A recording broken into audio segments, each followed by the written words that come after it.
The Story of Civilization, Volume 6, The Reformation, by Will Durant, Part 3, continued, Cassette 3, Side 2.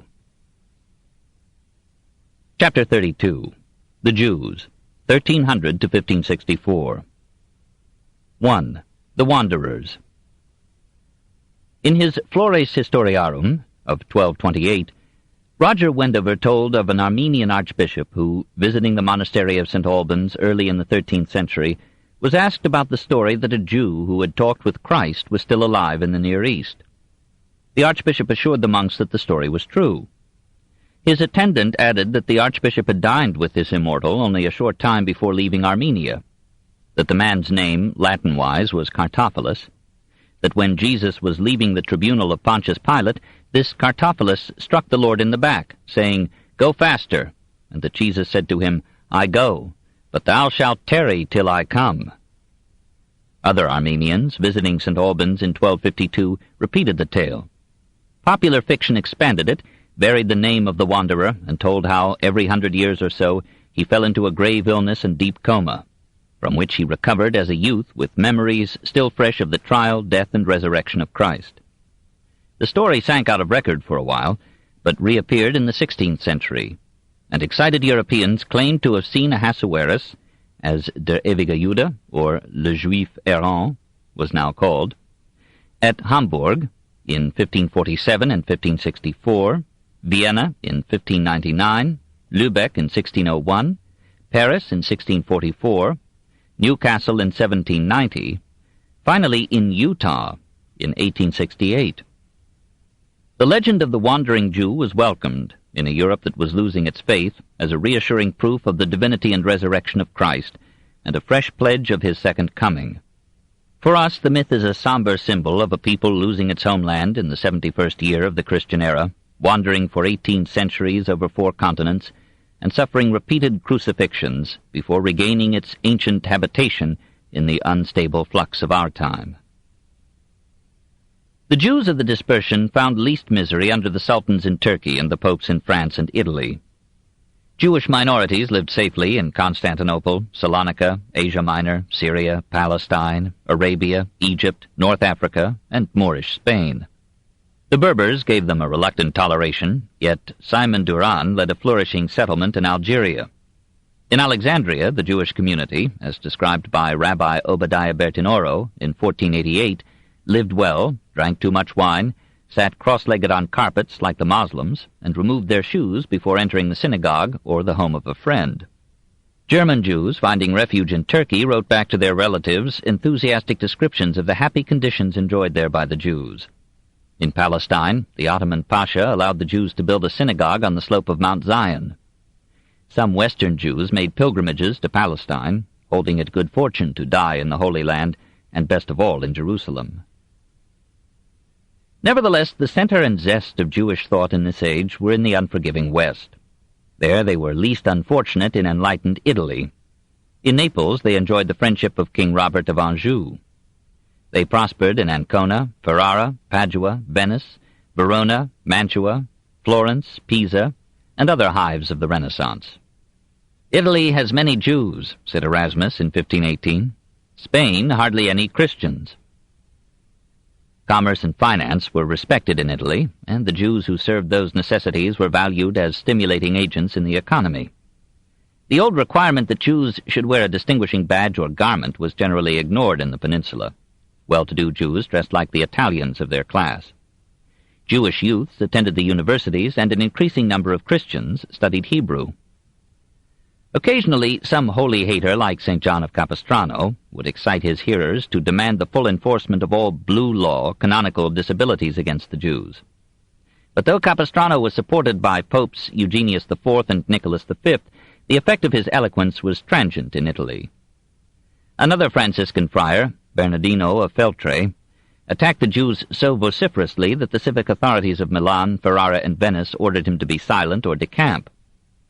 When a 3-year-old child was found dead near the house of a Jew in Trent in 1475, Bernardino proclaimed that the Jews had murdered it. The bishop had all the Jews in Trent imprisoned, and some, under duress of torture, said that they had slain the boy and drunk his blood as part of a Passover ritual. All the Jews in Trent were burned to death, The corpse of little Simon was embalmed and displayed as a saintly relic. Thousands of simple believers made pilgrimages to the new shrine, and the story of the alleged atrocity, spreading over the Alps into Germany, intensified anti-Semitic feeling there. The Venetian Senate denounced the tale as a pious fraud, and ordered the authorities within Venetian jurisdiction to protect the Jews. 2 lawyers came from Padua to Trent to examine the evidence. They were nearly torn to pieces by the populace. Pope Sixtus IV was urged to canonize Simon, but he refused and forbade honoring him as a saint. However, Simon was beatified in 1582. In Rome, the Jews for centuries enjoyed fairer conditions of life and liberty than anywhere else in Christendom, partly because the popes were usually men of culture, partly because the city was ruled and divided by Orsini and Colonna factions too busy fighting each other to spare hostility to others, and perhaps because the Romans were too close to the business side of Christianity to take their religion fanatically. There was as yet no ghetto in Rome. Most of its Jews lived in the Septus Hebraicus on the left bank of the Tiber, but they did not have to. Palaces of the Roman aristocracy rose amid Jewish dwellings, and synagogues near Christian churches. Some oppression remained. The Jews were taxed to support the athletic games, and were forced to send representatives to take part in them, half naked against Jewish customs and tastes. Racial antagonism survived. Jews were caricatured on the Roman stage and in carnival farces, but Jewesses were regularly presented as gentle and beautiful. Note the contrast between Barabbas and Abigail in Marlowe's Jew of Malta, and between Shylock and Jessica in The Merchant of Venice. By and large, the popes were as generous to the Jews as could be expected of men who honored Christ as the Messiah and resented the Jewish belief that the Messiah had not yet come. In establishing the Inquisition, the popes exempted unconverted Jews from its jurisdiction. It could summon such Jews only for attacks on Christianity or for attempts to convert a Christian to Judaism. Jews who never ceased professing Judaism were, on the whole, left undisturbed by the Church, though not by the state or the populace. Several popes issued bulls aiming to mitigate popular hostility. Pope Clement VI labored in this regard and made papal Avignon a merciful haven for Jews fleeing from the predatory government of France. Martin V, in 1419, proclaimed to the Catholic world, "Whereas the Jews are made in the image of God, and a remnant will one day be saved, and whereas they have besought our protection, following in the footsteps of our predecessors, we command that they not be molested in their synagogues, that their laws, rites, and customs be not assailed, and that they be not baptized by force, constrained to observe Christian festivals, nor to wear new badges, and that they be not hindered in their business relations with Christians." Eugenius IV and Nicholas, as we shall see, issued repressive legislation, but for the rest, says Gretz, among the masters of Italy, the popes were most friendly to the Jews. Several of them, Alexander VI, Julius II, Leo X, ignoring old decrees, entrusted their lives to Jewish physicians. Contemporary Jewish writers celebrated gratefully the security enjoyed by their people under the Medici popes, and one of them called Clement VII the gracious friend of Israel. Says a learned Jewish historian, "This was the heyday of the Renaissance period, and a succession of cultured, polished, luxurious, worldly-wise popes in Rome regarded the promotion of culture as being as important a part of their function as the forwarding of the religious interests of the Catholic Church. They tended, therefore, from the middle of the 15th century onward, to overlook inconvenient details of canon law, and to show a wide tolerance for those who were not Catholic. The Jewish loan bankers constituted an integral part of the economic machinery of their dominions, while as broad-minded men of the world they appreciated the conversation of Jewish physicians and others with whom they came into contact. Hence the persecutory regulations that had been elaborated by the Fathers of the Church and codified by the Third and Fourth Lateran Councils were almost entirely neglected by them. With this example before their eyes, the other Italian princes, the Medici of Florence, the Estensi of Ferrara, the Gonzaga of Mantua, acted in much the same fashion. Though they were disturbed by occasional interludes of violence or fanaticism, as, for example, when Savonarola obtained control of Florence in 1497, the Jews mixed with their neighbors and shared in their life to a degree that was almost unexampled. They played a distinct part in certain respects of the Renaissance. They mirrored it in their own lives and in their literary activities in the Hebrew tongue. They made important contributions to philosophy, music, and the theater. They were familiar figures in many of the Italian courts. Some once famous figures illustrate these bright days in the relations of Christians and Jews. Emmanuel ben Solomon Haromi, that is, of Rome, was born in the same year as Dante, 1265, and became his friend. He was as much a Renaissance man as a loyal Jew could be. Physician by profession, preacher, biblical scholar, grammarian, scientist, man of wealth and affairs, poet, and writer of frivolous songs that very often passed the bounds of decency. A complete master of Hebrew, he introduced the sonnet form into that language. He almost rivaled the Italians in fluency and spirit, and not again before Heine would a Jewish poet show such talent for satire, such brilliance and wit. Perhaps Emmanuel had imbibed some of the Averroist skepticism of the age. One of his poems expresses a distaste for heaven with all its virtuous people. He thought only ugly women were virtuous. And a preference for hell, where he expected to find the most tempting beauties of all time. In his old age he composed a weak imitation of Dante, Tophet VIII, heaven and paradise. In Judaism, as in Protestantism, there was no purgatory. More generous than Dante, Emmanuel, following rabbinical tradition, admitted into heaven all the righteous of the nations of the world. However, he condemned Aristotle to hell for teaching the eternity of the universe. A similar spirit of light-hearted humor gave tang and verve to the writings of Calonimus ben Calonimus. King Robert of Naples, on a visit to Provence, noticed the young scholar of the beautiful name and took him to Italy. At first, Calonimus was all for science and philosophy. He translated Aristotle, Archimedes, Ptolemy, Galen, Alfarabi, and Averroes into Hebrew, and wrote in a high ethical vein. But he found the gay mood of Naples easy to assimilate. When he moved to Rome, he became a Jewish Horace, satirizing amiably the faults and foibles of Christians, Jews, and himself. He mourned that he had been born a man. Had he been a woman, he would not have had to pore over the Bible and the Talmud, or to learn the 613 precepts of the law. His Purim Tractate made fun of the Talmud, and the popularity of this satire among the Roman Jews suggests that they were not as pious as their more unhappy brethren in other lands.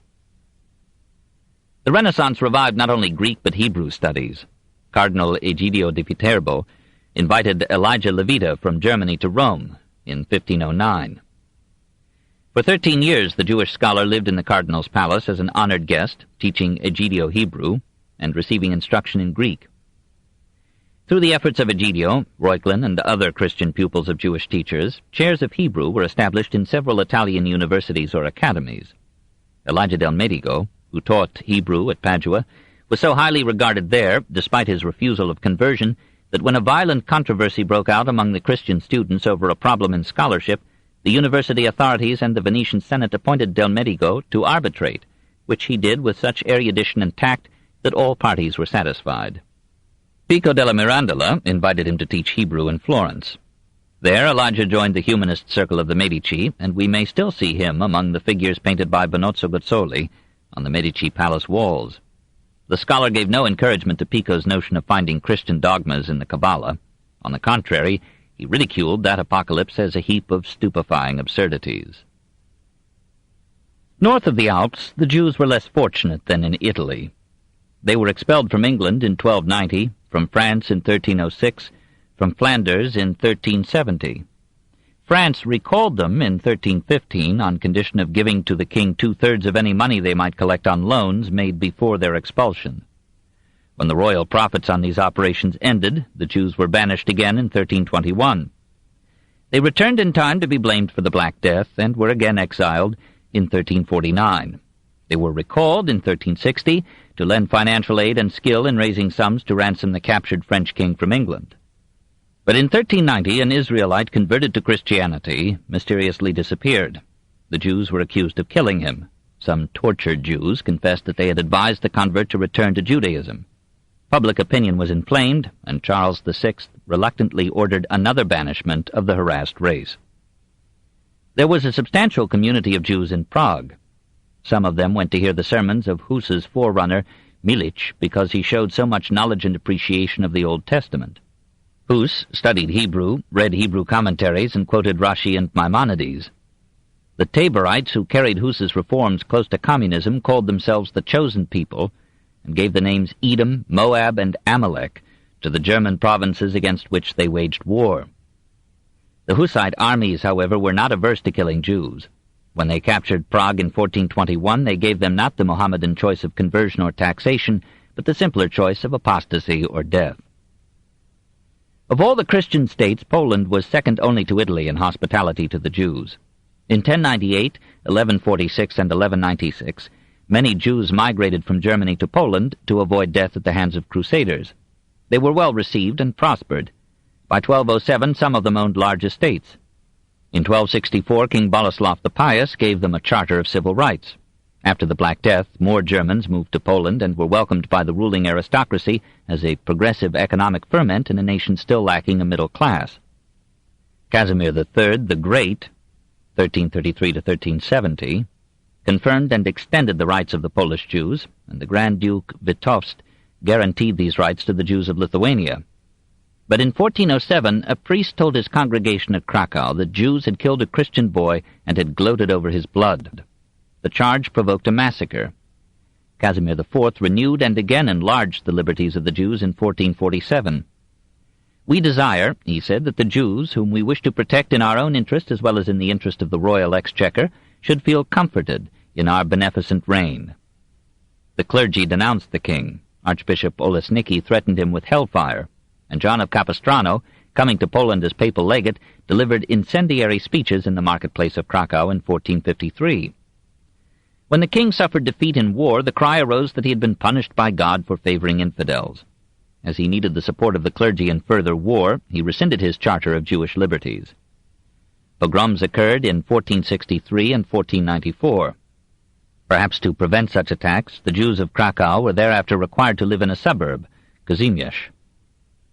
There and in other Polish or Lithuanian centers, the Jews, overcoming all obstacles, grew in number and prosperity.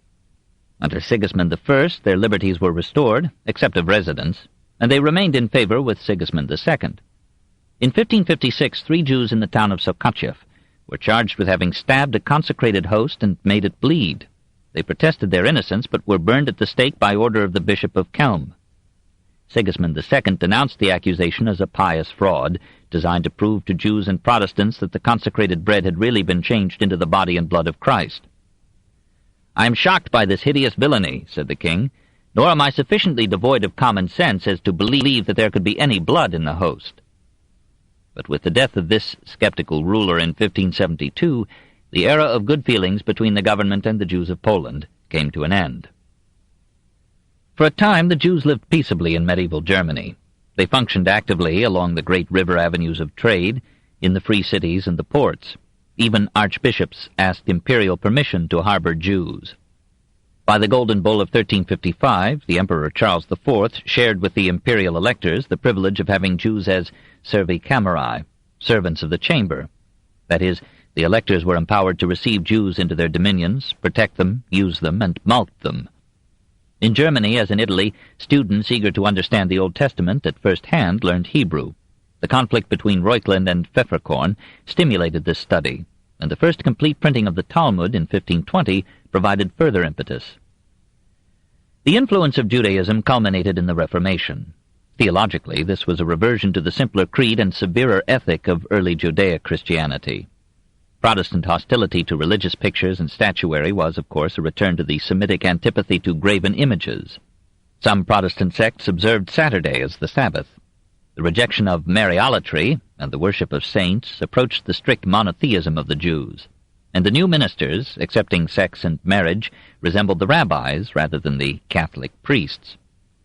Critics of the Reformers accused them of Judaizing, called them semi-Judei, half-Jews. Karlstadt himself said that Melanchthon wanted to go back to Moses.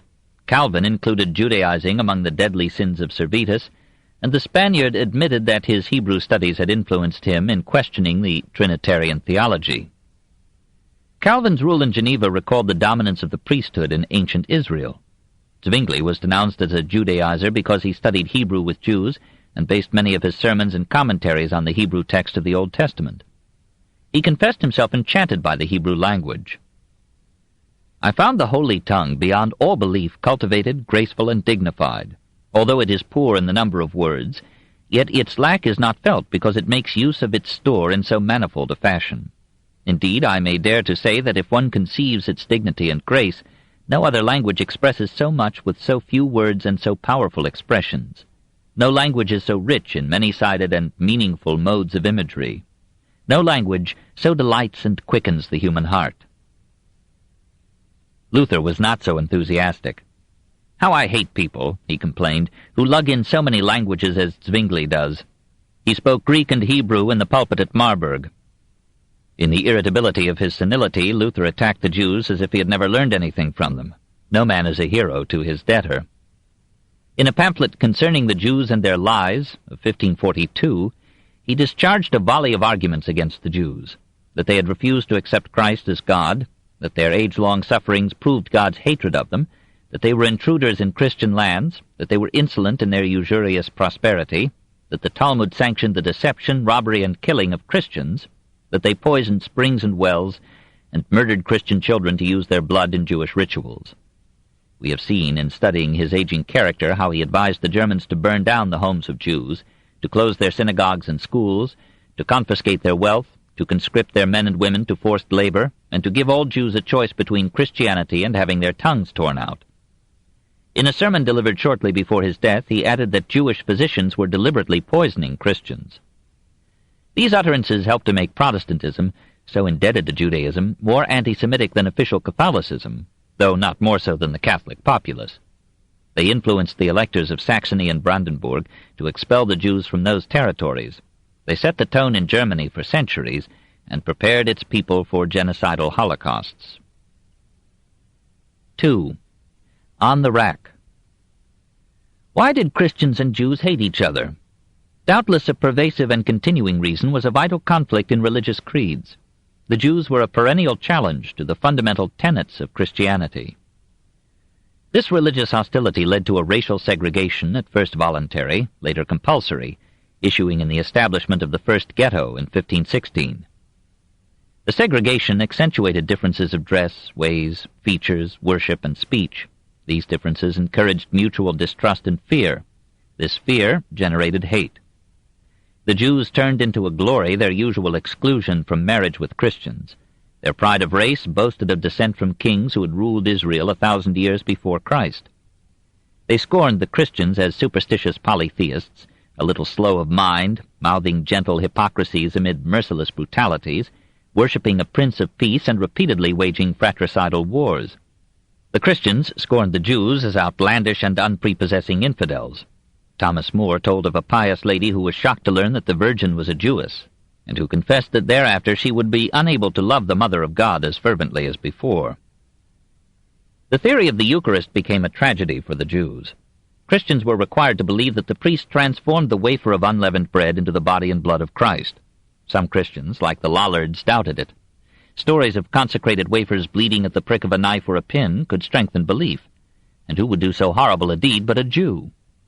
Such legends of a bleeding host were plentiful in late medieval centuries. In several cases, as at Neuburg, near Passau in 1338, and at Brussels in 1369, the allegations led to the murder of Jews and the burning of their homes. In Brussels, a chapel was set up in the Cathedral of St. Gudule to commemorate the bleeding host of 1369, and the miracle was annually celebrated with a festival that became the Flemish Kermesse. In Neuburg, a clerk confessed that he had dipped an unconsecrated host in blood, had hidden it in a church, and had accused the Jews of stabbing it. It should be added that enlightened ecclesiastics like Nicholas of Cusa condemned as shameful cruelties the legends of Jewish attacks on the host. Economic rivalries hid behind religious hostility. While the papal prohibition of interest was respected among Christians, the Jews acquired almost a monopoly of money-lending in Christendom. When Christian bankers ignored the taboo, firms like the Bardi, Pitti, and Strozzi in Florence, the Welsers, Hochstädters, and Fugers in Augsburg, rose to challenge this monopoly, and a new focus of irritation formed. Both Christian and Jewish bankers charged high interest rates, reflecting the risks of lending money in an unstable economy rendered more unstable by rising prices and debased currencies. Jewish lenders ran greater risks than their competitors. The collection of debts owed by Christians to Jews was uncertain and hazardous. Ecclesiastical authorities might declare a moratorium on debts, as in the Crusades. Kings might and did lay confiscatory taxes upon Jews, or force loans from them, or expel the Jews and absolve their debtors, or exact a share in permitted collections. North of the Alps, nearly all classes except businessmen still regarded interest as usury, and condemned the Jewish bankers, especially when borrowing from them. Since the Jews were generally the most experienced financiers, they were in several countries employed by the kings to manage the finances of the state, and the sight of rich Jews holding lucrative posts and collecting taxes from the people inflamed popular resentment. Even so, some Christian communities welcomed Jewish bankers. Frankfurt offered them special privileges on condition that they would charge only 32.5%, while their rate to others was 43%. This seems shocking, but we hear of Christian moneylenders charging up to 266%. The Holzschuers of Nuremberg charged 220% in 1304. The Christian lenders in Brindisi charged 240%. We hear of towns calling for the return of Jewish bankers as more lenient than their Christian counterparts. Ravenna stipulated in a treaty with Venice that Jewish financiers should be sent to it to open credit banks for the promotion of agriculture and industry. Nationalism added another note to the hymn of hate. Each nation thought it needed ethnic and religious unity and demanded the absorption or conversion of its Jews. Several church councils and some popes were aggressively hostile. The Council of Vienne in 1311 forbade all intercourse between Christians and Jews. The Council of Zamora in 1313 ruled that they must be kept in strict subjection and servitude. The Council of Basel, between 1431 and 1433, renewed canonical decrees forbidding Christians to associate with Jews, to serve them or to use them as physicians, and instructed secular authorities to confine the Jews in separate quarters, compel them to wear a distinguishing badge, and ensure their attendance at sermons aimed to convert them. Pope Eugenius IV, at war with the Council of Basel, dared not to be outdone by it in troubling the Jews. He confirmed the disabilities decreed by that council, and added that Jews should be ineligible for any public office, could not inherit property from Christians, must build no more synagogues, and must stay in their homes behind closed doors and windows in Passion Week, a wise provision against Christian violence. Moreover, the testimony of Jews against Christians should have no validity in law. Eugenius complained that some Jews spoke scandalously about Jesus and Mary, and this was probably true. Hatred begot hate. In a later bull, Eugenius ordered that any Italian Jew found reading Talmudic literature should suffer confiscation of his property. Pope Nicholas V commissioned St. John of Capistrano in 1447 to see to it that every clause of this repressive legislation should be enforced, and authorized him to seize the property of any Jewish physician who treated a Christian. Despite such edicts, the general Christian public behaved toward the Jews with the good nature that actuates nearly all men, women, and animals when their purposes are not crossed. But there could be found in most communities a minority not averse to practicing cruelty when this might be done with collective impunity. So the pastoreaux, originating as shepherds bound for the Holy Land, but attracting riffraff as they passed through France in 1320, decided to kill en route all Jews refusing to be baptized. At Toulouse, 500 Jews sought refuge in a tower. They were besieged by a wild mob, which gave them a choice between baptism or death. The governor of the city tried in vain to rescue them. Finding resistance impossible, the fugitives instructed the strongest among them to slay them. In this way, we are told, all but one died, and the survivor, though offering to submit to baptism, was torn to pieces by the crowd. In like manner, all the Jews of 120 communities in southern France and northern Spain were blotted out, leaving only some destitute remnants. In 1321, on a charge of poisoning wells, 120 Jews were burned near Chinon. In 1336, a German fanatic announced that he had received a revelation from God commanding him to avenge the death of Christ by killing Jews. He gathered a following of 5,000 peasants who called themselves Armleder, from a leather band worn on the arm. They ranged through Alsace and the Rhineland, killing all the Jews they could find. A murderous mania swept through Bavaria, Bohemia, Moravia, and Austria in 1337. Pope Benedict XII tried in vain to stop it, but only in Ratisbon and Vienna were the Jews effectively protected. Elsewhere, thousands were tortured and killed. The Black Death was a special tragedy for the Jews of Christendom. The same plague had slain Mongols, Moslems, and Jews in Asia, where no one thought of blaming the Jews. But in Western Europe, a populace maddened by the ravages of the pestilence accused the Jews of poisoning the wells in an attempt to wipe out all Christians. Fevered imaginations brewed details. The Jews of Toledo, it was said, had dispatched agents with boxes of poison, made from lizards and basilisks and Christian hearts, to all the Jewish communities in Europe, with instructions to drop these concentrations into wells and springs. The Emperor Charles IV denounced the charge as absurd. So did Pope Clement VI. Many burgomasters and municipal councils spoke to the same effect, which was little indeed. A false belief spread among the Christians that the Jews were rarely touched by the plague. In some cities, perhaps through differences in hygienic laws or medical care, the fever did seem less fatal to them than to the Christians. But in many places, for example Vienna, Ratisbon, Avignon, Rome, the Jews suffered equally. Nevertheless, some Jews were tortured into confessing that they had distributed the poison. Christians closed their wells and springs and drank rainwater or melted snow. Merciless pogroms broke out in France, Spain, and Germany. In one town in southern France, the entire Jewish community was cast into the flames. All Jews in Savoy, all Jews around Lake Leman, all in Bern, Fribourg, Basel, Nuremberg, Brussels, were burned. Clement VI, the second time, denounced the horror and the charge, declared the Jews innocent, and pointed out that the plague was as severe where no Jews lived as anywhere else. He admonished the clergy to restrain their parishioners, and excommunicated all persons who killed or falsely accused Jews. In Strasbourg, however, the bishop joined in the accusation and persuaded the reluctant municipal council to banish all Jews. The populace thought this measure too mild. It drove out the council and installed another, which ordered the arrest of all Jews in the city. Some escaped to the countryside. Many of these were killed by the peasantry. 2,000 Jews left in the city were jailed and were commanded to accept baptism. Half of them submitted, the rest refused, and were burned on February 14, 1439. All in all, some 510 Jewish communities were exterminated in Christian Europe as a result of these pogroms. Many more were decimated. In Saragossa, for example, only 1 Jew out of 5 survived the Black Death persecutions. Lee estimated 3,000 Jews killed at Erfurt, 12,000 in Bavaria. In Vienna, on the advice of Rabbi Jonah, all the Jews gathered in their synagogue and killed themselves. Similar mass suicides occurred in Worms, Oppenheim, Krems, and Frankfurt. A panic of flight carried thousands of Jews from Western Europe into Poland or Turkey. It would be hard to find, before our time, or in all the records of savagery, any deeds more barbarous than the collective murder of Jews in the Black Death.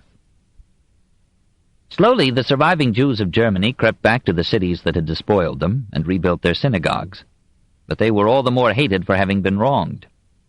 In 1385, all 36 towns of the Swabian League imprisoned their Jews and released them only on condition that all debts owed them should be cancelled. This was especially satisfactory to Nuremberg, which had borrowed 7,000 pounds from them, or about $700,000. In 1389, a number of Jews were massacred on a charge that they had desecrated a consecrated host. On the same excuse, 14 Jews were burned in Posen in 1399. For diverse reasons, the Jews were expelled from Cologne in 1424, Speyer in 1435, Strasbourg and Augsburg in 1439, Würzburg in 1453, Erfurt in 1458, Mainz in 1470, Nuremberg in 1498, and Ulm in 1499. Maximilian I sanctioned their expulsion from Nuremberg on the ground that they had become so numerous, and through their usurious dealings they had become possessed of all the property of many respectable citizens, and had dragged them into misery and dishonor.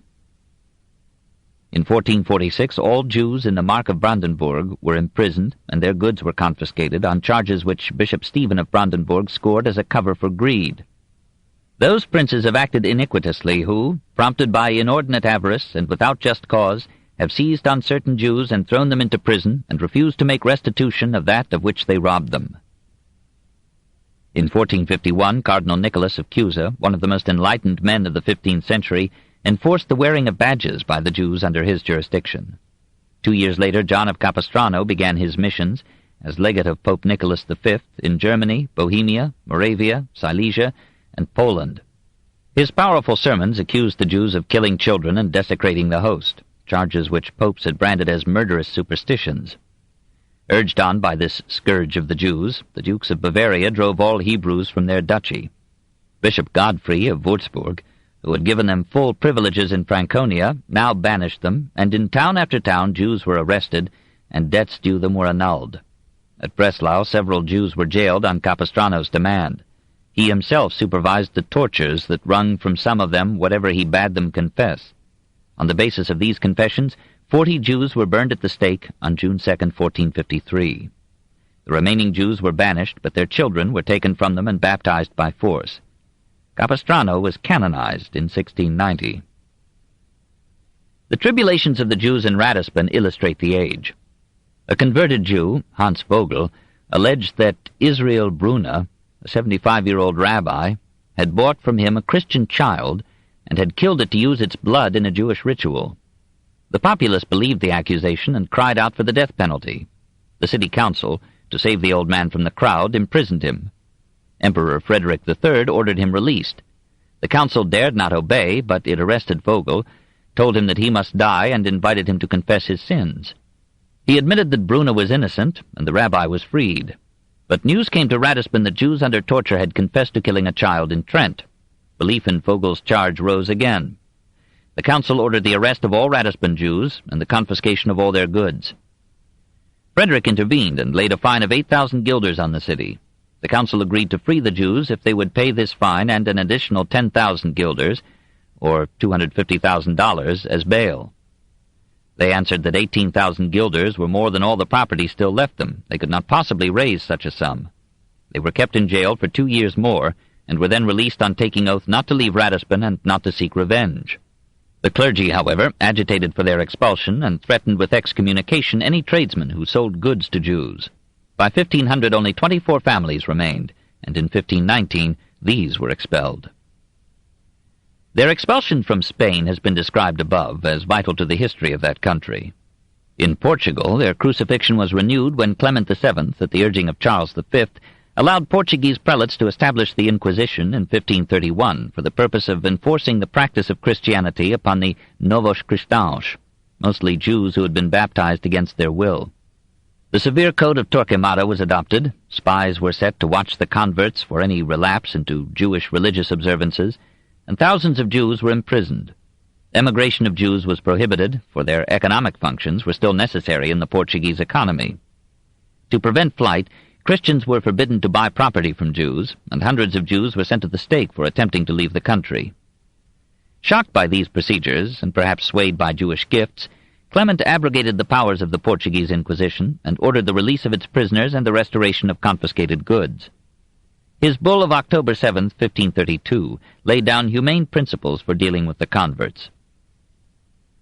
Since they were dragged by force to be baptized, they cannot be considered members of the Church, and to punish them for heresy and relapse were to violate the principles of justice and equity.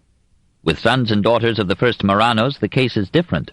They belong to the Church as voluntary members. But as they have been brought up by their relatives in the midst of Judaism, and have had this example continually before their eyes, it would be cruel to punish them according to the canonical law for falling into Jewish ways and beliefs. They must be kept in the bosom of the Church through gentle treatment. That Clement was sincere appears from a brief issued by him on July 26, 1534, when he felt death upon him. It instructed the papal nuncio in Portugal to hasten the release of imprisoned converts. Pope Paul III continued the efforts to aid the Portuguese Jews, and 1,800 of the prisoners were freed. But when Charles V returned from his apparently successful expedition against Tunis, he demanded, as reward, the restoration of the Inquisition in Portugal. Paul reluctantly agreed in 1536, but with conditions that seemed to King John III to nullify his consent. The accused must be confronted with the accuser, and the condemned should have the right of appeal to the Pope. A fanatical convert helped the inquisitors by placarding Lisbon Cathedral with a defiant announcement. "The Messiah has not yet appeared. Jesus was not the Messiah, and Christianity is a lie." As such a statement was clearly calculated to injure the Jews, we may reasonably suspect an agent provocateur. Paul appointed a commission of cardinals to investigate the procedures of the Portuguese Inquisition. It reported, "When a pseudo-Christian is denounced, often by false witnesses, the inquisitors drag him away to a dismal retreat where he is allowed no sight of heaven or earth, and least of all to speak with his friends who might succor him. They accuse him on obscure testimony and inform him neither of the time nor the place where he committed the offense for which he is denounced. Later on, he is allowed an advocate who often, instead of defending his cause, helps him on the road to the stake. let an unfortunate creature acknowledge himself a true believing Christian, and firmly deny the transgressions laid to his charge, they condemn him to the flames and confiscate his goods. Let him plead guilty to such and such a deed, though unintentionally committed, they treat him in a similar manner under the pretense that he obstinately denies his wicked intentions. Let him freely and fully admit what he is accused of, he is reduced to extremest necessity and condemned to the dungeon's never-lifting gloom. And this they call treating the accused with mercy and compassion and Christian charity. Even he who succeeds in proving his innocence is condemned to pay a fine, so that it may not be said that he was arrested without cause. The accused who are held prisoners are racked by every instrument of torture to admit the accusations against them. Many die in prison, and those who are set free, with all their relatives, bear a brand of eternal infamy.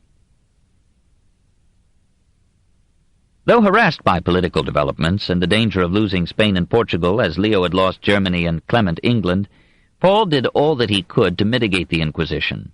But day by day the terror went on, until the Portuguese Jews found, by whatever desperate device, some escape from their hosts and joined the Jews of Spain in seeking some corner of Christendom or Islam where they might keep their law and yet be allowed to live. 3. The Second Dispersion. Where could they go? Sardinia and Sicily, where Jews had lived for 1,000 years past, were included with Spain in Ferdinand's Edict of Expulsion. By 1493, the last Jew had left Palermo. At Naples, thousands of the fugitives were welcomed by Ferrante I, by Dominican friars, and by the local Jewish community. But in 1540, Charles V decreed the expulsion of all Jews from Naples. Genoa had long had a law limiting the entry of additional Jews. When conversos arrived from Spain in 1492, they were not allowed to stay more than a few days.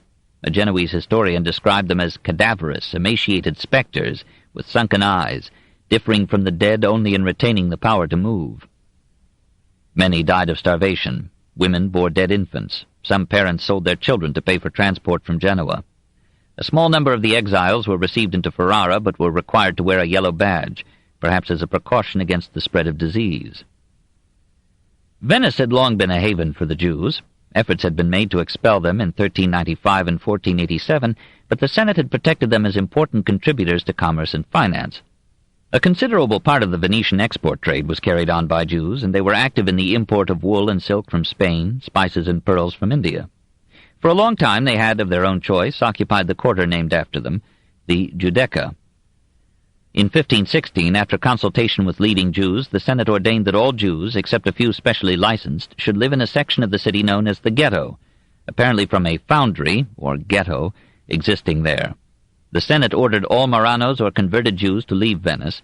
Many Christian competitors urged the measure. Some Christian merchants opposed it as threatening the loss of certain markets, especially in Islam, but Charles V threw his influence into the scale, and the expulsion decree was carried out. Soon, however, Jewish merchants crept back into Venice. Exiles from Portugal replaced the expelled Marranos, and Portuguese became for a time the language of the Venetian Jews.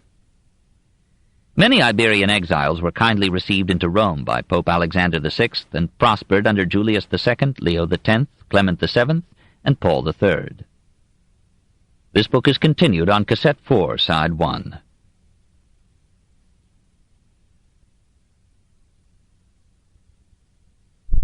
The Story of Civilization, Volume 6, The Reformation, by Will Durant.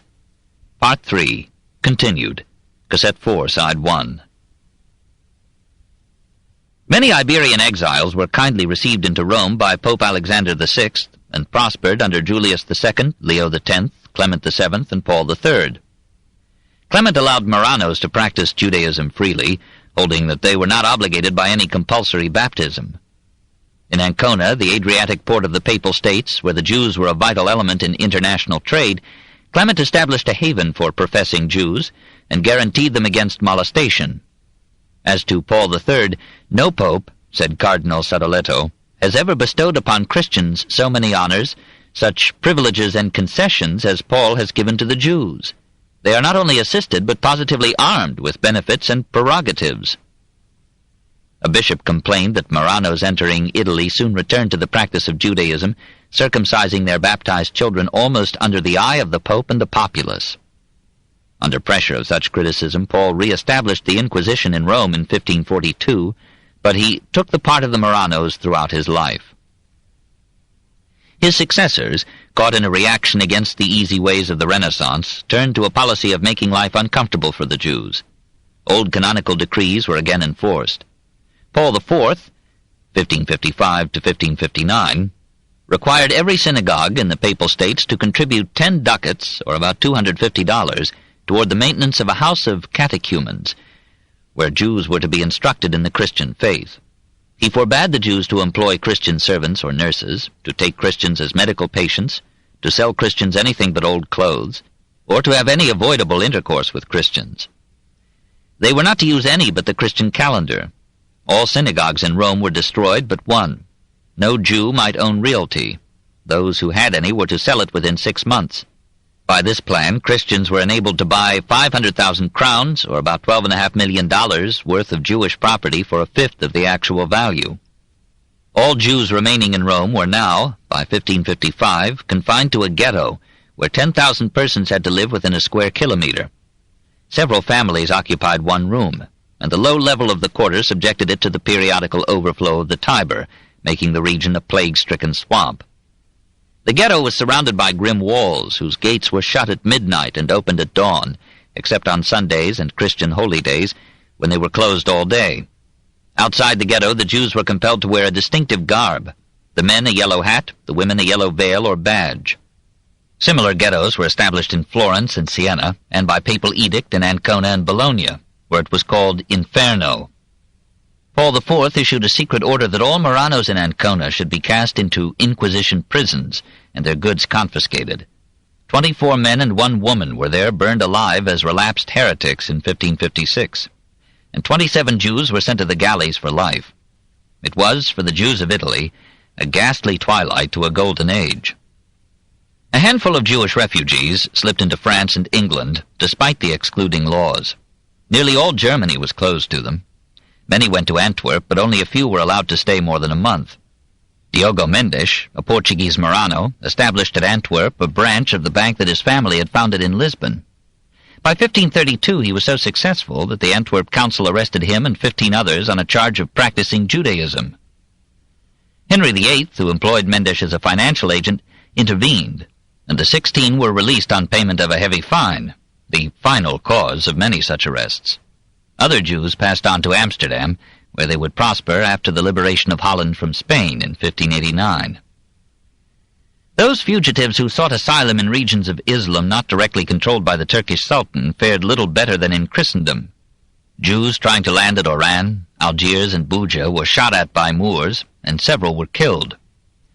Forbidden to enter the cities, they built an impromptu ghetto of huts put together from scraps of lumber. One hut caught fire, and the entire settlement, including many Jews, was consumed.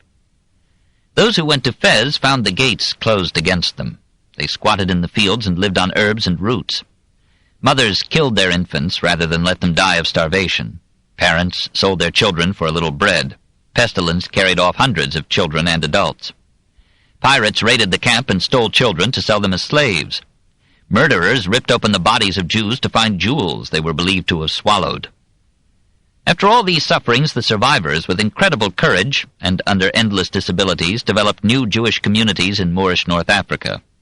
At Algiers, Simon Durant II repeatedly risked his life to protect the exiles and to organize them into some security. At Fez, Yaqub Berab became the most famous Talmudist of his time. Under the Mameluke and Ottoman sultans, the Spanish refugees found humane acceptance in Cairo and soon rose to leadership of the Jewish community.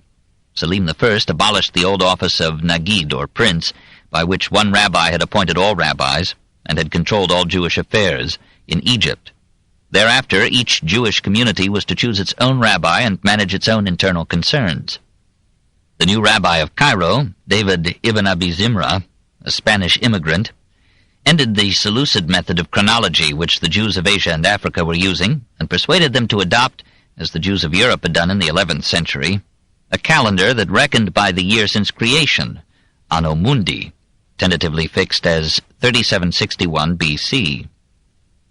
Wherever the Sephardic or Iberian Jews went, they acquired cultural, often political, leadership over the native Jews.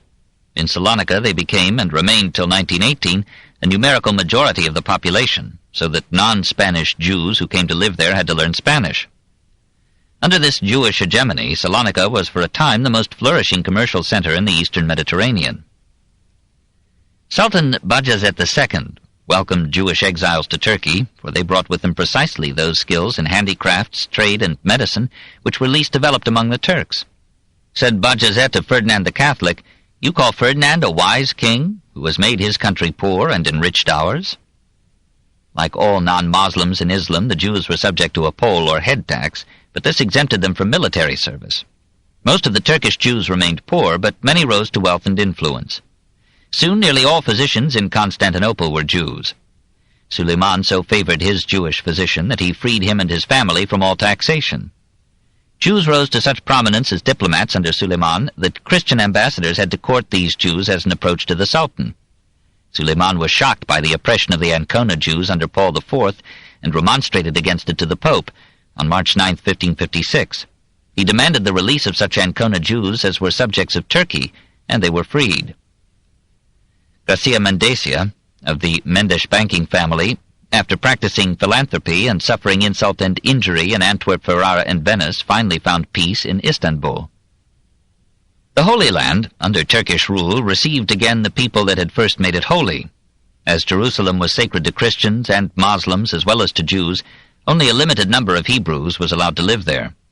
But at Safed, in Upper Galilee, the Jews grew so rapidly in number and cultural prestige that Jacob Berab tried to establish a Sanhedrin there as a ruling congress for all Jewry. It was a bold conception, but the Jews were too divided in space, language, and ways to permit such a unification of rule. Nevertheless, in Jewish prayers throughout Islam and Christendom, Yahweh was supplicated to gather the dispersed from the four corners of the earth. And at Yom Kippur and Passover, the Jews everywhere joined in the hope that sustained them through all tragedies. Next year we shall be in Jerusalem. 4. The technique of survival. The ability of the Jews to recover from misfortune is one of the impressive wonders of history, part of that heroic resilience which man in general has shown after the catastrophes of life.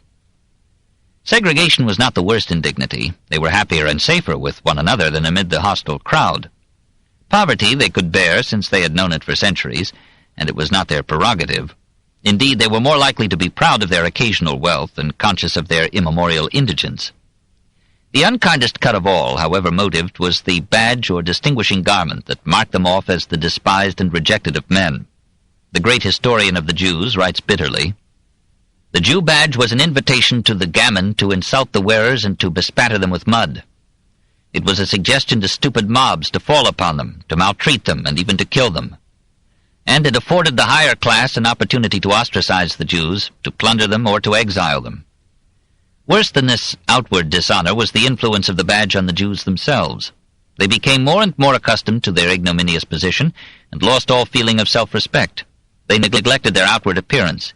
They became more and more careless of their speech, because they were not admitted to cultured circles, and in their own midst they could make themselves understood by means of a jargon. They lost all taste and sense of beauty, and to some extent became despicable, as their enemies desired them to be." This is exaggerated and too general. Many Jews retained their pride. Some gloried in the splendor of their dress. We hear again and again of Jewish girls renowned for their beauty. And the Yiddish, which in the 16th century evolved as a jargon of German with Slavic and Hebraic borrowings, was developing a vigorous and varied literature, even as Gretz wrote his History of the Jews. But in any case, the supreme crime of those centuries was the deliberate degradation of an entire people, the merciless murder of the soul. Part and basis of the crime was the exclusion of the Jews from almost all occupations but commerce and finance.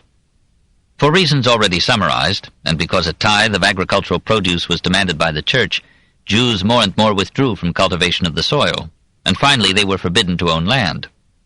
Since they were not admitted to the guilds, which were formerly Christian religious organizations, they could not rise in the manufacturing world, and their mercantile operations were hedged in with Christian monopolies. By and large, in their dealings with Christians, they found themselves limited to petty industry, trade, and money lending. In some regions, they were forbidden to sell to Christians anything but second-hand goods. After the 13th century, they lost their invidious preeminence in finance. But their fluid capital, their international languages, their international connections through scattered relatives, enabled them to achieve a high place in the foreign commerce of the Christian states. So prominent was the Jewish role that those countries which excluded them lost, and those that received them gained, in the volume of their international trade. This was one, not the main, reason why Spain and Portugal declined, while Holland rose, and why Antwerp yielded commercial leadership to Amsterdam. It was a saving consolation that the Jews in their internal affairs could be ruled by their own laws and customs, their own rabbis and synagogue councils. As in Islam, so in Jewry, religion, law, and morality were inextricably one. Religion was held to be coextensive with life. In 1310, Rabbi Yaakov ben Asher formulated Jewish law, ritual, and morality in a Rabbaturim, or 4 rows. This replaced the Mishnah Torah of 1170 of Maimonides with a code in which all the legislation of the Talmud and the rulings of the Geonim were made obligatory on all Jews everywhere. The Turim became the accepted guide for rabbinical law and judgment till 1565. The disasters of the 14th and 15th centuries disrupted the social organization of the Jews. The rabbis, like the priests, suffered a high mortality in the Black Death. Persecutions, expulsions, and a fugitive life almost put an end to Jewish law. The Sephardic Jews found it difficult to accept the language and customs of the Jewish communities which offered to absorb them. They set up their own synagogues, kept their own Spanish or Portuguese speech, and in many cities there were separate congregations of Spanish, Portuguese, Italian, Greek, or German Jews, each with its own rabbi, customs, charities, and jealousies. In this crisis, the Jewish family saved the Jewish people. The mutual devotion of parents and children, brothers and sisters, provided a haven of stability and security. These centuries of disorder in Jewish mores ended when Rabbi Joseph Caro issued from Safed his Shulchan Aruch, Venice, 1564-65. In this table in order, the religion, law, and customs of the Jews were once more codified. But as Caro based his code chiefly on Spanish Judaism, the Hebrews of Germany and Poland felt that he had paid too little attention to their own traditions and interpretations of the law. Rabbi Moses Isserles of Krakow added to the table in order his Mapat HaShulchan, a cloth for the table, in 1571, which formulated the Ashkenazi variations on Caro's mostly Sephardic code. With this emendation, the Shulchan Aruch remained till our own time the Justinian and Blackstone of Orthodox Jews. To say of a Jew that he obeyed all the precepts of the Shulchan Aruch was the summit of Jewish praise. Since all formulations of Jewish law were based on the Talmud, we can, or can we, imagine the trepidation with which the Jews followed the vicissitudes of their second holy book. In its literary and less authoritative section, the Haggadah, there were some passages that ridiculed certain Christian beliefs. Converts from Judaism paved their way into Christian acceptance by denouncing these passages and calling for the suppression of the entire Talmud. Despite such movements, culminating in the attack of Pfefferkorn on Reuchlin, Leo X encouraged the first printing of the Talmud in Venice in 1520. But Julius III signalized the passing of the Renaissance by ordering the Inquisition to burn all copies to be found in Italy in 1553. Jewish homes were invaded, thousands of copies were seized, there were bonfires of Jewish books in Rome, Bologna, Ravenna, Ferrara, Padua, Venice, and Mantua. Milan, however, refused to obey the incendiary decree. Committees of Jews pleaded with the Pope to rescind his edict. He procrastinated while the volumes burned. But Pius IV ruled that the Talmud might be published after submitting to censorship. Thereafter, the Jews censored their own publications. The Zohar, text of Jewish Kabbalism, survived uninjured because some Catholic scholars thought they found in it proofs of the divinity of Christ. The Zohar had been written shortly before 1295 as one of a series of mystical works transmitting the Kabbalah, or secret tradition, of Jews who took refuge from poverty, persecution, and befuddlement in contemplating the divine and esoteric symbolism of numbers, letters, backward reading of words, the ineffable name of Yahweh, and so on. Sorrowing Jews gathered in private groups to seek, by fasting, weeping, ascetic austerities, and Kabbalistic interpretations, some novel revelation, above all as to the coming of the Messiah who would redeem Israel from all its griefs. Those who have tried to feel the unprecedented depth of racial suffering which the Jews experienced in the 14th, 15th, and 16th centuries can understand such forgivable escapes into consolatory mysticism, and the repeated deception of the desperate Jews by belief that the Messiah had actually come. In 1524, a young and handsome Arabian Jew, calling himself David Rubeni, rode on a white horse through Rome to the Vatican and presented himself to Clement VII as brother and envoy of a Jewish king whom he described as reigning in Arabia over the old Hebrew tribe of Reuben. His king, said David, had 300,000 soldiers with insufficient arms. If the Pope and the European princes would provide the weapons, the tribe would drive the Moslems out of Palestine. Clement was interested and treated David with all the courtesies due to an ambassador. The Jews of Rome were pleased to see a Jew so honored. They supplied David with the means to keep high diplomatic state. And when an invitation came to him from John III of Portugal, he sailed in a ship with a numerous retinue and under a Jewish flag. John III was so taken with his proposals that he suspended the persecution of the Marranos. The Jews of Portugal, most of them baptized against their will, became half hysterical with joy, and many proclaimed their belief that David was the Messiah. Diogo Pires, a converted Jew who had become secretary to the king, had himself circumcised to prove his Judaism. He changed his name to Solomon Molko, made his way to Turkey, and announced that Rubeni was the forerunner of the Messiah, who himself would arrive in 1540. Rubeni had made no claims to be either Messiah or forerunner. He was a visionary impostor who wanted money, ships, and arms. The flight of Pires Molko aroused King John's suspicions. He bade Rubeni depart. David left, was stranded on the coast of Spain, and was arrested by the Inquisition. Charles V, apparently to please Clement, ordered him released. Rubeni went to Venice in 1530 and proposed to the Senate that it should arm the Jews of Europe for an attack upon the Turks. Meanwhile, Molko came to Ancona, received a passport from the Pope, rode across Italy, and preached Judaism fervently in Rome. When the Inquisition sought to arrest him as a relapsed converso, Clement rescued him and sent him safely out of the city. Although Molko had now lost faith in Rubeni, he joined him in a rash mission to Ratisbon, where they petitioned Charles to arm the Marranos against Islam. Charles had them arrested and brought them with him to Mantua. There Molko was sentenced to be burned. At the last moment he was offered an imperial pardon if he would return to Christianity. He refused and welcomed martyrdom in 1532. Rubeni was sent to Spain, was imprisoned by the Inquisition, and died about 1536, apparently by poisoning. The broken-hearted Jews of Europe crept back into their ghettos, their mysticism, and their despair. 5. Jewish thought. It was not to be expected that the age of the Second Dispersion should produce any high culture among the Jews. Their energy was consumed in the brute task of survival. Education, in which they had excelled, was disrupted by the mobility and insecurity of life. And while Christian Europe moved with exhilaration into the Renaissance, the Jews of Christendom moved into the ghetto and the Kabbalah. The Second Commandment forbade them to share in the revival of art. Jewish scholars were many, but for the most part they sank themselves in the Talmud. There were grammarians like Profiat Durant and Abraham de Balmes, translators like Isaac ibn Pulkar, who put Al-Ghazali into Hebrew, and Jacob Manton, who rendered Avicenna, Averroes, Maimonides, and Levi ben Gerson into Latin. Elijah Levita alarmed Orthodox Jews by arguing conclusively in 1538 that the Masoretic text of the Old Testament, that is, the text with notes, vowel points, and punctuation, was not older than the 5th century A.D. The Odyssey of the Abravanels illustrates the vicissitudes of the Jewish intellect in the 15th and 16th centuries. Born in Lisbon in 1437, Don Isaac Abravanel served Afonso V of Portugal as finance minister, but he mingled his public life with biblical and historical studies and made his spacious home a salon of scholars, scientists, and men of affairs. When Afonso died, Abravanel lost the royal favor and fled to Spain in 1484.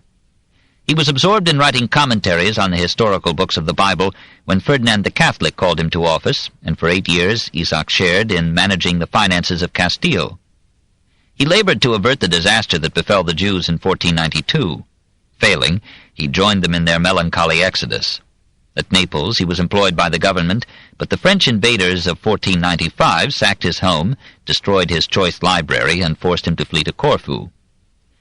There he wrote, as many a Jew must have written those years, "My wife, my sons, and my books are far from me, and I am left alone, a stranger in a strange land." He made made his way to Venice and was given a diplomatic post in 1503. Amid these fluctuations of fortune, he found time to write several philosophical or theological works, now of minor interest. But he established the principle that scriptural events and ideas should be interpreted in terms of the social and political life of their times. He was allowed to spend his final 6 years in unwonted security and peace. His sons were his decoration. Samuel Abravanel prospered at Salonica, was made finance minister at Naples, and earned the love of his people by his many philanthropies. Judah Leon Abravanel, Leo Hebreus, rose to such prominence as a physician in Genoa and Naples that he became known as Leon Medico. He studied many sciences, wrote poetry, and ventured into metaphysics. In 1505 he was appointed physician to Gonzalo de Cordoba, but 2 years later the great captain fell out with Ferdinand, and Leon joined his father in Venice. His Dialoghi d'Amore, written in 1502, published in 1535, found quite an audience among the Renaissance Italians, for whom the philosophical analysis of love served as prelude or obligato to amorous victories. Intellectual beauty, the beauty of order, plan, and harmony, is superior to physical beauty, argued the dialogues. The supreme beauty is the order, plan, and harmony of the universe, which is the outward expression of divine beauty. Love rises in stages from the admiration and pursuit of physical to intellectual to heavenly beauty, and culminates in the intellectual love of God, the understanding and appreciation of the cosmic order, and the desire to be united with the deity. The manuscript may have been known to Castiglione, who made Bembo speak to like effect in Il Cortigiano of 1528. And the printed book may have found its way across a century to influence Spinoza's Amor Dei Intellectualis.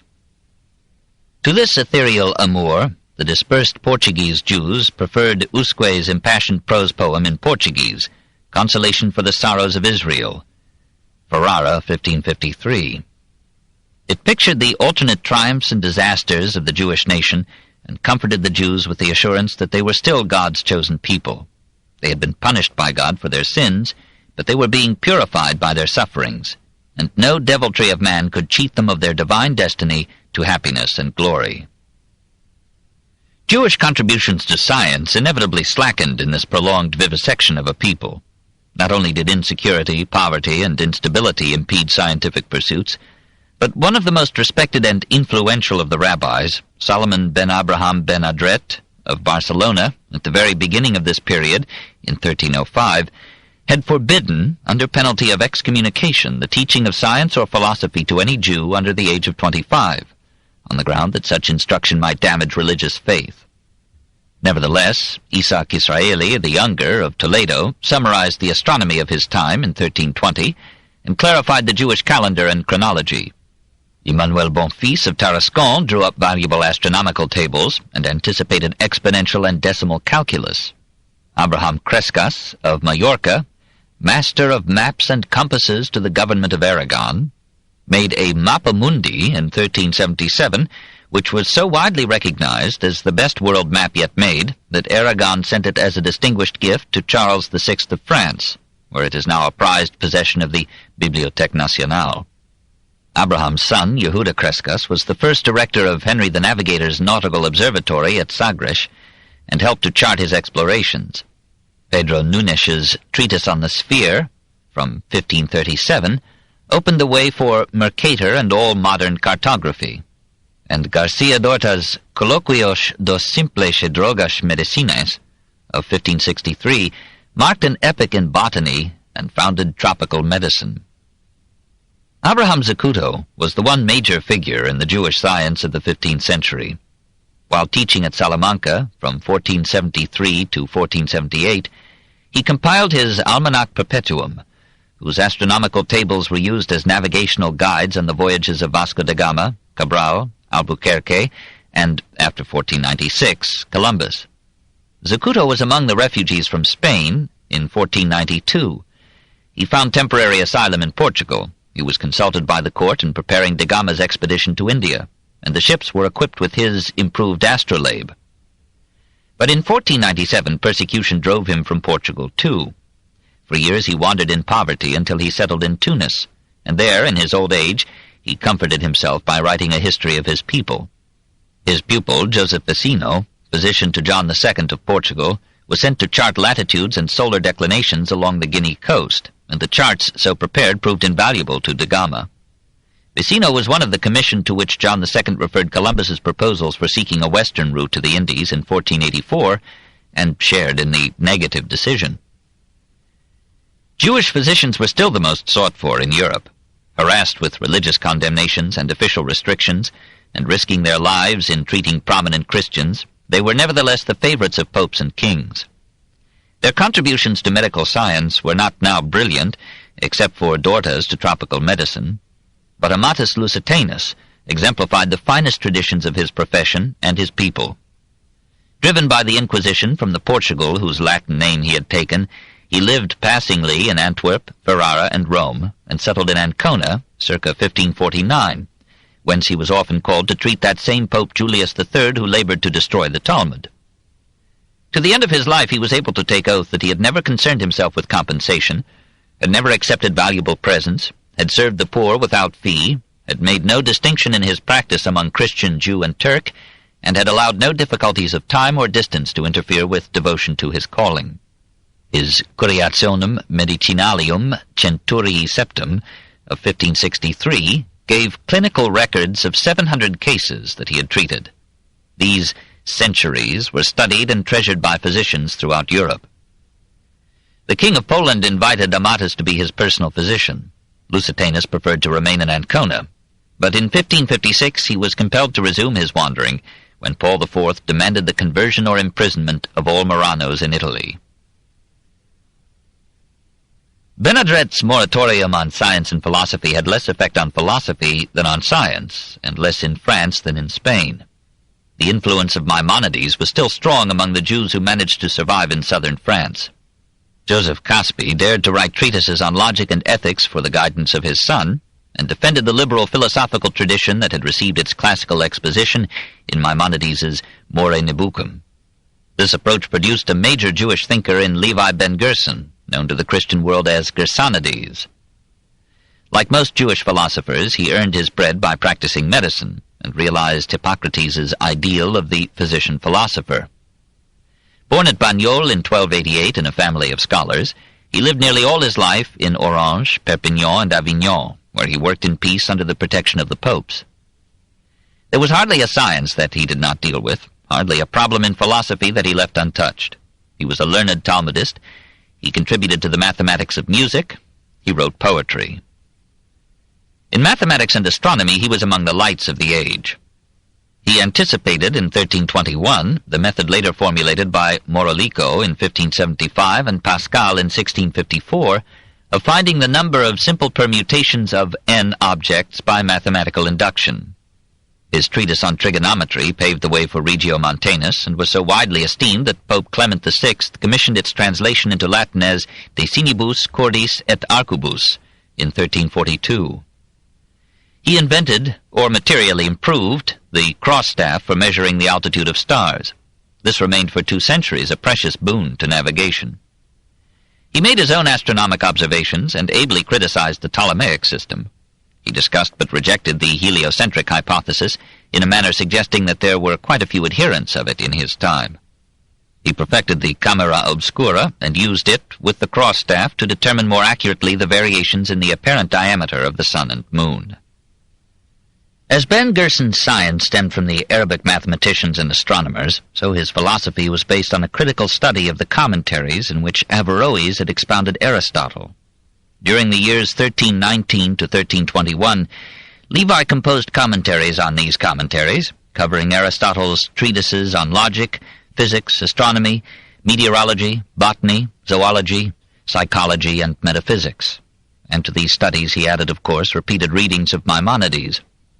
His own philosophy, and most of his science, were embodied in a Hebrew work entitled, in the fashion of the age, Milchamot Adonai, Battles of the Lord, 1317 to 1329. It ranks second only to the More Nebuchum in Jewish medieval philosophy, and continues Maimonides' attempt to reconcile Greek thought with Jewish faith, much to the detriment of the faith. When we consider the similar efforts of Averroes and Thomas Aquinas to harmonize Mohammedanism and Christianity with Aristotle, We might almost say that the impact of Aristotle on medieval theologies inaugurated their disintegration, and the transition from the age of faith to the age of reason. Gersonides sought to soften orthodox resentment by professing his readiness to abandon his views if these should be proved contrary to Scripture, an old scholastic dodge. Nevertheless, he went on to reason at great length about God, creation, the eternity of the world, the immortality of the soul. And when his conclusions contradicted Scripture, he interpreted it with such violence to the text that his critics renamed his book Battles Against the Lord. "We must not take literally," said Levi, "such stories as that of Joshua stopping the sun. These and similar miracles were probably natural events whose causes were forgotten or unknown." Finally, he proclaimed his rationalism without disguise. "The Torah cannot prevent us from considering to be true that which our reason urges us to believe." Gersonides derived the existence of God from what the atheist Holbach would call the system of nature. The law and order of the universe reveal a cosmic mind. To this he adds the teleological argument. Most things in living nature seem designed as means to end, and providence gives every organism the means of self-protection, development, and reproduction. The world as cosmos or order was created in time, but not out of nothing. An inert, formless mass pre-existed from eternity. Creation gave it life and form. Between God and the created forms is an intermediary power which Gerson, following Aristotle and Averroes, calls nous poietikos, the active or creative intellect. This emanation of divine intelligence guides all things and becomes the soul in man. So far as the soul depends upon the individual's sensations, it is mortal. So far as it conceives universals and perceives the order and unity of the world, it becomes consciously part of the active intellect, which is immortal. Ben Gerson's philosophy was rejected by the Jews as essentially a form of Averroism, a rationalism which would ultimately dissolve religious belief. Christian thinkers studied him. Spinoza was influenced by him. But the heart and mind of thoughtful Jews were more faithfully expressed by Hasdai ben Abraham Crescas, who had imbibed the conservatism of Solomon ben Adret. Born in Barcelona in 1340, Crescas lived through a period of rabid anti-Semitism. He was arrested on a charge of having desecrated a host. He was soon released, but his son, on the very eve of marriage, was killed in the massacres of 1391. Persecution strengthened Hasdai's faith, for only by belief in a just God and a compensatory heaven could he bear a life so evil in injustice and suffering. 7 years after the martyrdom of his son, he published in Spanish a Tratado, which sought to explain to Christians why a Jew should not be asked to accept Christianity. Courteously and moderately, he argued that the Christian dogmas of the Fall, Trinity, Immaculate Conception, Incarnation, Atonement, and Transubstantiation involved insuperable contradictions and absurd impossibilities. Yet when he composed his major work, Or Adonai, Light of the Lord, in 1410, he took a stand from which the Christians might have defended these theories. He renounced reason and bade it surrender to faith. Though he was not officially a rabbi, he shared the rabbinical view that the renewed persecutions were a divine punishment for subjecting the revealed religion to rationalistic dilution. If he wrote philosophy, it was through no admiration for it, but to prove the weakness of philosophy and reason and to affirm the necessity of belief. He repudiated the attempts of Maimonides and Gerson to reconcile Judaism with Aristotle. Who was this Greek that God had to agree with him? He protested the Aristotelian notion that God's supreme quality is knowledge. Rather, it is love. God is the absolute good. Crescas admitted that reason cannot harmonize God's foreknowledge with man's freedom. We must therefore reject not freedom, but reason. We must believe in God, free will, and immortality for our peace of mind and our moral health, and we need make no pretense to prove these beliefs by reason. We must choose between our proud, weak reason, which dissolves belief and begets despair, and our humble faith in God's word, through which alone we can bear the indignities and inequities of life. Crescas was the last of a brilliant line of medieval Jewish philosophers.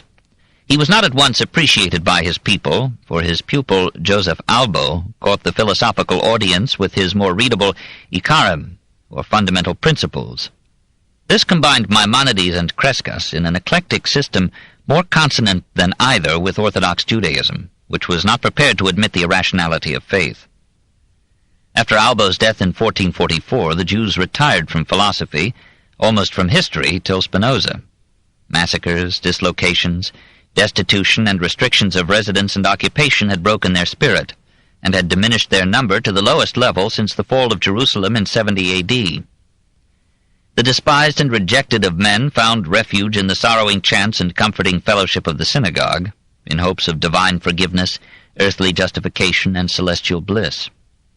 Scholars buried themselves in the Talmud, confining their reason to the elucidation of the saving law, while some followed the Kabbalah into a mysticism that subliminated misery into heaven-scaling delusions. Jewish poetry ceased to sing. Only a remnant lifted its head now and then defiantly against the storm, or softened the ironies of life with wistful humor and wry wit. Not till the humble Jew of Amsterdam would dare to unite Judaism, scholasticism, and Cartesianism into a sublime merger of religion and science would the Jews wake from their long and healing sleep to take their place again in the raceless and timeless international of the mind. Book 4. Behind the Scenes. Chapter 33. The Life of the People, 1517 to 1564. 1. The Economy.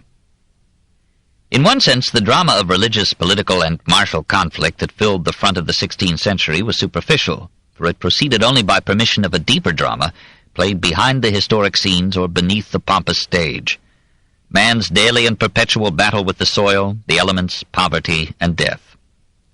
What, after all, were the bulls and blasts of popes and Protestants, the rival absurdities of murderous mythologies, the strut and succession, gout and syphilis of emperors and kings, compared with the inexorable struggle for food, shelter, clothing, health, mates, children, life? Throughout this period, the villages of Europe had to keep watch night and day against wolves, wild boars, and other threats to their flocks and homes. The hunting stage survived within the agricultural age. Man had to kill or be killed, and the weapons of defense made possible the routine of toil. 1,000 insects, the beasts of the forests, and the birds of the air competed with the peasant for the fruit of his seeds and drudgery. And mysterious diseases decimated his herds. At any time the rains might become erosive torrents or engulfing floods, or they might hold back till all life withered. Hunger was always around the corner, and fear of fire was never far from mind. Sickness made frequent calls, doctors were distant, and in almost every decade plague might carry off some members of the household precious in the affections of the family or in the siege of the earth. Of every 5 children born, 2 died in infancy, another before maturity. At least once in each generation the recruiting officer took a son for the army, and armies burned villages and ravaged fields. From the crop at last grown and harvested, 1/10 or more went to the landlord, 1/10 to the church.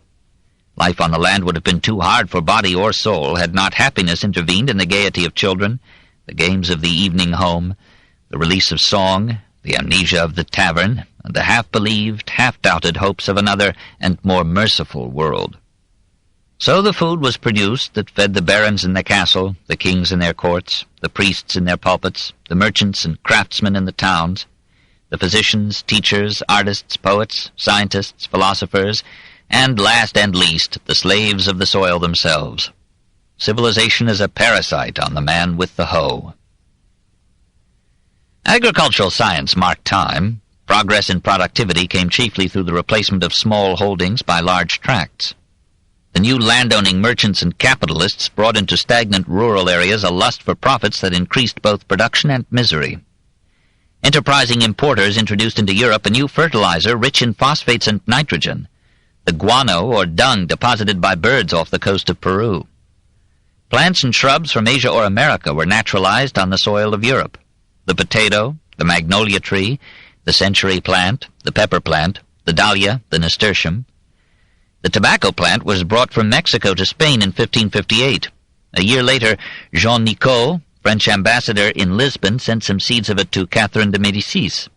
History rewarded him by giving his name to a poison. The fishing industry grew as population increased, but the Reformation dealt a passing blow to the herring trade by allowing meat on Fridays. Mining progressed rapidly under capitalistic organization. Newcastle was exporting coal in 1549. The Fuggers multiplied the output of their mines by prodding labor to greater and more orderly effort, and by improving the methods of refining ore. Georg Agricola takes us into a 16th century mine. The chief kinds of workmen are miners, shovelers, windlass men, carriers, sorters, washers, and smelters. The 24 hours of a day and night are divided into 3 shifts, and each shift consists of 7 hours. The 3 remaining hours are intermediate between the shifts, and form an interval during which the workmen enter and leave the mines. The first shift begins at the 4th hour in the morning and lasts till the 11th hour. The second begins at the 12th and is finished at the 7th. These 2 are day shifts in the morning and afternoon. The third is the night shift, and commences at the 8th hour in the evening and finishes at the 3rd in the morning. The Bergmeister does not allow this third shift to be imposed upon the workmen unless necessity demands it. In that case, they keep their vigil by the night lamps, and to prevent themselves falling asleep from the late hours or from fatigue, they lighten their long and arduous labors by singing, which is neither wholly untrained nor unpleasing. In some places, one miner is not allowed to undertake 2 shifts in succession, because it often happens that he falls asleep in the mine, overcome by exhaustion from too much labor. Elsewhere, he is allowed to do so because he cannot subsist on the pay of 1 shift, especially if provisions grow dearer. The laborers do not work on Saturdays, but buy those things which are necessary to life, nor do they usually work on Sundays or annual festivals, but on these occasions devote the shift to holy things. However, the workmen do not rest, if necessity demands their labor, for sometimes a rush of water compels them to work, sometimes an impending fall, and at such times it is not considered irreligious to work on holidays. Moreover, all workmen of this class are strong and used to toil from birth. In 1527, Georg Agricola was made city physician of Joachimsthal. In that mining town he became between times a mineralogist. There and elsewhere he studied with zeal and fascination the history and operations of mining and metallurgy, and after 20 years of research he completed, in 1550, his De Re Metallica, which is as epical a classic in its field as the masterpieces of Copernicus and Vesalius appearing in the same decade. He described in accurate detail and engaged artists to illustrate the tools, mechanisms, and processes of mining and smelting. He was the first to assert that bismuth and antimony are true primary metals. He distinguished some 20 mineral species not previously recognized, and he was the first to explain the formation of veins, canales, or channels, of ore in beds of rock by metallic deposits left by streams of water flowing into and under the earth. Mining, metallurgy, and textiles received most of the mechanical improvements credited to this age. This book is continued at this point on the other side of this cassette. Please reverse or turn the cassette over now.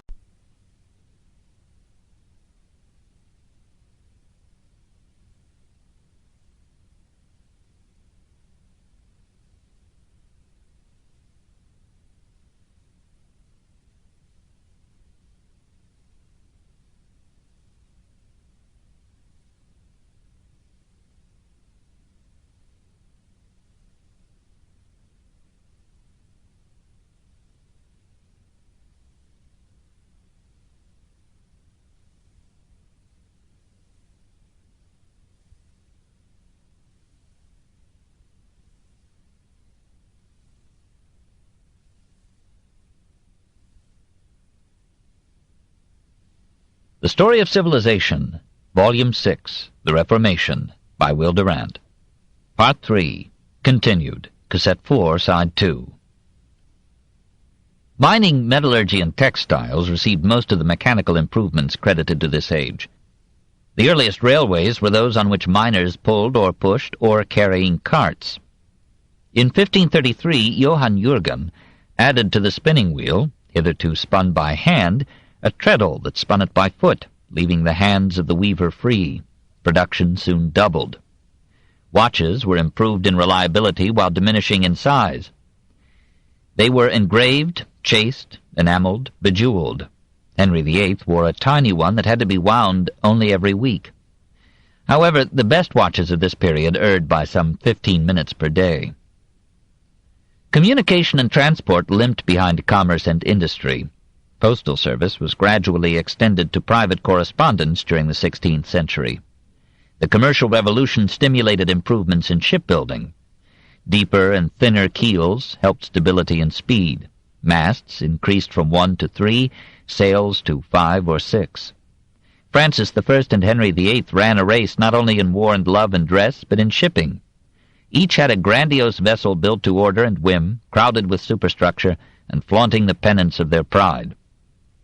In the Mediterranean, a ship of the early 16th century could make 10 miles an hour in fair weather, but the heavier vessels designed for the Atlantic were lucky to make 125 miles a day.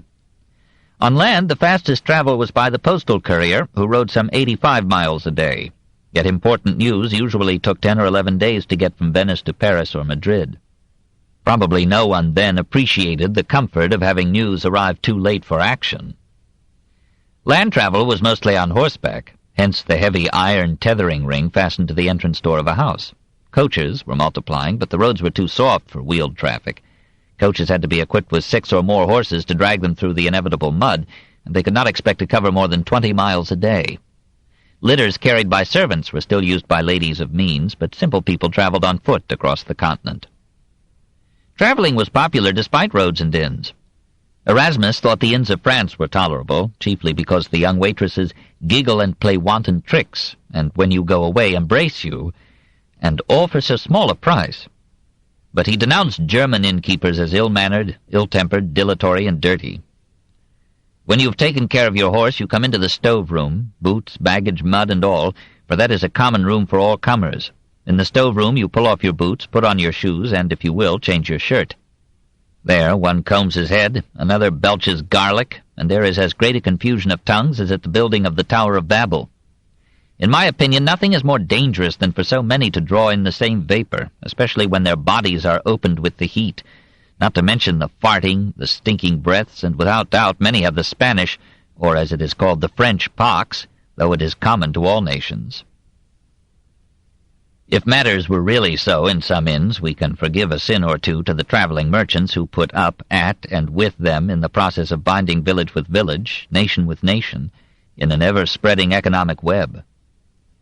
In each decade some new trade route was opened, overland as by Chancellor in Russia, overseas as by 1,000 adventurous voyages. Shakespeare's Shylock trafficked with England, Lisbon, Tripoli, Egypt, India, and Mexico. Genoa had trading colonies in the Black Sea, Armenia, Syria, Palestine, and Spain. It made its peace with the Porte and sold arms to the Turks who were at war with Christendom. France saw the point, made her own ententes with the sultans, and after 1560 dominated Mediterranean trade. Antwerp received goods everywhence, and shipped them everywhere. To meet the needs of this expanding economy, the bankers improved their services and techniques.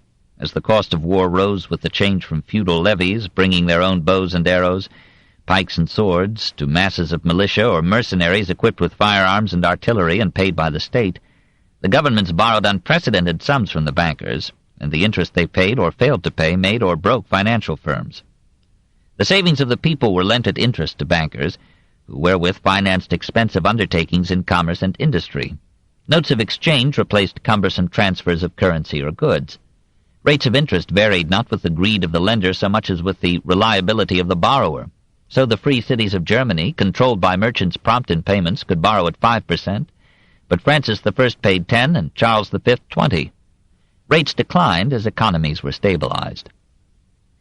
Gold and silver from the mines of Germany, Hungary, Spain, Mexico, and Peru provided an abundant and fluid currency. The new supplies of precious metal came just in time, for goods had been multiplying faster than coin. Imports from Asia were paid for only partly by exports, partly by gold or silver. Hence, in the decades before Columbus, prices fell to the discouragement of enterprise and trade. After the development of European mines and the import of silver and gold from Africa and America, the supply of precious metal outran the production of goods. Prices rose, business rejoiced. An economy based on mobile money dislodged the old economy rooted in the holding of land or the control of industry by the guilds. Guilds were in decay. They had taken form in times of municipal autarky and protectionism. They were not organized either to raise capital or to buy wholesale from distant sources, or to use factory methods and the division of labor, or to reach distant markets with their products. From the 13th century onward, they had developed an aristocratic exclusiveness, and had made conditions so hard for the journeyman as to drive him into the arms of the capitalist employer. The capitalist was animated by the profit motive, but he knew how to gather savings into capital, how and where to buy machinery and raw materials, run mines, build factories, recruit workers, divide and specialize labor, open and reach foreign markets, finance elections, and control governments. The new supplies of gold and silver cried out for profitable investment. American gold became European capital. In the resultant capitalism, there was a zest of competition, a stimulus to enterprise, a feverish search for more economical ways of production and distribution, which inevitably left behind the self-contentment of guildsmen plodding in ancient grooves. The new system surpassed the old in the quantity, not in the quality of its product, and merchants were crying out for quantity production to pay with manufactured exports for their imports from the East. The new wealth was largely confined to the merchants, financiers, manufacturers, and their allies in government. Some nobles still made fortunes through vast holdings with hundreds of tenants, or through enclosures that supplied wool to the textile industry. But for the most part, the landowning aristocracy found itself squeezed between kings and business-controlled cities. It declined in political power and had to content itself with pedigrees. The proletariat shared with the nobility the penalties of inflation. From 1500 to 1600, the price of wheat, with which the poor baked their bread, rose 150% in England, 200% in France, 300% in Germany.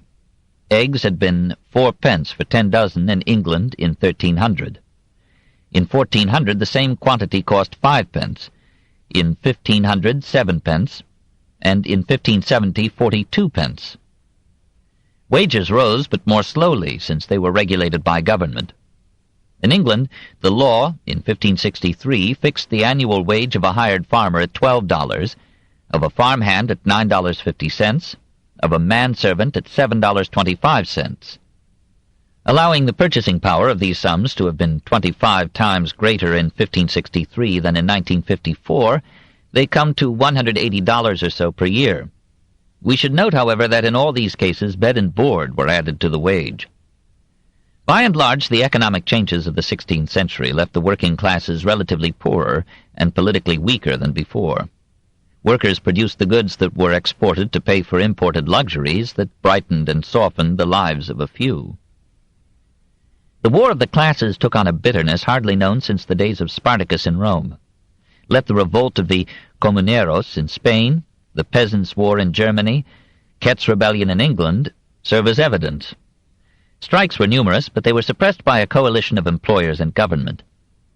In 1538, the English Clothworkers' Guild, controlled by the masters, decreed that a journeyman who refused to work under the conditions laid down by the employer should be imprisoned for the first offense, whipped and branded for the second. The laws of vagrancy under Henry VIII and Edward VI were so savage that few workers dared to be found unemployed.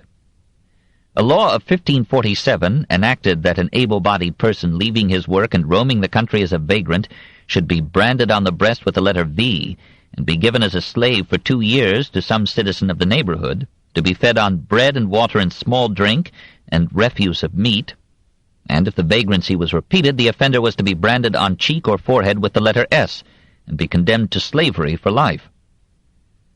It is to the credit of the English nation that these measures could not be enforced, and had soon to be repealed, but they display the temper of 16th-century governments. Duke George of Saxony decreed that the wages of miners under his jurisdiction should not be raised, that no miner should leave one place to seek work in another, and that no employer should hire anyone who had fomented discontent in another mine. Child labor was sanctioned, explicitly or implicitly, by law. The lace-making industry in Flanders was entirely worked by children, and the law forbade any girl over 12 years of age to engage in that occupation. Laws against monopolies, corners, or usury were evaded or ignored. The Reformation fell in with the new economy.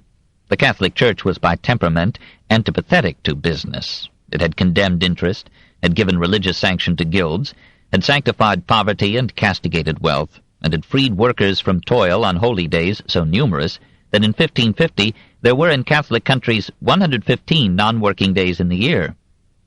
This may have played a part in the slower industrialization and enrichment of Catholic lands. Theologians approved by the Church had defended the fixing of just prices by law for the necessaries of life.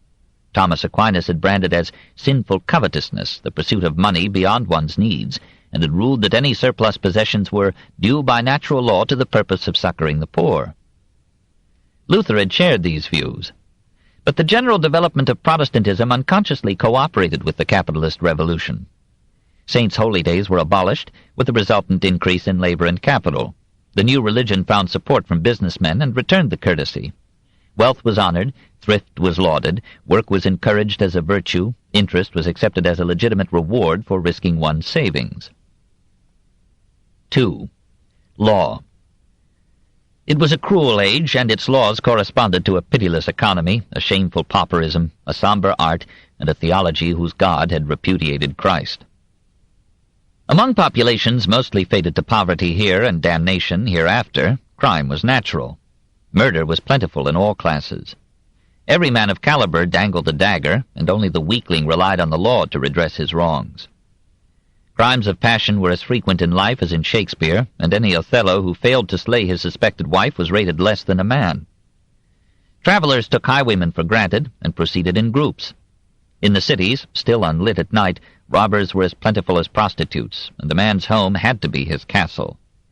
In the heyday of Francis I, a gang of thieves called Mauvais Garçons despoiled Paris in full sunlight. Brantome tells us, as unreliably as usual, how Charles IX, wishing to learn how the cutpurses performed their arts, instructed his police to invite 10 such artists to a royal ball. After the ball was over, he asked to see their spoils.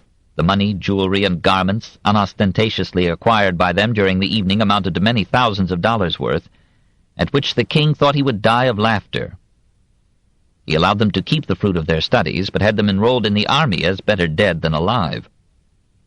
If we classify as crimes the adulteration of goods, the chicanery of business frauds, the bribery of courts, the seizure of ecclesiastical property, the extension of frontiers by conquest, every second man in Europe was a thief. We may give some the benefit of clergy and allow for an honest craftsman here and there. Add a little arson, a little rape, a little treason, and we begin to understand the problems faced by the forces of order and law. These were organized to punish rather than to prevent crime. In some large towns, like Paris, soldiers served as guardians of the peace. City blocks had their wardens, parishes their constables, but by and large the cities were poorly policed. Statesmen weary of fighting the nature of man reckoned it cheaper to control crime by decreeing ferocious penalties and letting the public witness executions. A score of offenses were capital: murder, treason, heresy, sacrilege, witchcraft, robbery, forgery, counterfeiting, smuggling, arson, perjury, adultery, rape, unless healed by marriage, homosexual actions, bestiality, falsifying weights or measures, adulterating food, damaging property at night, escaping from prison, and failure in attempted suicide. Execution might be by relatively painless beheading, but this was usually a privilege of ladies and gentlemen. Lesser fry were hanged, heretics and husband-killers were burned, outstanding murderers were drawn and quartered, and a law of Henry VIII, in 1531, punished poisoners by boiling them alive, as we gentler souls do with shellfish. A Salzburg municipal ordinance required that a forger shall be burned or boiled to death, a perjurer shall have his tongue torn out by the neck, a servant who sleeps with his master's wife, daughter, or sister shall be beheaded or hanged. Julienne Rabot, who had killed her child after a very painful delivery, was burned at Angers in 1531. And there, too, if we may believe Baudin, several persons were burned alive for eating meat on Friday and refusing to repent. Those who repented were merely hanged. Usually the corpse of the hanged was left suspended as a warning to the living, until the crows had eaten the flesh away. For minor offenses, a man or a woman might be scourged, or lose a hand, a foot, an ear, a nose, or be blinded in one eye or both, or be branded with a hot iron. Still milder misdemeanors were punished by imprisonment in conditions varying from courtesy to filth, or by the stocks, the pillory, the whipping cart, or the ducking stool. Imprisonment for debt was common throughout Europe. All in all, the penal code of the 16th century was more severe than in the Middle Ages, and reflected the moral disorder of the time. The people did not resent these ferocious punishments. They took some pleasure in attending executions, and sometimes lent a helping hand. When Montecuculi confessed under torture that he had poisoned, or had intended to poison, Francis, the beloved and popular son of Francis I, he was dismembered alive by having his limbs tied to horses, which were then driven in 4 directions. This in Lyon in 1536. The populace, we are told, cut his remains into little morsels, hacked off his nose, tore out his eyes, broke his jaws, trained his head in the mud, and made him die 1,000 times before his death. To the laws against crime were added blue laws against recreations, supposedly infringing upon piety, or innovations too abruptly deviating from custom. Fish-eating on Friday, required by common law in Catholic lands, was required by state law in the Protestant England of Edward VI to support the fishing industry, and so train men to the sea for the navy. Gambling was always illegal and always popular. Francis I, who knew how to amuse himself, ordered the arrest of people who played cards or dice in the taverns or gaming houses, this in 1526, but he allowed the establishment of a public lottery in 1539. Drunkenness was seldom punished by law, but idleness was almost a capital crime. Sumptuary laws, designed to check conspicuous expenditure by the newly rich and to preserve class distinctions, regulated dress, adornment, furniture, meals, and hospitality. "When I was a boy," said Luther, "all games were forbidden, so that card-makers, pipers, and actors were not admitted to the sacraments, and those who had played games or been present at shows or plays made it a matter of confession." Most such prohibitions survived the Reformation to reach their peak in the later 16th century. It was some consolation that enforcement was rarely as severe as the law. Escape was easy. A kindly, bribed or intimidated judge or jury let many a rascal go lightly punished or scot-free. Scot originally meant an assessment or fine. The laws of sanctuary were still recognized under Henry VIII. However, laxity of enforcement was balanced by frequent use of torture to elicit confessions or testimony. Here the laws of Henry VIII, though they were the severest in the history of England, were ahead of their time. They forbade torture except where national security was held to be involved. Delay in trying an indicted person could also be torture. One complaint of the Spanish Cortes to Charles V was that men charged with even slight offenses lingered in prison as long as 10 years before being tried, and that trials might drag on for 20 years. Lawyers bred and multiplied as the priesthood declined. They filled the judiciary and the higher bureaucracy. They represented the middle classes in the national assemblies and the provincial parlements. Even the aristocracy and the clergy depended on them for guidance in civil law. A new noblesse de robe, the furred cats of Rabelais, formed in France. Canon law disappeared in Protestant countries, and jurisprudence replaced theology as the pièce de résistance in universities. Roman law sprang back to life in Latin countries and captured Germany in the 16th century. Local law survived alongside it in France. Common law was preferred to it in England. But the Justinian Code had some influence in shaping and sustaining the absolutism of Henry VIII. Yet in Henry's own court, his chaplain, Thomas Starkey, composed, circa 1537, a dialogue whose main theme was that laws should dictate the will of the king, and that kings should be subject to election and recall. "That country cannot long be well governed or maintained with good policy, where all is ruled by the will of one not chosen by election, but cometh to it by natural succession. For seldom seen it is that they which by succession come to kingdoms and realms are worthy of such high authority. What is more repugnant to nature than a whole nation to be governed by the will of a prince? What is more contrary to reason than all the whole people to be ruled by him which commonly lacketh all reason? It is not man that can make a wise prince of him that lacketh wit by nature. But this is in man's power, to elect and choose him that is both wise and just, and make him a prince, and him that is a tyrant so to depose." Starkey died a strangely natural death a year after writing this dialogue, but 334 years before it reached print. 3. Morals. How did the people of Latin Christendom behave? We must not be misled by their religious professions. These were more often expressions of pugnacity than of piety. The same sturdy men who could believe so fiercely could fiercely blaspheme, and the girls who on Sunday bowed demurely before statues of the Virgin rouged their cheeks hopefully during the week, and many of them got themselves seduced, if only as a proposal of marriage. Virginity had to be protected by every device of custom, morals, law, religion, paternal authority, pedagogy, and point of honor. yet it managed to get lost. Soldiers returning from campaigns in which sex and liquor had been their chief consolations found it painful to adjust themselves to continence and sobriety. Students majored in venery and protested that fornication was but a venial sin, which enlightened legislators would overlook. Robert Greene declared that at Cambridge he had consumed the flower of my youth amongst wags as lewd as myself. Female dancers, not infrequently, performed on the stage and elsewhere absolutely naked. This apparently is one of the oldest novelties in the world. Artists looked down their noses at the rules and regulations of sexual behavior, and lords and ladies agreed with the artists. Among great folk, wrote Brantome, these rules and scruples concerning virginity are made little of. How many girls I know of the great world who did not take their virginity to the marriage bed? We have noted the sort of story that sweet Marguerite of Navarre seems to have heard without a blush. The bookstalls were stacked with licentious literature, for which high prices were greedily paid. Aretino was as popular in Paris as in Rome. Rabelais, a priest, did not feel that he would reduce the sales of his gargantuan epic by spattering it with such speech as would have made Aretino run to cover. Artists found a ready market for erotic pictures, even for pictured perversions. Masterpieces of this kind were sold by street hawkers, letter carriers, strolling players, even at the great fairs. All the perversions found place in this period, as in the aristocratic pages of Brantome. Prostitution prospered in income and prestige. It was in this age that its practitioners came to be called courtigiane, courtesans, which was the feminine of courtigiani, courtiers. Some generals provided prostitutes for their armies, as a safeguard for the other women of occupied towns.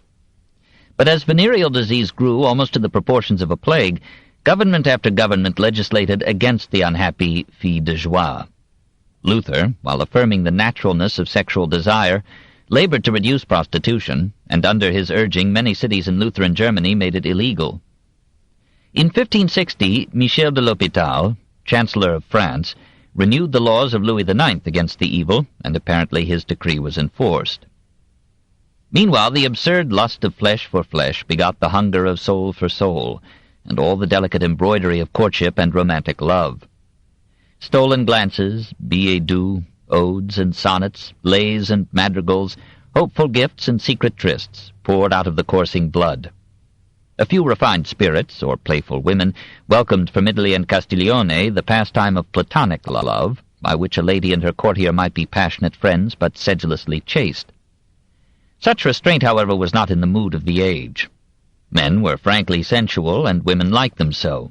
Love poetry abounded, but it was a prelude to possession. Not to marriage. Parents were still too matter-of-fact to let love choose mates for life. Marriage, in their dispensation, was a wedding of estates. Erasmus, sensitive to the charms of women but not of matrimony, advised youngsters to marry as the oldsters wished, and trust to love to grow with association, rather than wither with satiation. And Rabelais agreed with him.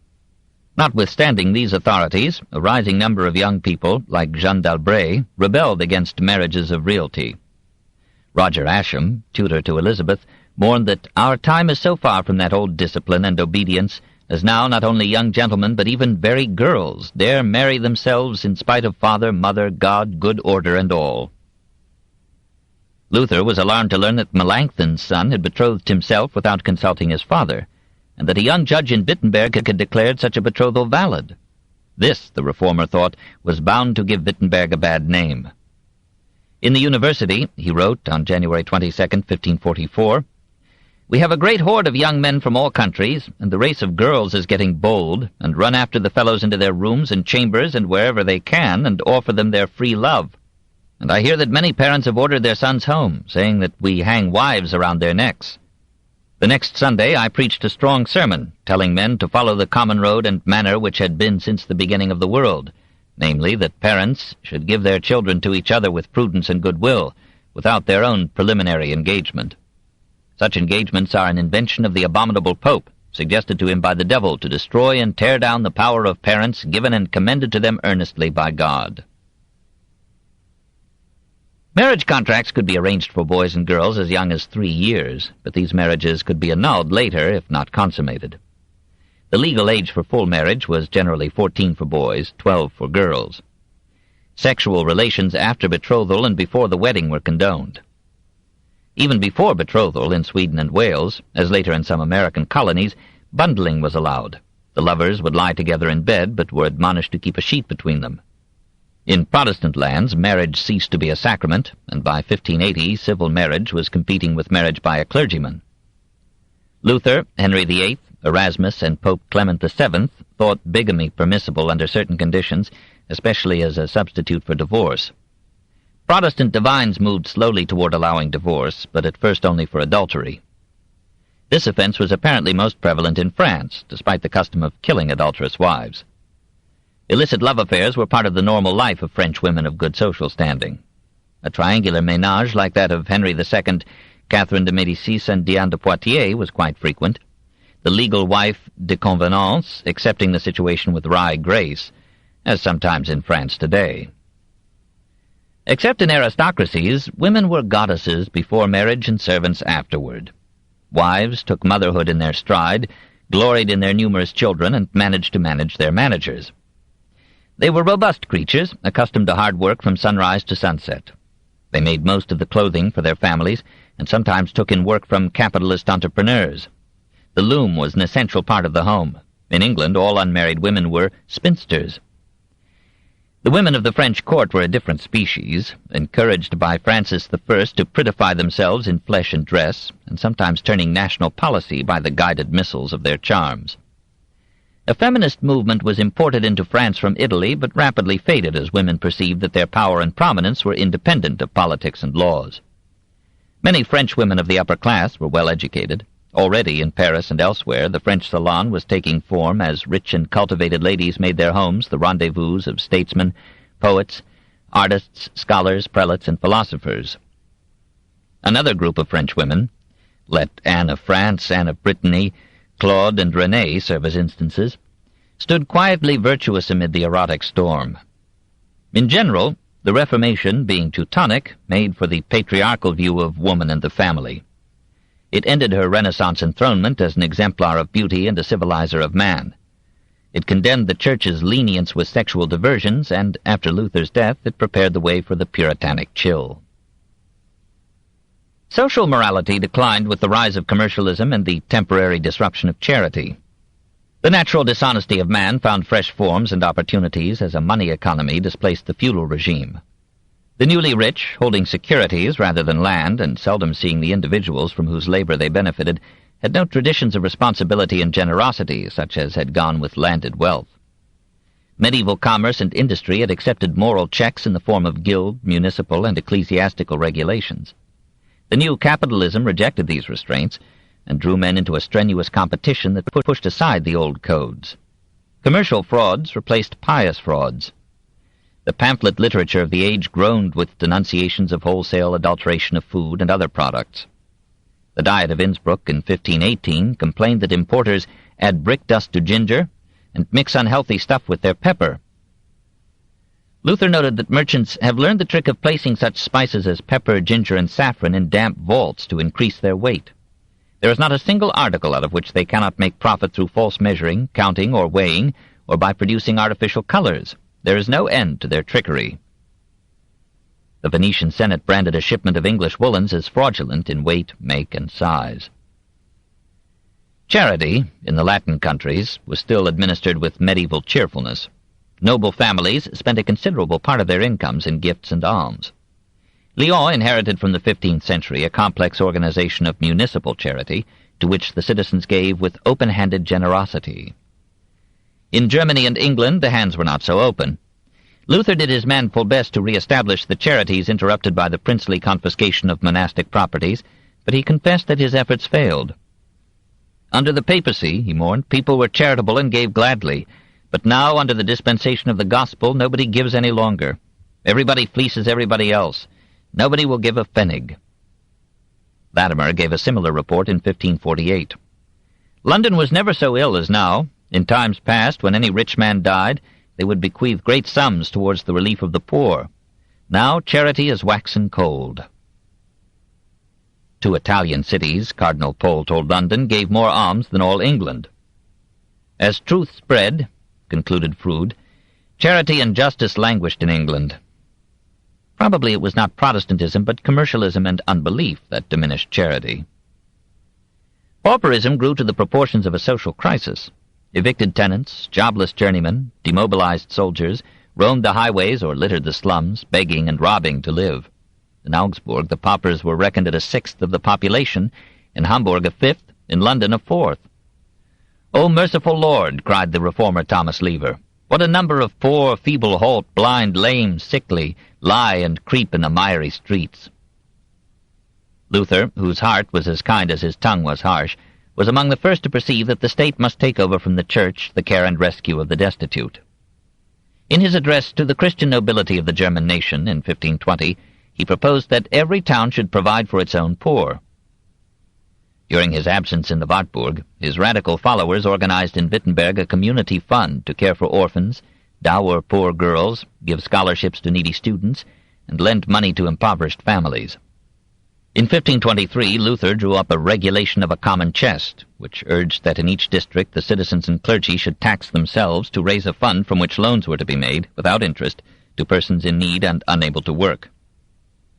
In 1522, Augsburg appointed 6 Armenpfleger, protectors of the poor, to supervise the distribution of relief. Nuremberg followed suit, then Strasbourg and Breslau in 1523, Ratisbon and Magdeburg in 1524. In that year, the Spanish humanist, Juan Luis Vives, wrote for the town council of Bruges a tract on the relief of the poor. He noted the spread of poverty amid growing wealth, and warned that the extreme inequality of possessions might engender a ruinous rebellion. "As it is disgraceful," he wrote, "for the father of a family in his comfortable home to permit anyone in it to suffer the disgrace of being unclothed or in rags, it is similarly unfitting that the magistrates of a city should tolerate a condition in which citizens are hard-pressed by hunger and distress." Vives agreed that all who were capable of work should be made to work, and that no one should be allowed to beg. But since many were really unable to work, some refuge must be set up for them in almshouses, hospitals, and schools financed by the municipality. Food, medical care, and elementary education should be given them gratis, and special provision should be made for the mentally defective. Ypres combined Vives's ideas with the German precedents and organized in 1525 a community chest which united all charitable endowments in one fund, and all charitable distribution under one head. Charles V asked for a copy of the Ypres plan and recommended it to all the cities of the Empire in 1531, and Henry VIII sent a similar directive to the parishes of England in 1536. In Catholic countries, the Church retained the administration of charity. Political morality remained Machiavellian. Spies were taken for granted. Those of Henry VIII in Rome were expected to report the most secret conversations of the Vatican. Bribery was traditional and flowed more lushly after the influx of American gold. Governments competed in violating treaties. Turkish and Christian fleets rivaled each other in piracy. In the decay of chivalry, the morals of war relapsed into semi-barbarism. Cities that had unsuccessfully resisted siege were sacked or burned. Soldiers surrendering were slaughtered or enslaved till ransomed. Such international law and comity as had existed in the occasional submission of kings to arbitration by popes disappeared in a chaos of nationalistic expansion and religious enmity. Toward non-Christians, Christians recognized few moral restraints, and the Turks reciprocated. The Portuguese captured and enslaved African Negroes, and the Spanish conquistadors robbed, enslaved, and killed American natives without abating their high resolve to make the New World Christian. Life was so bitter for the American Indians under Spanish rule that thousands of them committed suicide. Even in Christendom there was a startling increase of suicides in this age. Some humanists condoned self-destruction, but the Church ruled that it led straight to hell, so that the successful seeker fell out of the frying pan into the fire. All in all, the Reformation, though it ultimately improved the morals of Europe, temporarily damaged lay morality. Pirkheimer and Hans Sachs, both sympathetic with Luther, mourned that a chaos of unregulated conduct had followed the collapse of ecclesiastical authority. Luther, as usual, was quite frank about the matter. "The more we go forward, the worse the world becomes. It is clear enough how much more greedy, cruel, immodest, shameless, wicked the people are now than they were under popery. We Germans are today the laughing-stock and disgrace of all peoples. We are regarded as ignominious and obscure swine. We steal, we lie, we eat and drink to excess, and we give ourselves to every vice. It is the general complaint that the young people of today are utterly dissolute and disorderly, and will not let themselves be taught any more. The women and girls of Wittenberg have begun to go bare before and behind, and there is no one to punish or correct them, and God's word is mocked. Andreas Musculus, a Lutheran preacher, described his time, in 1560, as unspeakably immoral compared with the Germans of the 15th century, and many Protestant leaders agreed with him. "The future appalls me," moaned Calvin. "I dare not think of it. Unless the Lord descends from heaven, barbarism will engulf us." We hear similar notes from Scotland and England. Froude, ardent defender of Henry VIII, summed up fairly, "The movement commenced by Henry VIII, judged by its present results," this in 1550, "had brought the country at last into the hands of mere adventurers. The people had exchanged a superstition which in its grossest abuses prescribed some shadow of respect and obedience, for a superstition which merged obedience in speculative belief. And under that baneful influence not only the highest virtues of self-sacrifice, but the commonest duties of probity and morality were disappearing. Private life was infected with impurity, to which the licentiousness of the Catholic clergy appeared like innocence. Among the good who remained uninfected, the best were still to be found on the reforming side." We can hardly attribute this moral decline in Germany and England to Luther's unchaining of sex or his scorn of good works, or to Henry's bad example in sexual indulgence and callous cruelty. For a similar, in some ways a more unrestrained license ruled in Catholic Italy under the Renaissance popes, and in Catholic France under Francis I. Probably the basic cause of the moral loosening in Western Europe was the growth of wealth. A main supporting cause was the decline of faith not only in Catholic dogmas, but in the very fundamentals of the Christian creed. "Nobody cares about either heaven or hell," warned Andreas Musculus. "Nobody gives a thought to either God or the devil." In such statements by religious leaders, we must allow for the exaggeration of reformers, disappointed to find how little their theological emendations had improved the moral life. Men had not been much better before, and would not be much better in later centuries, if we may trust the preachers. We can discover all the sins of the 16th century in our own age, and all of ours in theirs, according to their means. Meanwhile, both Catholicism and Protestantism had set up and strengthened two focuses of moral regeneration: the improvement of clerical conduct through marriage or continence, and the emphasis on the home as the final citadel of faith and decency.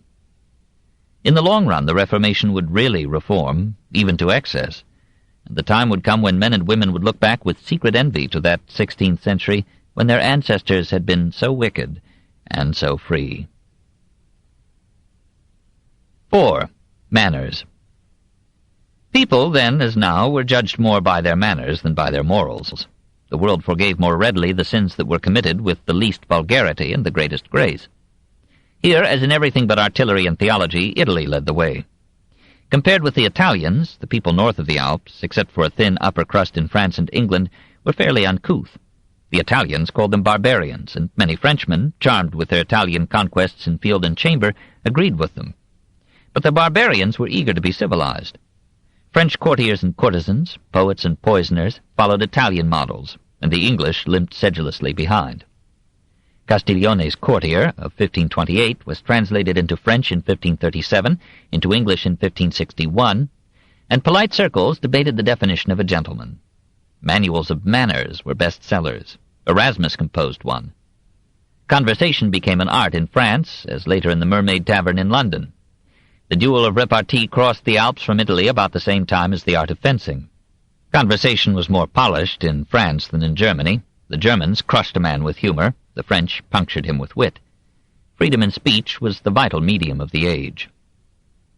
Since the surface can be more easily made presentable than the soul, the rising classes and the rising civilizations of the North paid much attention to their clothing. Commoners dressed artlessly enough, as we see in Brueghel's Multitudes.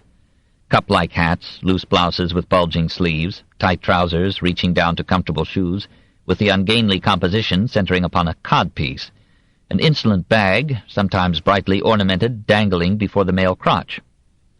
Moneyed males in Germany enveloped their mighty frames in voluminous folds of cloth, topped with broad hats that lay on the head like terraced pancakes.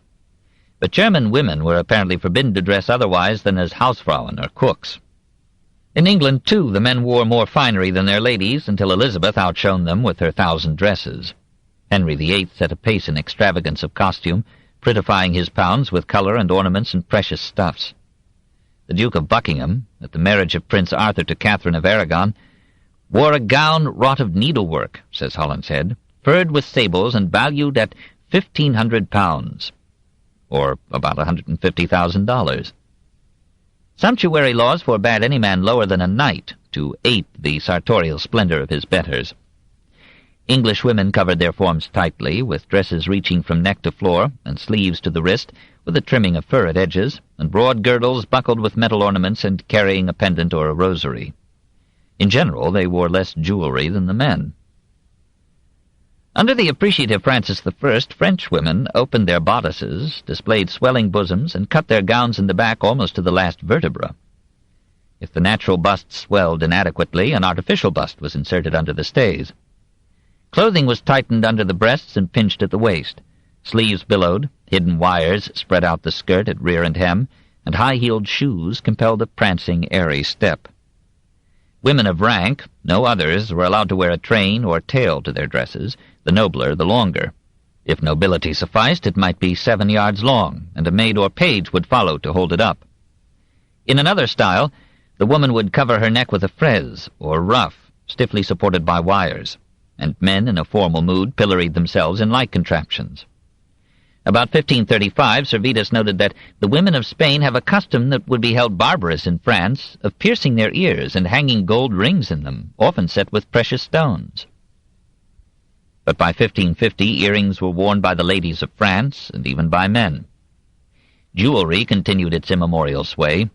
Frenchmen clothed themselves in silk shirts and velvet doublets, padded their shoulders, cased their legs in tight-colored breeches, and protected their manhood with a braguette, or codpiece, sometimes set off with ribbons or jewelry.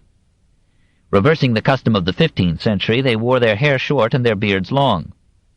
Feminine hair was worn in a variety of structures, discouraging to describe.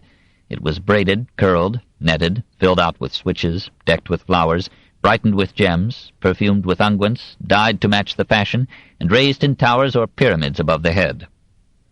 Hairdressers were now indispensable to women of fashion, for growing old seemed a fate worse than death. How clean were the bodies behind the frills?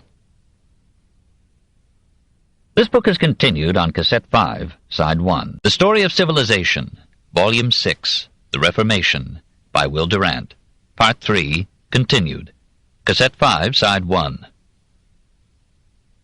How clean were the bodies behind the frills? A 16th-century Introduction pour les jeunes dames spoke of women who have no care to keep themselves clean except in those parts that may be seen, remaining filthy under their linen. And a cynical proverb held that courtesans were the only women who washed more than their face and hands. Perhaps cleanliness increased with immorality, for as women offered more of themselves to view or to many, cleanliness enlarged its area. Frequent bathing, preferably in perfumed water, became now, especially in France, part of good manners. Public bathhouses diminished in number as private bathrooms multiplied. These, however, were usually without running water, depending on bowls and tubs. Steam baths, which had come into Western Europe with returning crusaders in the 13th century, continued popular through the 16th. The home almost replaced the church as the center of religious worship in Protestant lands. The father served as priest, leading the family in daily prayers, Bible reading, and psalms, and the mother taught her children the catechism. In the middle classes, comfort went with piety. This was the age when the table evolved by joining trestles and boards into a sturdy-legged unity, benches and cushions evolved into the upholstered chair, and the four-poster bed, carved and canopied, became a symbol of moral stability and financial success. Furniture, plate, andirons, and kitchen utensils were made to endure, even sparkle, for generations. Pewter replaced wooden platters. Spoons of tin or silver replaced those of wood. Houses were big because families were large. Women bore almost annually, often in vain, for infantile mortality was high. John Colet was the eldest of 22 children. By the time he was 32, all the others were dead. Anton Koberger, the Nuremberg painter, had 25 children and survived 12 of them. Dürer was one of 18 children, of whom only 3 seemed to have reached maturity. To round out the family, there were household pets almost as numerous as the progeny. Parrots had come in from the West Indies, and monkeys from India were domestic favorites. A whole literature instructed women and children in the care of dogs and birds. Meals were enormous. Vegetables were despised, and only slowly won acceptance. The cabbage, carrot, lettuce, rhubarb, potato, lima bean, and strawberry now came into common use. The main meal or dinner was taken at 11 in the morning. Supper was deferred till 7. The higher the class, the later the hour. Beer and wine were the staple drinks at all meals, even breakfast. One of Thomas More's claims to fame was that he drank water. About 1550, the Spaniards brought in chocolate from Mexico. Coffee had not yet percolated from Arabia into Western Europe. In 1512, the household of the Duke of Northumberland allowed a quart of ale per person per meal, even to boys 8 years old. The average consumption of ale in 16th century Coventry was a quart per day for every man, woman, and child. The breweries of Munich were renowned as early as the 14th century. Drunkenness was in good repute in England till Bloody Mary frowned upon it. It remained popular in Germany. The French drank more stably, not being quite so cold. Despite poverty and oppression, many of the graces of life continued. Even the poor had gardens. The tulip, first brought to Western Europe about 1550 by Busbecq, imperial ambassador at Constantinople, became a national passion in Holland. Country houses were a pleasant fashion in England and France. Villagers still had their seasonal festivals, May Day, Harvest Home, All Saints, Christmas, and many more. Kings themselves went maying and crowned themselves with flowers. The amusements of the rich sometimes provided exciting pageantry for the poor, as when Henry II entered Lyon in state in 1548. And commoners might, at a respectful distance, watch lords joust at tournaments, till that sport went out of style after the death of Diane's king. Religious processions became more pagan as the age of Henry VIII moved toward the Elizabethan, and on the continent, an easy morality allowed nude women, in festival pageants, to impersonate historical or mythological characters. Dürer confessed himself fascinated by such a display at Antwerp in 1521. And there were games. Rabelais filled a chapter by merely listing them, real and imagined, and Brueghel showed almost 100 of them in one painting. Bear-baiting, bullfighting, cockfighting amused the populace. Football, bowling, boxing, wrestling exercised and exorcised young commoners. And Paris alone had 250 tennis courts for its blue bloods in the 16th century. All classes hunted and gambled. Some ladies threw dice, some bishops played cards for money. Mummers, acrobats, and players roamed the countryside and performed for lords and royalty. Within doors, people played cards, chess, backgammon, and a score of other games. Of all pastimes, the best beloved was the dance. After dinner, says Rabelais, they all went tag-rag together to the willowy grove, where on the green grass, to the sound of merry flutes and pleasant bagpipes, they danced so gallantly that it was a sweet and heavenly sport to see. So in England, on May Day, villagers gathered round a gaily decorated maypole, danced their lusty rustic measures, and then it appears indulged in intimacies reminiscent of the Roman festival of Flora, goddess of flowers. Under Henry VIII, the May games usually included the Morris, that is, Moorish, dance, which had come from the Spanish Moors via the Spanish fandango with castanets. Students danced so boisterously at Oxford and Cambridge that William of Wykeham had to forbid the ecstasy near chapel statuary. Luther approved of dancing and relished especially the square dance with friendly bows, embracings, and hearty swinging of the partners. The grave Melanchthon danced, and at Leipzig in the 16th century the city fathers regularly held a ball to permit students to become acquainted with the most honorable and elegant daughters of magnates, senators, and citizens. Charles VI often led ballet, the ballet or dance at the French court. Catherine de Médicis brought Italian dancers to France, and there, in the later days of that unhappy Queen Mother, dancing developed new aristocratic forms. Dancing, said Jean Tabourot, in one of the oldest books on one of the oldest arts, is practiced in order to see whether lovers are healthy and suitable for one another. At the end of a dance, the gentleman is permitted to kiss his mistress, in order that he may ascertain if she has agreeable breath. In this manner, dancing becomes necessary for the good government of society.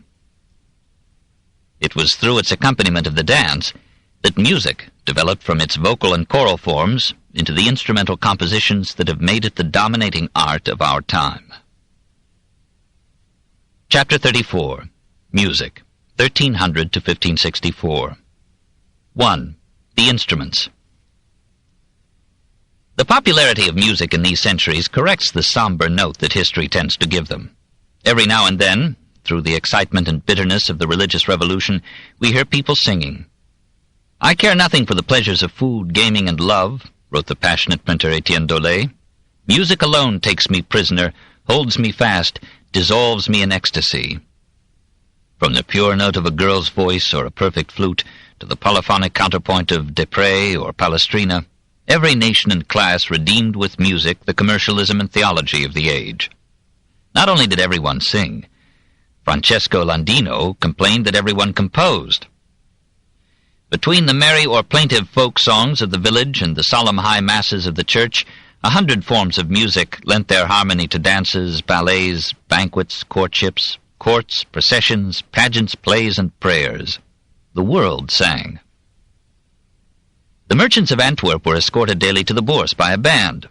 Kings studied music as no feminine or mechanical prerogative, but as a mark and fount of civilization. Alfonso X of Spain sedulously and lovingly collected songs to the Virgin. Cantigas de Santa Maria.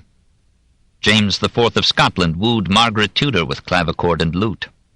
Charles VIII of France took the royal choir with him on his campaigns in Italy. Louis XII sang tenor in the court choir.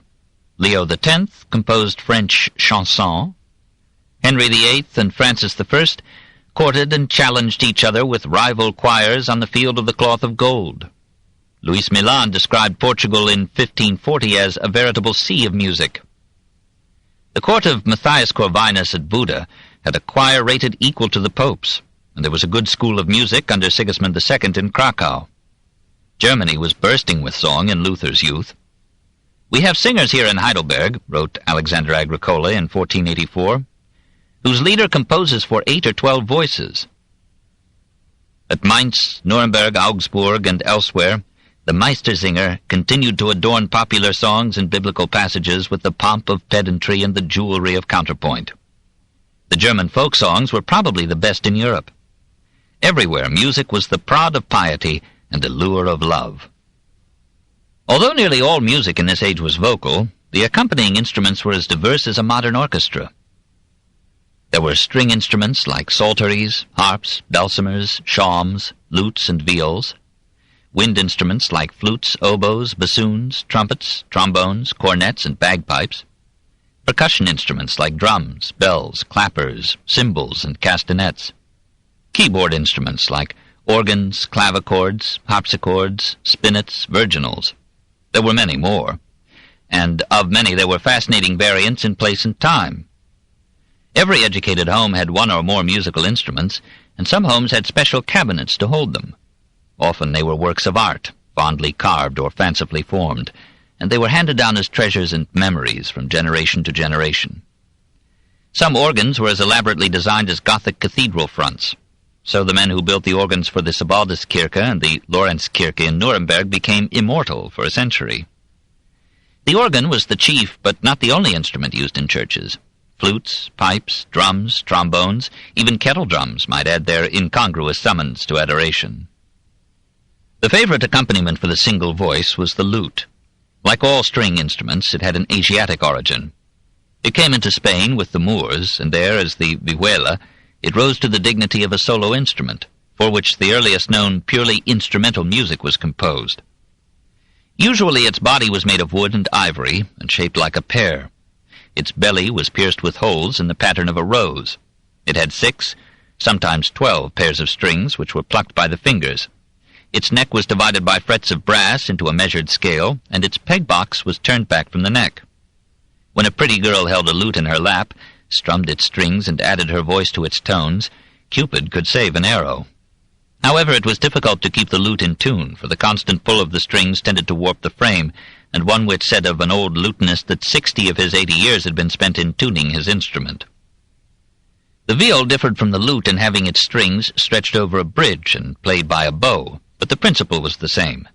The vibration of taut struck strings over a box perforated to deepen sound. Viols came in three sizes. The large bass viola da gamba, held between the legs, like its modern replacement, the violoncello, the small tenor viola da braccio, held on the arm, and the treble viol. During the 16th century, the viola da braccio evolved into the violin, and in the 18th, the viol passed out of use. The only European invention in musical instruments was the keyboard, by which the strings were indirectly struck instead of being directly plucked or bowed. The oldest known form, the clavichord, made its debut in the 12th century and survived to be well-tempered by Johann Sebastian Bach.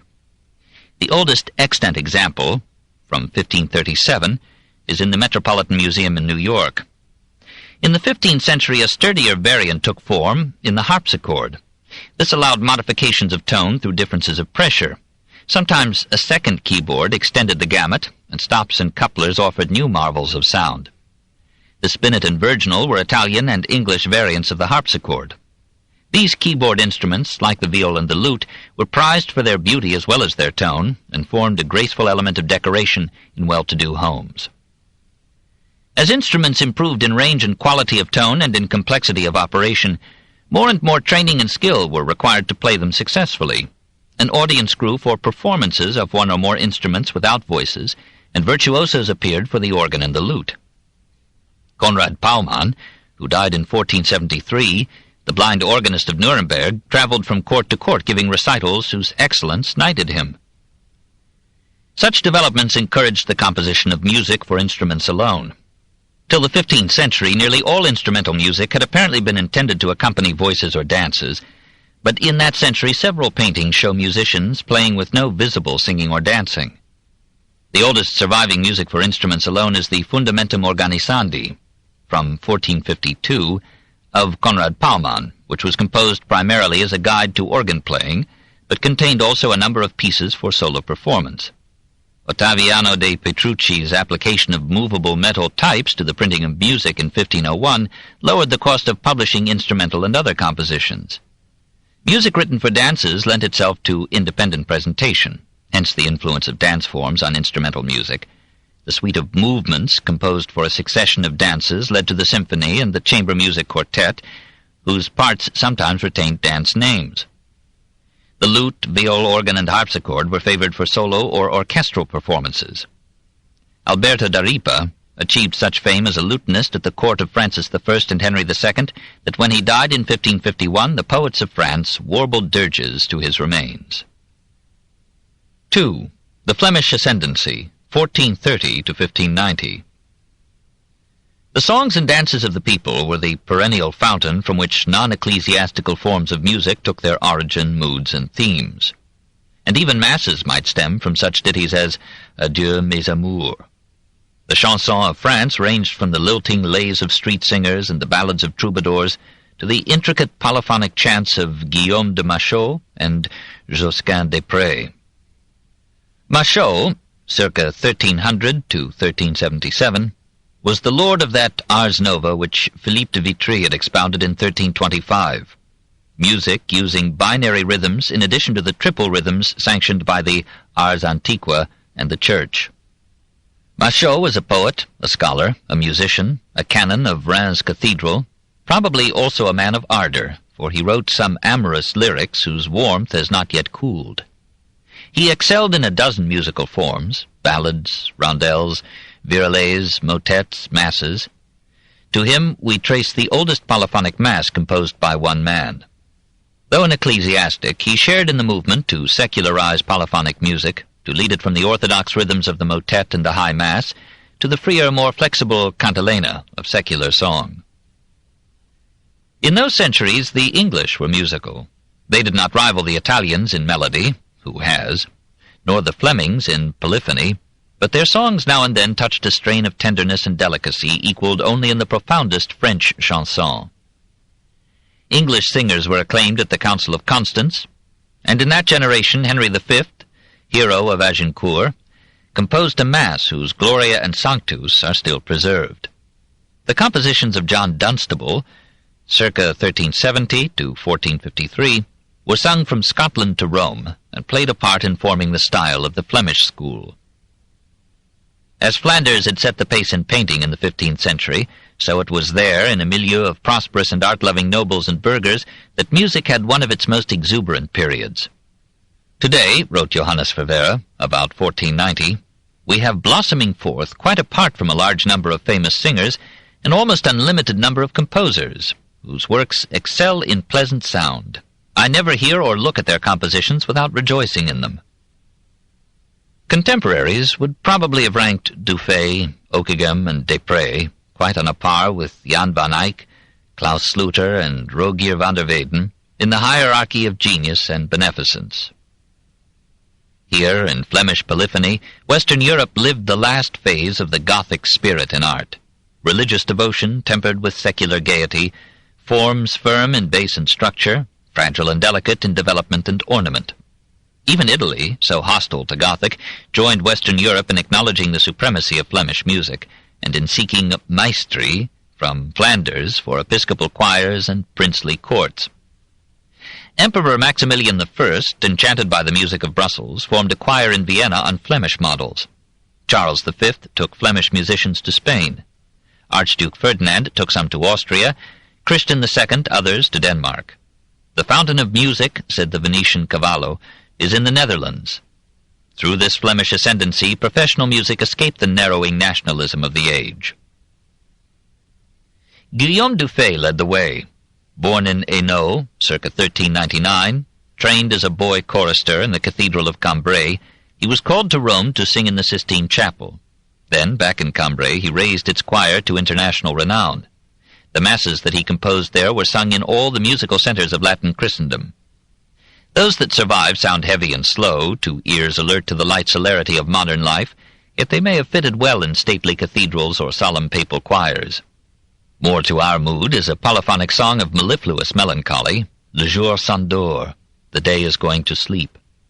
We picture a robed chorus singing such a chant in the Gothic halls of Cambrai, Ypres, Brussels, Bruges, Ghent, or Dijon, and we perceive that the architecture, painting, costumes, music, and manners of that warm and colorful and pompous age made a harmonious artistic whole, being themselves variations on one pervasive theme. Dufay's methods were developed and were broadcast through Europe by the most influential musical teacher of perhaps any time. Johannes Ockeghem, born in Flanders circa 1430, spent most of his years providing music and musical education at the court of France. His special passion was for the canon, a form of fugue in which the words and melody sung by the first voice were repeated, several bars later, by a second voice, later by a third, and so on, in a flowing counterpoint whose laborious complexity challenged the singers and charmed the composers. These ran to him from every Roman Catholic land to learn and carry off his skill.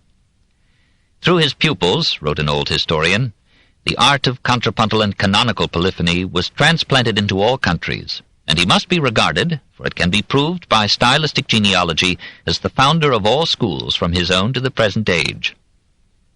But since this was written in 1833, Ockeghem cannot be held responsible for 20th century music. At his death in 1495, the musicians of Europe wrote motets to his memory, and Erasmus a lamentation.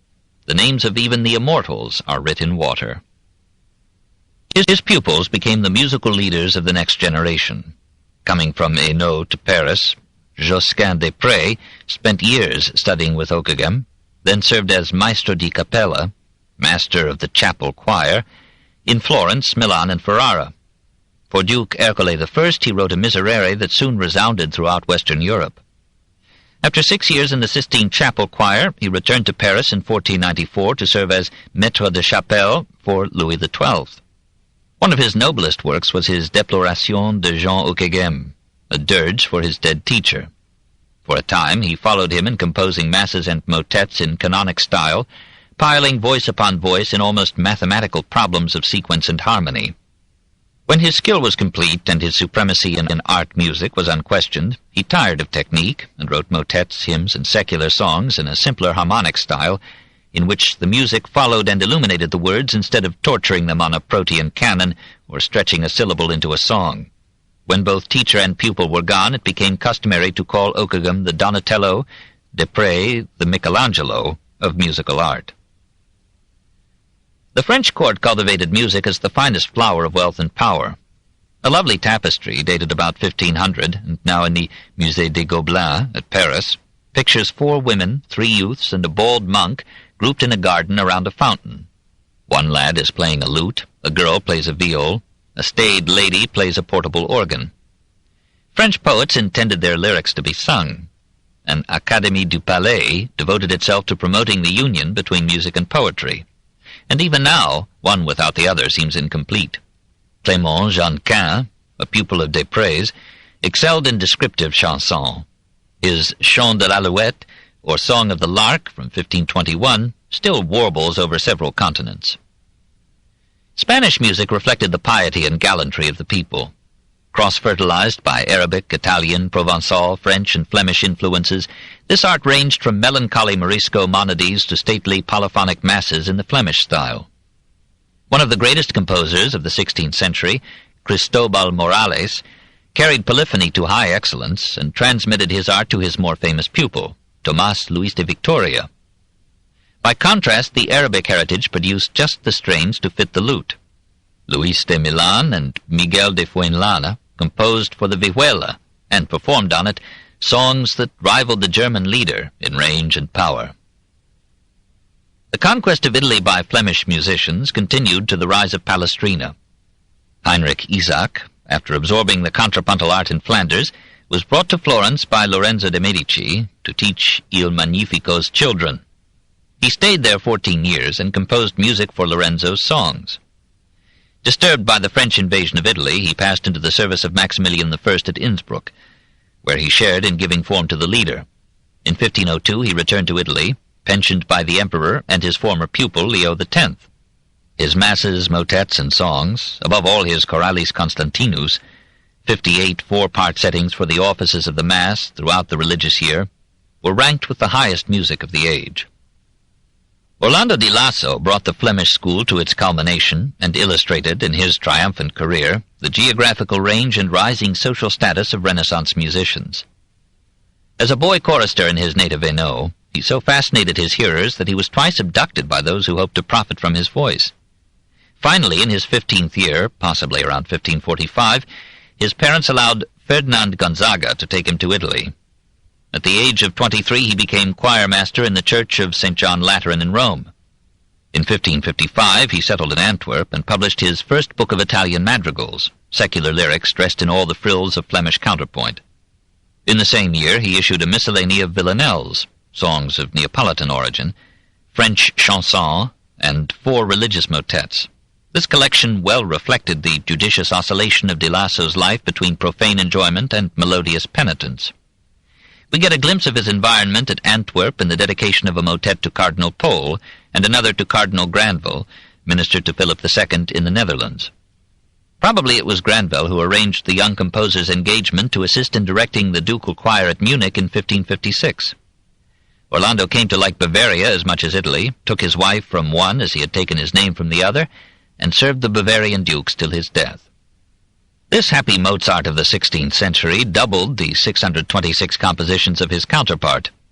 He traversed the whole gamut of current musical forms, and in each won European renown. He seemed equally at home in madrigals of refined love, chansons of amorous levity, and masses of mystic piety. In 1563 he was made Kapellmeister. Now he composed for Albert V the musical setting of the 7 penitential psalms. The Duke so admired these compositions that he engaged artists to transcribe them on parchment, adorn them with miniatures, and bind them in red morocco in 2 folio volumes, which are today among the most prized possessions of the State Library in art-loving Munich. All Europe solicited the new star. When de Lasso visited Paris in 1571, Charles IX offered him 1,200 livres, or about $30,000 per year, to stay. He refused, but presented Charles and Catherine de Médicis with a book of French chansons, the most melodious, said Brantôme, that Paris had ever heard. One song chanted the praises of the French capital for its love of justice and peace, a year before the massacre of St. Bartholomew. Returning to Munich, de Lasso dedicated to the Fuggers a collection of Latin motets, Italian madrigals, German lieder, and French chansons. This composer was no romantic starveling, but a man adept in the ways of the world. In 1574 he travelled to Rome at Duke Albert's expense, gave Gregory XIII a volume of masses, and received the Order of the Golden Spur. Even God appreciated Orlando's dedications, for when on Corpus Christi Day in 1584 a severe storm threatened to cancel the usual religious procession through the streets of Munich, the rain stopped and the sun came out as Orlando's motet, Gustate et Videte, Taste and See How Gracious the Lord Is, was sung by his choir, and every year thereafter on Corpus Christi the same music was sung to ensure propitious skies.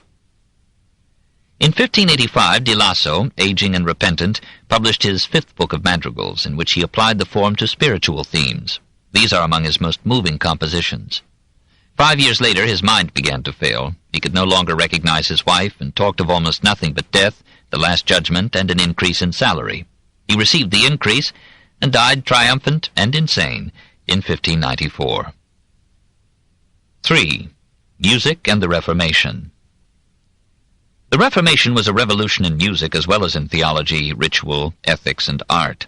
Catholic liturgy was aristocratic, a stately ceremonial rooted in inviolable tradition and standing frankly above the people in language, vestments, symbols, and music. In that spirit, the clergy defined itself as the Church and thought of the people as a flock to be shepherded into morality and salvation by myth, legend, sermon, drama, and all the arts. In that spirit, the Mass was an esoteric mystery, a miraculous intercourse of the priest with God, and the music of the Mass was sung by the priest and a male choir set apart from the worshippers.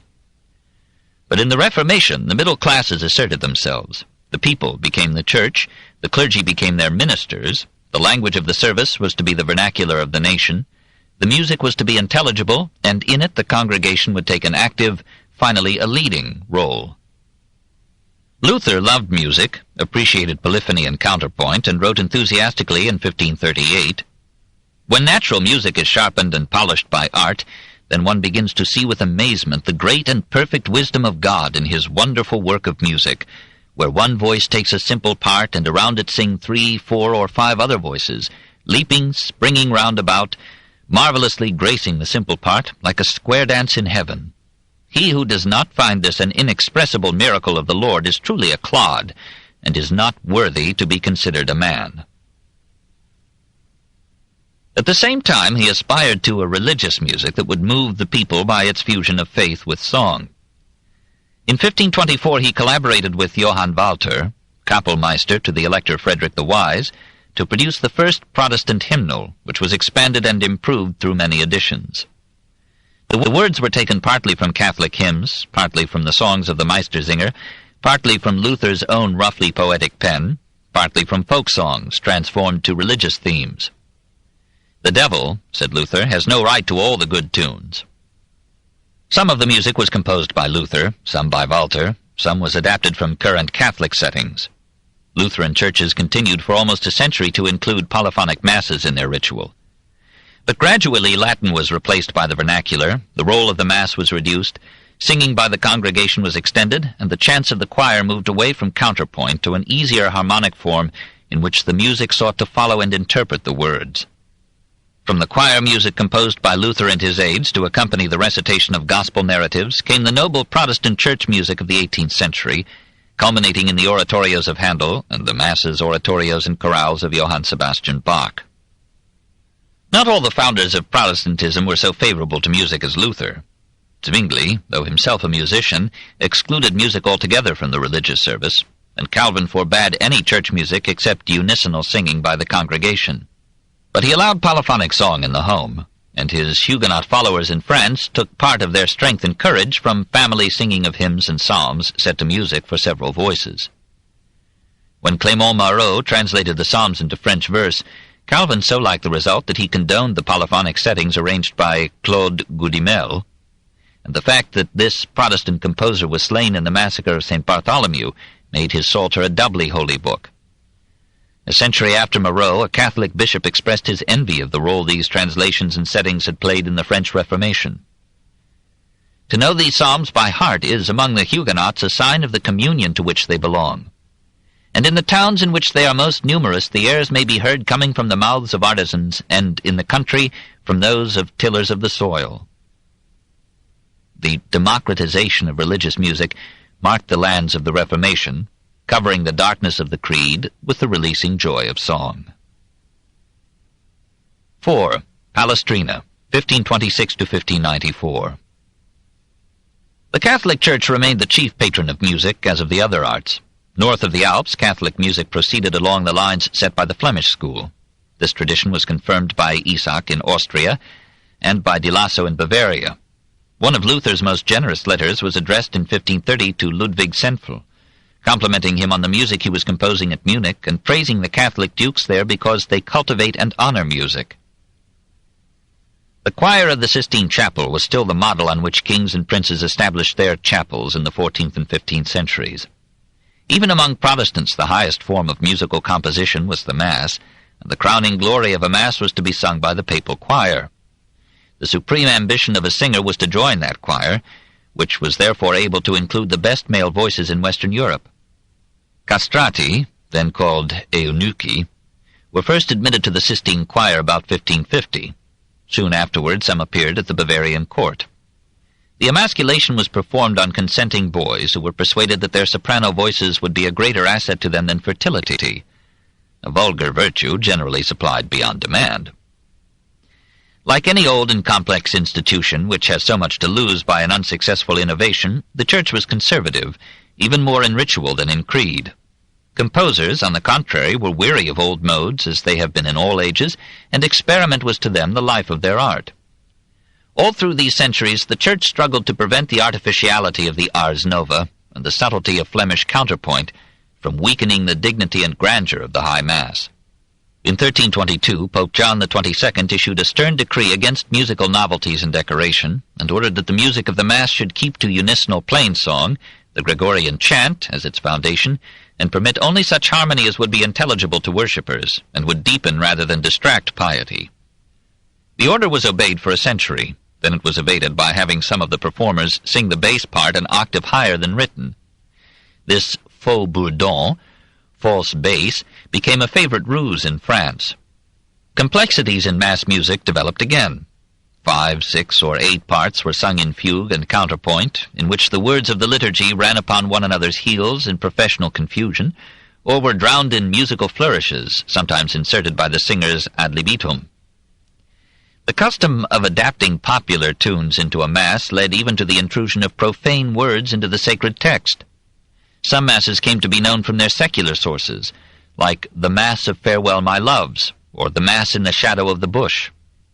The liberal Erasmus was himself so disgusted with the artificiality of art masses that he protested in a note to his edition of the New Testament. Modern church music is so constructed that the congregation cannot hear one distinct word. The choristers themselves do not understand what they are singing. There was no church music in St. Paul's time. Words were then pronounced plainly. Words nowadays mean nothing. Men leave their work and go to church to listen to more noises than were ever heard in Greek or Roman theaters. Money must be made to buy organs and train boys to squeal. In this matter, the Reform party within the Church agreed with Erasmus. Bishop Ghiberti of Verona forbade the use of amorous songs or popular melodies in the churches of his diocese, and Bishop Moroni of Modena prohibited all figured music, that is, music adorned with the elaboration of motives or themes. At the Council of Trent, the Catholic reformers urged the exclusion of all polyphonic music from church services and a return to monodic Gregorian chant. The predilection of Pope Pius IV for Palestrina's masses may have helped to save the day for Catholic polyphony. Giovanni Luigi Palestrina took his name from a little city in the Roman Campagna, which in ancient days had entered history as Praeneste. In 1537 we find him listed at the age of 11 among the choir boys at Santa Maria Maggiore in Rome. He was not yet 21 when he was appointed choir master in the cathedral of his native town. So established, he married in 1547 Lucrezia di Goris, a woman of helpful but moderate means. When the Bishop of Palestrina became Julius III, he brought his choir master to Rome and made him head of the Capella Julia in St. Peter's, which trained singers for the Sistine Chapel. To the new pope, the young composer dedicated his first book of masses in 1554, one of which presented a 3-voice counterpoint accompaniment to 1 voice in plain song. The pope liked these masses enough to give Palestrina membership in the Sistine choir. As a married man, Giovanni's position in this usually tonsured group seemed irregular and evoked some opposition. Palestrina was about to dedicate a book of madrigals to the Pope when Julius died in 1555. Marcellus II lived only 3 weeks after his elevation to the papacy. To his memory, the composer dedicated in 1555 his famous Missa Papae Marcelli, which was not published or so named till 1567.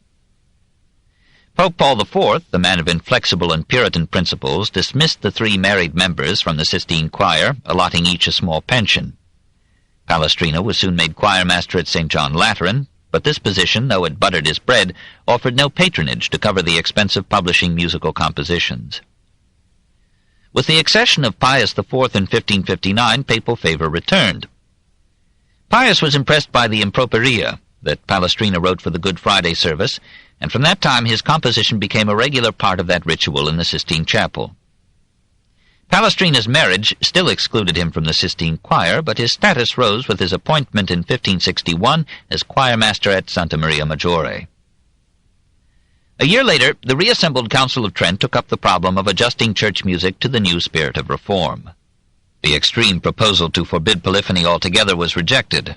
A compromise measure was passed urging ecclesiastical authorities to exclude from churches all such music as introduces anything of the impure or lascivious, in order that the house of God may truly be seen to be the house of prayer. Pius IV appointed a committee of 8 cardinals to implement this decree in the Diocese of Rome.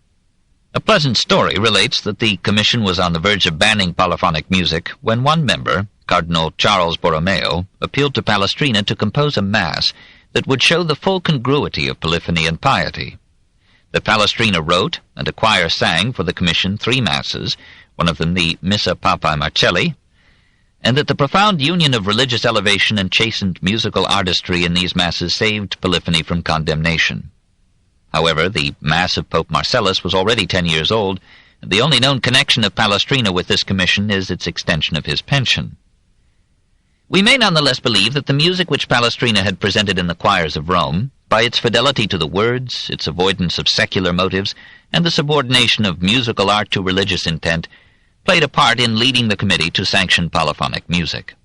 It was an added argument for polyphony that Palestrina's ecclesiastical compositions normally dispensed with instrumental adornment and were almost always written a cappella, in chapel style, that is, for voices alone. In 1571, Palestrina was again made choirmaster of the Capella Julia, and he kept this post till his death. Meanwhile, he composed with uncontrollable fertility. In all, 93 masses, 486 antiphons, offertories, motets, and psalms, and a great number of madrigals. Some of these were on secular themes, but as Palestrina aged, he turned even this form to religious purposes. His first book of spiritual madrigals in 1581 includes some of his most beautiful chants. Personal misfortunes may have colored his music. In 1576 his son Angelo died, leaving to his care 2 beloved grandchildren, who died a few years later. Another son died about 1579, and in 1580 the death of his wife moved the composer to think of becoming a monk. However, he married again within a year. The astonishing abundance and quality of Palestrina's product raised him to the leadership of Italian, if not of all European music. His setting of the Song of Solomon to 29 motets in 1584, his Lamentations of Jeremiah of 1588, his Stabat Mater and Magnificat of 1590, confirmed his reputation and his persisting power. In 1592 his Italian competitors joined in presenting him with the collection of Vesper Psalms, honoring him as the common father of all musicians. On January 1st, 1594, he dedicated to the Grand Duchess Christina of Tuscany a second book of spiritual madrigals, combining again religious devotion with musical mastery. A month later he died in the 69th year of his age. His tomb bore under his name the title he had earned, Musicae Princeps, Prince of Music. We must not expect to appreciate Palestrina today unless, ourselves in a religious mood, we hear his music in its proper setting as part of some solemn ritual. And even there its technical aspects may leave us more marveling than moved. In a literal sense, the proper setting can never return, for it was music of the Catholic Reformation, the somber tone of a stern reaction against the sensuous joyousness of the pagan Renaissance. It was Michelangelo surviving Raphael, Paul IV replacing Leo X, Loyola displacing Bembo, Calvin succeeding Luther.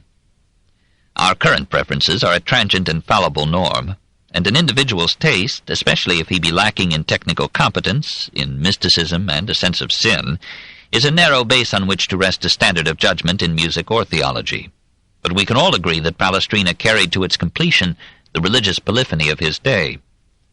Like most high artists, he stood at the crest of a line of development in feeling and technique. He received a tradition and completed it. He accepted discipline, and through it gave structure to his music, an architectonic stability against the winds of change. Who knows but some not very distant age, tiring of orchestral sonorities and operatic romances, may find again in such music as Palestrina's a depth of feeling, a profound and placid flow of harmony, better fitted to express the soul of man cleansed of pride in reason and power, and standing again humble and fearful before the engulfing infinite. Chapter 35. Literature in the Age of Rabelais, 1517 to 1564. 1. Of making books. After Gutenberg, the impulse to self-display took an added form, the itch to be in print. It was a costly urge, for the only copyright then known was the exclusive privilege given by civil or ecclesiastical authorities to print a specified book. Such a grant was exceptional, and without it, rival publishers, even in the same country, might pirate a work at will. If a book sold well, the publisher would usually give the author an honorarium, but almost the only publications profitable enough to earn such a fee were popular romances, tales of magic or marvels, and controversial pamphlets which had to be abusive to sell. Works of scholarship were lucky to pay their cost. Publishers encouraged authors to dedicate such productions to state or church dignitaries, or affluent magnates or lords, in the hope of a gift for the laud. Printing and publishing were generally united in the same firm, and the man or family that engaged in them was a vital factor in his town and times. This book is continued at this point on the other side of this cassette. Please reverse or turn the cassette over now.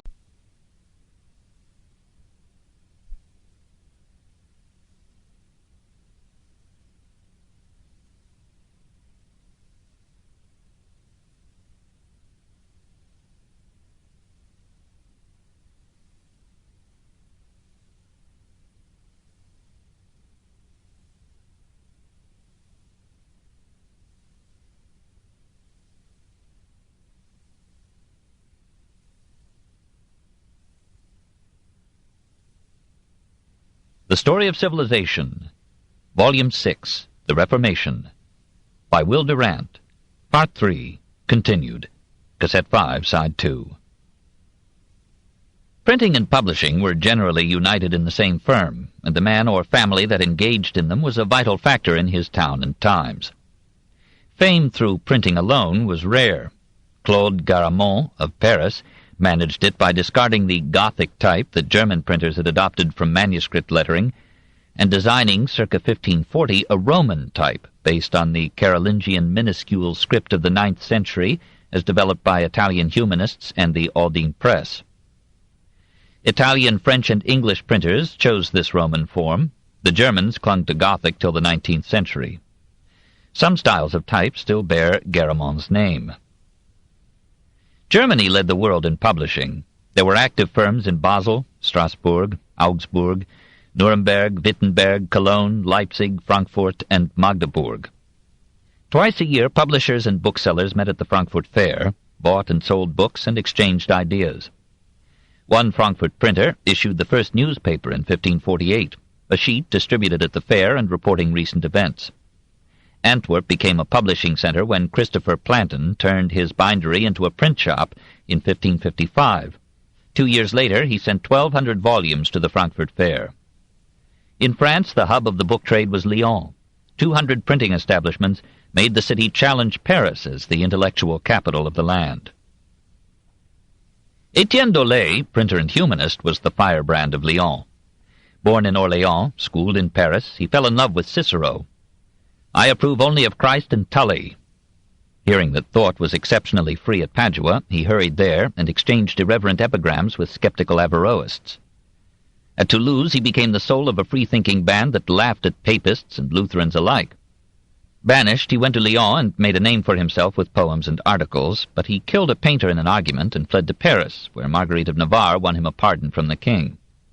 He became friends and quarreled with Marot and Rabelais. Returning to Lyon, he set up a printing press and specialized in publishing heretical works.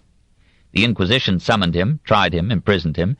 He escaped, but was captured on a clandestine visit to his son. On August 3, 1546, he was burned alive.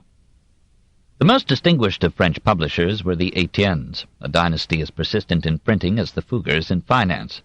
Henri Etienne started his press at Paris about 1500. It was continued by his sons Francis, Robert, and Charles. To these four, France owed her finest editions of the Greek and Latin classics. Robert compiled a Thesaurus Linguae Latinae in 1532, which became the leaning post for all later Latin-French dictionaries. To the Etiennes, Latin became a second tongue. They regularly spoke it in their family life. Francis I praised their work, supported Marguerite in defending them against the Sorbonne, and on one occasion joined the coterie of scholars that met in Robert's shop. A famous story tells how the king waited patiently while Robert corrected an urgent proof. Francis provided the funds with which Robert engaged Garamond to design and cast a new font of Greek type, so beautiful that it became the model of most later printing in Greek. The Sorbonne disapproved of the king's flirtation with Hellenism. A professor warned Parlement in 1539 that to propagate a knowledge of Greek and Hebrew would operate to the destruction of all religion. As for Hebrew, said a monk, it was well known that all who learn Hebrew presently become Jews. After being harassed by the Sorbonne for 30 years, Robert transferred his press to Geneva in 1552, and there, in the year of his death in 1559, he revealed his Protestant inclinations by publishing an edition of Calvin's Institutes. His son, Henri Etienne II, upheld the repute of the family by issuing in Paris handsome editions of the classics and compiling in 5 volumes a Thesaurus Linguae Graecae in 1572, which is still the most complete of all Greek dictionaries. He brought the Sorbonne down upon him by publishing an Apologie pour Hérodote in 1566, in which he pointed out the parallels between Christian miracles and the incredible marvels related by the Greek. He in his turn sought refuge in Geneva, but found the Calvinist regime as intolerant as the Sorbonne. Many publications of this age were models of typography, engraving, and binding. The heavy half-metallic bindings of the 15th century gave place to lighter and cheaper covers in leather, vellum, or parchment. Jean Grolier de Servières, treasurer of France in 1534, had most of his 3,000 volumes so elegantly bound in Levantine morocco that they rank among the handsomest books in existence. Private libraries were now numberless, and public libraries were opened in many cities. Krakow in 1517, Hamburg in 1529, Nuremberg in 1538. Under Francis I, the old royal library assembled by Charles VIII was transferred from the Louvre to Fontainebleau, and was enriched with new collections and fine bindings. This Bibliothèque du Roi became, after the Revolution, the Bibliothèque Nationale. Many monastic libraries perished in the Reformation, but many passed into private hands, and what was of value in them found its way into public repositories. Much is lost in history, but so much of worth has been preserved that not 100 lifetimes could absorb it. 2. Schools.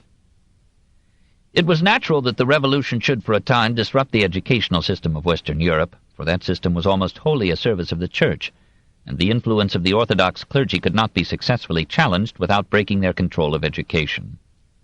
Luther condemned the existing grammar schools as teaching the student only enough bad Latin to become a priest and read Mass, and yet remain all his life a poor ignoramus fit neither to cackle nor to lay eggs. As for the universities, they seemed to him dens of murderers, temples of Moloch, synagogues of corruption. Nothing more hellish ever appeared on earth or ever would appear. And he concluded that they were only worthy of being reduced to dust.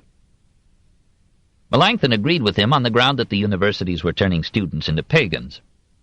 The opinion of Karlstadt, the Zwickau prophets, and the Anabaptists, that education was a useless frill, a peril to morals, and a hindrance to salvation, was readily accepted by parents who grudged the cost of educating their children. Some fathers argued that since secondary instruction was largely directed to preparing students for the priesthood, and priests were now so unfashionable, it was illogical to send sons to universities. The reformers had expected that the revenues of ecclesiastical properties appropriated by the state would in part be devoted to establishing new schools to replace those that were disappearing with the closing of the monasteries. But princes and lords, Luther complained, were so busily engaged in the high and important affairs of the cellar, the kitchen, and the bedchamber that they had no time to help education. In the German provinces, he wrote in 1524, the schools are now everywhere allowed to go to ruin. By 1530, he and Melanchthon were lamenting the deterioration of the German universities.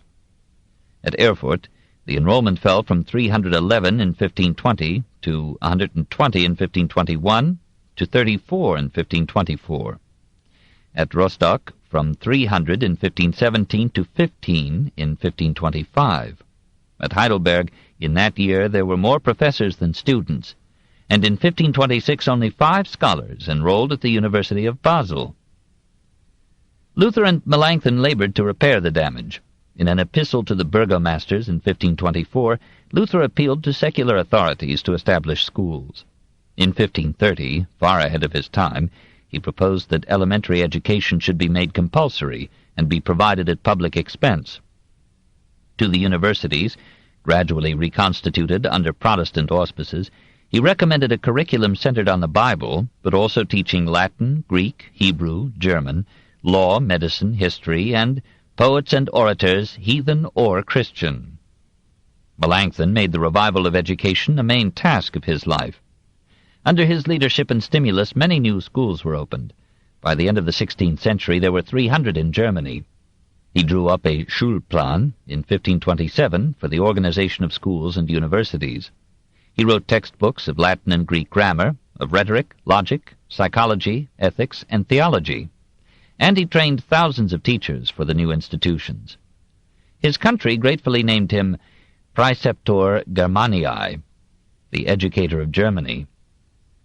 One by one, the universities of northern Germany passed under Protestant control. Wittenberg in 1522, Marburg in 1527, Tübingen in 1535, Leipzig in 1539, Königsberg in 1544, Jena in 1558. Professors or students who, as Duke Ulrich of Württemberg put it, were opposed to the right, true evangelical doctrine were dismissed. Calvinists were excluded from Lutheran colleges, and Protestants were barred from universities still held by Catholics. Generally, after the Peace of Augsburg in 1555, German students were forbidden to attend schools of another faith than that of the territorial prince. Johannes Sturm immensely advanced the new education when he set up a gymnasium, or secondary school, at Strasbourg in 1538, and published in that year an influential tract on rightly opening schools of letters. Like so many leaders of thought in Central Europe, Sturm had received his schooling from the Brethren of the Common Life. Thence he went to Louvain and Paris, where he met Rabelais. The famous letter of Gargantua on education may echo a mutual influence. While making a wise piety the chief aim of education, Sturm laid rising stress on the study of the Greek and Latin languages and literatures, and this thoroughness of training in the classics passed down to the later Gymnasien of Germany to raise the army of scholars that, in the 19th century, raided and ransacked the ancient world. The schools of England suffered even more than those of Germany from the religious overturn.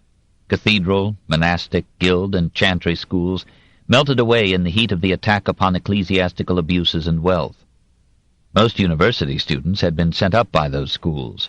This flow ceasing, Oxford graduated only 173 bachelors of arts, Cambridge only 191 in 1548. In 1547 and 1550, Oxford had no such graduates at all. Henry VIII felt the problem, but his need of funds for war or weddings limited him to establishing Trinity College, Cambridge in 1546, and financing Regius professorships in divinity, Hebrew, Greek, medicine, and law. Private philanthropy in this period founded Corpus Christi College, Christ Church College, St. John's College, and Trinity College at Oxford, and Magdalen College at Cambridge. The Royal Commission sent by Cromwell to Oxford and Cambridge in 1535 to appropriate their charters and endowments for the king brought both faculty and curriculum under government control. The reign of scholasticism in England was summarily ended. The works of Duns Scotus were literally scattered to the winds. Canon law was set aside. Greek and Latin studies were encouraged. The curriculum was largely secularized. But dogmatism remained. A law of 1553 required all candidates for degrees to subscribe to the Anglican Articles of Religion. In Catholic France and Flanders, the universities declined not in endowments or enrollments, but in vigor and freedom of intellectual life. New universities were opened at Reims, Douai, Lille, and Besançon. The University of Louvain rivaled that of Paris in number of students, 5,000, and in defense of an orthodoxy that even the popes found extreme. The University of Paris had a large enrollment, 6,000, but it no longer attracted foreign students in any considerable number, or tolerated, as in its 13th century prime, the quickening ferment of new ideas. Its other faculties were so dominated by that of theology, the Sorbonne, that this name became almost a synonym for the university. The curriculum of theology and expurgated classics seemed to Montaigne a superficial routine of memorizing and conformity. Rabelais never tired of satirizing the scholastic formalities and logical gymnastics of the Sorbonne, the waste of student years in debates carefully removed from actual concern with human life. "I am willing to lose my share of paradise," vowed Clément Marot, "if those great beasts, the professors, did not ruin my youth." All the power and authority of the university were turned not only against the French Protestants, but against the French humanists as well. Francis I, who had drunk the wine of Italy and had met churchmen steeped in the literature of ancient Greece and Rome, did his best to protect French scholarship from the conservative discouragements emanating from the Sorbonne.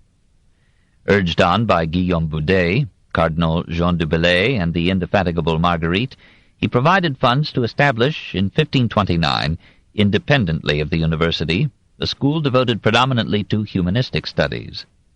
4 royal professors were initially appointed, 2 for Greek, 2 for Hebrew, and chairs of Latin, mathematics, medicine, and philosophy were presently added. Tuition was free. This Collège Royal, later renamed Collège de France, became the warming hearth of French humanism, the home of the free but disciplined mind of France. Spain, though passionately orthodox, had excellent universities, 14 in 1553, including new foundations at Toledo, Santiago, and Granada. That of Salamanca, with 70 professors and 6,778 students in 1584, could bear comparison with any. The universities of Italy continued to flourish. That of Bologna in 1543 had 57 professors in the Faculty of Arts, 37 in law, 15 in medicine. And Padua was the mecca of enterprising students from north of the Alps. Poland testified to its golden age by enrolling 15,338 students at one time in the University of Krakow. And in Poznan, the Lubrancianum, founded in 1519 by Bishop John Lubransky, was dedicated to humanistic pursuits. All in all, the universities suffered less in Catholic than in Protestant countries in this cataclysmic century. The importance of the teacher was underestimated, and he was grievously underpaid. The professors at the Collège Royal received 200 crowns a year, or about $5,000, but this was highly exceptional. At Salamanca, the professors were chosen by the students after a trial period of sample lectures by rival candidates. Instruction was mostly by lectures, sometimes brought to life by debates. Note-taking served many a student in place of textbooks.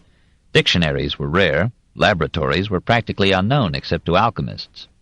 Students were housed in cheap and poorly heated rooms and became ill on unclean or inadequate food. Many worked their way through college. Classes began at 6 in the morning, ended at 5 in the afternoon. Discipline was rigorous. Even near graduates might be flogged. The students warmed themselves with street brawls and such wine and wenches as they could afford. By one means or another they achieved education, to a degree. Girls of the lower classes remained illiterate. Many of the middle classes found moderate schooling in nunneries. Well-to-do young women had tutors. Holland boasted of several ladies who could be courted in Latin and who could probably conjugate better than they could decline. In Germany, the wife of Peutinger and the sisters and daughters of Pirkheimer were famous for learning. In France, the women around Francis graced their flirtations with classical quotations, and in England, some bluestockings, Moore's daughters, Jane Grey, Bloody Mary, Elizabeth, were paragons of erudition. Two famous teachers belonged to this age. The lesser was Sir Thomas Elyot, whose book named the Governor of 1531 outlined an education by which pedigreed pupils might be fitted for statesmanship. Elyot began by berating the cultural crudity of the English nobles. He contrasted it with the learning credited to men of affairs in ancient Greece and Rome, and quoted Diogenes the Cynic, who, seeing one without learning seated on a stone, remarked, "Behold, where one stone sitteth on another." At 7, the boy should be placed under a carefully selected tutor who will teach him the elements of music, painting, and sculpture. At 14, he is to be taught cosmography, logic, and history, and is to be trained in wrestling, hunting, shooting with the long bow, swimming, and tennis. Not football, for that is plebeian, and therein is nothing but beastly fury and external violence. The lad is to study the classics at every stage of his education, first the poets, then the orators, then the historians, then the generals, then the philosophers, to which Elyot, as almost an afterthought, adds the Bible, thereby reversing Luther's plan. For despite his protestations, Elyot much prefers the classics to the Bible. Lord God, what incomparable sweetness of words and matter in the works of Plato and Cicero, wherein is joined gravity and delectation, excellent wisdom with divine eloquence, absolute virtue with pleasure incredible, so that those books be almost sufficient to make a perfect and excellent governor. Juan Vives, humanist of the humanists, followed a larger aim and wider course. Born at Valencia in 1492, he left Spain at 17, never to see it again. He studied in Paris long enough to love philosophy and despise scholasticism. At 26, he wrote the first modern history of philosophy, De Initis Sectis et Laudibus Philosophiae. In the same year, he challenged the universities with an attack on scholastic methods of teaching philosophy. The scheme of promoting thought by debates, he felt, promoted only futile wrangling over inconsequential issues. Erasmus hailed the book, recommended it to More, and politely feared that Vives will overshadow Erasmus. Perhaps through Erasmus's influence, Vives was appointed professor of the humanities at Louvain in 1519. Urged on by Erasmus, he published an edition of Augustine's City of God with elaborate commentaries. He dedicated it to Henry VIII and received so cordial a reply that he moved to England in 1523. He was welcomed by More and Queen Catherine, his compatriot, and Henry named him one of Princess Mary's tutors. Apparently for her guidance, he wrote On the Education of Children in 1523. All went well until he expressed disapproval of Henry's plea for a marriage annulment. Henry stopped his salary and put him under house arrest for 6 weeks. Released, Vives returned to Bruges in 1528 and spent there the remaining years of his life.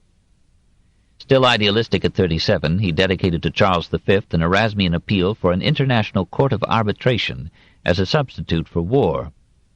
2 years later he issued his major work, De Tradendis Disciplinis, on the transmission of studies, the most progressive educational treatise of the Renaissance. He called for an education directed to the necessities of life, to some bodily or mental improvement, to the cultivation and increase of reverence. The pupil should enter school as if into a holy temple, but his studies there should prepare him to be a decent and useful citizen. Those studies should cover the whole of life and should be taught in their interrelation as they function in living. Nature, as well as books, should be studied. Things are more instructive than theories. Let the student note the veins, nerves, bones, and other parts of the body in their anatomy and action. Let him consult farmers, hunters, shepherds, gardeners, and learn their lore. These gleanings will be more useful than the scholastic babblement which has corrupted every branch of knowledge in the name of logic.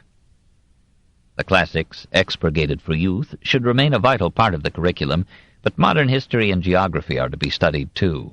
The vernaculars as well as Latin should be taught, and all by the direct method of daily use.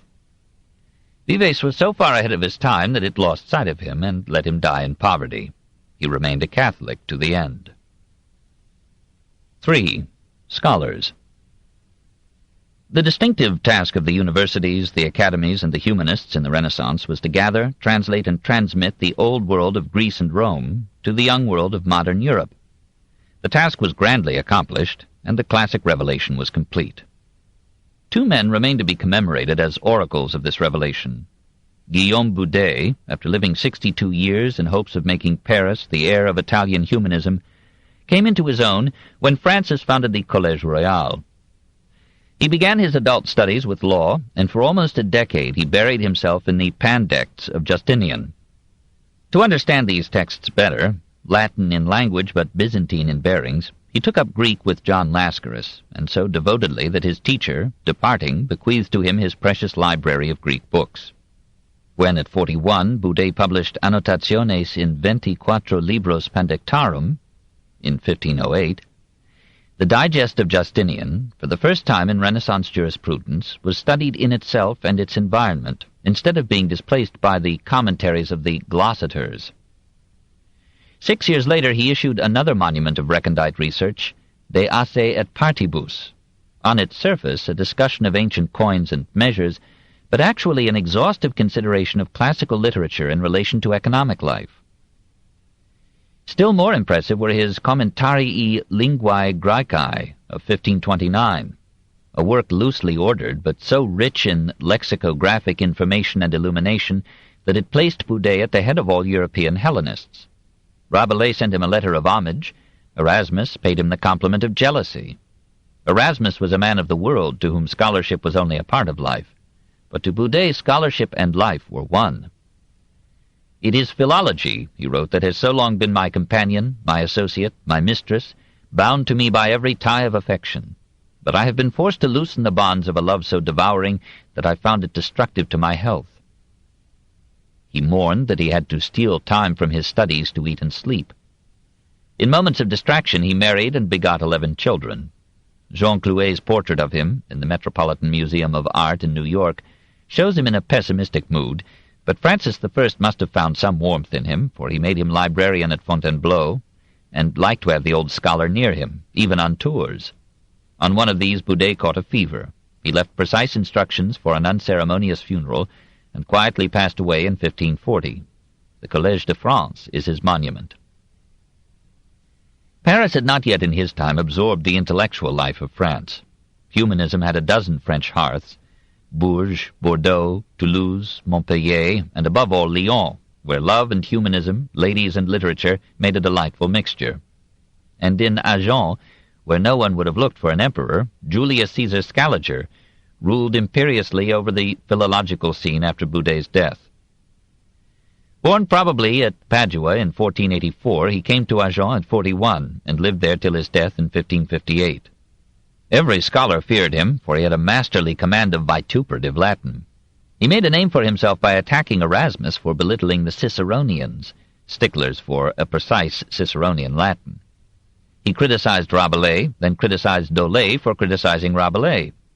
In a volume of Exercitationes, he examined Jerome Cardan's De Subtilitate, and undertook to prove that everything affirmed in that book was false, and everything denied in it was true. His De Causis Linguae Latinae was the first Latin grammar based upon scientific principles, and his commentaries on Hippocrates and Aristotle were remarkable for both their style and their contributions to science. Julius had 15 children, one of whom became the greatest scholar of the next generation. His Poeticae, published 4 years after his death, shared with the work of his son, and the influence of the Italians who followed Catherine de Medicis to France, in turning French humanism back from Greek to Latin studies. A special gift of the Greek revival was Amyot's translation of Plutarch's Lives. Jacques Amyot was one of Marguerite's many protégés. Through her he was appointed to a chair of Greek and Latin at Bourges. His translations of Daphnis and Chloe and other Greek love stories were rewarded, in the genial oddity of the times, with a rich abbey. So secured, he traveled widely in Italy, indulging his antiquarian and philological tastes. When he published the Lives in 1559, he prefaced the book with an eloquent plea for the study of history as the treasure house of humanity, a museum in which 1,000 examples of virtue and vice, statesmanship and decay, are preserved for the instruction of mankind. Like Napoleon, he considered history a better teacher of philosophy than philosophy itself. Nevertheless, he proceeded to translate also Plutarch's Moralia. He was promoted to the bishopric of Auxerre, and died there in the ripeness of 80 years in 1593. His version of the Lives was not always accurate, but it was a work of literature in its own right, endowed with a natural and idiomatic style quite equal to that of the original. Its influence was endless. Montaigne revelled in it, and turned from the France of St. Bartholomew to this select and ennobled antiquity. Shakespeare took 3 plays from North's virile translation of Amiot's translation. The Plutarchian ideal of the hero modeled 100 French dramas and revolutionists, and the Vie des Hommes Illustres gave to the nation a pantheon of celebrities fit to stir the more masculine virtues of the French soul. 4. The French Renaissance. It is customary and forgivable to call by this term, so rich in overtones, the period between the accession of Francis I in 1515 and the assassination of Henry IV in 1610. Essentially, this colorful flowering of French poetry and prose, manners and arts and dress, was less a rebirth than a ripening. By the patient resilience of men and the new growth of the new-seeded earth, the French economy and spirit had recovered from the 100 Years' War. Louis XI had given France a strong, centered, orderly government. Louis XII had given it a fruitful decade of peace. The free, loose, fantastic creativeness of the Gothic age survived, even and most in Rabelais, who so admired the classics that he quoted nearly all of them. But the Great Awakening was also a renaissance. French literature and art were unquestionably affected by a closer acquaintance with ancient culture and classic forms. Those forms, and the classic temper, the predominance of intellectual order over emotional ardor, continued in French drama, poetry, painting, sculpture, and architecture for almost 3 centuries. The fertilizing agents in the new birth were the French discovery and invasion of Italy, the French study of Roman ruins, jurisprudence, and literature, of Italian letters and arts, and the influx of Italian artists and poets into France. To the happy issue, many other factors contributed. Printing, the dissemination and translation of classic texts, the patronage of scholars, poets, and artists by French kings, by their mistresses, by Marguerite of Navarre, by ecclesiastics and aristocrats, and the inspiration of women capable of appreciating other beauties than their own. All these elements came together in the flourishing of France. Francis I, who inherited all this, had as a page the poet who served as a transition from Gothic to Classic, from Villon to Renaissance. Clément Marot entered history as a frolicsome lad of 13 who amused the king with jolly tales and sprightly repartees.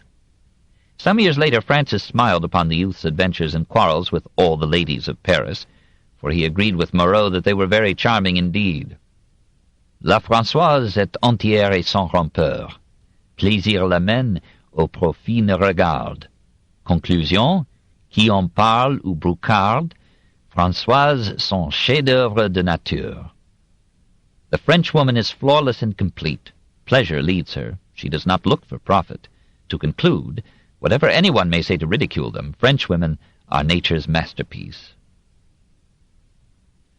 Marot babbled poems like a bubbling spring. They were seldom profound, but often touched with tender sentiment. They were verses of occasion, conversation pieces, ballads, rondels, madrigals, or satires and epistles reminiscent of Horace or Martial. He noted with some pique that women, himself to the contrary notwithstanding, could be more readily persuaded by diamonds than by dithyrambs. When little trollops make their price and find some moneyed lover bold, who can a sparkling diamond hold before their olive-laughing eyes, coac, they fall quite inside out. You laugh? Damn him who here goes wrong, for to that stone virtues belong that would seduce eyes most devout. Such gifts and boons do more avail than beauty, prayers, or wisdom stayed. They send to sleep the lady's maid, and dogs forget to bark or wail. Closed doors fly open to your will, as if bewitched by magic mind, and eyes that saw become quite blind. Now tell me, do you doubt me still? In 1519, Marot became valet de chambre to Marguerite, and fell in love with her dutifully. Gossip said she returned his moans, but more likely she gave him nothing but religion. He developed a moderate sympathy with the Protestant cause in the intervals of his amour. He followed Francis to Italy, fought like a Bayard at Pavia, had the honor to be captured with his king, and, no ransom being expected for a poet, was released. Back in France, he announced his Protestant ideas so openly that the Bishop of Chartres summoned him and kept him under genteel imprisonment in the episcopal palace. He was set free by Marguerite's intercession, but was soon arrested for helping prisoners to escape from the police. Francis bailed him out and took him to Bayonne to sing the charms of his new bride, Eleanor of Portugal. After another session in jail for eating bacon in Lent, he followed Marguerite to Cahors and Nérac. Presently, the affair of the placards revived the campaign against the French Protestants. News reached Marot that his rooms in Paris had been searched and that a warrant had gone out for his arrest, this in 1535. Fearful that even Marguerite's skirts would not suffice to hide him, he fled to Italy, to the Duchess Renée in Ferrara. She welcomed him as if a reborn Virgil had arrived from Mantua, and perhaps she knew that he liked to link his name with that of Publius Virgilius Maro. He resembled more the light-hearted amorous Ovid, or his favorite Villon, whose poems he edited and whose life he relived. When Duke Ercole II let it be known that he was surfeited with Protestants, Clément moved on to Venice. Word reached him that Francis had offered pardon to abjuring heretics. Marot, thinking the ladies of Paris worth a mass, abjured. The king gave him a house and garden, and Clément tried to be a bourgeois gentilhomme. François Vétable, who was teaching Hebrew in the Collège Royal, asked him to translate the Psalms into French verse, and expounded them to him word for word. Marot put 30 of them into melodious poetry, and published them with a judicious dedication to the king. Francis liked them so much that he gave a special copy to Charles V, who was momentarily his friend. Charles sent the poet 200 crowns, or about $5,000. Marot translated more of the Psalms and issued them in 1543 with a dedication to his first love, the ladies of France. Goudimel put them to music, as we have seen, and half of France began to sing them. But as Luther and Calvin also liked them, the Sorbonne suspected them of Protestantism, or perhaps in the ordeal of success Marot had remumbled his heresies. The campaign against him was renewed. He fled to Geneva, but found the theological climate there too severe for his health. He slipped into Italy and died in Turin in 1544 at the age of 49, leaving an illegitimate daughter to the care of the Queen of Navarre. 5. Rabelais. 1. Himself. The unique, inexhaustible, skeptical, hilarious, learned, and obscene author of the most diverting and most profitable stories which have ever been told, burst into the world in 1495, son of a prosperous notary at Chinon. He was entered at too early an age into a Franciscan monastery. He complained later that women who carry children 9 months beneath their hearts cannot bear to suffer them 9 years, and by simply adding an L to their dress and cutting I know not how many hairs from the top of their head, by means of certain words they turn them into birds. That is, they tonsure them and make them monks. The boy accepted his fate because he was inclined to study, and probably, like Erasmus, he was drawn to the books in the monastic library. He found there 2 or 3 other monks who wished to study Greek, and who were excited by the vast ancient world that scholarship was revealing. François made such progress that he received a letter of praise from Boudet himself. Matters seemed to be going well, and in 1520 the future doubter was ordained a priest. But some older monks scented heresy in philology. They accused the young Hellenists of buying books with the fees they received for preaching, instead of handing the money over to the common treasury. Rabelais and another monk were put in solitary confinement, and were deprived of books which were to them half of life. Boudet, apprised of this contretemps, appealed to Francis I, who ordered the scholars reinstated in freedom and privileges. Some further intercession brought a papal rescript permitting Rabelais to change his monastic allegiance and residence. He left the Franciscans and entered a Benedictine house at Maizet in 1524. There the bishop, Geoffroy d'Estissac, took such a fancy to him that he arranged with the abbot that Rabelais should be allowed to go wherever he wished for his studies. Rabelais went, and forgot to return.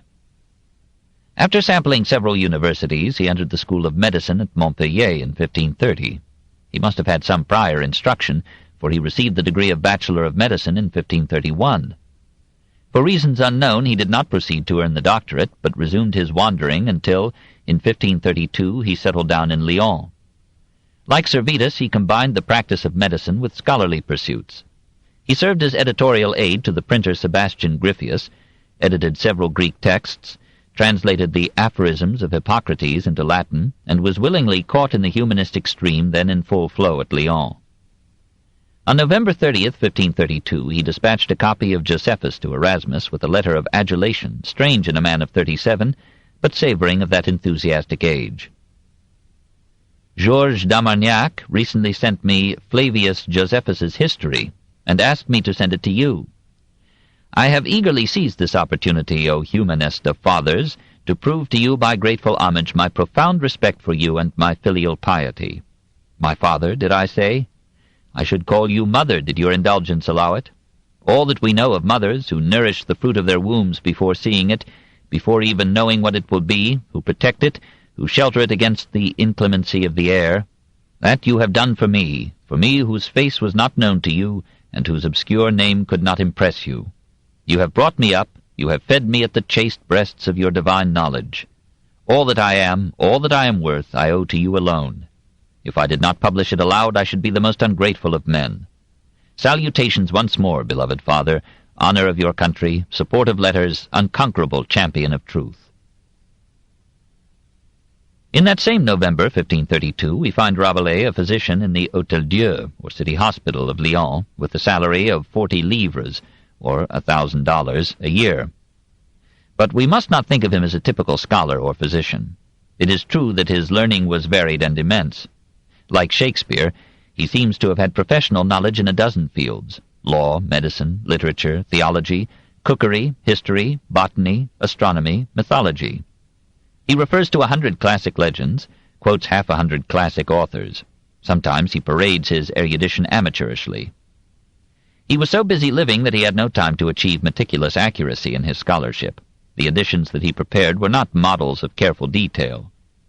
It was not in his character to be a dedicated humanist like Erasmus or Boudet. He loved life more than books. He is pictured for us as a man of distinguished presence, tall and handsome, a well of learning, a light and fire of conversation. He was not a toper, as an old tradition wrongly inferred from his salutes to drinkers and his paeans to wine. On the contrary, except for one little bastard, who lived so briefly as to be only a venial sin, he led a reasonably decent life, and was honored by the finest spirits of his time, including several dignitaries of the Church. At the same time, he had in him many qualities of the French peasant. He relished the bluff and hearty types that he met in the fields and streets. He enjoyed their jokes and laughter, their tall tales and boastful ribaldry. And unwittingly he made Erasmus's fame pale before his own, because he collected and connected these stories, improved and expanded them, dignified them with classic lore, lifted them into constructive satire, and carefully included their obscenity. One story, then current in many rural areas, told of a kindly giant named Gargantua, his cavernous appetite, his feats of love and strength. Here and there were hills and boulders which, said local traditions, had dropped from Gargantua's basket as he passed. Such legends were still told as late as 1860 in French hamlets that had never heard of Rabelais. An unknown writer, perhaps Rabelais himself as a tour de rire, jotted some of the fables down, and had them printed in Lyon as the great and inestimable chronicles of the great and enormous giant Gargantua. This in 1532. The book sold so readily that Rabelais conceived the idea of writing a sequel to it about Gargantua's son. So at the Lyon Fair of October 1532 there appeared anonymously the horrible and dreadful deeds and prowesses of the most renowned Pantagruel. This name had been used in some popular dramas, but Rabelais gave the character new content and depth. The Sorbonne and the monks condemned the book as obscene, and it sold well. Francis I enjoyed it, some of the clergy relished it. Not till 14 years later did Rabelais admit his authorship. He feared to endanger, if not his life, his reputation as a scholar. He was still so wedded to scholarship that he neglected his duties at the hospital and was dismissed. He might have had trouble buttering his bread had not Jean du Bellay, Bishop of Paris and co-founder of the Collège de France, taken Rabelais with him as physician on a mission to Italy in January 1534. Returning to Lyon in April, Rabelais published there in October The Very Horrible Life of the Great Gargantua, Father of Pantagruel. This second volume, which was later to form Book 1 of the full work, contained such rollicking satires of the clergy that it won another Sorbonnian condemnation. Soon the two stories, published together, outsold every publication in France except the Bible and the Imitation of Christ. Again, we are told, King Francis laughed and applauded. But on the night of October 17th to 18th, 1534, the posting of insulting Protestant placards on Paris buildings and the king's own doors changed him from a protector of humanists into a persecutor of heretics. Rabelais had again concealed his authorship, but it was widely suspected, and he had good reason to fear that the Sorbonne, carrying the king in its train, would demand the scandalous writer's head. Again Jean du Bellay came to his rescue. Now a cardinal, the genial churchman snatched the endangered scholar-physician pornographer out of his Lyon den and took him to Rome in 1535. It was Rabelais' luck to find there an enlightened pope. Paul III forgave him his neglect of his monastic and priestly duties and gave him permission to practice medicine. As amende honorable, Rabelais expunged from future editions of his now double-backed book the passages most offensive to orthodox taste. And when Etienne Dolet played a trick on him by publishing, without permission, an unexpurgated edition, he crossed him from the roster of his friends. Under the protection of the cardinal, he studied again at Montpellier, received the doctorate in medicine, lectured to large audiences there, and then returned to Lyon to resume his life as physician and scholar. In June 1537, Dolet described him as conducting an anatomy lesson by dissecting an executed criminal before an assemblage of students. Thereafter, we know only snatches of his undulant career. This book is continued on Cassette 6, Side 1.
The Story of Civilization, Volume 6, The Reformation, by Will Durant.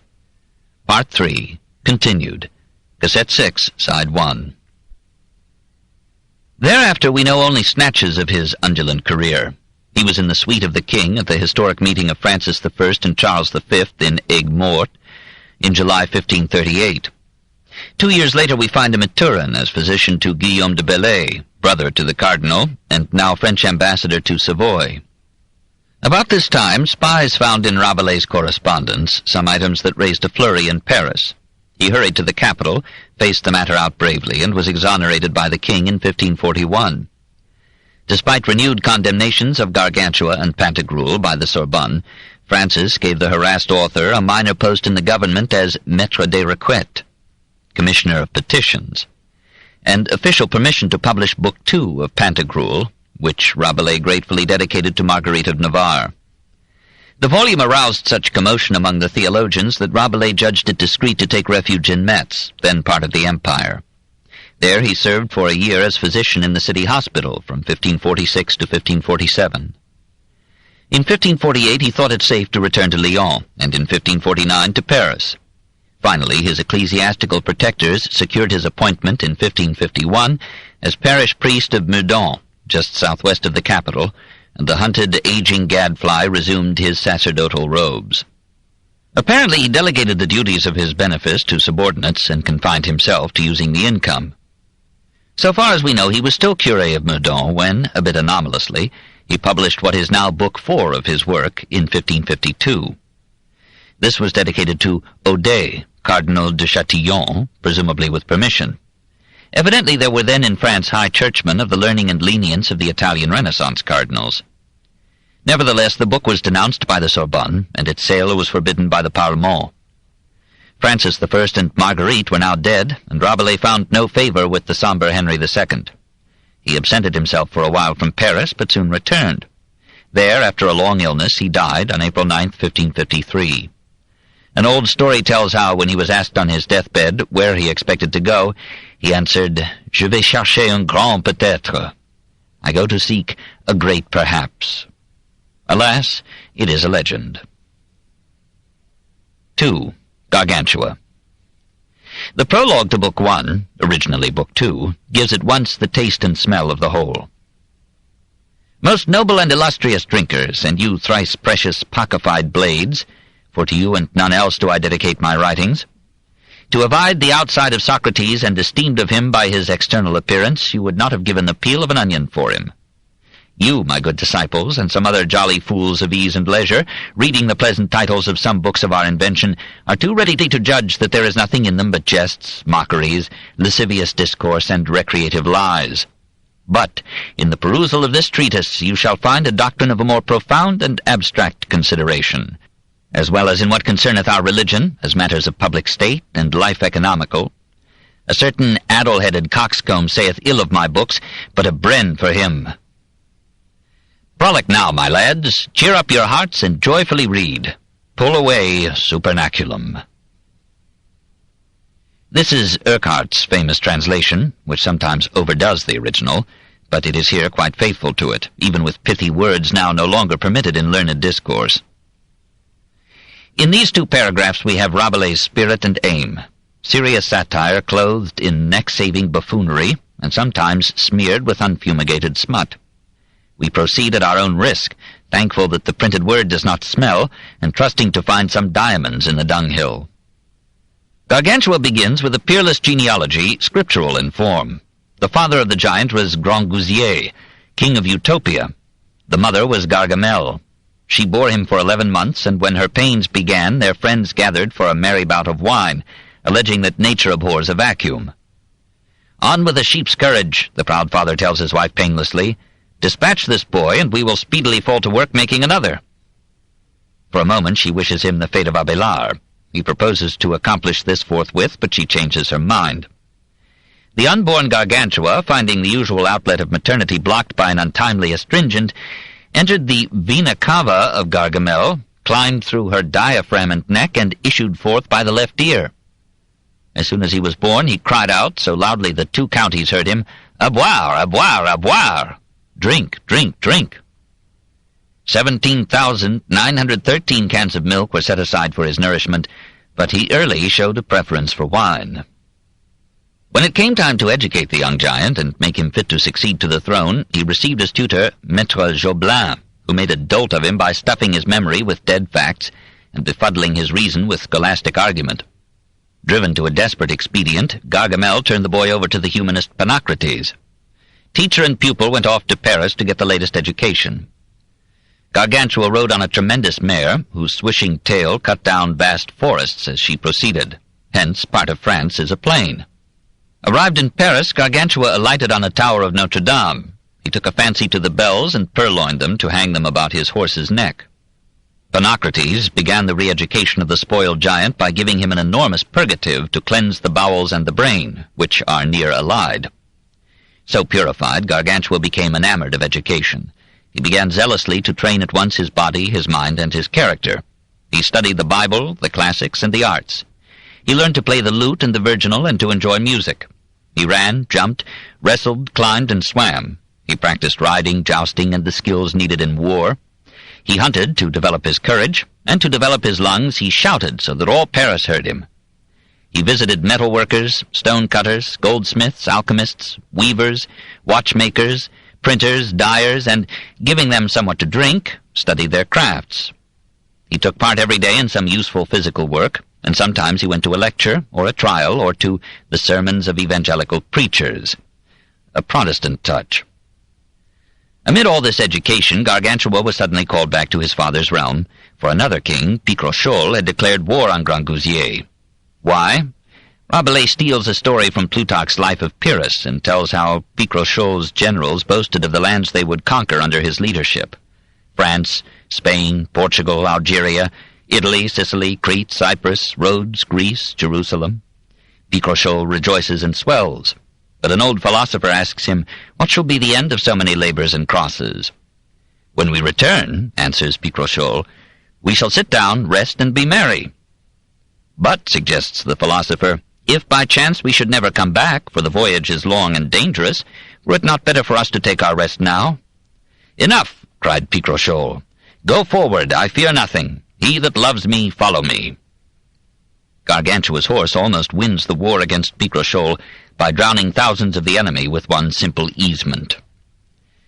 But the real hero of the war was Friar John, a monk who loved fighting more than praying, and who let his philosophical curiosity venture into the most dangerous alleys. "What is the reason," he asks, "that the thighs of a gentlewoman are always fresh and cool?" And though he finds nothing about this engaging problem in Aristotle or Plutarch, he himself gives answers rich in femoral erudition. All the king's men like him, feed and wine him to his paunch's content. They invite him to take off his monastic robe to allow more eating, but he fears that without it he will not have so good an appetite. All the faults that the Protestant reformers alleged against the monks are satirized through this jolly member of their tribe. Their idleness, gluttony, guzzling, prayer-mumbling, and hostility to all but a narrowing range of study and ideas. "In our abbey," says Friar John, "we never study for fear of the mumps." Gargantua proposed to reward the friar's good fighting by making him abbot of an existing monastery, but John begged instead to be given the means of establishing a new abbey, with rules contrary to all others. First, there should be no encompassing walls. Inmates are to be free to leave at their pleasure.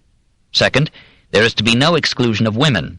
However, only such women shall enter as are fair, well-featured, of a sweet disposition, and between the ages of 10 and 15. Third, only men between 12 and 18 will be accepted, and they must be comely and of good birth and manners.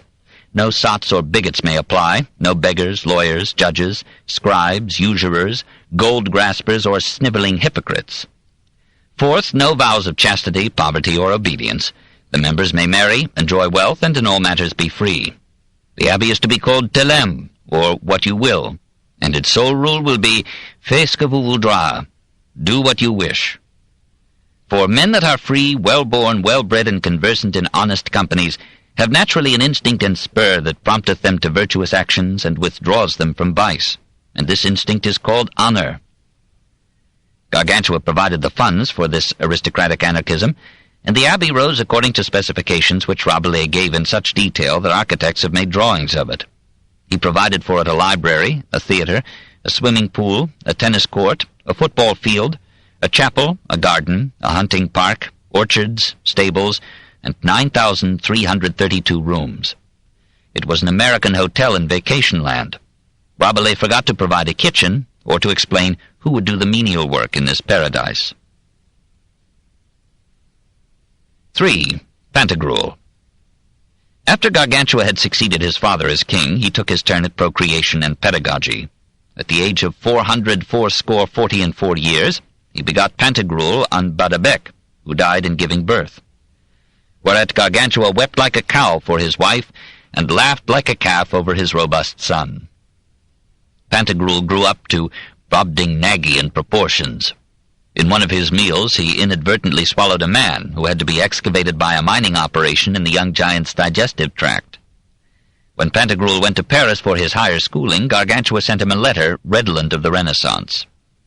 Most dear son, although my deceased father, of happy memory, Grangousier, had bent his best endeavours to make me profit in all perfection and political knowledge, and that my labour and study was fully correspondent to, yea, went beyond his desire, nevertheless, as thou mayst well understand, the time then was not so proper and fit for learning as it is at present, for that time was darksome, obscured with clouds of ignorance, and savouring a little of the infelicity and calamity of the Goths, who had, wherever they set footing, destroyed all good literature, which in my age hath by the divine goodness been restored unto its former light and dignity, and that with such amendment and increase of knowledge that now hardly should I be admitted unto the first form of the little grammar school boys.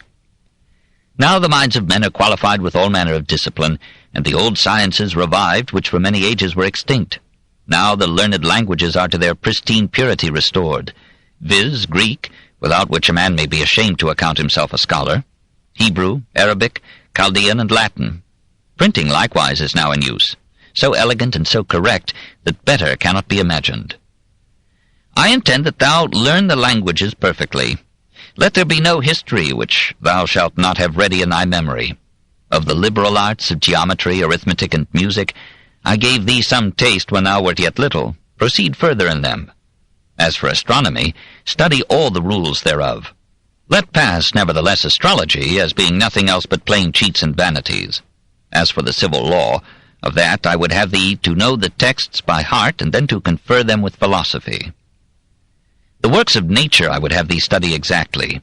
Fail not most carefully to peruse the books of the Greek, Arabian, and Latin physicians, not despising the Talmudists and Kabbalists, and by frequent anatomies get thee the perfect knowledge of the microcosm, which is man. And at some hours of the day apply thy mind to the study of the Holy Scriptures, first in Greek, the New Testament, then the Old Testament in Hebrew. But because, as the wise man Solomon saith, wisdom entereth not into a malicious mind, and science without conscience is but the ruin of the soul, it behoveth thee to serve, to love, to fear God. Be serviceable to all thy neighbors, and love them as thyself. Reverence thy preceptors. Shun the conversation of those whom thou desirest not to resemble, and receive not in vain the graces which God hath bestowed upon thee. And when thou shalt see that thou hast attained to all the knowledge that is to be acquired in that part, return unto me, that I may see thee, and give thee my blessing before I die. Thy father, Gargantua. Pantagruel studied zealously, learnt many languages, and might have become a bookworm, had he not met Panurge. Here again, even more than in Friar John, the subordinate character stands out more clearly than his master, as Sancho Panza sometimes outshines the Don. Rabelais does not find full scope for his irreverent humor and riotous vocabulary in Gargantua or Pantagruel. He needs this quarter scoundrel, quarter lawyer, quarter villein, quarter philosopher, as a vehicle for his satire. He describes Panurge, which means ready to do anything, as lean like a starving cat, walking gingerly as if he trod on eggs, a gallant fellow but a little lecherous, and subject to a kind of disease called lack of money, a pickpocket, a lewd rogue, a cozener, a drinker, and very dissolute fellow, but otherwise the best and most virtuous man in the world. Into Panurge's mouth Rabelais puts his most ribald sallies. Panurge particularly resented the habit which the ladies of Paris adopted of buttoning their blouses up the back. He sued the women in court, and might have lost, but he threatened to start a similar custom with male culottes, whereupon the court decreed that women must leave a modest but passable opening in front. Angered by a woman who scorned him, Panurge sprayed her skirts, while she knelt in prayer at church, with the effluvia of an itching pet. When the lady emerged, all the 600,014 male dogs of Paris pursued her with unanimous and indefatigable devotion.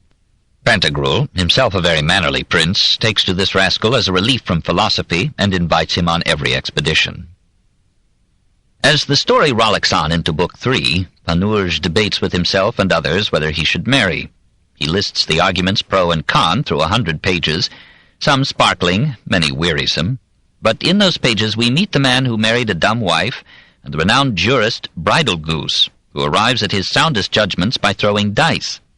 The prologue to Book 4 catches a cue from Lucian and describes a consistory of gods in heaven, with Jupiter complaining about the unearthly chaos reigning on the earth, the 30 wars going on at once, the mutual hatreds of the peoples, the divisions of theologies, the syllogisms of the philosophers.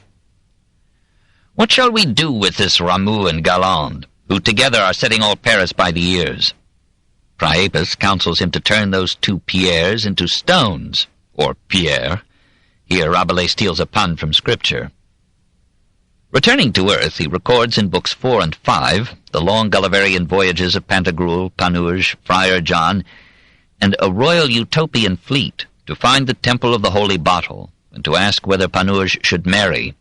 After a score of adventures, satirizing Lenten fasts, Protestant pope-haters, bigot popolaters, monks, dealers in fake antiques, lawyers, furred cats, scholastic philosophers and historians, the expedition reaches the temple. Over the portal is a Greek inscription to the effect that in wine there is truth. In a nearby fountain is a half-submerged bottle, from which a voice emerges, gurgling, "Drink." And the priestess Bacbouc explains that wine is the best philosophy, and that not laughing but drinking cool delicious wine is the distinguishing character of man. Panurge is happy to have the oracle confirm what he has known all the time. He resolves to eat, drink, and be married, and to take the consequences manfully. He sings an obscene hymeneal chant, and Bacbouc dismisses the party with a blessing. May that intellectual sphere, whose center is everywhere, and whose circumference nowhere, whom we call God, keep you in his almighty protection. So, with a typical blend of lubricity and philosophy, the great romance comes to an end. Book 5 was published in 1562, 9 years after Rabelais' death. Probably the first 15 chapters were left by Rabelais. The remaining 32 are of doubtful authenticity. 4. The King's Jester. What sense is there behind this nonsense, and is there any wisdom in this demijohn of Falernian, Priapian hilarity? We country clowns, Rabelais makes one of his asses say, are somewhat gross and apt to knock words out of joint. He loves words, has an endless supply of them, and invents 1,000 more. He draws them, like Shakespeare, from every occupation and profession, every field of philosophy, theology, and law. He makes lists of adjectives, nouns, or verbs, as if for the pleasure of contemplating them. He multiplies synonyms in an ecstasy of redundancy. This pleonasm was already an old trick on the French stage. It is part of Rabelais' boundless and uncontrollable humor, an overflow beside which even the humor of Aristophanes or Molière is a modest trickle. His coarseness is another phase of this unmanageable flux. Perhaps some of it was a reaction against monastic asceticism, some of it the anatomical indifference of a physician, some of it a bold defiance of pedantic precision.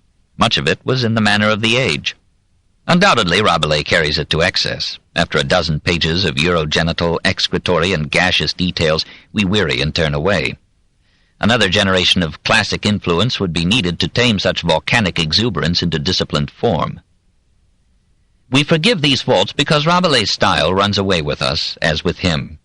It is an unpretentious, unliterary style, natural, easy, flowing, just the medium for telling a long story.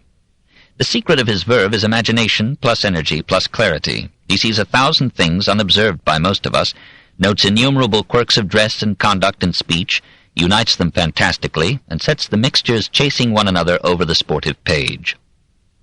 He borrows right and left, as the custom was, and with Shakespeare's excuse that he betters everything that he steals. He helps himself to hundreds of proverbial snatches from Erasmus's Adagia, and follows many a lead from the Praise of Folly or the Colloquies. He assimilates 100 items from Plutarch, years before Amiot's translation opened that treasury of greatness to any literary thief. He appropriates Lucian's Heavenly Discourse and Folengo's tale of the self-drowned sheep. He finds in the comedies of his time the story of the man who regretted that he had cured his wife's speechlessness, and he uses 100 suggestions from the fabliaux and interludes that had rolled down from medieval France. In describing the voyages of Pantagruel, he leans on the narratives that were being issued by the explorers of the New World and the Far East. Yet with all this borrowing, there is no author more original, and only in Shakespeare and Cervantes do we find imaginative creations so lusty with life as Friar John and Panurge. Rabelais himself, however, is the main creation of the book, a composite of Pantagruel, Friar John, Panurge, Erasmus, Vesalius, and Jonathan Swift, babbling, bubbling, smashing idols, loving life. Because he loved life, he flayed those who made it less lovable. Perhaps he was a bit too hard on the monks who had been unable to share his humanistic devotions. He must have been clawed by a lawyer or two, for he tears their fur revengefully. "Mark my words," he warns his readers, "if you live but 6 Olympiads and the age of 2 dogs more, you'll see these law-cats lords of all Europe." But he lays his whip also upon judges, scholastics, theologians, historians, travelers, indulgence peddlers, and women. There is hardly a good word for women in all the book. This is Rabelais' blindest spot, perhaps the price he paid, as monk and priest and bachelor, for never earning tenderness. Partisans have debated whether he was a Catholic, a Protestant, a freethinker, or an atheist. Calvin thought him an atheist, and my own belief, concluded his lover, Anatole France, is that he believed nothing. At times he wrote like the most irreverent cynic, as in the language of the sheep-drover about the best way to fertilize a field. He ridiculed fasting, indulgences, inquisitors, decretals, and enjoyed explaining the anatomical requisites for becoming a pope. He had evidently no belief in hell. He echoed the Protestant arguments that the papacy was draining the nations of their gold, and that the cardinals of Rome lived lives of gluttony and hypocrisy. He sympathized with the French heretics. Pantagruel, he says, did not stay long in Toulouse because there they burn their regents alive like red herrings. referring to the execution of an heretical professor of law. But his Protestant sympathies seem to have been limited to those who were humanists. He followed Erasmus admiringly, but only mildly favored Luther, and he turned with distaste from the dogmatism and Puritanism of Calvin. He was tolerant of everything but intolerance. Like nearly all the humanists, when driven to choose, he preferred Catholicism with its legends, intolerance, and art to Protestantism with its predestination, intolerance, and purity. He repeatedly affirmed his faith in the fundamentals of Christianity, but this may have been the prudence of a man who, in defense of his opinions, was willing to go to the stake exclusively. He loved his definition of God so well that he, or his continuator, repeated it. He apparently accepted the immortality of the soul, but in general he preferred scatology to eschatology. Farel called him a renegade for accepting the pastorate of Meudon, but this was understood by donor and recipient as merely a way of eating. His real faith was in nature, and here perhaps he was as trustful and credulous as his orthodox neighbors. He believed that ultimately the forces of nature work for good, and he underestimated her neutrality as between men and fleas. Like Rousseau, and against Luther and Calvin, he believed in the natural goodness of man, or, like other humanists, he was confident that a good education and a good environment would make men good. Like Montaigne, he counseled men to follow nature, and possibly he looked with impish unconcern on what would then happen to society and civilization. In describing the Abbey of Theleme, he seemed to be preaching philosophical anarchism, but it was not so. He would admit to it only those whose good breeding, education, and sense of honor would fit them for the trials of freedom. His final philosophy was Pantagruelism. This must not be confused with the useful word Pantagruelion, which is merely hemp, and whose final virtue is that it can make appropriate neckties for criminals. Pantagruelism is living like Pantagruel, in a genial and tolerant fellowship with nature and men, in grateful enjoyment of all the good things of life, and in cheerful acceptance of our inescapable vicissitudes and termination. Once, Rabelais defined Pantagruelism as une certaine gaieté d'esprit confite mépris des choses fortuites, a certain gaiety of spirit preserved in contempt of the accidents of life. It combined Zeno the Stoic, Diogenes the Cynic, and Epicurus, to bear all natural events with equanimity, to view without offense all natural impulses and operations, and to enjoy every sane pleasure without puritanic inhibitions or theological remorse. Pantagruel took all things in good part, and interpreted every action in the best sense. He neither vexed nor disquieted himself, since all the goods that the earth contains are not of so much worth as that we should for them disturb or disorder our emotions, trouble or perplex our senses or spirits. We must not exaggerate the Epicurean element in this philosophy. Rabelais' litanies to wine were more verbal than alcoholic. They do not quite comport with the contemporary's description of him as a man of serene, gracious, and open countenance. The wine he celebrated was the wine of life. And this pretended lord of dipsophily put into the mouth of Gargantua a sentence that in 10 words phrases the challenge of our own time. Science without conscience is but the ruin of the soul. France has treasured Rabelais more than any other of her giants of the pen except Montaigne, Molière, and Voltaire. In his own century, Etienne Pasquier called him the greatest writer of the age. In the 17th century, as manners stiffened under lace and perukes, and classic form became literally de rigueur, he lost some standing in the nation's memory. But even then, Molière, Racine, and La Fontaine were confessedly influenced by him. Fontenelle, La Bruyère, and Madame de Sévigné loved him, and Pascal appropriated his definition of God. Voltaire began by despising his coarseness and ended by becoming his devotee. As the French language changed, Rabelais became almost unintelligible to French readers in the 19th century, and perhaps he is now more popular in the English-speaking world than in France.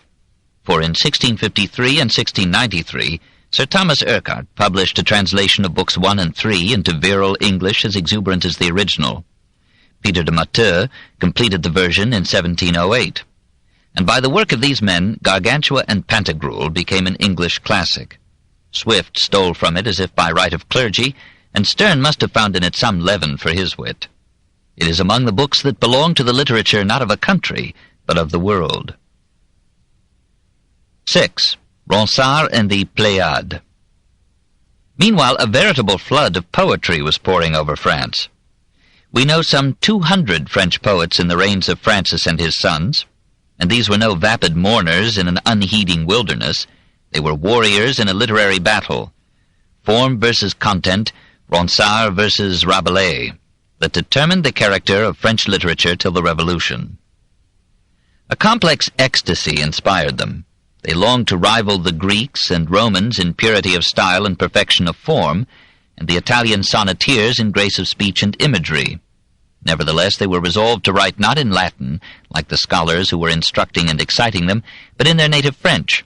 And at the same time they proposed to mellow and refine that still rough tongue by teaching it words, phrases, constructions, and ideas judiciously pilfered from the classics. The episodic formlessness of Rabelais' romance made it, in their eyes, a crude vessel of clay hastily turned by hand, unpainted and unglazed. They would add to this earthly vitality the discipline of form carefully designed and of feeling rationally controlled. The classical crusade began in the Lyon of Rabelais himself. Maurice Sèvres spent part of his life locating, as he thought, the tomb of Petrarch's Laura, then composed 446 stanzas to his own desired Délit. And in the melancholy delicacy of his verse he cleared a path for Ronsard. His ablest competitor in Lyon was a woman, Louise l'Abbé, who in full armour fought like another Joan at Perpignan, and then cooled into marriage with a rope-maker who winked in kindly Gallic fashion at her subsidiary amours. She read Greek, Latin, Italian, and Spanish, played the lute alluringly, kept a salon for her rivals and her lovers, and wrote some of the earliest and finest sonnets in the French language. We might judge her fame from her funeral in 1566, which, said a chronicler, was a triumph. She was carried through the city with her face uncovered and her head crowned with a floral wreath. Death could do nothing to disfigure her, and the people of Lyon covered her grave with flowers and tears. Through these Lyonnese poets, the Petrarchan style and mood passed up to Paris and entered the Pléiade. The very word was a classic echo, for in the Alexandria of the 3rd century before Christ, a galaxy of 7 poets had likewise been named from the constellation that commemorated the 7 mythological daughters of Atlas and Pléiade. Ronsard, brightest star in the French Pléiade, rarely used that term, and his models were Anacreon and Horace rather than Alexandrian Theocritus or Callimachus. It was in 1548, at an inn in Touraine, that he met Joachim du Bellay, and conspired with him to make French poetry classical.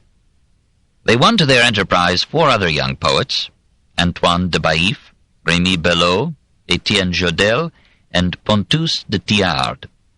And they were joined also by the scholar Jean Dorat, whose lectures on Greek literature at the Collège de France and the Collège de Coqueret fired them with enthusiasm for the lyric singers of ancient Greece.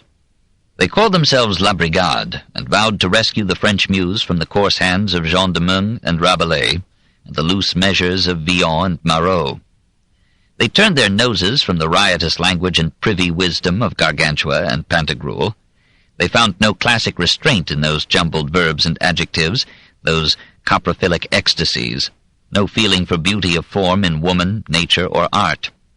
A hostile critic, seeing them 7, dubbed them La Pléiade. Their victory turned the word into a flag of fame.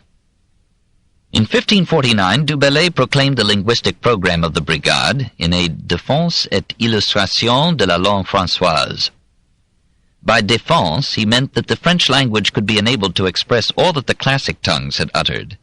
By illustration, he meant that French could take on new luster, could brighten and polish itself by putting aside the rough speech of prevalent French prose and the ballad roundel virelais forms of French poesy, and purify and enrich itself by importing classical terms and studying classical forms, as in Anacreon, Theocritus, Virgil, Horace, and Petrarch. For to the Pléiade, Petrarch was already a classic, and the sonnet was the most perfect of all literary forms. Pierre de Ronsard realized in his verse the ideals that Du Bellay voiced in splendid prose. He came of a recently ennobled family. His father was maître d'hôtel to Francis I, and for some time Pierre lived at the brilliant court. He was successively page to the Dauphin Francis, then to the Madeleine, who married James V of Scotland, then écuyer or squire to the future Henry II. He looked forward to military exploits, but at 16 he began to grow deaf. He sheathed his sword and brandished a pen. He fell in with Virgil by accident, and saw in him a perfection of form and speech as yet unknown in France. Durant led him on from Latin to Greek, and taught him to read Anacreon, Aeschylus, Pindar, Aristophanes. "O master," cried the youth, "why have you hidden these riches from me so long?" At 24 he met Rabelais. Thereafter he divided his time devotedly among song, woman, and wine. His odes of 1550 completed the lyric revolt. They frankly imitated Horace, but they introduced the ode into French poetry, and stood on their own feet in purity of language, elegance of phrase, precision of form. 2 years later, in the 183 sonnets of his Amour, he took Petrarch as his model, and achieved a grace and refinement never surpassed in French poetry. He wrote to be sung, and many of his poems were put to music during his lifetime, some by famous composers like Jonquin and Goudimel. He offered to the women he courted the old invitation to make play while beauty shines, but even on that ancient theme he struck an original note, as when he warned one prudent lass that she would some day regret having lost the opportunity of being seduced by so renowned a bard. In prose translation, "When you shall be very old, seated at evening beside the fire, chatting and sewing by candlelight, you will recite my poems, and marveling will say, 'Ronsard blazoned my name when I was fair.'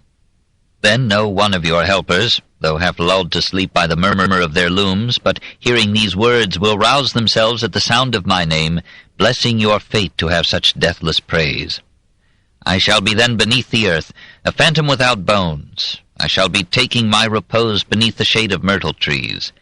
You, an old woman bent before your hearth, will then regret my love and your proud disdain. Live now, believe me, wait not for tomorrow. Gather the roses of life that bloom today."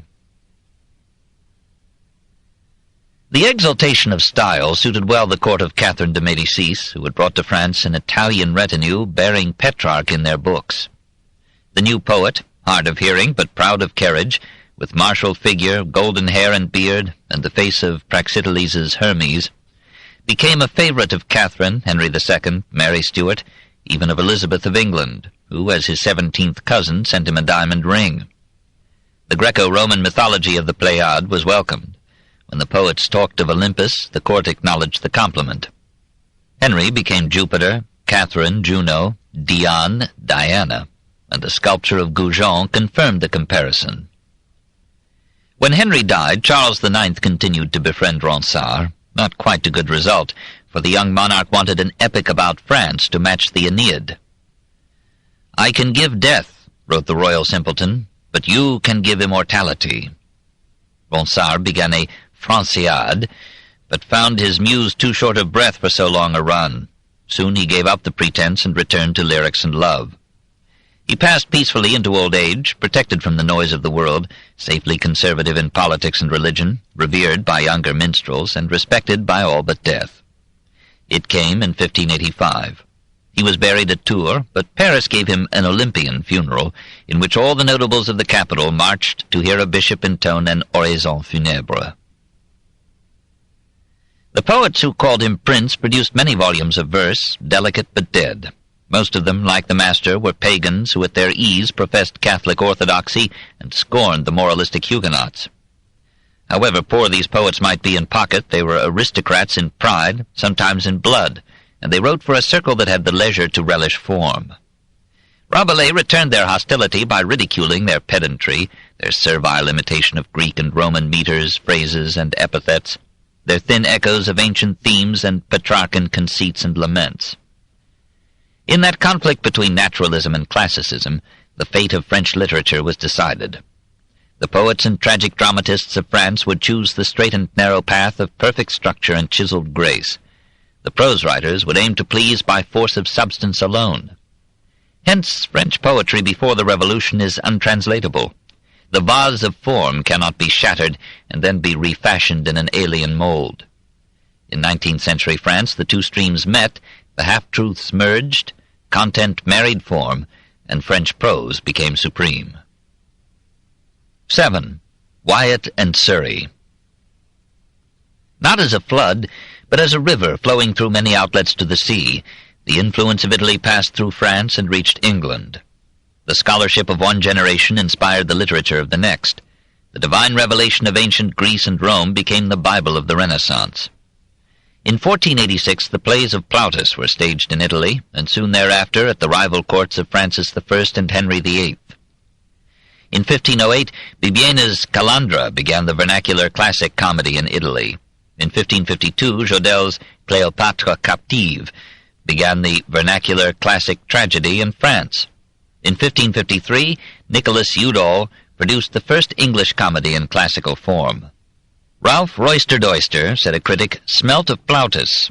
It did, but it smelled of England too, and of that robust humor that Shakespeare would serve to the groundlings at the Elizabethan theatres.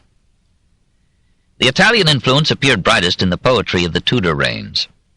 The medieval style survived in such pretty ballads as The Nut-Brown Maid of 1521. But when the poets who basked in the sun of young Henry VIII took to verse, their ideal and motto were Petrarch and his Canzoniere. Just a year before Elizabeth's accession, Richard Tottle, a London printer, published a miscellany in which the poems of two distinguished courtiers revealed the triumph of Petrarch over Chaucer, of classic form over medieval exuberance. Sir Thomas Wyatt, as a diplomat in the service of the king, made many a trip to France and Italy, and brought back some Italians to help him civilize his friends. Like a good Renaissance cortigiano, he burned his fingers in love's fire. He was, said tradition, one of Anne Boleyn's early lovers, and he was briefly imprisoned when she was sent to the Tower. Meanwhile, he translated Petrarch's sonnets, and was the first to compress English verse into that compact form. When Wyatt died of a fever at 39 in 1542, another romantic figure at Henry's court, Henry Howard, Earl of Surrey, caught the lyre from his hands. Surrey chanted the beauties of spring, reproved reluctant lasses, and vowed eternal fidelity to each in turn. He took to nocturnal excesses in London, served a term in jail for challenging to a duel, was summoned to trial for eating meat in Lent, broke some windows with his playful crossbow, and was again arrested, again released, and fought gallantly for England and France. Returning, he toyed too audibly with the idea of becoming King of England. He was condemned to be hanged, drawn, and quartered, but was let off with decapitation in 1547. Poetry was an incidental ornament in this strenuous life. Surrey translated some books of the Aeneid, introduced blank verse into English literature, and gave the sonnet the form that Shakespeare was to use. Perhaps foreseeing that the paths of undue glory might lead to the block, he addressed to a Roman poet a wistful idyll of rustic routine and peace. Marshal, the things that do attain the happy life be these, I find. The riches left, not got with pain, the fruitful ground, the quiet mind, the equal friend, no grudge, no strife, no change of rule nor governance, without disease the healthful life, the household of continuance. The mean diet, no delicate fare, true wisdom joined with simpleness. The night discharged of all care, where wine the wit may not oppress. The faithful wife, without debate, such sleep as may beguile the night. Contented with thine own estate, nay wish for death, nay fear his might. 8. Hans Sachs. The mind of Germany in the century that followed Luther's theses was lost in the 100 Years' debate that prepared the 30 Years' War. After 1530, the publication of ancient classics almost ceased. In general, fewer books were issued. They were replaced by a torrent of controversial pamphlets. Thomas Murner, a Franciscan monk with an acid pen, scourged everybody with a chain of booklets about rascals or dolts. Schmelmenzunft, or Guild of Rogues, Narrenbeschwörung, or Muster of Fools, all proliferated from Brandt's Narrenschiff. Alexander Berkeley made a similar adaptation of Brandt in The Ship of Fools in 1509, adding some Scottish darts of his own. Many of the fools lashed by Murner were churchmen, and he was at first mistaken for a Lutheran. But then he celebrated Luther as a savage bloodhound, a senseless, foolish, blasphemous renegade. Henry VIII sent him £100. Sebastian Franck was of finer metal. The Reformation found him a priest in Augsburg. He hailed it as a brave and needed revolt and became a Lutheran minister in 1525. 3 years later he married Ottilie Bayham, whose brothers were Anabaptists. He developed sympathy for this persecuted sect, condemned Lutheran intolerance, was expelled from Strasbourg, and made a living by boiling soap in Ulm. He ridiculed the determination of religious orthodoxy by the German dukes, noting that if one prince dies and his successor brings in another creed, this at once becomes God's word. Mad zeal possesses all men today, that we should believe that God is ours alone, that there is no heaven, faith, spirit, Christ, but in our sect. His own faith was a universalist theism that closed no doors. My heart is alien to none. I have my brothers among the Turks, Papists, Jews, and all peoples. He aspired to a free, unsectarian Christianity, bound to no outer thing, not even to the Bible. Shocked by sentiments so unbecoming to his century, Ulm banished him in its turn. He found work as a printer in Basel, and died there in honest penury in 1542. German poetry and drama were now so immersed in theology that they ceased to be arts and became weapons of war. In this strife, any jargon, coarseness, and obscenity were held legitimate. Except for folk songs and hymns, poetry disappeared in a fusillade of poisoned rhymes. The lavishly staged religious dramas of the 15th century passed out of public taste and were succeeded by popular farces lampooning Luther or the popes. Now and then a man rose above the fury to see life whole. This book is continued at this point on the other side of this cassette. Please reverse or turn the cassette over now.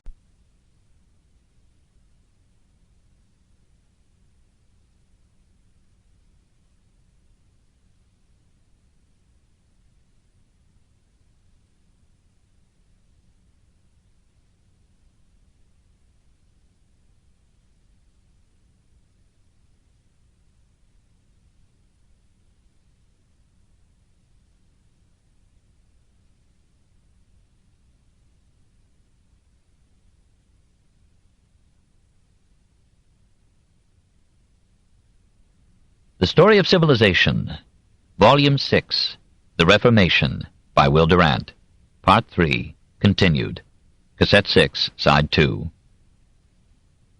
Now and then a man rose above the fury to see life whole. If Hans Sachs had obeyed the magistrates of Nuremberg, he would have remained a shoemaker. For when, without securing the civic imprimatur, he published a rhyming history of the Tower of Babel, they suppressed the book, assured him that poetry was obviously not his line, and bade him stick to his last. Yet Hans had some rights, for he had passed through the usual stages to become a Meistersinger, and the anomaly of his being a cobbler and a poet fades when we note that the guild of weavers and shoemakers to which he belonged regularly practiced choral song and gave public concerts thrice a year. For this guild, and at any other opportunity, Sachs wrote songs and plays as assiduously as if he were mouthing nails. We must think of him not as a great poet, but as a sane and cheerful voice in a century of hate. His basic interest was in simple people, not in geniuses. His plays were almost always about such people, and even God in these dramas is a benevolent commoner who talks like some parson of the neighborhood. While most writers peppered their pages with bitterness, vulgarity, or ribaldry, Hans portrayed and exalted the virtues of affection, duty, piety, marital fidelity, parental and filial love. His first published poems in 1516 proposed to promote the praise and glory of God, and to help his fellow creatures to a life of penitence. And this religious spirit warmed his writings to the end. He turned half the Bible into rhyme, using Luther's translation as a text. He saluted Luther as the Nightingale of Wittenberg, who would cleanse religion and restore morality. "Awake, awake, the day is near, and in the woods a song I hear. It is the glorious nightingale. Her music rings on hill and dale. The night falls into Occident, the day springs up in Orient. The dawn comes and sets alight the gloomy clouds of parting night." Now Sachs became the bard of the Reformation, satirizing the faults of Catholics with doggerel tenacity. He wrote plays about rascally monks and traced the origin of their tribe to the devil. He issued burlesques and farces which showed, for example, a priest seducing a girl or saying Mass while drunk. In 1558 he published A History in Rhyme of the Popess Joanna, a fable which most Protestant preachers accepted as history. But Hans satirized Lutherans too, denouncing their lives as scandalously contrary to their creed. "With your flesh-eating, your uproars, your abuse of priests, your quarreling, mocking, insulting, and all your other improper behavior, you Lutherans have brought the gospel into great contempt." He joined 100 others in mourning the commercialism and immorality of the age. All in all, and discounting Wagner's idealization, Hans Sachs may typify the bluff and crude but kindly German who, at least in the South, must have been in the majority. We picture him happy and melodious for 40 years in his home and his poetry. When his first wife died in 1560, he married, at 68, a pretty woman of 27, and survived even this trial. There is something to be said for an age and a city in which a cobbler could become a humanist, a poet, and a musician, acquire and use a large library, learn Greek literature and philosophy, write 6,000 poems, and live in reasonable health and happiness to die at the age of 82. 9. The Iberian Muse, 1515 to 1555. This was a lively time in the literature of Portugal.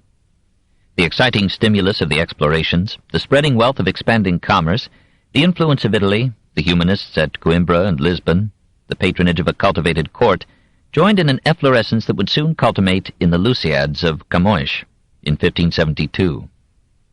A merry battle raged between the Escola Vela, old school of Gil Vicente, who cherished native themes and forms, and Os Quinhentistas, the men of the 15th, our 16th century, who followed Sá de Miranda in enthusiasm for Italian and classic modes and styles. For 34 years, from 1502 to 1536, Gil Vicente, the Portuguese Shakespeare, dominated the theatre with his simple autos, or acts. The court smiled upon him and expected him to celebrate every royal event with a play. And when the king was quarreling with the Pope, Gilles was allowed to satirize the papacy with such freedom that Aleander, seeing one of Vicente's plays in Brussels, thought I was in mid-Saxony listening to Luther. The fertile dramatist wrote sometimes in Spanish, sometimes in Portuguese, sometimes in both, with scraps of Italian and French, church Latin and peasant slang thrown in. Often the action of the piece was interrupted, as in Shakespeare, with lyrics that crept into the hearts of the people. Like Shakespeare, Gilles was an actor as well as playwright. He was stage manager as well, and directed the settings. For good measure, he was one of the best goldsmiths of the age. In 1524, Francisco Sá de Miranda returned from a 6-year stay in Italy and brought with him the classical fever of the Renaissance. Like Ronsard and the Pléiade in France, like Spenser and Sidney in England, he proposed to dignify the national literature by modeling its subjects, meters, and style on classical lines. Like Joachim de Bellay, he included Petrarch among the classics and introduced the sonnet to his countrymen. Like Jodelle, he wrote the first classical tragedy in his native tongue, this in 1550. And he had already in 1527 written the first Portuguese prose comedy in classic form. His friend, Bernardino Ribeiro, composed bucolic poetry in the style of Virgil, and lived a tragedy in the manner of Tasso. He made such a stir with his passion for a lady of the court that he was banished. He was forgiven and restored to royal favor, and died insane in 1552. A school of colorful historians recorded the triumphs of the explorers. Caspar Correa went out to India, rose to be one of Albuquerque's secretaries, denounced official corruption, and was murdered in Malacca in 1565. Amid this active life, he wrote in 8 volumes what he called a brief summary of the Portuguese conquest of India, full of the color of that expansive era. Oops. Now and then, a man rose above the fury on his Historia do Descobrimento e Conquista da India pelos Portugueses. João de Barros served in several administrative capacities at India House in Lisbon for 40 years, and disgraced his predecessors by amassing no fortune. He had access to all the archives and gathered them into a history which he called simply Asia, but which acquired the name of Decades, because 3 of its 4 huge volumes covered periods of some 10 years each. In order, accuracy, and clarity, it bears comparison with any contemporary historical composition, except the works of Machiavelli and Guicciardini. The proud nation would have rejected the exceptions, and gave Barros the title of the Portuguese Livy. The Castilian tongue had now become the literary language of Spain. Galician, Valencian, Catalonian, Andalusian dialects survived in the speech of the people, and Galician became Portuguese. But the use of Castilian as the language of state and church under Ferdinand, Isabella, and Jimenez gave that dialect an insuperable prestige, and from their time to ours its masculine sonority has carried the literature of Spain. An infatuation with language appeared in some writers of this age. Antonio de Guevara set an example of linguistic conceits and rhetorical flourishes, and the translation of his Reloj de Príncipes, Dial of Princes, from 1529, by Lord Berners, helped to mold the euphuism of John Lilly's euphues and the silly wordplay of Shakespeare's early comedies. Spanish literature sang of love, religion, and war. The passion for romances of chivalry reached such a height that in 1555 the Cortes recommended that they be prohibited by law. Such a decree was actually issued in Spanish America. Had it been enforced in Spain, we might have missed Don Quixote. One of the romances spared by the curate in the purification of the knight's library was the Diana Enamorata of Jorge de Montemayor from 1542. It imitated the Arcadia from 1504 of the Spanish-Italian poet Sanazzaro, and was itself imitated by Sir Philip Sidney's Arcadia in 1590. Montemayor's prose and poetry romance was one of 1,000 instances of Italian influence on Spanish literature. Here again the conquered conquered the conquerors. Juan Boscan translated Castiglione's Cortigiano into prose quite worthy of the original, and accepted the suggestion of the Venetian poet Navigero to popularize the sonnet form in Spain. His friend Garcilaso de la Vega almost at once brought the form to perfection in Castilian. Like so many Spanish writers of this period, he came of high lineage. His father was ambassador of Ferdinand and Isabella at Rome. Born at Toledo in 1503, Garcilaso was dedicated early to arms. In 1532 he distinguished himself in the repulse of the Turks from Vienna. In 1535 he was twice severely wounded in the siege of Tunis. A few months later he shared in Charles V's feudal campaign in Provence. At Fréjus he volunteered to lead an attack upon an obstructive castle. He was the first to mount the wall. He received a blow on the head from which he died a few days later, aged 33. One of the 37 sonnets which he bequeathed to his friend Boscan struck a note that is echoed in every war. And now larger than ever lies the curse on this our time, and all that went before keeps altering its face from bad to worse. And each of us has felt the touch of war, war after war, and exile, dangers, fear, and each of us is weary to the core of seeing his own blood along a spear, and being alive because it missed its aim. Some folks have lost their goods and all their gear, and everything is gone, even the name of house and home and wife and memory. And what's the use of it? A little fame? The nation's thanks? A place in history? One day they'll write a book, and then we'll see. He could not see, but 1,000 books commemorated him fondly. Historians recorded his death among the leading events of the time. His poems were printed in handy volumes which were carried in the pockets of Spanish soldiers into a dozen lands.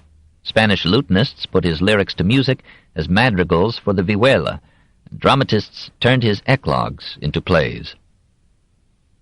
The Spanish drama marked time and could not know that it would soon rival the Elizabethan. One-act comedies, farcical satires, or episodes from popular romances were performed by strolling players in a public square or the corrale, yard, of an inn, sometimes at a princely seat or royal court. Lope de Rueda, who succeeded Gil Vicente as chief provider of autos for such troops, made his fame, and gave us a word, with his bobos, or clowns. Historians abounded. Gonzalo Fernández de Oviedo was appointed historiographer of the New World by Charles V, and acquitted himself indifferently well with a voluminous and ill-ordered Historia General y Natural de las Indias Occidentales of 1535. During 40 years of residence in Spanish America, he grew rich from mining gold, and he resented the Brevísima Relación de la Destrucción de las Indias from 1539, in which Bartolomé de las Casas exposed the merciless exploitation of native slave labor in the American mines. Las Casas sailed with Columbus in 1502, became Bishop of Chiapa in Mexico, and gave nearly all his life to the cause of the Indians. In memorials he addressed to the Spanish government, he described the rapidity with which the natives were dying under the arduous conditions of work imposed upon them by the settlers. The Indians had been accustomed by their warm climate and simple diet to only casual labor. They had not mined gold, but had been content to derive it from the surface of the earth or the beds of shallow streams, and used it only as an ornament.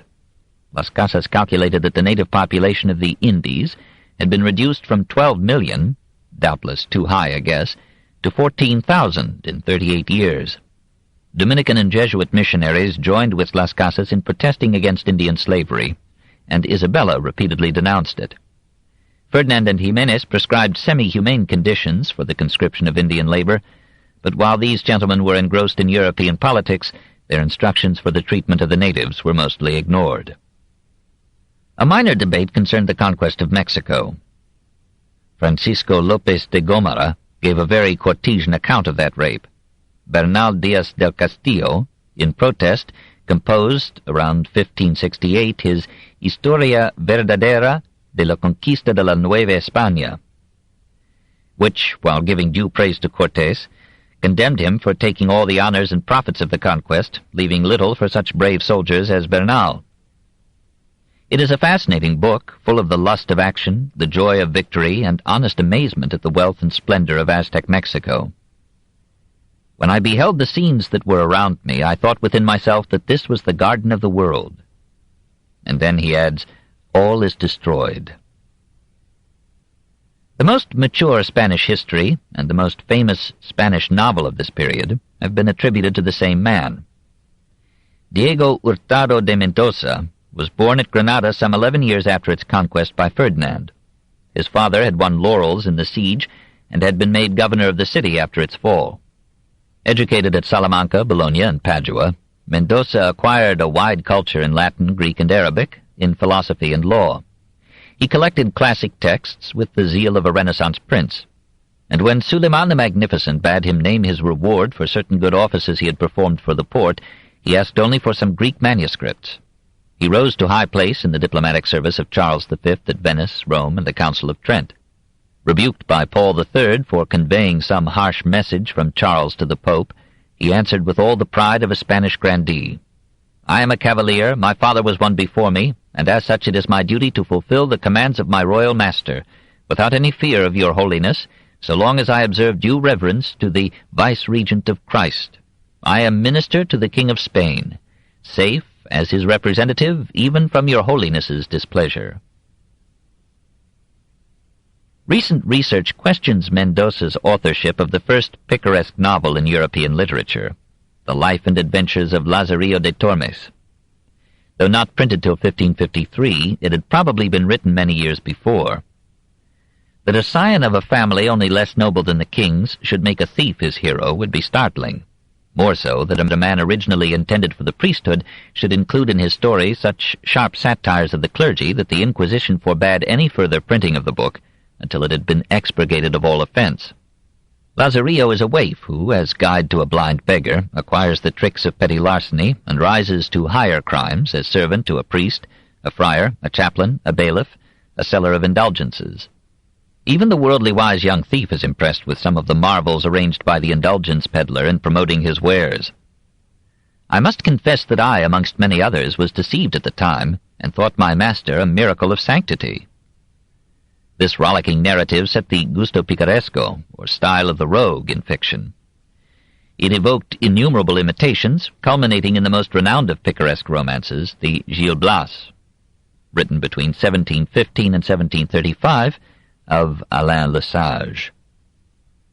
Exiled from the court of Philip II for drawing his sword in an argument, Mendoza retired to Granada, composed incidental verses too free to be printed during his lifetime, and recounted the Moorish revolt of 1568 to 1570 in an Historia de la Guerra de Granada, so impartial, so just to the Moors, that this too could not find a publisher, and saw print only in 1610, and then only in part. Mendoza took Sallust for his model, rivaled him, and stole a theme or two from Tacitus. But all in all, this was the first Spanish work that advanced beyond mere chronicle or propaganda to factual history interpreted with philosophical grasp and presented with literary art. Mendoza died in 1575, aged 72. He was one of the most complete personalities of a time rich in complete men. Always, in these hurried pages, conscience runs a race with time and warns the hurrying pen that, like the hasty traveler, it is but scratching surfaces. How many publishers, teachers, scholars, patrons, poets, romancers, and reckless rebels labored for half a century to produce the literature that here has been so narrowly confined, so many masterpieces unnamed, nations ignored, once immortal geniuses slighted with a line. It cannot be helped. The ink runs dry. And while it lasts, it must be enough if, from its scratches and splashes, some hazy picture unfolds of men and women resting a while from theology and war, loving the forms of beauty as well as the mirages of truth and power, and building, carving, painting words until thought finds an art to clothe it, wisdom and music merge, and literature arises to let a nation speak, to let an age pour its spirit into a mold so fondly fashioned that time itself will cherish and carry it down through 1,000 catastrophes as an heirloom of the race. Chapter 36.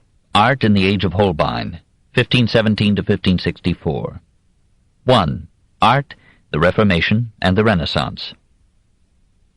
Art had to suffer from the Reformation, if only because Protestantism believed in the 10 Commandments. Had not the Lord God said, "Thou shalt not make unto thee any graven image, or any likeness of anything that is in heaven above, or that is in the earth beneath, or that is in the water under the earth"? Exodus, chapter 20, verse 4. How was representative art possible after that sweeping prohibition? The Jews had obeyed and had passed by art. The Muslims had almost obeyed, had kept their art decorative, largely abstract, often representing things, rarely persons, never God. Protestantism, rediscovering the Old Testament, followed the Semitic line. Catholicism, whose Greco-Roman heritage had overshadowed its Judaic origin, had more and more ignored the veto. Gothic sculpture had fashioned saints and gods in stone. Italian painting had pictured the Bible story, and the Renaissance had quite forgotten the Second Commandment in a blooming riot of representative art. Perhaps that old interdict had been meant to ban representation for magical ends. And the patrons of art in Renaissance Italy had the good sense to override a primitive and now meaningless taboo. The Church, greatest patron of all, had employed the arts to form the letterless in the dogmas and legends of the faith. To the ecclesiastical statesmen who felt that myths were vital to morality, this use of art seemed reasonable. But when the myths, like purgatory, were manipulated to finance the extravagances and abuses of the Church, reformers forgivably rebelled against the painting and sculpture that inculcated the myths. In this matter, Luther was moderate, even if he had to revise the commandments.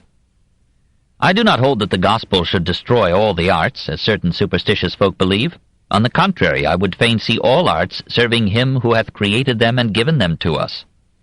The law of Moses forbade only the image of God." In 1526 he called upon his adherents to assail the idolaters of the Roman Antichrist by means of painting. Even Calvin, whose followers were the most enthusiastic iconoclasts, gave a limited approval to images. "I am not so scrupulous as to judge that no images should be endured, but seeing that the art of painting and carving cometh from God, I require that the practice of art should be kept pure and lawful. Therefore men should not paint nor carve anything but such as can be seen with the eye." Reformers less human than Luther, less cautious than Calvin, preferred to outlaw religious painting and sculpture altogether, and to clear their churches of all ornament. Truth banished beauty as an infidel. In England, Scotland, Switzerland, and northern Germany, the destruction was wholesale and indiscriminate.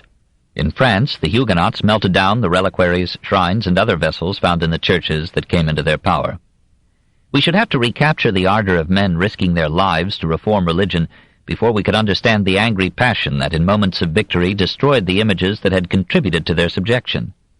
The demolition was brutal and barbarous, but the guilt of it must be shared by the institution that had for centuries obstructed its own reform. Gothic art ended in this period, but the Reformation was only one cause of its demise. The reaction against the medieval church brought with it a distaste for the styles of architecture and ornament long associated with her. And yet Gothic was dying even before Luther spoke. It ailed in Catholic France as well as in rebellious Germany and England. It was consumed in its own flamboyance. And the Renaissance, as well as the Reformation, was fatal to Gothic. For the Renaissance came from Italy, which had never loved Gothic and had travestied it even in adopting it. And the Renaissance spread chiefly among educated people whose polite skepticism could not understand the enthusiastic faith of crusading and Gothic days. As the Reformation progressed, the Church herself, which had found in Gothic architecture her supreme artistic expression, was too impoverished by the loss of Britain, Germany, and Scandinavia, and the inroads made upon her revenues by Catholic kings, to finance art as lavishly as before, or to determine taste and style. Day by day a secularizing, paganizing Renaissance asserted its classical predilections over the sacred traditions of medieval faith and form. Men impiously reached over pious and fearful centuries to grasp again the earth-loving, pleasure-loving passions of antiquity. War was declared against Gothic as the art of the barbarians who had destroyed imperial Rome. The conquered Romans came back to life, rebuilt their temples, exhumed the statues of their gods, and bade first Italy, then France and England to resume the art that had embodied the glory of Greece and the grandeur of Rome. The Renaissance conquered Gothic, and in France it conquered the Reformation. 2. The art of the French Renaissance. 1. A malady of building. In French ecclesiastical architecture, Gothic fought successfully for a reprieve. Some old cathedrals added fresh elements, necessarily Gothic. So Quinze Saint-Pierre completed its famous choir, Beauvais built its south transept, and Gothic made almost its expiring effort when Jean Vaste raised above that transept crossing a spire 500 feet high in 1553. When, on Ascension Day in 1573, that towering audacity collapsed into the ruined choir, the disaster symbolized the end of the noblest style in architectural history. Lesser Gothic splendors rose in this period at Pontoise, Coutances, and a dozen other cities of France. In Paris, where every glance reveals some marvel from a believing past, two handsome Gothic churches took form, Saint-Étienne-du-Mont, from 1492 to 1626, and Saint-Eustache, from 1532 to 1654. But Renaissance features stole into them. In Saint-Étienne, the magnificent stone screen overarching the choir. In Saint-Eustache, the compound pilasters and quasi-Corinthian capitals. The replacement of ecclesiastical Gothic with secular Renaissance architecture reflected the taste of Francis I and the humanistic emphasis on terrestrial pleasure rather than celestial hope. All the economic fruition, the aristocratic patronage, the pagan hedonism that had fed the fires of art in Renaissance Italy now nourished the devotion of architects, painters, sculptors, potters, and goldsmiths in France. Italian artists were brought in to mingle their skills and decorative motives with surviving Gothic forms.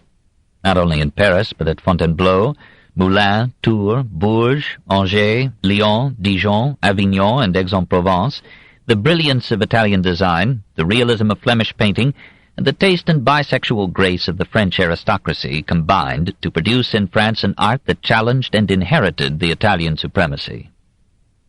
At the head of the movement was a king who loved art with abandon and yet with discrimination.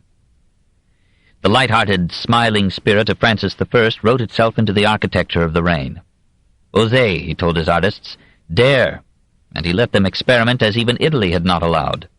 He recognized the Flemish power in portraiture, kept Jean Clouet as his court painter, commissioned portraits of himself and his entourage by Jos van Cleve. But in all the arts of refinement and decoration, it was Italy that inspired him. After his victory at Marignano in 1515, he visited Milan, Pavia, Bologna, and other Italian cities, and enviously studied their architecture, painting, and minor arts. Cellini quotes him as saying, "I well remember to have inspected all the best works, and by the greatest masters of all Italy." Probably the exaggeration is the ebullient Cellini's. Vasari notes in a dozen instances the purchase of Italian art by Francis I through agents in Rome, Florence, Venice, Milan. Through these efforts, Leonardo's Mona Lisa, Michelangelo's Leda, Bronzino's Venus and Cupid, Titian's Magdalene, and 1,000 vases, medals, drawings, statuettes, paintings, and tapestries crossed the Alps to end their travels in the Louvre.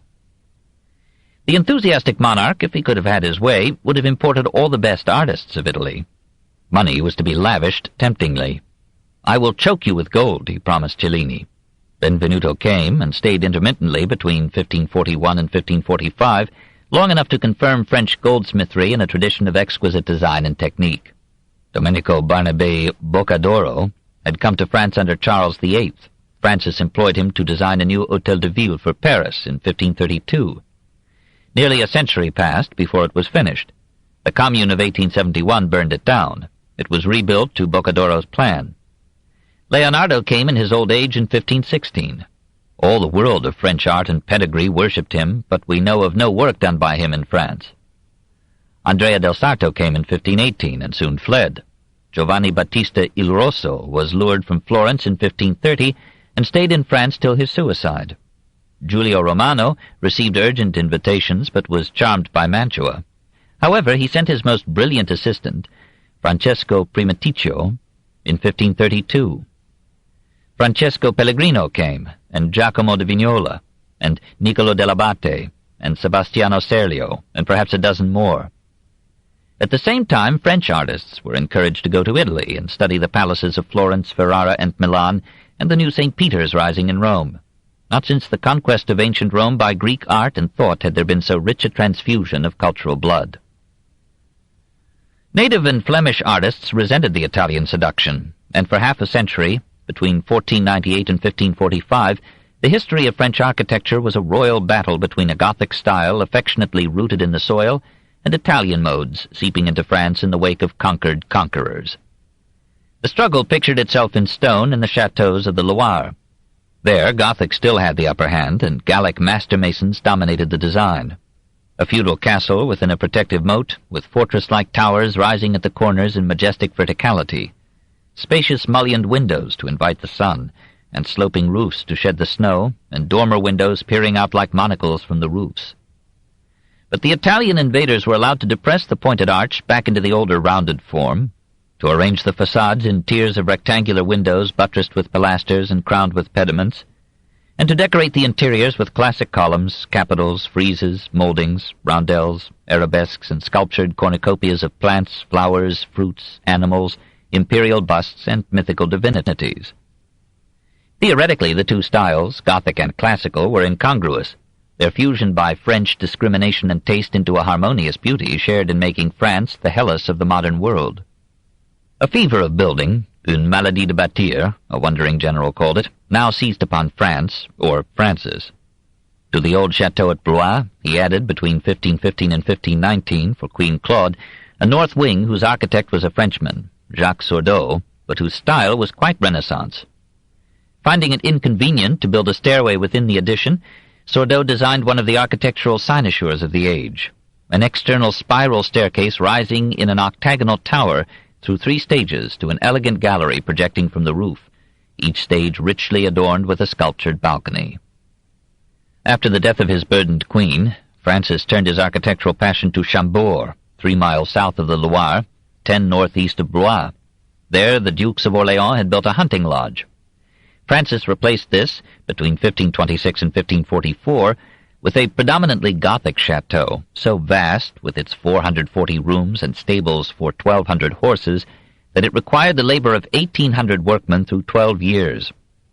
Its French designers made the north facade fascinating but confused with a maze of towers, lanterns, pinnacles, and sculptural ornament, and they distinguished the interior with a spiral staircase of great splendor, unique for a double passage that divided ascent from descent. Francis favored Chambord as a happy hunting ground. Here his court loved to gather with all its trappings, and here he spent the declining years of his life. Most of the interior ornament was destroyed by revolutionists in 1793 in belated revenge on royal extravagance. Another Franciscan palace, the Chateau of Madrid in the Bois de Boulogne, was adorned with a Majolica facade by Girolamo della Robbia, and was completely demolished in the Revolution. The extravagance was not confined to the king. Many of his aides treated themselves to palaces that still seem like importations from some fairy realm. One of the most perfect is Azay-le-Rideau, on an island in the Indre. Gilles Berthelot, who built it in 1521, was not for nothing treasurer of France. Thomas Boyer, receiver-general of taxes in Normandy, built Chenonceau, about 1513 and onward. Jean Cottereau, finance minister, rebuilt the chateau of Maintenon. Guillaume de Montmorency raised a lordly palace at Chantilly in 1530, another casualty of the Revolution. His son, Anne de Montmorency, Constable of France, erected the chateau of Écouen from 1531 to 1540 near Saint-Denis. The chateau of Villandry was restored by Jean le Breton, Secretary of State. Ussé was completed by Charles d'Espinay. Add to these the hôtels, or palaces, of Valençay, of Saint-Blancet at Tours, of Escoville at Caen, of Bernuy at Toulouse, of L'Allemant at Bourges, of Bourg-Taroud at Rouen, and 100 others, all products of this reckless reign, and we may judge the prosperity of the lords and the poverty of the people. Feeling inadequately housed, Francis decided to rebuild the chateau that Louis VII and Louis IX had erected at Fontainebleau. For this, said Cellini, was the spot in his kingdom that the king loved best. The donjon and the chapel were restored, the rest was torn down. And on the site, Gilles de Breton and Pierre Chambige raised in Renaissance style a congeries of palaces connected by a graceful Galerie de François Ier.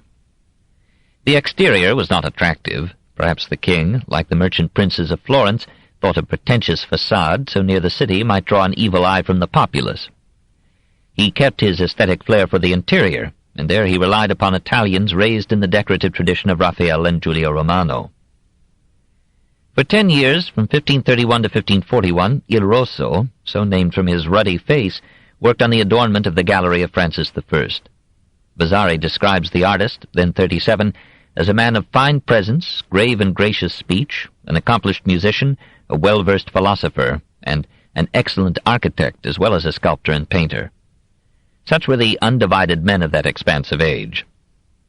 Rosso arranged the walls into 15 panels, each adorned in high Renaissance style. A base of carved and inlaid walnut wainscoting, a fresco of scenes from classical mythology or history, a rich surrounding of stucco decorations in statuary, shells, weapons, medallions, animal or human figures, garlands of fruit or flowers, and a ceiling of deeply coffered wood completed the effect of warm color, sensuous beauty, and careless delight. All this was quite to the king's taste. He gave Rosso a house in Paris and a pension of 1,400 livres, or about $35,000 a year. The artist, says Vasari, lived like a lord with his servants and horses, giving banquets to his friends. He gathered to his service half a dozen Italian and several French painters and sculptors, who formed the origin and nucleus of the School of Fontainebleau.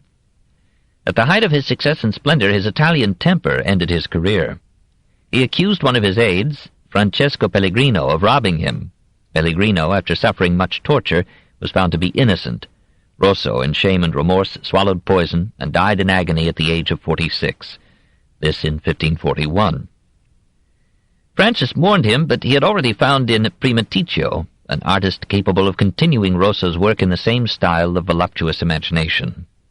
Primaticcio was a handsome youth of 27 when he reached France in 1532. The king soon recognized his versatile ability as architect, sculptor, and painter. He gave him a staff of assistants, a good salary, and later the revenues of an abbey. So the contributions of the faithful were transformed into art that would possibly have shocked the monks. Primaticcio made designs for the royal tapestry works, carved a masterly chimney-piece for Queen Eleonora's room at Fontainebleau, and repaid the Duchesse d'Étampes' patronage and protection by adorning her room in the chateau with paintings and stucco statuary. The paintings have died repeated deaths under restorations, but the statues remain in their glory. One stucco lady, raising her hands to a cornice, is among the fairest figures in French art. How could a king enamored of such demure shamelessness accept stern Calvinism in place of a church that smiled tolerantly upon these charming nudes? The demise of the royal satyr and the accession of the stern Henry II did not injure Primaticcio's status or Baudelarize his style. Now, from 1551 to 1556, aided by Philibert Delorme and Niccolò dell'Abate, he designed, painted, carved, and otherwise decorated the gallery of Henry II at Fontainebleau. Here, too, the paintings have been ruined, but the grace of the female statues is alluring, and the end wall is a stately splendor of classic elements. Still finer, we are told, for it was destroyed in 1738, was the Gallery of Ulysses, which Primaticcio and his company adorned with 161 subjects from the Odyssey. The Chateau of Fontainebleau marked the triumph of the classic style in France. Francis filled its halls with sculptures and objects of art bought for him in Italy and reinforcing the classic message by their excellence. Meanwhile, Sebastiano Serlio, who worked for a while at Fontainebleau, published his Opere di Architettura in 1548, which preached the Vitruvian classicism of his master Baldassare Petruzzi. It was at once translated into French by Jean Martin, who also translated Vitruvius in 1547. From the school of Fontainebleau, French artists trained under Rosso or Primaticcio scattered the classic norms and ideals through France, and these remained dominant there for centuries, along with the corresponding classic literary forms inaugurated by the Pléiade. Excited by Serlio and Vitruvius, French artists like Jacques du Cerceau, Jean Bouillon, and Delorme went to Italy to study the remains of Roman architecture, and returning wrote treatises formulating classic ideas. Like Ronsard and Rabelais, they condemned medieval styles as barbarous and resolved to chasten matter into form. Through these men, their work and their books, the architect emerged as an artist distinct from the master mason and standing high in the social scale. Italian artists were no longer needed in French building, for France now went beyond Italy to ancient Rome itself for architectural inspiration and effected a superb synthesis of the classic orders with the traditions and climate of France. In this milieu of thought and art, the noblest civic building in France took form.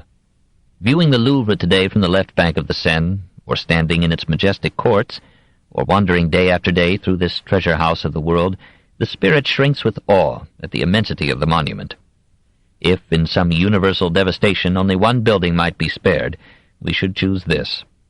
Philip Augustus had raised its first form about 1191 as a fortress castle to guard Paris against invasion along the Seine. Charles V had added 2 new wings in 1357, with an external staircase that may have suggested the gem at Blois.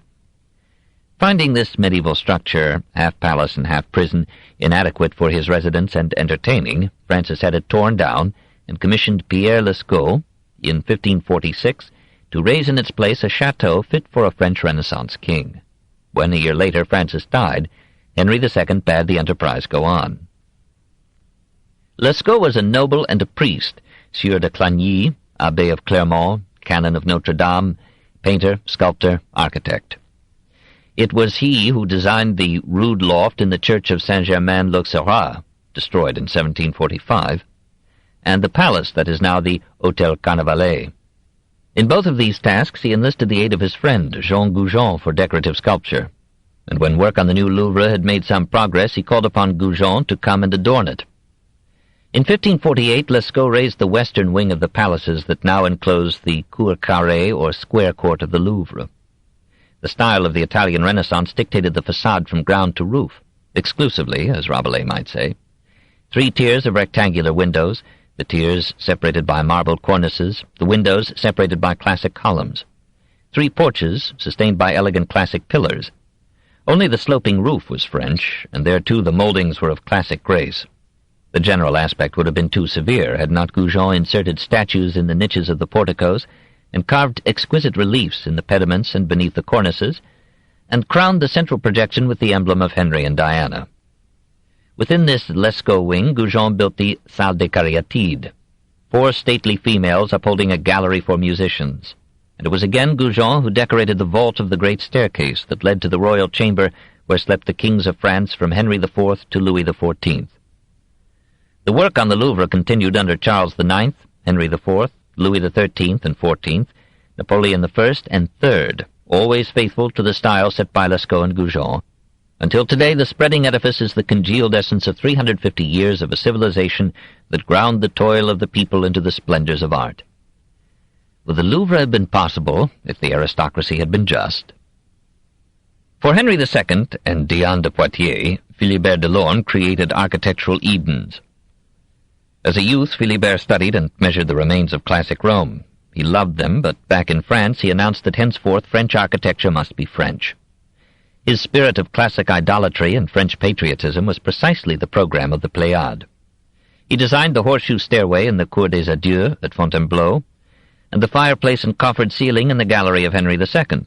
For Diane he built at Anet between 1548 and 1553 a veritable city of palaces and formal gardens. There Cellini placed in a pediment his nymph of Fontainebleau, and Goujon surpassed the Florentine with his group of Diana and her stag. Most of this costly paradise has gone to ruin. An unimpressive gateway remains in the court of the École des Beaux-Arts in Paris. For the same triumphant mistress, Delorme completed Chenonceau, a little gift from her enamored king. It was Philip who conceived the idea of extending the palace across the Cher. When Catherine de Médicis took the chateau from Diane, Delorme continued to labor there till the masterpiece was complete. For a time his too mathematical style fell from favor, and he retired to write an encyclopedic treatise on architecture. In his old age he was called back to work by Catherine and designed for her a new palace, the Tuileries, between 1564 and 1570, which the Commune of 1871 destroyed. From all his patrons he received rich rewards. He became a priest and held several fruitful benefices. He died in 1570 as a canon of Notre Dame and provided in his will for 2 illegitimate children. Jean Bouillon completed the brilliant trio of architects who adorned France in the reigns of Catherine's husband and sons. This book is continued on Cassette 7, Side 1.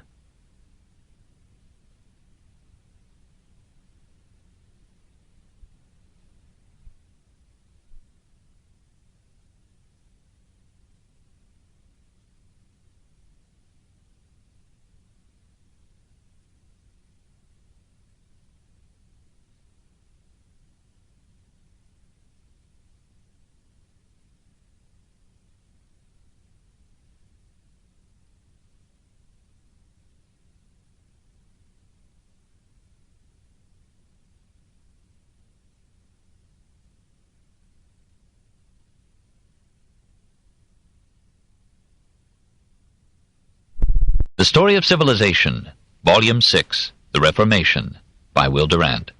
Part 3, continued, Cassette 7, Side 1. Jean Bouillon completed the brilliant trio of architects who adorned France in the reigns of Catherine's husband and sons. In his 30s, at Écouen, he made his reputation by designing for Anne de Montmorency a chateau quite perfect in its classic lines. In his 60s, he succeeded Delorme in building the Tuileries and continued working till his death, de jour en jour en apprenant mourant, as he said, from day to day while learning dying. It is the fashion to regret the importation of Italian styles into French building, and to suggest that the native Gothic, left undeflected by that influence, might have evolved into a civic architecture more congenial to French grace than the relatively rigorous lines of the classic orders. But Gothic was dying of old age, perhaps of senile excess and flamboyant old lace. It had run its course.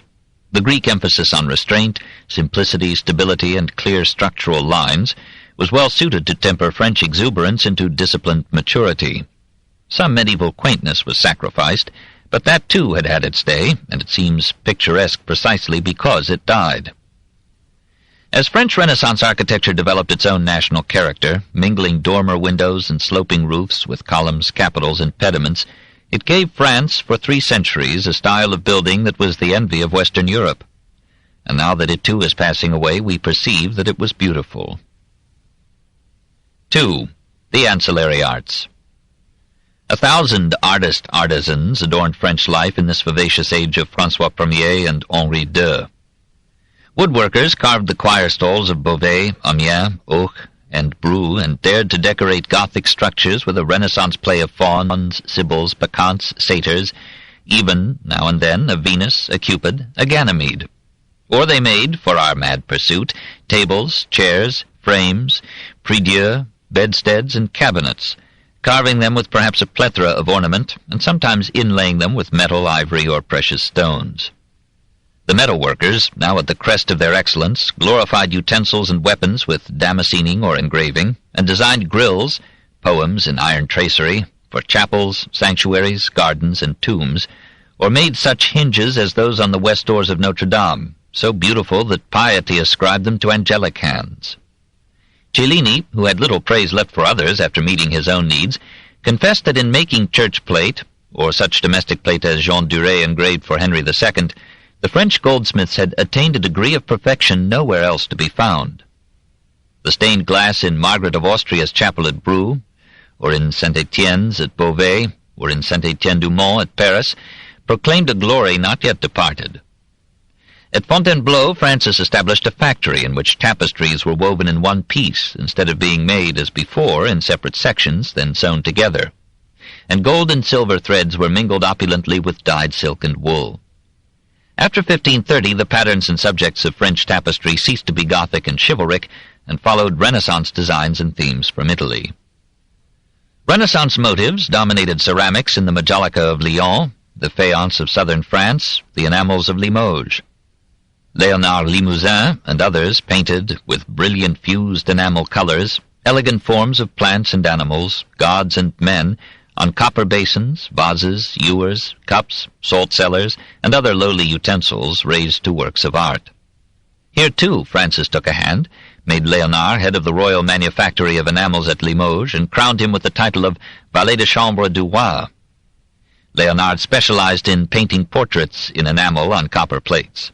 An excellent sample, portraying Francis himself, is in the Metropolitan Museum at New York.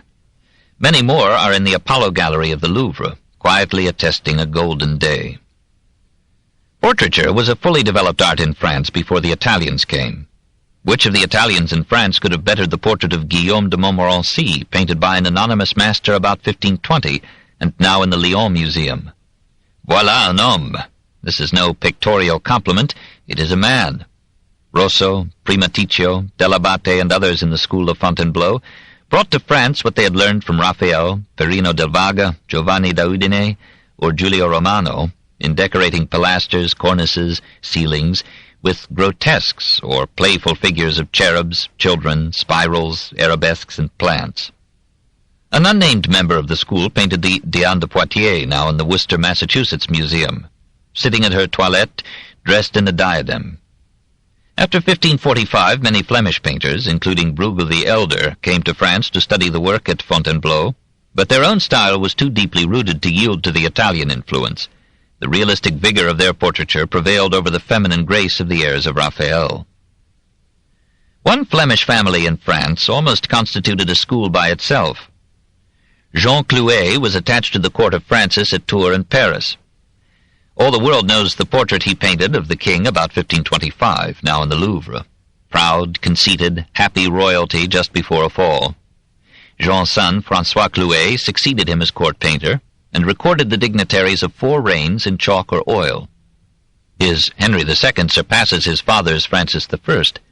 We are astonished to see the chasm between the gay gallant and the sombre son.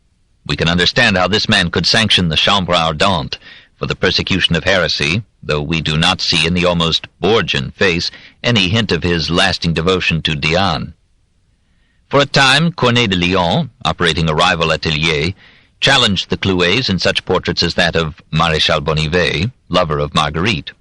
But no contemporary in France could equal the gallery of portraits that François Clouet made of Catherine de Médicis, Frances II, Mary Queen of Scots, Elizabeth of Valois, Philip II, Marguerite, future wife of Henry IV, and Charles IX as a youth, too lovely to forecast the frightened king of the massacre.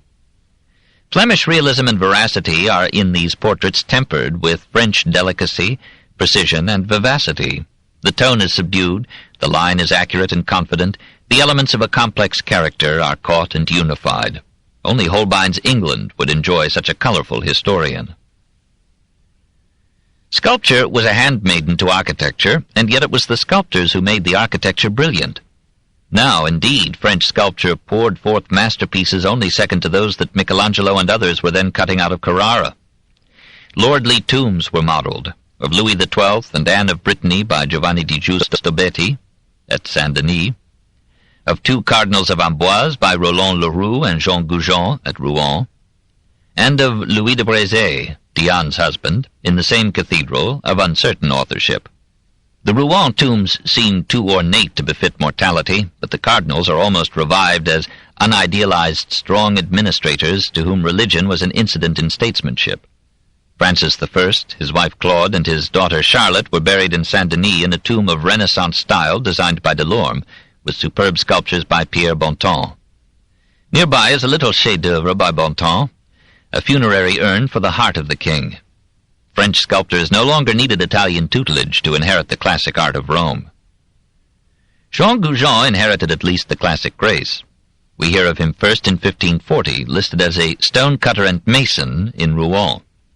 There he cut the columns supporting the organ in the church of Saint-Maclou, and carved statues for the tombs of the cardinals, and perhaps for that of Brezé.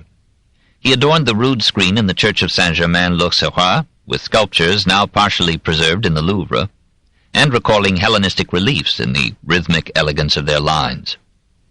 Goujon's characteristic quality of feminine grace approached perfection in the nymphs that he contributed to the Fountain of the Innocents, designed by Lescaut in 1547. Bernini thought these figures the most beautiful works of art in Paris. We have noted Goujon's Diana and the Stag at Arnay and his sculptures on the Louvre. His pagan deities and his idealization of the female form suggest for France, the triumph of the Renaissance over the Reformation, of classical over Gothic ideas, of woman over her medieval detractors. However, tradition describes Goujon as a Huguenot. About 1542, as penance for attending a Lutheran sermon, he was condemned to walk through the streets of Paris in his shirt and to witness the burning of a Protestant preacher. Toward 1562, he left France for Italy. He died at Bologna before 1568, in obscurity hardly merited by the man who had brought to its culmination the art of the Renaissance in France. 3. Pieter Brueghel, 1520 to 1569.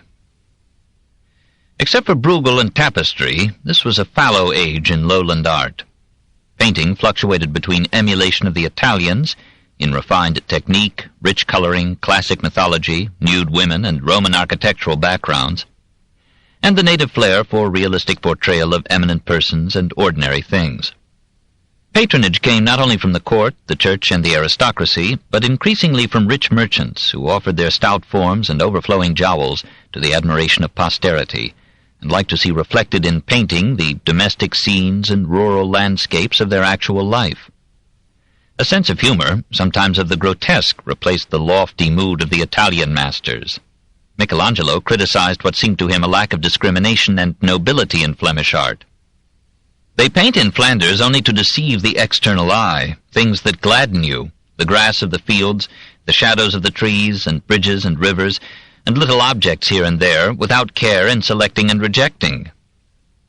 To Michelangelo, art was the selection of significance for the illustration of nobility, not the indiscriminate representation of reality. His solemn nature, encased in his irremovable boots and his misanthropic isolation, was immune to the glory of green fields and the affections of the hearth.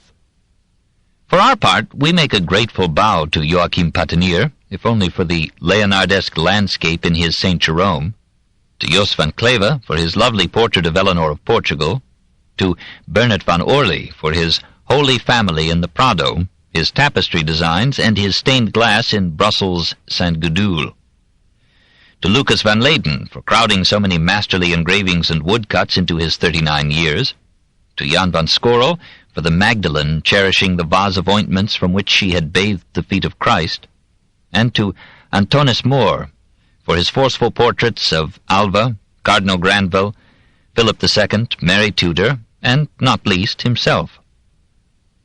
Note how the painting craft in the Netherlands ran in families. Jos van Cleve handed down some of his skill to his son Cornelis, who painted some fine portraits before going mad. Jan Massijs, inheriting the studio of his father Quentin, painted by preference nudes like Judith and Susanna and the Elders. His son Quentin Massijs II carried on the trade, while his brother Cornelis took his art to England and painted Henry VIII in old age, bloated and hideous. Pieter Porbus and his son Frans painted portraits and pieties at Bruges, and Frans's son Frans Porbus II painted portraits at Paris and Mantua. And there were Pieter Droll Brueghel, his painter wife, his painter mother-in-law, his sons Pieter Hel Brueghel and Jan Velvet Brueghel, his painter grandsons, his painter great-grandsons. Pieter Brueghel the Elder, whose fame is among the inescapable fashions of our time, may have derived his name from either of two villages named Brueghel in Brabant. One of them was near Hertogenbosch, where Hieronymus Bosch had been born, and in whose churches Peter might have seen several paintings of the man who influenced his work only less than nature itself. At 25, circa 1545, he migrated to Antwerp, and was apprenticed to Pieter Kukke, whose landscape woodcuts may have helped to form the young painter's interest in fields, woods, waters, and sky. This lesser Peter had begotten a daughter, Maria, whom Brueghel toddled in his arms as a child, and whom he later made his wife.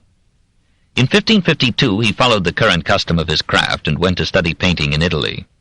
He returned to Antwerp with a sketchbook thick with Italian landscapes, but with no visible Italian influence on his technique. To the end he practically ignored the subtle modeling, chiaroscuro, and coloratura of the southern masters. Back in Antwerp he lived with a housekeeper concubine whom he promised to marry when she stopped lying. He recorded her lies with notches cut into a stick, and having no stick for his own sins, he renounced her when the notches overflowed. In his middle 40s, in 1563, he married Maria Cuca, now 17, and obeyed her summons to move to Brussels. He had only 6 years of life left to him. Though his paintings led to his being dubbed Peasant Brueghel, he was a man of culture, who read Homer, Virgil, Horace, Ovid, Rabelais, probably Erasmus. Karl Mander, the Dutch Vasari, described him as tranquil and orderly, speaking little, yet amusing in company, delighting to horrify people with tales of ghosts and banshees. Hence, perhaps, his other sobriquet, Droll Brueghel. His sense of humor leaned to satire, but he tempered this with sympathy. A contemporary engraving shows him heavily bearded, with a face bearing lines of serious thought. At times he followed Bosch in seeing life as a heedless hurrying of most souls to hell. In the De la Grite he pictured hell as hideously and confusedly as Bosch himself, and in the Triumph of Death he envisioned death not as a natural sleep of exhausted forms, but as a ghastly cutting off of limbs and life, skeletons attacking kings, cardinals, knights, and peasants with arrows, hatchets, stones, and scythes, criminals beheaded or hanged or bound to a wheel, skulls and corpses riding in a cart. Here is one more variant of that dance of death which flits through the art of this somber age. Brueghel's religious pictures carry on the serious mood. They have neither the grandeur nor the light grace of Italian pictures. They merely reinterpret the biblical story in terms of Flemish climate, physiognomy, and dress. They rarely reveal religious feeling. Most of them are excuses for painting crowds. Even the faces in them carry no feeling. The people who jostle one another to see Christ carry his cross seem heedless of his suffering, but only anxious to get a good view. Some of the pictures are biblical parables, like the sower. Some others, following Bosch, take proverbs for their themes. The blind leading the blind shows a succession of dull-eyed peasants, cruelly ugly, following one another into a ditch, and Netherlandish proverbs illustrates in one teeming picture nearly 100 old saws, including some of Rabelaisian fragrance. Brueghel's major interest was in peasant crowds and landscapes covering with their indifferent beneficence or maleficence the futile, forgivable activities of men. Perhaps he thought there was safety in crowds. Here he need not individualize the faces or model the flesh. He refused to picture a person posing for art or history. He preferred to show men, women, and children walking, running, jumping, dancing, playing games, all in the varied animation and naturalness of life. He harked back to the scenes of his childhood, and delighted to contemplate, to join, the fun and feasting, music and mating of the peasantry. He and a friend, on several occasions, disguised themselves as farmers, attended village fairs and weddings, and, pretending to be relatives, brought presents to bridegroom and bride. Doubtless on these outings Peter took his sketchbook, for among his extant drawings are many of rustic figures and events. He had no taste for, nor commissions from, the aristocrats that Moore and Titian found so profitable to portray. He painted only simple people, and even his dogs were mongrel curs that could be found in any city alley or rural hut. He knew the bitter side of peasant life, and sometimes visioned it as a multitudinous confusion of fools. But he loved to paint the games of country children, the dances of their elders, the riot of their weddings. In the land of Cockaigne, peasants exhausted with toil or love or drink sprawl out on the grass dreaming of utopia. It is the peasant, Brueghel seems to say, who knows how to play and sleep as well as how to work and mate and die. Against death he saw but one consolation, that it is an integral part of that nature which he accepted in all its forms of beauty and terror, growth and decay and renewal. The landscape redeems the man. The absurdity of the part is pardoned in the majesty of the whole. Heretofore, excepting Altdorfer, landscapes had been painted as backgrounds and appendages to human figures and events. Brueghel made the landscape itself the picture, the men in it mere incidents. In the fall of Icarus, the sky, the ocean, the mountains, and the sun have absorbed the attention of the painter and of the participants. Icarus's two unnoticed legs ridiculously sinking into the sea. And in the storm, man is hardly visible, lost and helpless in the war and power of the elements. The art and philosophy of Brueghel culminate in the 5 paintings that remain of a series planned to illustrate the moods of the year. The wheat harvest schematically pictures the cutting and stacking of the sheaves, the workers lunching or napping beneath the visible heat and stillness of the summer air. In the hay harvest, girls and boys bear the autumn fruit of the fields in baskets on their heads. A farmer sharpens his scythe, sturdy women rake the hay, men pitch it to the top of the wagon load, the horses champ their meal in a resting interval. The return of the herd heralds winter, the skies darkling, the cattle guided back to their stalls. Finest of the series is The Hunters in the Snow. Roofs and grounds are white. Dwellings range in an amazing perspective along the hills and plains. Men skate, play hockey, fall on the ice. Hunters and their dogs start out to capture food. The trees are bare, but birds in the branches promise spring. The gloomy day is winter scowling its farewell. In these paintings, Brueghel reached his peak and set a precedent for the snowy landscapes of future lowland art. Only a painter or a connoisseur can judge these pictures in their artistic quality and technique. Brueghel seems content to give his figures 2 dimensions, does not bother to mingle shadow with their substance. He lets our imagination, if it must, add a 3rd dimension to his 2. He is too interested in crowds to care about individuals. He makes nearly all his peasants alike, ungainly lumps of flesh. He does not pretend to be a realist except in gross. He puts so many people or episodes into one painting that unity seems sacrificed, but he catches the unconscious unity of a village, a crowd, a wave of life. What does he mean to say? Is he merely jesting, laughing at man as a grotesque forked radish, and at life as a silly strutting to decay? He enjoyed the lusty swing of the peasants' dance, sympathized with their toil, and looked with indulgent humor on their drunken sleep. But he never recovered from bosh.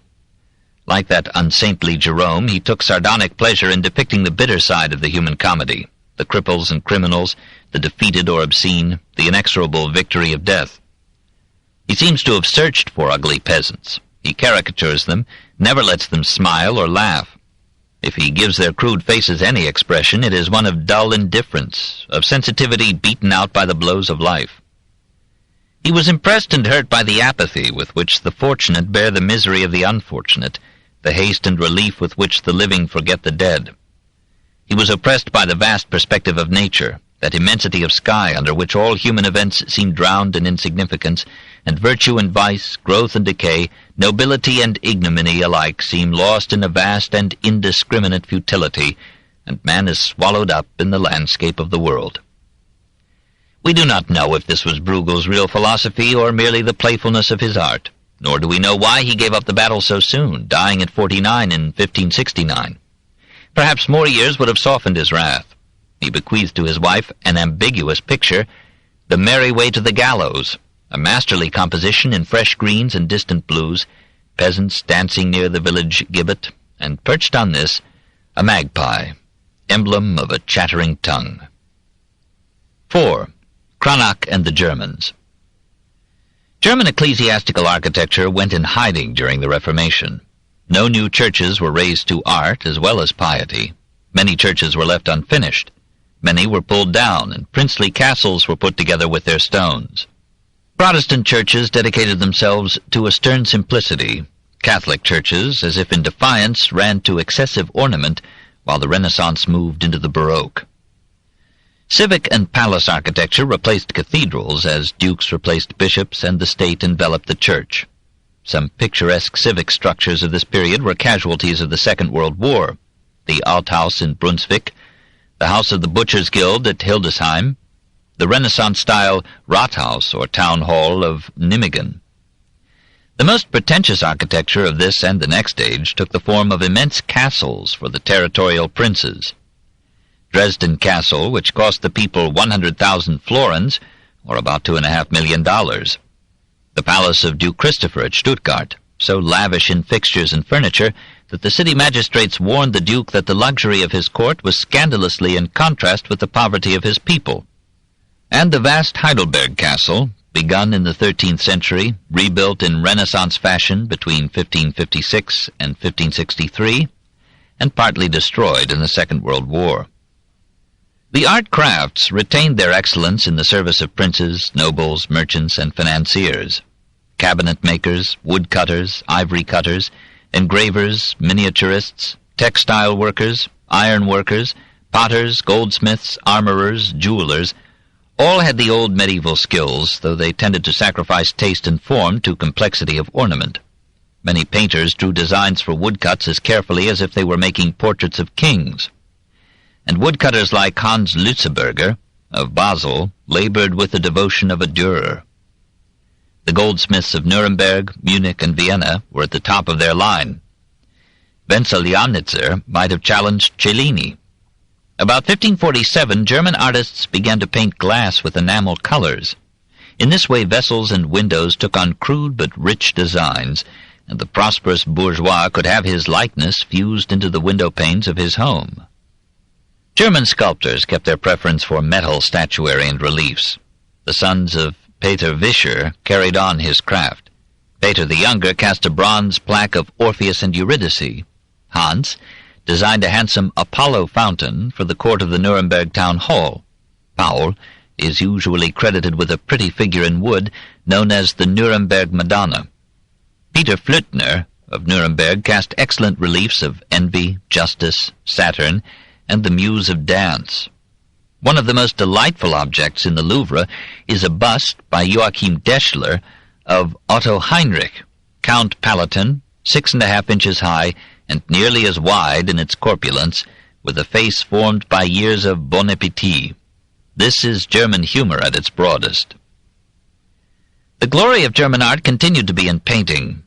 Holbein equaled Dürer, Cranach followed on their heels, and Baldung Green, Altdorfer, and Amberger formed a creditable second line. Hans Baldung Green made his fame with an altarpiece for the Cathedral of Freiburg im Breisgau. But more attractive is the Madonna with the parrot, a buxom Teuton with golden hair and a parrot pecking at her cheeks. Christopher Amberger painted some elegant portraits. The Lille Museum has his Charles V, sincere, intelligent, incipiently fanatical. The Chicago Art Institute's portrait of a man is a finely chiseled, gentle face. Albrecht Altdorfer stands out in this minor group by the richness of his landscapes. In his St. George, the knight and the dragon are almost unseen in an entourage of crowding trees. Even the Battle of Arbela loses the warring hosts in an abundance of towers, mountains, waters, clouds, and sun. These, and the Rest on the Flight to Egypt, are among the first true landscapes in modern painting. Lucas Cranach the Elder took his name from his native town, Cranach, in Upper Franconia. We know almost nothing further of him till his appointment, at the age of 32, as court painter to Elector Frederick the Wise at Wittenberg in 1504. He kept his position at the Saxon court, there, or at Weimar, for nearly 50 years. He met Luther, liked him, pictured him again and again, and illustrated some of the reformers' writings with caricatures of the popes. However, he made portraits also of Catholic notables like the Duke of Alva and Archbishop Albrecht of Mainz. He had a good business head, turned his studio into a factory of portraits and religious paintings, sold books and drugs on the side, became burgomaster of Wittenberg in 1565, and died full of money and years. The Italian influence had by this time reached Wittenberg. It appears in the grace of Cranach's religious pictures, more visibly in his mythologies, most in his nudes. Now, as in Italy, the pagan pantheon competes with Mary, Christ, and the saints, but German humor enlivens the tradition by making fun of safely dead gods. In Cranach's Judgment of Paris, the Trojan seducer goes to sleep, while the shivering beauties wait for him to wake and judge. In Venus and Cupid, the goddess of love is shown in her usual nudity, except for an enormous hat, as if Cranach were slyly suggesting that desire is so formed by custom that it can be stilled by an unwanted accessory. Nevertheless, Venus proved popular, and Cranach, with help, issued her in a dozen forms to shine in Frankfurt, Leningrad, the Borghese Gallery, the Metropolitan Museum of Art. In Frankfurt she hides her charms revealingly behind a dozen gossamer threads. These serve again for the Lucretia in Berlin, who cheerfully prepares to redeem her honor with a bare bodkin. The same lady posed for the Nymph of the Spring, now in New York, lying on a bed of green leaves beside a pool. In the Geneva Museum she becomes Judith, no longer nude but dressed to kill, holding her sword over Holofernes' severed head, which winks humorously at its mischance. Finally, the lady, rebared, becomes Eve in Das Paradies at Vienna, in Adam and Eve at Dresden, in Eve and the Serpent in Chicago, where a handsome stag joins and names her party. Nearly all these nudes have some quality that saves them from eroticism, an impish humor, a warmth of color, an Italian finesse of line, or an unpatriotic slenderness in the female figures. Here was a brave attempt to reduce the Frau. The portraits that poured from Cranach's hand or aids are more interesting than his stereotyped nudes, and some rival Holbein's. Anna Caspinian is realism tempered with delicacy, gorgeous robes, and a balloon hat. The husband, Johannes Caspinian, sat for a still finer portrait, all the idealism of a young humanist reflected in the meditative eyes and symbolized in the book fondly clasped. 100 dignitaries were preserved in paint or chalk in this popular atelier, but none so well deserved survival as the child Prince of Saxony, now in Washington, all innocence and gentleness and golden curls. At the other side of life is the portrait of Dr. Johannes Schörner, terrible in features, noble in artistry. And here and there in Cranach's work are magnificent animals, all pedigreed, and stags so natural that, claimed a friend, dogs barked when they saw them. Cranach might have been greater had he not succeeded so soon and well. The multiplication of his patrons divided his genius. He had no time to give all of it to any one task. Inevitably, as his 81 years rolled by, he tired and slacked down. The drawing, once as fine as Dürer's, became careless. Details were shirked. The same faces, nudes, and trees were repeated to lifelessness. In the end, we have to agree with the judgment passed on the early Cranach by the aging Dürer, that Lucas could depict the features, but not the soul. In 1550, when he was 78, he painted his own portrait, a stout counselor and merchant rather than painter and engraver, with powerful square head, stately white beard, expansive nose, eyes full of pride and character. 3 years later he surrendered his flesh to time. He left behind him 3 sons, all artists, John Lucas, Hans, and Lucas the Younger, whose sleeping Hercules transmitted a theme from Rabelais to Swift by showing the giant peacefully ignoring the darts with which the pygmies around him barely pierce his ectoderm. Perhaps Lucas the Elder ignored as serenely the pricks of those who condemned him for bourgeois ideals and unconscientious haste. And under the tombstone that bears the ambiguous compliment Celeramus Pictor, fastest painter, he sleeps well. With him, the great age of German painting passed. The basic cause of the decline was more probably the intensity of religious dispute than the Protestant repudiation of religious imagery. Possibly a moral letdown coarsened German painting after 1520. Nudes began to play a leading role, and even in biblical pictures, painters ran to themes like Susanna and the Elders, Potiphar's wife tempting Joseph, or Bathsheba in her bath. For 2 centuries after the death of Cranach, German art receded in the backwash of theology and war. 5. The Tudor Style, 1517 to 1558. The reign of Henry VIII began with a Gothic masterpiece in the chapel of Henry VII, and closed with the Renaissance architecture of royal palaces. The change of style aptly reflected the conquest of the Church by the state. The attack of the government on the bishops, the monasteries, and ecclesiastical revenues put an end to English ecclesiastical architecture for almost 100 years. Henry VII, anticipating death, had allotted £140,000, or about $14 million, to build in Westminster Abbey a lady chapel to contain his tomb. It is a masterpiece not of construction, but of decoration, from the cenotaph itself to the intricate stone skein of the fan vault, which has been called the most wonderful work of masonry ever put together by the hand of man. As the chapel is Gothic in plan and Renaissance in adornment, we have here the beginning of the Tudor, or florid style. Henry VIII, as a young humanist, was readily won to classical architectural forms. He and Wolsey brought several Italian artists into England. One of them, Pietro Torrigiano, was commissioned to design the paternal tomb. Upon the sarcophagus of white marble and black stone, the Florentine sculptor laid lavish decoration in carvings or gilt bronze. Plump putti, floral wreaths of airy grace, reliefs of the Virgin and divers saints, angels sitting atop the tomb and extending pretty feet into space, and over the whole the recumbent figures of Henry VII and his Queen Elizabeth. This was such sculpture as England had never seen before, and in England it has never been surpassed. Here, said Francis Bacon, the parsimonious king who had pinched pennies to spend pounds dwelleth more richly dead than he did alive in any of his palaces. Henry VIII was not the man to allow anyone to be more sumptuously buried than himself. In 1518 he contracted to pay Torrigiano £2,000 for a tomb more greater by the fourth part than his father's. This was never finished, for the artist as well as the king had a royal temper. Torrigiano left England in a huff in 1519, and when he returned he did no more work on the second tomb. Instead he designed for Henry VII's chapel a high altar, reredos and baldachin, which Cromwell's men destroyed in 1643.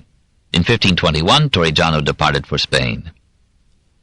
The mortal comedy was resumed in 1524 when Wolsey commissioned another Florentine, Benedetto da Rovezzano, to build him a tomb in St. George's Chapel at Windsor. The design whereof, wrote Lord Herbert of Cherbury, was so glorious that it exceeded far that of Henry VII. When the cardinal fell, he begged the king to let him keep at least the effigy for a humbler tomb in York.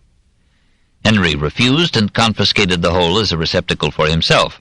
He bade the artists replace Wolsey's figure with his own. But religion and marriage distracted him, and the funereal monument was never completed. Charles I wished to be buried in it, but a hostile parliament sold the decoration piece by piece until only the black marble sarcophagus remained, to serve at last in 1810 as part of Nelson's shrine in St. Paul's. Aside from these labors and the glorious wood screen and stalls and stained glass and vault of King's College Chapel at Cambridge, the memorable architecture of this age was dedicated to glorifying the country houses of the aristocracy and to fairy palaces rising amid the fields and woods of England. The architects were English, but a dozen Italians were enlisted for the decoration. An imposingly wide facade in mixed Gothic and Renaissance, a turreted gateway leading into a court, a spacious hall for crowded festivities, a massive staircase, usually in carved wood, rooms adorned with murals or tapestry and lighted with lattice windows or oriels, and around the buildings a garden, a deer park, and beyond a hunting ground. This was the English nobleman's skeptical forestalling of paradise. The most famous of these Tudor manor houses was Hampton Court, built by Wolsey in 1515 for himself and bequeathed in terror to his king in 1525. Not one architect, but a coalition of English master builders created it, basically in perpendicular Gothic and on a medieval plan, with moat and towers and crenellated walls. Giovanni da Maiano added a Renaissance touch in terracotta roundels on the facade. The Duke of Württemberg, visiting England in 1592, called Hampton Court the most magnificent palace in the world. Only less sumptuous were Sutton Place in Surrey, built between 1521 and 1527 for Sir Richard Weston, and Nonsuch Palace, built for Henry VIII in 1538 on an imperial scale. He invited thither, says an old description, the most excellent artificers, architects, sculptors, and statuaries of different nations, Italians, Frenchmen, Hollanders, and native Englishmen. And these presented a marvelous example of their art in the decoration of the palace, and both within and without adorned it with statues, which here recall in literal reproduction the ancient works of Rome, and elsewhere surpass them in excellence. 230 men were constantly employed on this palace, which was intended to outshine the Chambord and Fontainebleau of Francis I. Seldom had English kings been so rich, or the English people so poor. Henry died before Nonsuch could be finished. Elizabeth made it her favorite residence. Charles II gave it to his mistress, Lady Castlemaine, in 1670, who had it pulled down and sold the parts as the only way to transform a liability into an asset. 6. Holbein the Younger, 1497 to 1543. How futile are words before a work of art! Each art successfully resists translation into any other medium. It has its own inalienable quality, which must speak for itself or not at all. History can only record the masters and the masterpieces. It cannot convey them. To sit silently before Holbein's picture of his wife and children is better than a biography. However, he was more fortunate in his parentage than in his time. His father was among the leading painters in Augsburg. From him, Hans learned the elements of the art, and from Hans Burgmeier something of Italian grace and modelling. In 1512 he painted 4 altar panels, now in the Augsburg Gallery. Middling enough, but astonishingly good for a lad of 15. 2 years later he and his brother Ambrose, also a painter, decamped to Basel.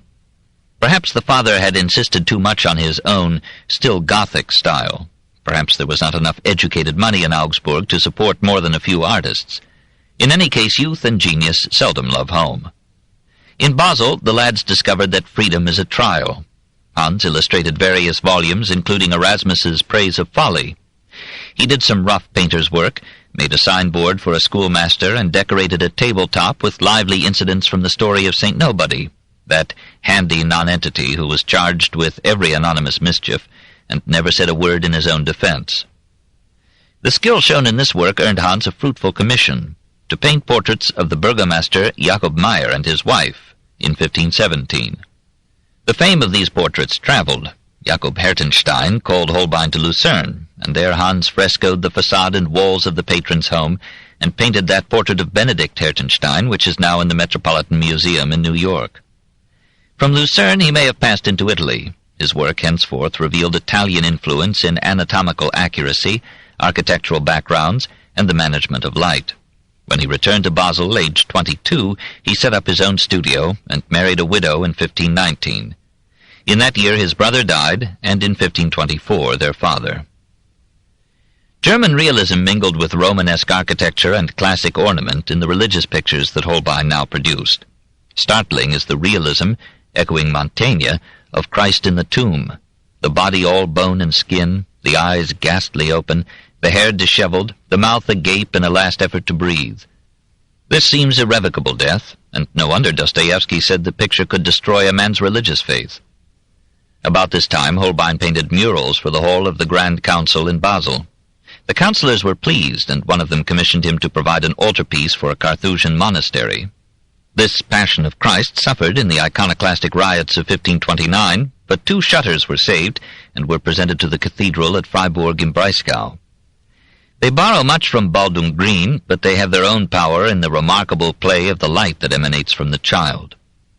In 1522, the town clerk of Basel ordered another altarpiece. For this placidly beautiful Madonna, now preserved in the Kunstmuseum of Solothurn, Holbein used his wife and son as models, the wife then a woman of modest comeliness, not yet touched by tragedy. Probably near this time he produced his religious masterpiece, The Virgin and Child with the Family of Burgomaster Meyer. Splendid in composition, line, and color, and intense in feeling. We understand more sympathetically the burgomaster's prayer to the Madonna when we learn that at the time of this painting the 2 sons pictured at his feet, and one of the 2 wives kneeling at the right, were dead. But the fees for such religious pictures were small in proportion to the care and labor they required. Portraits were more lucrative, and there was a growing family to support. In 1519 Holbein painted the young scholar Bonifacius Amerbach, a noble face in which idealism survives a penetrating view of the world.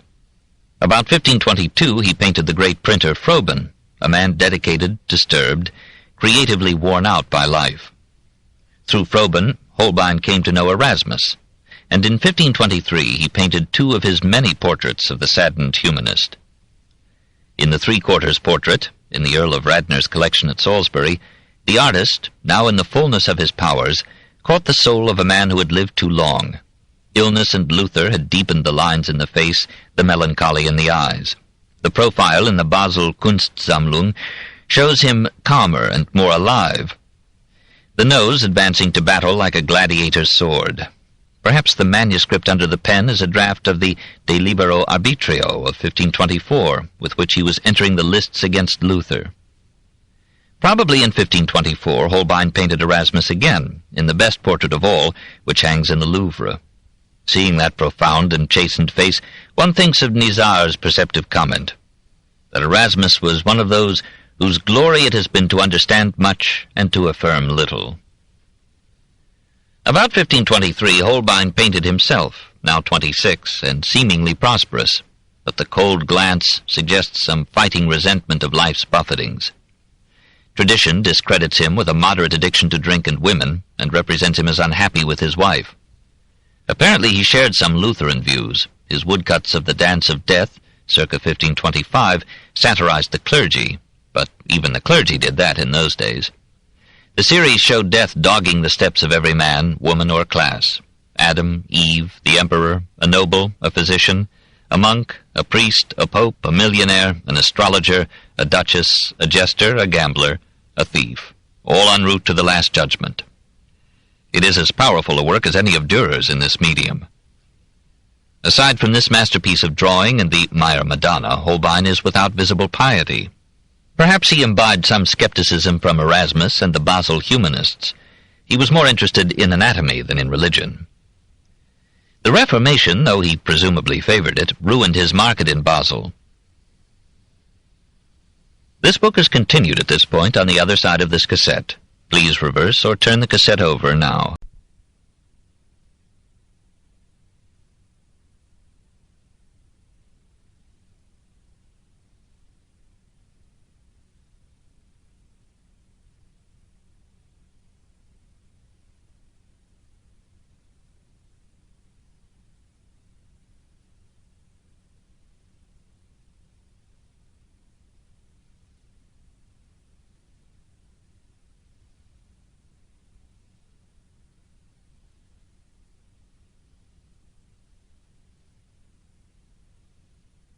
The Story of Civilization, Volume 6, The Reformation, by Will Durant, Part 3, continued, Cassette 7, Side 2. The Reformation, though he presumably favored it, ruined his market in Basel. No more religious pictures were asked of him. Payments on the paintings for the council hall were suspended. Rich men, frightened by the Peasants' War, retreated into privacy and parsimony, and thought the time unpropitious for portraits. Here the arts are freezing, wrote Erasmus from Basel in 1526. He gave Holbein letters of introduction to friends in Antwerp and London, and Holbein, leaving his family at home, sought fortune in the north. He visited Quentin Massais, and doubtless they exchanged notes about Erasmus. From Antwerp he crossed to England. Erasmus's letter assured him a cordial welcome from Thomas More, who gave him a place in his Chelsea home, and there he painted in 1526 the portrait of More that is now in the Frick Gallery in New York. To the hindsight of the historian, the tense and half-somber eyes foreshadow the devotion and tenacity of the martyr. To the insight of an artist, the wonder will be in the fur and folds of the sleeve. In 1527, Holbein painted Thomas More and his family, the oldest known group picture in Transalpine secular art. Late in 1528, Holbein, having made some pounds and shillings, returned to Basel, gave Erasmus a copy of More and his family, and rejoined his wife. Now he painted one of his greatest, most honest pictures, showing his own family with a realism unsparing to himself. Each of the three faces is sad, the girl resigned, almost hopeless, the boy gazing up plaintively at his mother, she looking upon them with grief and affection profoundly mirrored in her eyes, the grief of a wife who has lost the love of her husband, the affection of a mother whose children are her only tie to life. 3 years after painting this masterly self-indictment, Holbein left his family again. During the stay in Basel, he painted another portrait of Froben and made 6 more of Erasmus, not as searchingly profound as those of 1523 to 1524. The town council renewed his commission to fresco its chambers, but, yielding to the triumphant iconoclasts, it condemned all religious pictures, and ruled that God has cursed all those who make them. Commissions fell, and in 1532 Holbein returned to England. There he painted portraits so plentifully that most of the figures dominating the English scene in those turbulent years are still alive by the magic of Holbein's hand. In the Queen's Library at Windsor are 87 sketches in charcoal or chalk, some for cartoons, most of them for portraits. Apparently the artist required only 1 or 2 sittings from his subjects, and then painted their likeness from such sketches. The Hanseatic merchants in London solicited his art, but did not inspire his best. For the Guildhall of the Hanse he painted 2 murals, preserved only in copies or drawings. One represented the triumph of poverty, the other the triumph of riches. Both are marvels of individualized character, living movement, and coherent design, and illustrate the motto of the Guild. Gold is the father of joy and the son of care. He who lacks it is sad, he who has it is uneasy. Thomas Cromwell, who was to exemplify this adage, submitted his hard face and soft frame to Holbein's brush in 1534. Through him the artist found access to the highest figures at the court. He painted the French ambassadors, and one of them, Charles de Solier, he portrayed with especial success, revealing the man beneath the vestments and insignia of office. 4 others, Sir Henry Guilford, controller of the royal household, Sir Nicholas Carew, royal equerry to the king, Robert Chessman, royal falconer to the king, and Dr. John Chambers, physician to the king, suggest the thick skins that alone could safely live near the parboiled king. Holbein became one of them about 1537 as official court painter. He received a workshop of his own in Whitehall Palace, dwelt in comfort, had mistresses and bastards like anybody else, and dressed in color and silk. He was called upon to decorate rooms, design ceremonial garments, bookbindings, weapons, tableware, seals, royal buttons and buckles, and the gems that Henry presented to his wives. In 1538 the king sent him to Brussels to paint Princess Christine of Denmark. She proved quite charming, and Henry would gladly have had her, but she took Duke Francis of Lorraine instead. Perhaps she preferred to hang in a gallery rather than die on the block. Holbein took the opportunity to visit Basel briefly. He arranged an annuity of 40 guilders, or about $1,000, for his wife, and hurried back to London. Soon thereafter came the commission to paint Anne of Cleves. Holbein almost foreshadowed the result in the sad eyes of the portrait now in the Louvre. For the king himself he painted several large pictures, nearly all lost.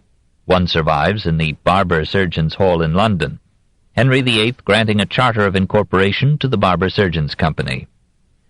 Henry dominates the scene in his robes of state. The artist made appealing portraits of Henry's 3rd wife, Jane Seymour, and the 5th wife, Catherine Howard. When Henry himself sat or stood for Holbein, the painter rose to the challenge and produced portraits surpassed in his own work only by the Louvre and Basel pictures of Erasmus. The portrait of 1536 shows the monarch teutonically pompous and stout. Henry liked it despite himself and commissioned Holbein to paint the royal family as a fresco in Whitehall Palace.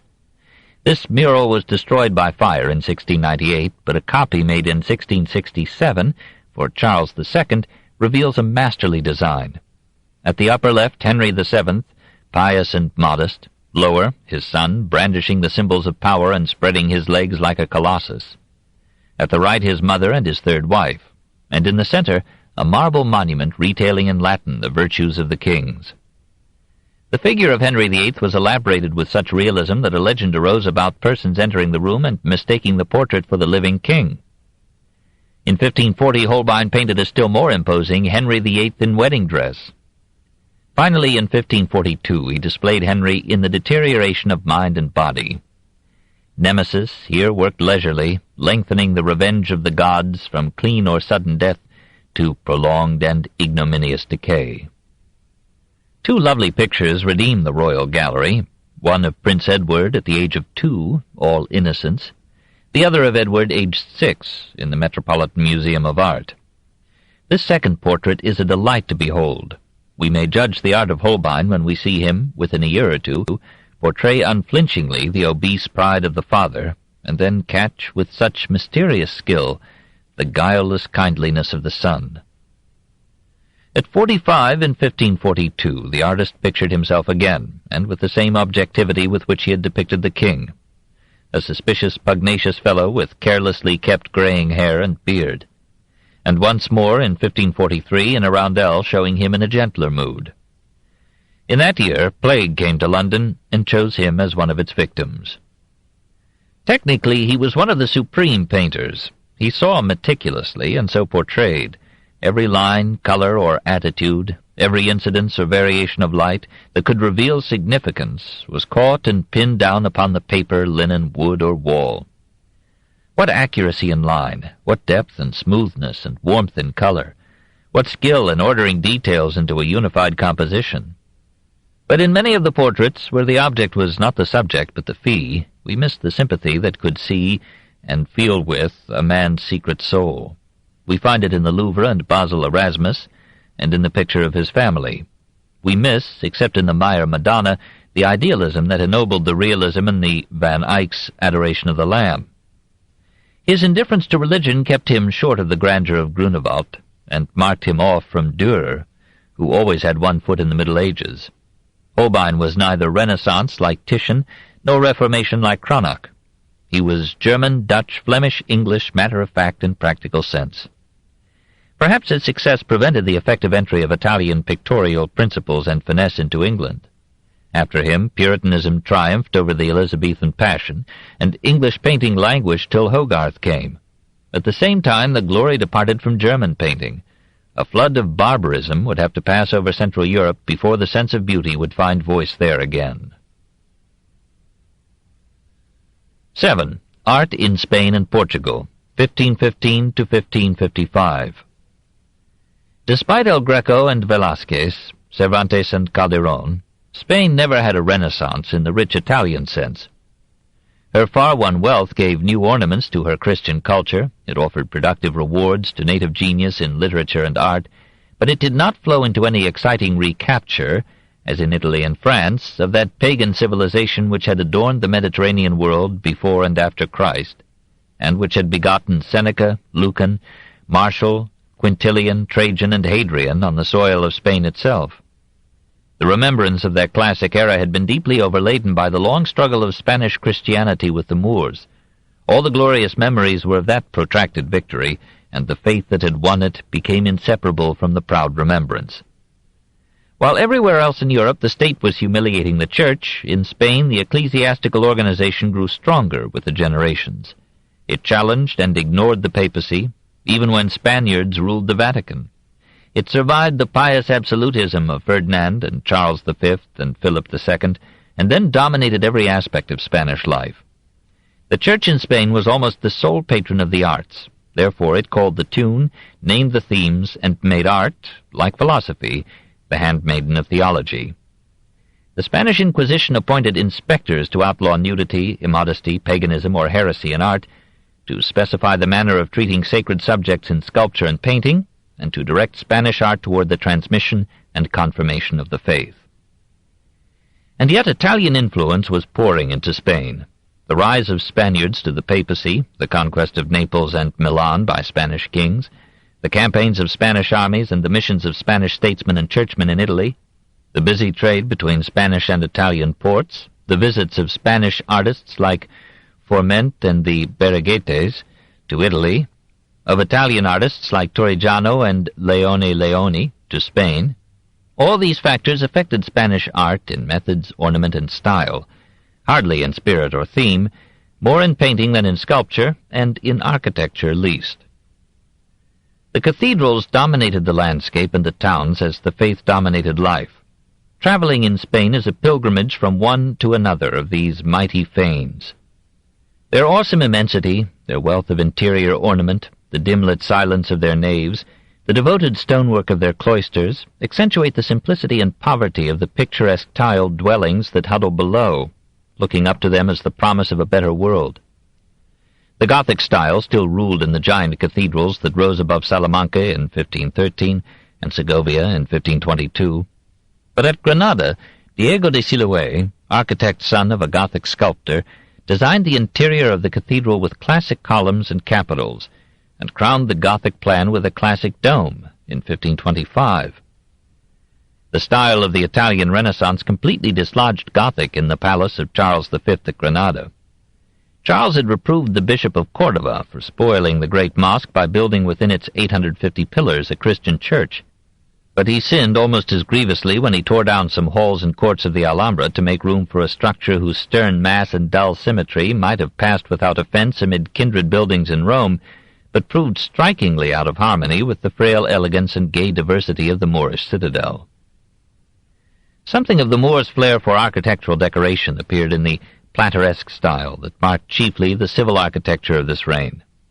It took its name from its resemblance to the complex and delicate ornament lavished by the silversmith, platero, or goldsmith upon plate and other objects of their art. It topped and flanked portals and windows with winding arabesques of stone. It grooved or spiraled or flowered columns with Moorish fantasy. It pierced grilles and balustrades with marble foliage and embroidery. This plateresco marked the Obispo Chapel at Madrid, the Church of Santo Tomas at Avila, the choir of the cathedral at Cordova, and it disported itself without restraint in the Ayuntamiento, or Town Hall of Seville, from 1526 on. Portugal adopted the style on a portal suffused with ornament and columns carved with decoration in the magnificent monastery of Santa Maria at Belém, in 1517 and onward. Charles V took the style to the lowlands in Germany, where it flourished its signature on the town halls of Antwerp and Leyden, and the castle of Heidelberg. Philip II found plateresque too florid for his taste, and under his frowns it died an early death.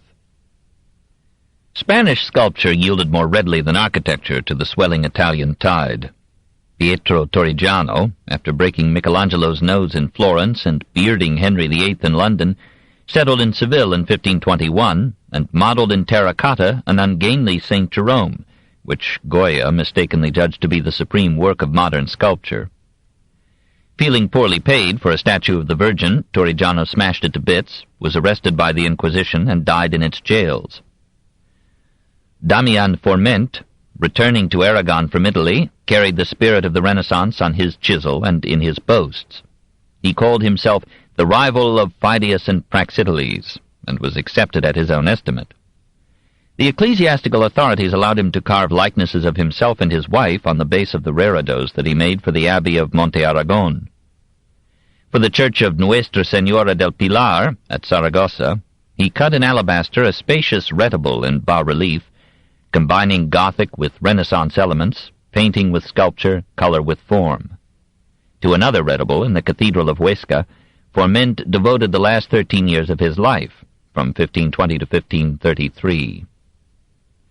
As Pedro Berruguete had dominated Spanish painting in the half-century before Charles V, so his son became the leading Spanish sculptor of this age.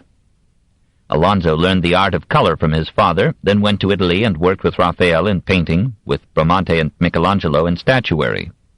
When he came back to Spain in 1520, he brought with him Michelangelo's penchant for figures caught in tense emotion or violent attitudes. Charles appointed him court sculptor and painter. At Valladolid he worked for 6 years carving in wood an altar screen, 42 by 30 feet, for the church of San Benito el Real.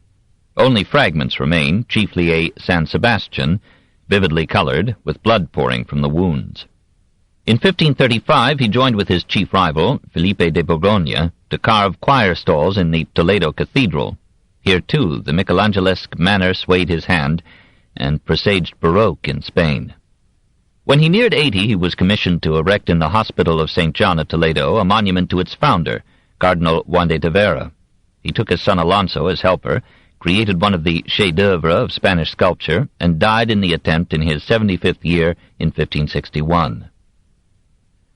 Spanish painting, still in tutelage to Italy and Flanders, produced no outstanding master under Charles V. The emperor favored foreign painters, imported Antonis Moore to make portraits of Spanish notables, and for himself declared that he would allow none but the great Titian to paint him. The only Spanish painter of this age whose fame crossed the Pyrenees was Luis de Morales.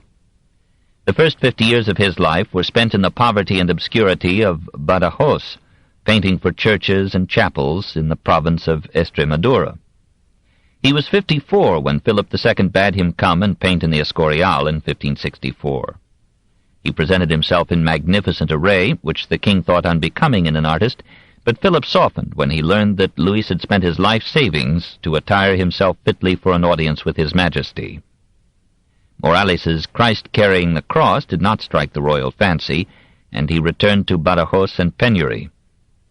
Several of his pictures can be seen at the Hispanic Society in New York, all of them beautiful, but the best example of his work is a Virgin and Child in the Prado, a bit too redolent of Raphael. Philip, passing through Badajoz in 1581, allotted the artist a tardy pension, which enabled him, now disabled by palsy and failing eyes, to eat regularly during the 5 years left to him of life. The artisans of Spain were often artists in all but name. Spanish lace and leather continued supreme in Europe. The woodworkers, too, were unsurpassed. Théophile Gautier thought that Gothic art had never come closer to perfection than in the choir stalls of Toledo Cathedral. Metal workers made works of art out of sanctuary screens, window grills, balcony railings, door hinges, even nails.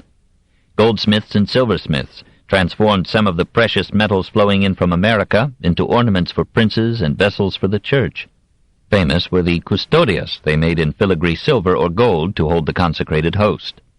Gil Vicente, not satisfied to be the leading dramatist of Portugal and Spain in this period, executed a monstrance for displaying the host of the congregation, which has been rated the masterpiece of the goldsmith's work in Portugal. And Francisco de Holanda, Portuguese despite his name, carried on with distinction the dying art of illumination. All in all, this less than half a century came off with credit in the field of art, despite the absorption and disruption of energies in the religious revolution. The masters in architecture, sculpture, and painting were hardly comparable to the giants who shook all Europe with theology. Religion was the tune of the time, and art could only provide an accompaniment. But Il Rosso, Primaticcio, Lescaut, Delorme, Goujon, and the Clouets in France, the Berruguetes in Spain, Brueghel in Flanders, Cranach in Germany, Holbein everywhere, made an honorable roster of artists for an age so agitated and so brief. Art is order, yet everything was in chaos, not religion only, but morals, social order, art itself. Gothic was fighting its losing battle with classic forms, and the artist, uprooted from his own past, had to experiment with tentatives that could not give him the grandeur of a stability mortised in confident time. In the universal turbulence, faith too was hesitant and ceased to give clear imperatives to art. Religious images were attacked and shattered. Sacred themes that had inspired the creator and the beholder of beauty were losing their power to stir either genius or admiration or piety.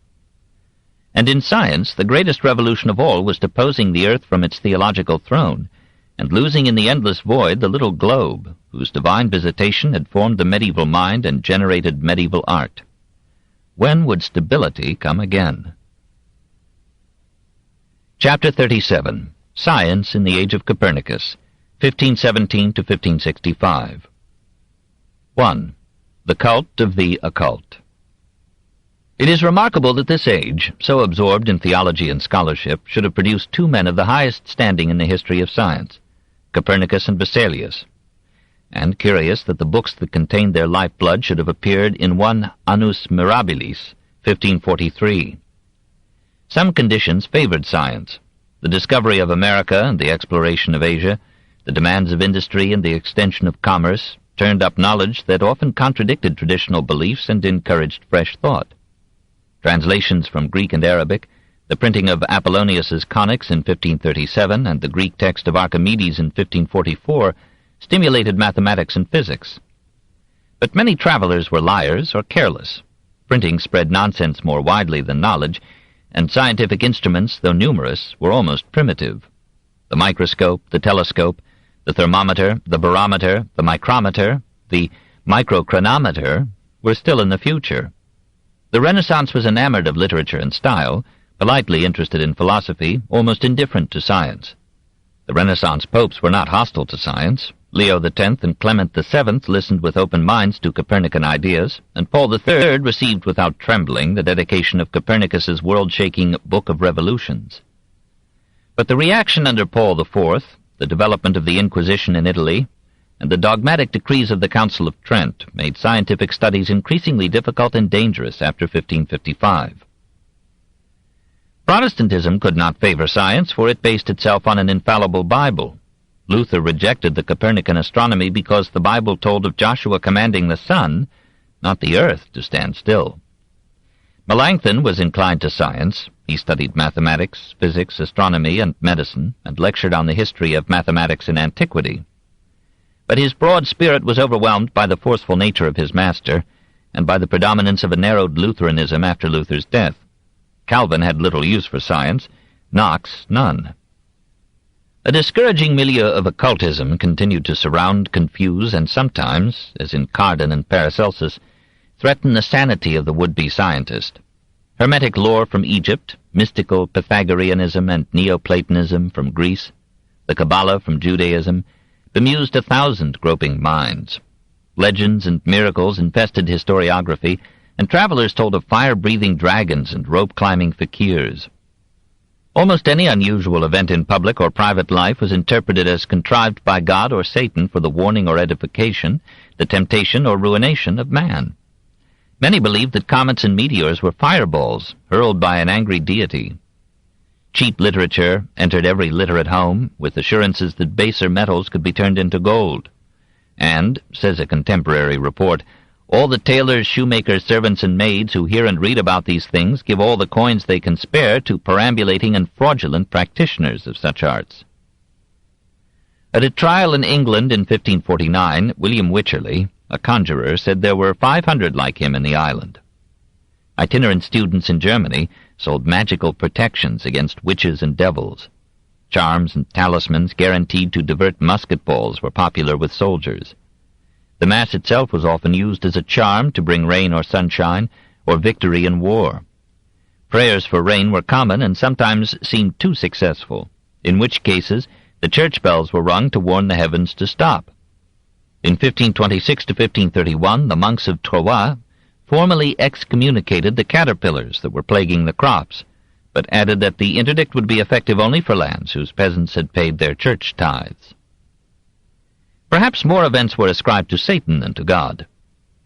Scarcely a year goes by, lamented a Protestant writer in 1563, without the most appalling news from numbers of principalities, towns, and villages of the shameless and horrible ways in which the Prince of Hell, by bodily apparition and in all sorts of forms, is trying to extinguish the new and shining light of Holy Evangel.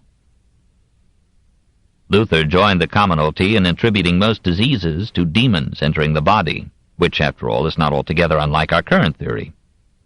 Many believed that diseases were caused by the evil eye or other magical means, and that they could be cured by magic potions, which again is not too far removed from our present practice. Most remedies were administered according to the position of the planets, hence medical students studied astrology. Astrology verged on science by assuming a rule of law in the universe and operating largely through experiment. The belief that the movements and positions of the stars determined human events was not quite as general as before, yet there were 30,000 astrologers in Paris in the 16th century, all ready to cast a horoscope for a coin. Almanacs of astrological predictions were bestsellers. Rabelais parodied them in the Pantagruelian prognostications of Master Alcofribas. Luther and the Sorbonne here agreed with him, and condemned astrology in all its forms. The Church officially frowned upon astrological predictions, as implying determinism and the subjection of the Church to the stars. Yet Paul III, one of the greatest minds of the age, would call no important meeting of the consistory, said an ambassador to the papal court, and would take no trip without choosing his days and observing the constellations. Francis I, Catherine de Médicis, Charles IX, Julius II, Leo X, and Adrian VI consulted astrologers. Melanchthon changed the date of Luther's birth to give him a more propitious horoscope, and begged him not to travel under a new moon. One astrologer of this period is still popular. Nostradamus was, in French, Michel de Notre Dame. He professed to be a physician and an astronomer, and was accepted as semi-official astrologer by Catherine de Médicis. She built an observatory for him in Les Halles. In 1564 he predicted a life of 90 years for Charles IX, who died 10 years later at the age of 24. At his own death in 1566 he left a book of prophecies so wisely ambiguous that some line or another could be applied to almost any event in later history. Because Christians of the 16th century believed in the possibility of obtaining supernatural powers from demons, and because the fear of demons was ingrained in their rearing, they felt an obligation to burn witches. Luther and Calvin seconded Pope Innocent VIII in urging the prosecution of witches. "I would have no compassion on these witches," said Luther. "I would burn them all." 4 were burned at Wittenberg on June 29, 1540, 34 at Geneva in 1545. The Reformers, of course, had biblical warrant for these bonfires, and Protestant dependence upon the Scriptures gave new urgency to Exodus chapter 22, verse 18. The Catholic practice of exorcism encouraged the belief in witchcraft by assuming the power of devils lodged in human beings. Luther claimed that his Leipzig opponent, Johannes Eck, had signed a pact with Satan, and Johannes Cochleus retorted that Luther was a byproduct of Satan's dalliance with Margaret Luther. Accusations of witchcraft were sometimes used to get rid of personal enemies. the accused had a choice of prolonged torture to elicit a confession or death as the result of a confession, and in 16th century Europe the administration of torture was systematized with a cold-blooded ferocity unknown to the heathen nations. Many victims seemed to have believed in their own guilt, that they had had transactions, sometimes sexual, with devils. Some of the accused committed suicide. A French judge noted 15 such cases within a year. Secular magistrates often exceeded ecclesiastics in the enthusiasm of this persecution. The laws of Henry VIII in 1541 punished with death any of several practices ascribed to witches, but the Spanish Inquisition branded stories and confessions of witchcraft as the delusions of weak minds, and cautioned its agents in 1538 to ignore the popular demand for the burning of witches. Fewer voices were raised to protect witches than in defense of heretics, and the heretics themselves believed in witches. But in 1563, Johannes Vir, a physician of Cleves, issued a treatise De Praestigiis Daemonum, on demonic deceptions, which timidly dared to mitigate the mania. He did not question the existence of demons, but suggested that witches were the innocent victims of demonic possession, and were deluded by the devil into believing the absurdities that they confessed. Women and persons suffering from illness of body or mind were, he thought, especially subject to possession by demons.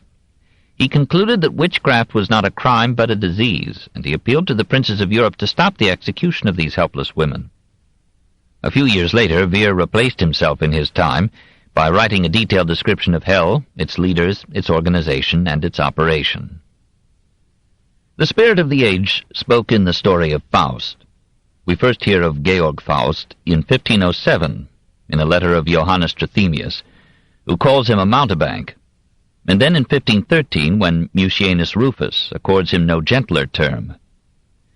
Philip Begardi, of Worms' physician, wrote in 1539, "Of late years a remarkable man has been travelling through nearly every province, principality, and kingdom, and has boasted highly of his great skill not only in medicine, but in chiromancy, physiognomy, crystal gazing, and other kindred arts, and has not denied that he is called Faustus, that is, favored or fortunate.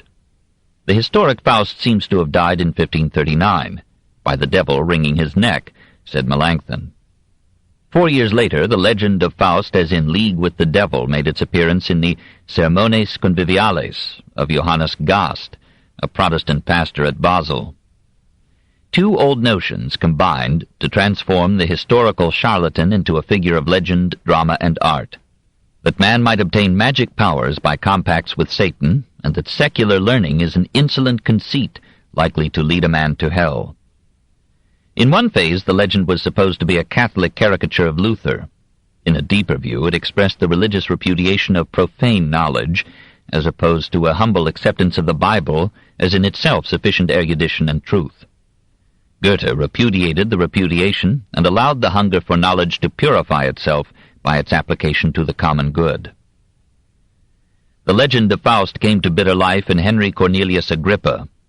Born of good family at Cologne in 1487, he found his way to Paris and fell in there with some mystics or quacks who claimed esoteric wisdom. Hungry for knowledge and fame, he took up alchemy, studied the Kabbalah, and became convinced that there was a world of enlightenment unattainable by ordinary perception or reasoning. He sent to Trithemius a manuscript, De Occulta Philosophia, with a personal letter.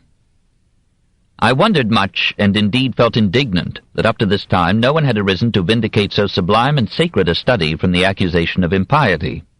Thus my spirit was aroused, and I too conceived the desire to philosophize, thinking that I should produce a work not unworthy of praise, if I could vindicate that ancient magic, studied by all the wise, purged and freed from the errors of impiety, and endowed with its own reasonable system." Trithemius replied with good counsel, "Speak of things public to the public, but of things lofty and secret only to the loftiest and most private of your friends. Hay to an ox and sugar to a parrot. Rightly interpret this, lest you, as some others have been, be trampled down by oxen."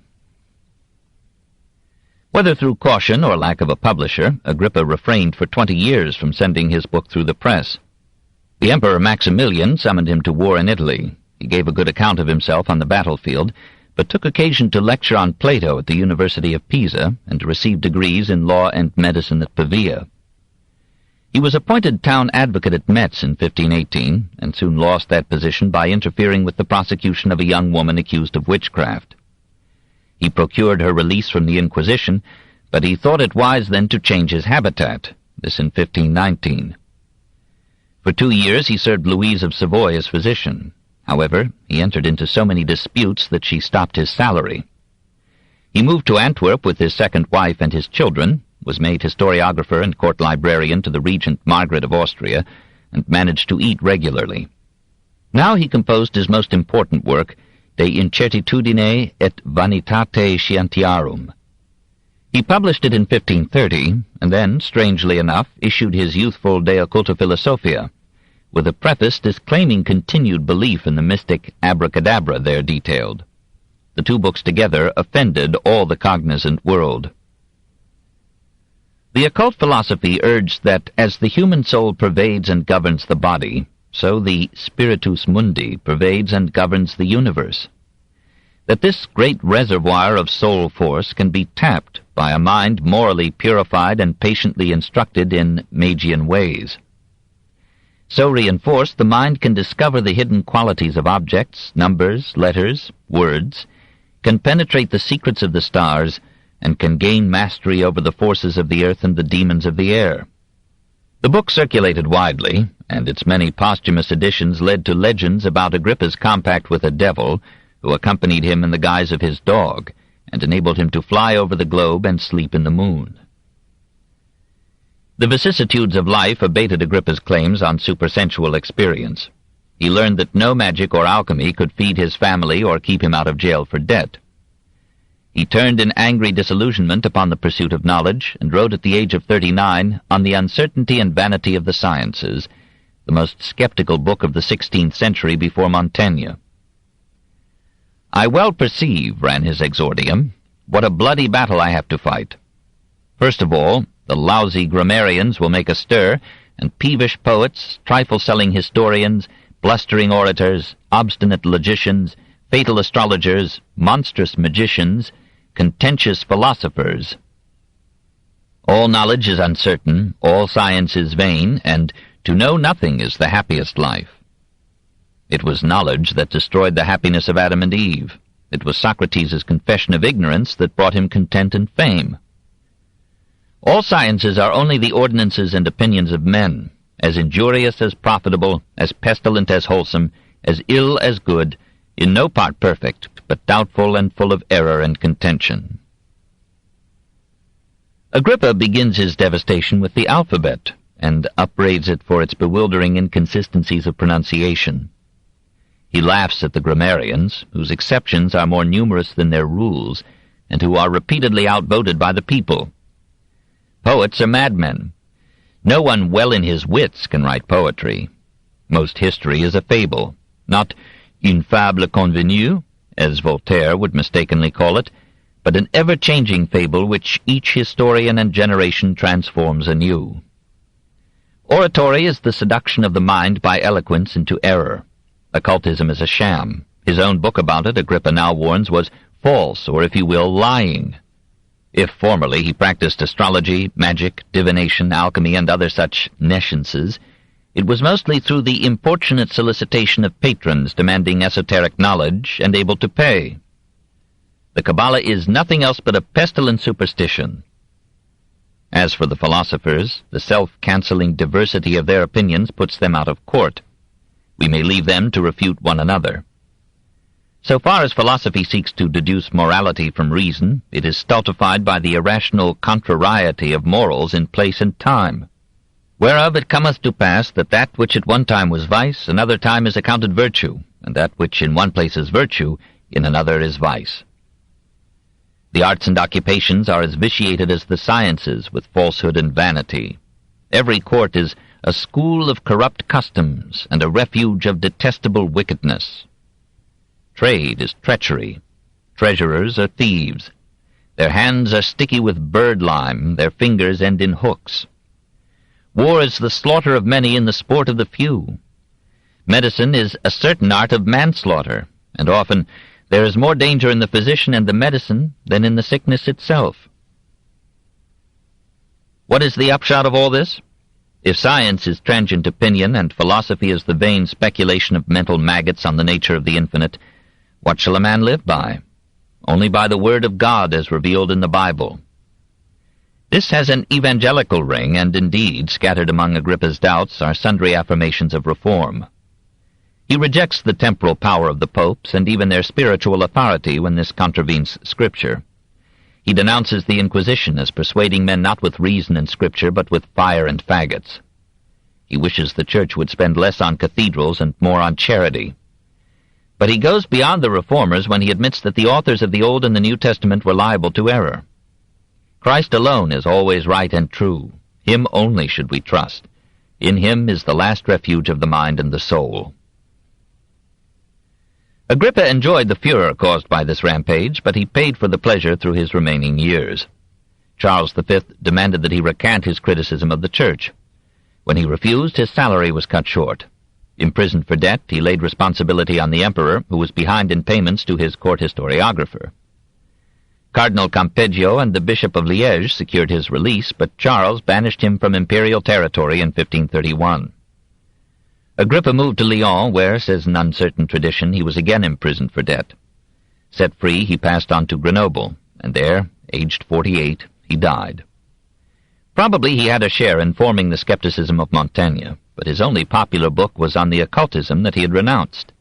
Occult thought and practices flourished to the end of the century. 2. The Copernican Revolution.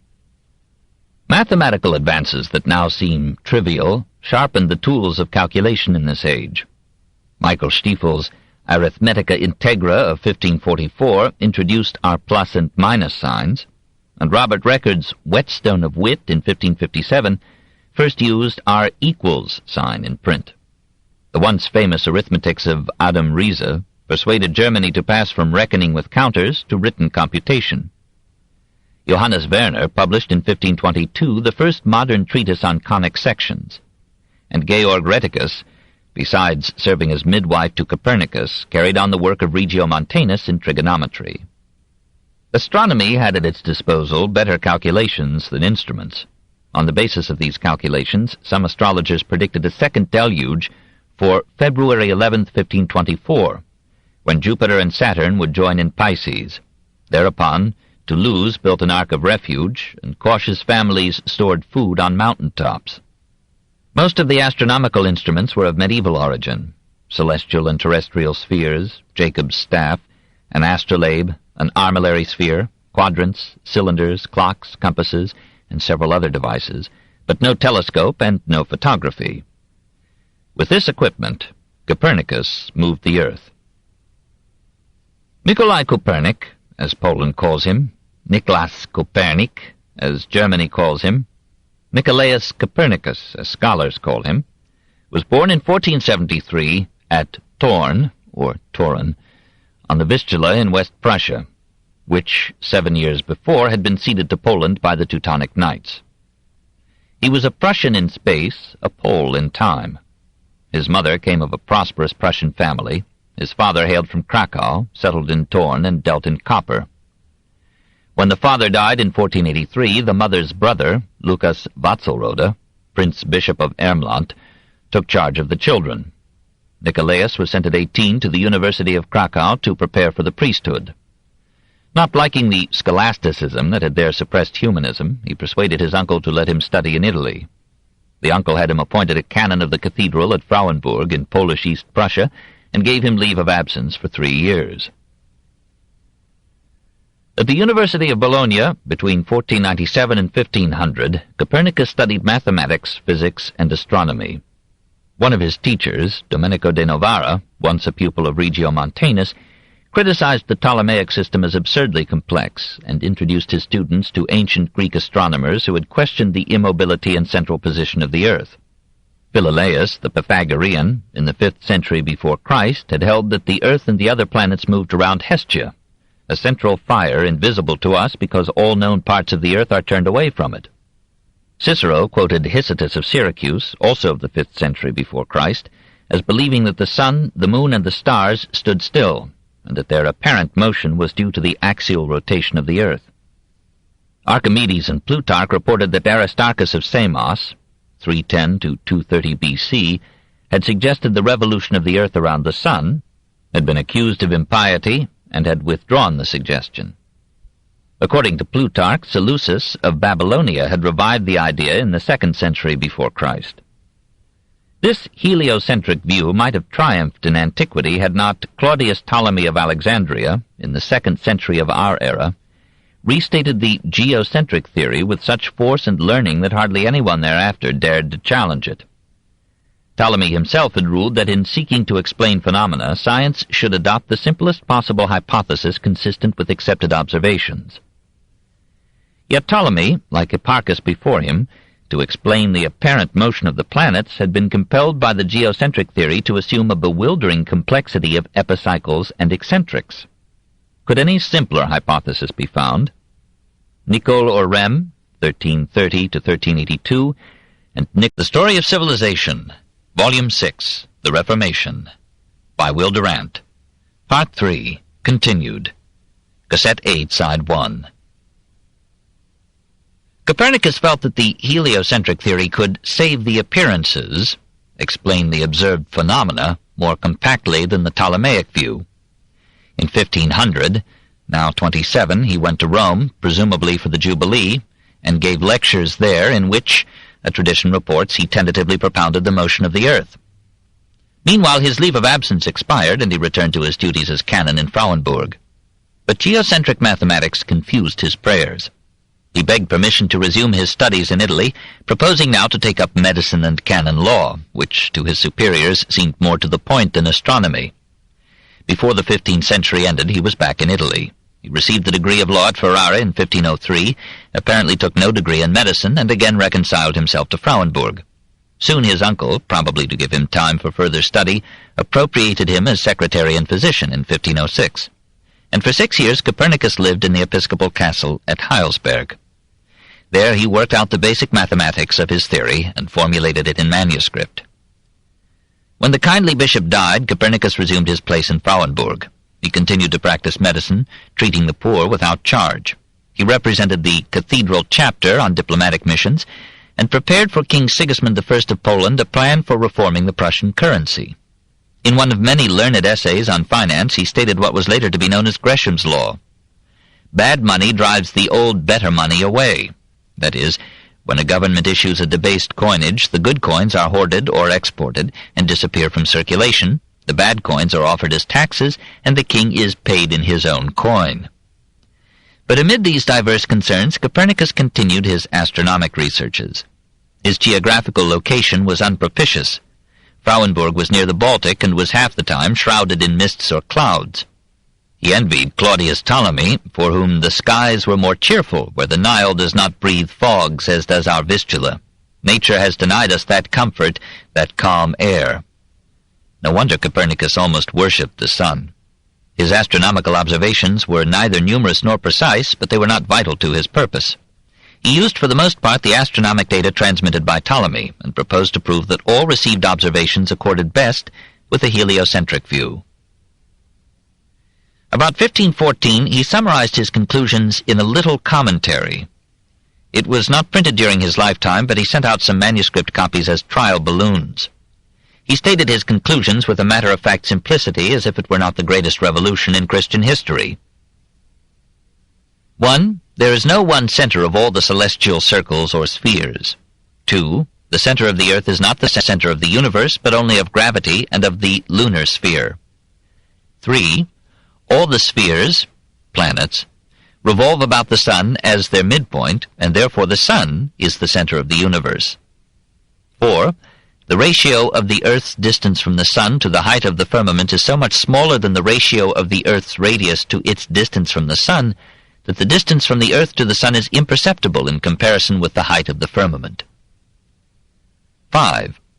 Whatever motion appears in the firmament arises not from any motion of the firmament, but from the earth's motion. The earth, together with its circumjacent elements, performs a complete rotation on its fixed poles in a daily motion, while the firmament and highest heaven abide unchanged. 6. What appear to us as motions of the sun arise not from its motion, but from the motion of the earth and our sphere, with which motion we revolve around the sun like any other planet. 7. The apparent retrograde and direct motion of the planets arises not from their motion, but from the Earth's. The motion of the Earth alone, therefore, suffices to explain so many apparent inequalities in the heavens. The few astronomers who saw the Commentariolus paid no great attention to it. Pope Leo X, informed of the theory, expressed an open-minded interest and asked a cardinal to write to Copernicus for demonstration of his thesis. For a time, the hypothesis won considerable favor at the enlightened papal court. Luther, toward 1530, rejected the theory. People give ear to an upstart astrologer who strove to show that the earth revolves, not the heavens or the firmament, the sun and the moon. This fool wishes to reverse the entire scheme of astronomy. But sacred scripture tells us that Joshua commanded the sun to stand still, not the earth. Calvin answered Copernicus with a line from Psalm 93. The world also is stabilized, that it cannot be moved, and asked, who will venture to place the authority of Copernicus above that of the Holy Spirit? Copernicus was so discouraged by the response to the Commentariolus that when about 1530 he completed his major work, he decided to withhold it from publication. He calmly proceeded with his duties, delved a bit into politics, and in his 60s was accused of having a mistress. Into this resigned old age burst in 1539 an enthusiastic young mathematician, Georg Rheticus. He was 25, a Protestant, a protege of Melanchthon, and a professor at Wittenberg. He had read the Commentariolus, he was convinced of its truth, he longed to help the old astronomer who, far off in an obscure Baltic outpost of civilization, was waiting so patiently for others to see, with him, the invisible rotation and revolution of the earth. The youth fell in love with Copernicus, called him the best and greatest of men, and was deeply impressed by his devotion to science. For 10 weeks Rheticus studied the big manuscript. He urged its publication. Copernicus refused, but agreed to have Rheticus publish a simplified analysis of its first 4 books. So in 1540 at Danzig, the young scholar issued his first account of the books of the revolutions of the celestial bodies. He sent a copy, hopefully, to Melanchthon. The kindly theologian was not convinced. When Rheticus returned to Wittenberg early in 1540 and commended the Copernican hypothesis in his class, he was ordered, he says, to lecture instead on the Sphira of Johannes de Sacrobosco.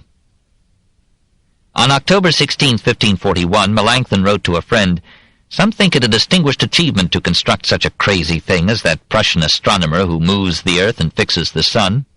Verily, wise rulers should tame the unrestraint of men's minds." In the summer of 1540, Rheticus went back to Frauenburg and stayed till September 1541. Repeatedly he begged his master to give his own text to the world. When 2 prominent clergymen joined in the appeal, Copernicus, perhaps feeling that he had now 1 foot safely in the grave, yielded. He made some final additions to the manuscript and allowed Rheticus to send it to a printer in Nuremberg, who assumed all financial costs and risks. This in 1542. As Rheticus had now left Wittenberg to teach in Leipzig, he delegated to his friend Andreas Osiander, a Lutheran minister at Nuremberg, the task of seeing the book through the press. Osiander had already written to Copernicus on October 20th, 1541, suggesting that the new view should be presented as an hypothesis rather than as proved truth, and in a letter of the same day to Rheticus he had pointed out that by this procedure the Aristotelians and theologians will easily let themselves be appeased. Copernicus himself had repeatedly termed his theories hypotheses, not only in the Commentariolus, but in his major text. At the same time, his dedication claimed that he had supported his views with the most transparent proofs. We do not know how he answered Osiander. In any case, Osiander, without appending his own name, prefaced the book as follows. To the reader, concerning the hypotheses of this work. Many scientists, in view of the already widespread reputation of these new hypotheses, will doubtless be greatly shocked by the theories of this book. However, the master's hypotheses are not necessarily true. They need not even be probable. It is completely sufficient if they lead to a computation that is in accordance with the astronomical observations. The astronomer will most readily follow those hypotheses which are most easily understood. The philosopher will perhaps demand greater probability, but neither of the two will be able to discover anything certain unless it has been made known to him by divine revelations. Therefore, let us grant that the following new hypotheses take their place beside the old ones, which are not any more probable. Moreover, these are really admirable and easy to grasp, and in addition we shall find here a great treasure of the most learned observations. For the rest, let no one expect certainty from astronomy as regards hypotheses. It cannot give this certainty.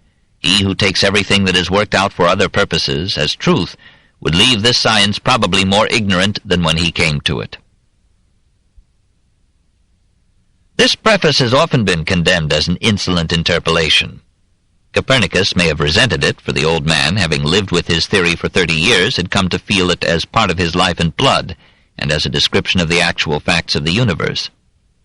But Osiander's preface was judicious and just. It reduced the natural resistance of many minds to a disturbing and revolutionary idea, and it is still a good reminder that our descriptions of the universe are the fallible pronouncements of drops of water about the sea, and are likely to be rejected or corrected in their turn. The book appeared at last in the spring of 1543 with the title Nicolae Copernici Revolutionum Liber Primus, First Book of Revolutions. Later, the book came to be known as De Revolutionibus Orbium Celestium, on the revolutions of the celestial orbs. One of the first copies reached Copernicus May 24th, 1543. He was on his deathbed. He read the title page, smiled, and in the same hour died. The dedication to Pope Paul III was itself an effort to disarm resistance to a theory which, as Copernicus well knew, flagrantly contradicted the letter of Scripture. He began with pious assurances. "I still believe that we must avoid theories altogether foreign to orthodoxy." He had long hesitated to publish, wondering, were it not better to follow the example of the Pythagoreans, who were accustomed to transmit the secrets of philosophy not in writing but orally, and only to their relatives and friends. But learned churchmen, Nicholas Schönberg, Cardinal of Capua, and Tiedemann Giese, Bishop of Kulm, had urgently recommended that he should publish his findings. Copernicus felt it wise not to mention the Lutheran Rheticus. He acknowledged his debt to Greek astronomers, but by a slip of the pen he omitted Aristarchus. He believed that astronomers were in need of a better theory than the Ptolemaic, for they now found many difficulties in the geocentric view and were unable to calculate accurately on that basis the length of the year. And he appealed to the Pope, as a man eminent in the love of all learning, and even of mathematics, to protect him against the bites of slanderers who, without adequate mathematical knowledge, would assume the right to pass judgment on these things, or would attack this theory of mine because of some passage of Scripture. The exposition begins with postulates. First, that the universe is spherical. Second, that the earth is spherical, for matter left to itself gravitates toward a center, and therefore arranges itself into a spherical form. And third, that the motions of the celestial bodies are uniform circular motions, or are composed of such motions.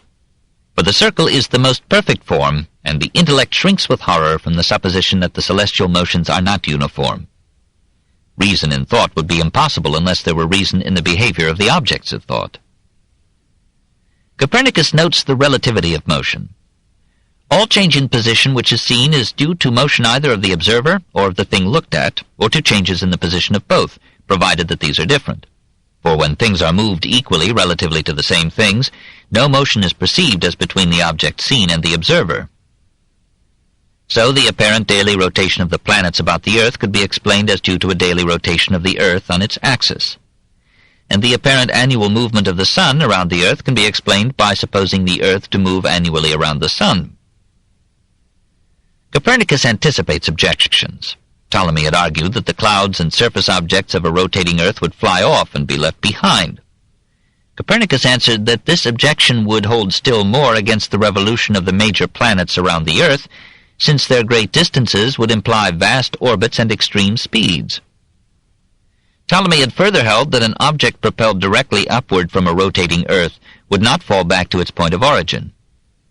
Copernicus replies that such objects, like the clouds, are parts of the Earth, and are carried along with it. And to the objection that the annual revolution of the Earth around the Sun should manifest itself in a movement of the fixed stars, stars beyond our planetary system, as observed at the opposite ends of the Earth's orbit, Copernicus answers that there is such a movement, but the great distance of the stars, or firmament, makes it imperceptible to us. A moderate degree of such movement is now observable. He sums up his system in a compact paragraph. First and above all lies the sphere of the fixed stars, containing itself in all things. For that very reason immovable. Of the moving bodies, or planets, first comes Saturn, who completes his circuit in 30 years. After him Jupiter, moving in a 12-year revolution. Then Mars, who revolves biennially. Fourth in order, an annual cycle takes place in which is contained the Earth, with the lunar orbit as an epicycle. In the fifth place, Venus is carried round in 9 months.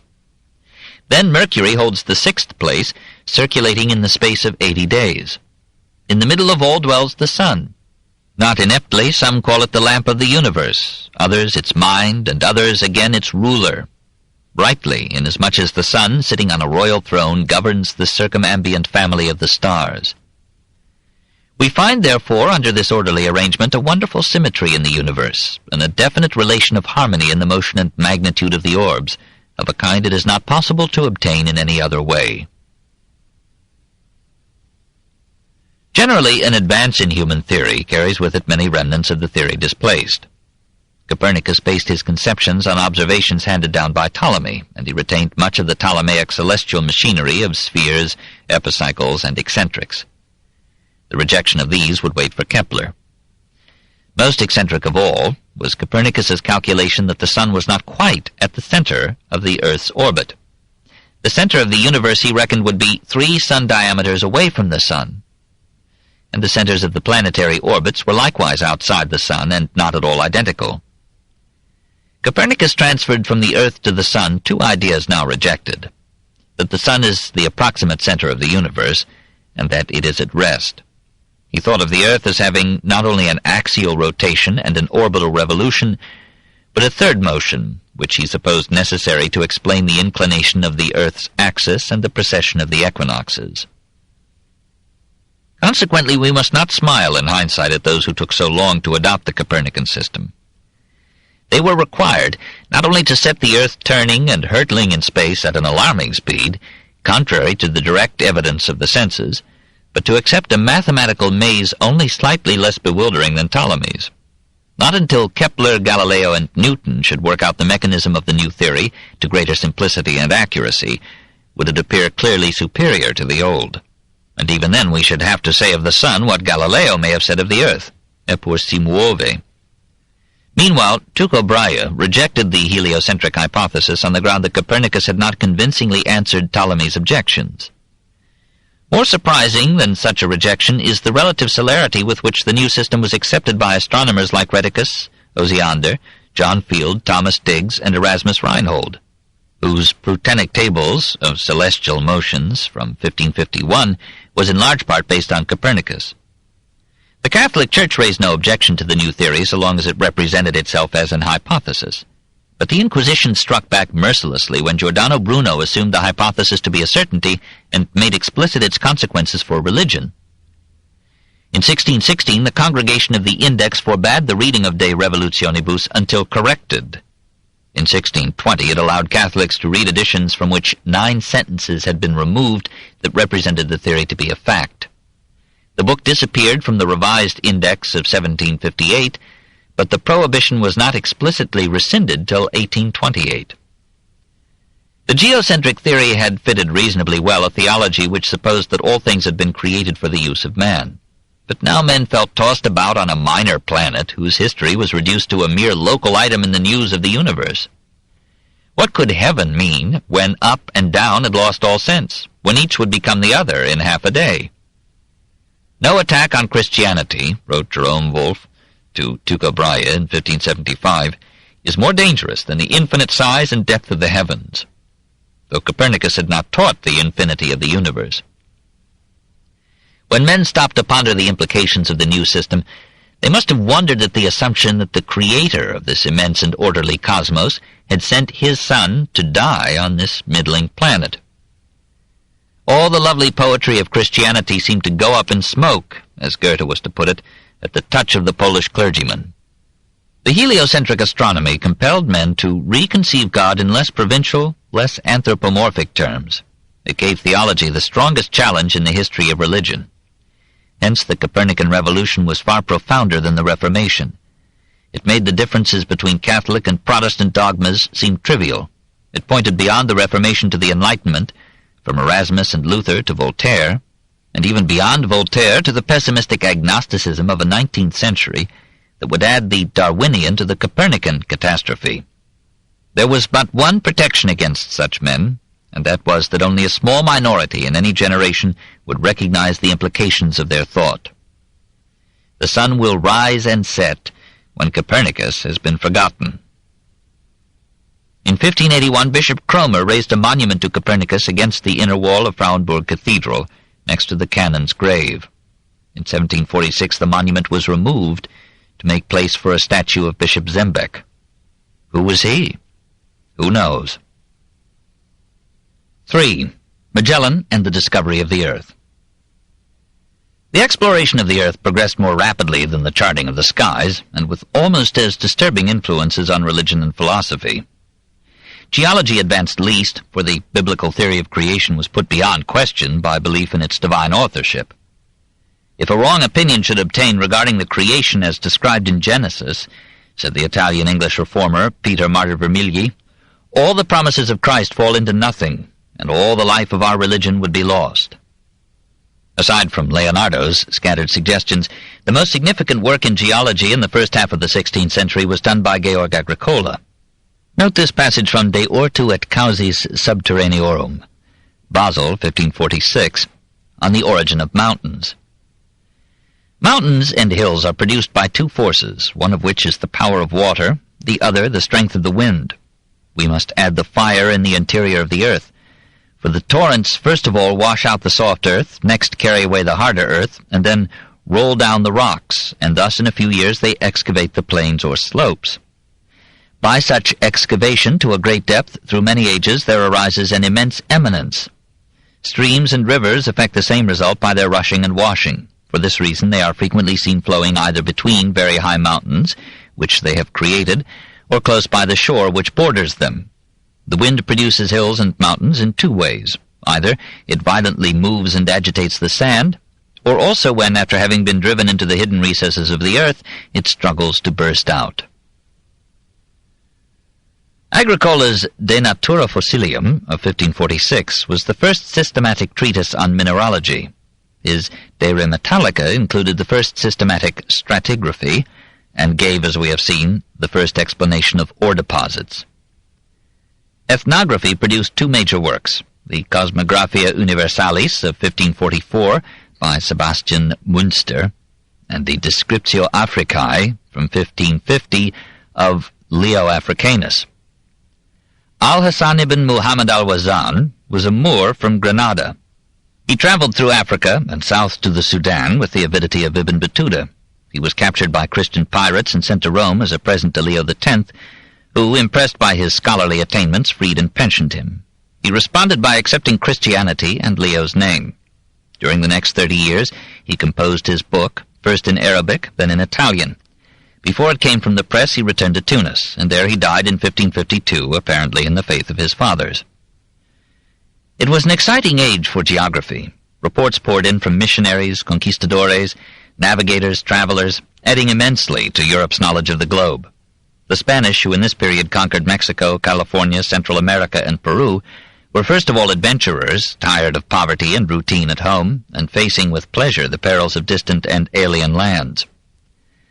Amid the hardships of their reckless enterprise, they forgot civilized restraints, frankly adopted the morality of superior guns, and accomplished an act of continental robbery, treachery, and murder, forgivable only because here and there, if an interested party may judge, the ultimate result was a gain for civilization. Yet there is little doubt that the conquered were at the time more civilized than their actual conquerors. Think of the Mayan culture found in Yucatan by Hernández de Córdoba in 1517, and the Aztec Empire of the Montezumas conquered by Hernando Cortés in 1521, and the socialistic civilization of the Incas destroyed in Francisco Pizarro's conquest of Peru from 1526 to 1532. We cannot know into what forms, noble or ignoble, these civilizations would have developed had they possessed the weapons to defend themselves. The geographical revelation proceeded. Sebastian Cabot, under a Spanish flag, explored Argentina, Uruguay, and Paraguay. De Soto crossed Florida and the Gulf states into Oklahoma. Pedro de Alvarado discovered the Empire of Texas, and Francisco de Coronado moved through Arizona and Oklahoma to Kansas. The mines of Potosi and Bolivia began to send their silver to Spain in 1545. Year by year, the map of the New World was charted in gold, silver, and blood. The English and French lagged behind in the Great Raid because those parts of North America which the Spanish and Portuguese left to them were poor in precious metals and forbidding in forests. John Rutt sailed along the coast of Newfoundland and Maine. Giovanni de Verrazzano was sent by Francis I to find a northwest passage to Asia. He landed on North Carolina, entered New York Harbor, which remembers him with a statue at the Battery, and rounded Cape Cod to Maine. Jacques Cartier, under the flag of France, sailed up the St. Lawrence to Montreal and established a French claim to Canada. The most impressive adventure in this second generation of transoceanic exploration was the circling of the globe. Fernão de Magalhães was a Portuguese who shared actively in many Portuguese voyages and forays, but falling into disfavor with his government, he passed into the service of Spain. In 1518 he persuaded Charles I, soon to become Charles V, Holy Roman Emperor, to finance an expedition that would seek a southwest passage to Asia. The young king was not yet rich, and the 5 ships allotted to Magellan were so weather-beaten that one captain pronounced them unseaworthy. The largest was of 120 tons burden, the smallest of 75. Experienced sailors were loath to enlist. The crews had to be made up in large part of waterfront riffraff. On September 20th, 1519, the fleet sailed out of Guadalquivir at Sanlúcar.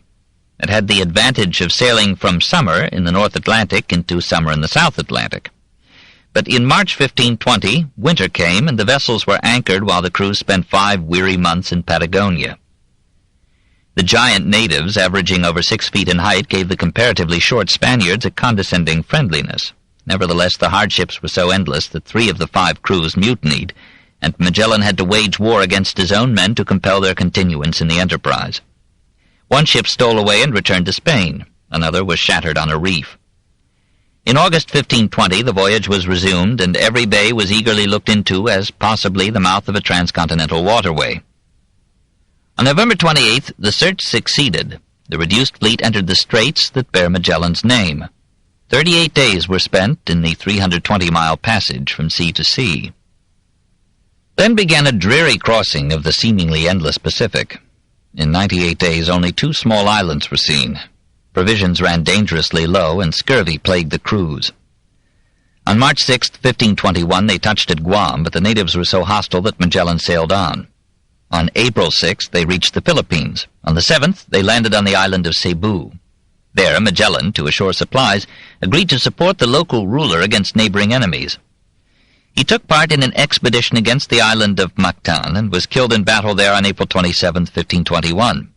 He did not circumnavigate the globe, but he was the first to realize Columbus's dream of reaching Asia by sailing west. The crews were now so reduced by death that they could man only 2 ships. One of these turned back across the Pacific, probably seeking American gold. Only the Victoria remained. One Sebastián del Cano took command and guided the little vessel of 85 tons burden through the Spice Islands, across the Indian Ocean, around the Cape of Good Hope, and up the west coast of Africa. Hungry for supplies, the crew anchored the ship off one of the Cape Verde Islands, but they were attacked by the Portuguese and half of them were jailed. The remaining 22 managed to get away, and on September 8, 1522, the Victoria sailed up to Seville with only 18 men, the rest were Malays, of the 280 who had set out from Spain almost 3 years before. The ship's log recorded the date as September 7th. Cardinal Gasparo Contarini explained the discrepancy as due to the westward direction of the voyage. The enterprise was one of the bravest in history and one of the most fruitful for geography. It remained for the geographers to catch up with the explorers. Giambattista Ramuzio, the Italian Hakluyt, made the task easier by collecting through 30 years the accounts brought home by voyagers and other travelers. He translated and edited them, and they were published in 3 volumes from 1550 to 1559, 13 years after his death. The progress made by the geographers in a decade becomes visible in comparing the 1520 globe, preserved in the Germanisches National Museum at Nuremberg, which shows the West Indies but no American continent and skips over a narrow ocean to Asia, with the three maps drawn up from 1527 to 1529 by Diogo Ribeiro, which shows the coasts of Europe, Africa, and southern Asia with great accuracy, the east coast of the Americas from Newfoundland to the Straits of Magellan, and the west coast from Peru to Mexico.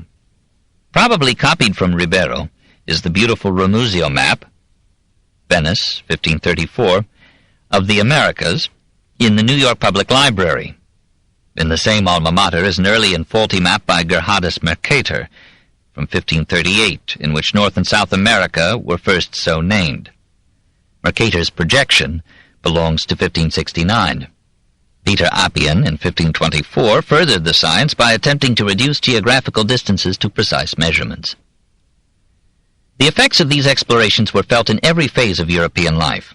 The voyages of 1420 to 1560 nearly quadrupled the known surface of the globe.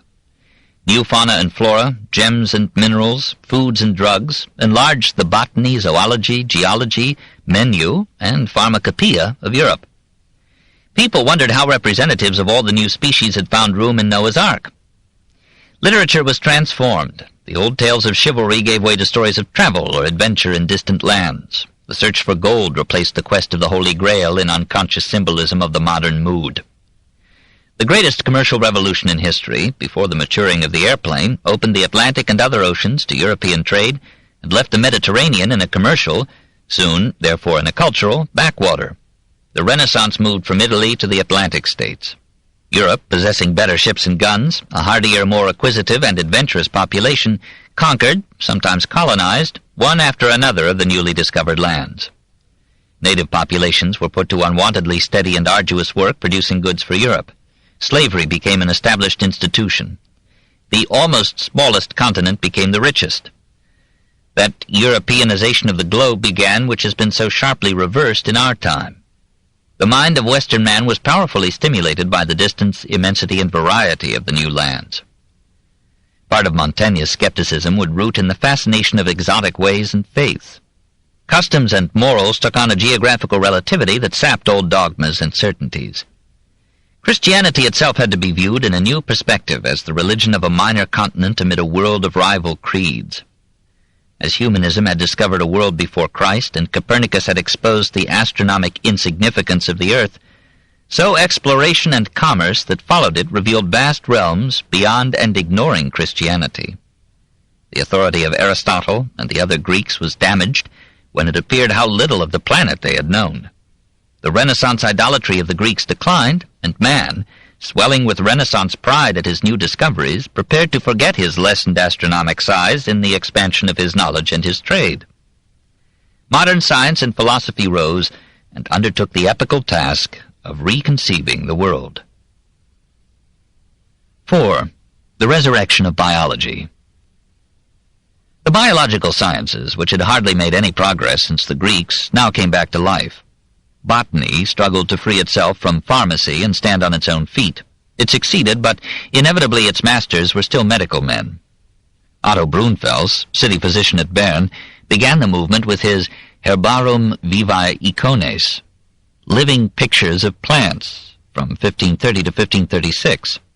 Its text was largely filched from Theophrastus, Dioscorides, and other predecessors, but it also described the native plants of Germany, and its 135 woodcuts were models of fidelity.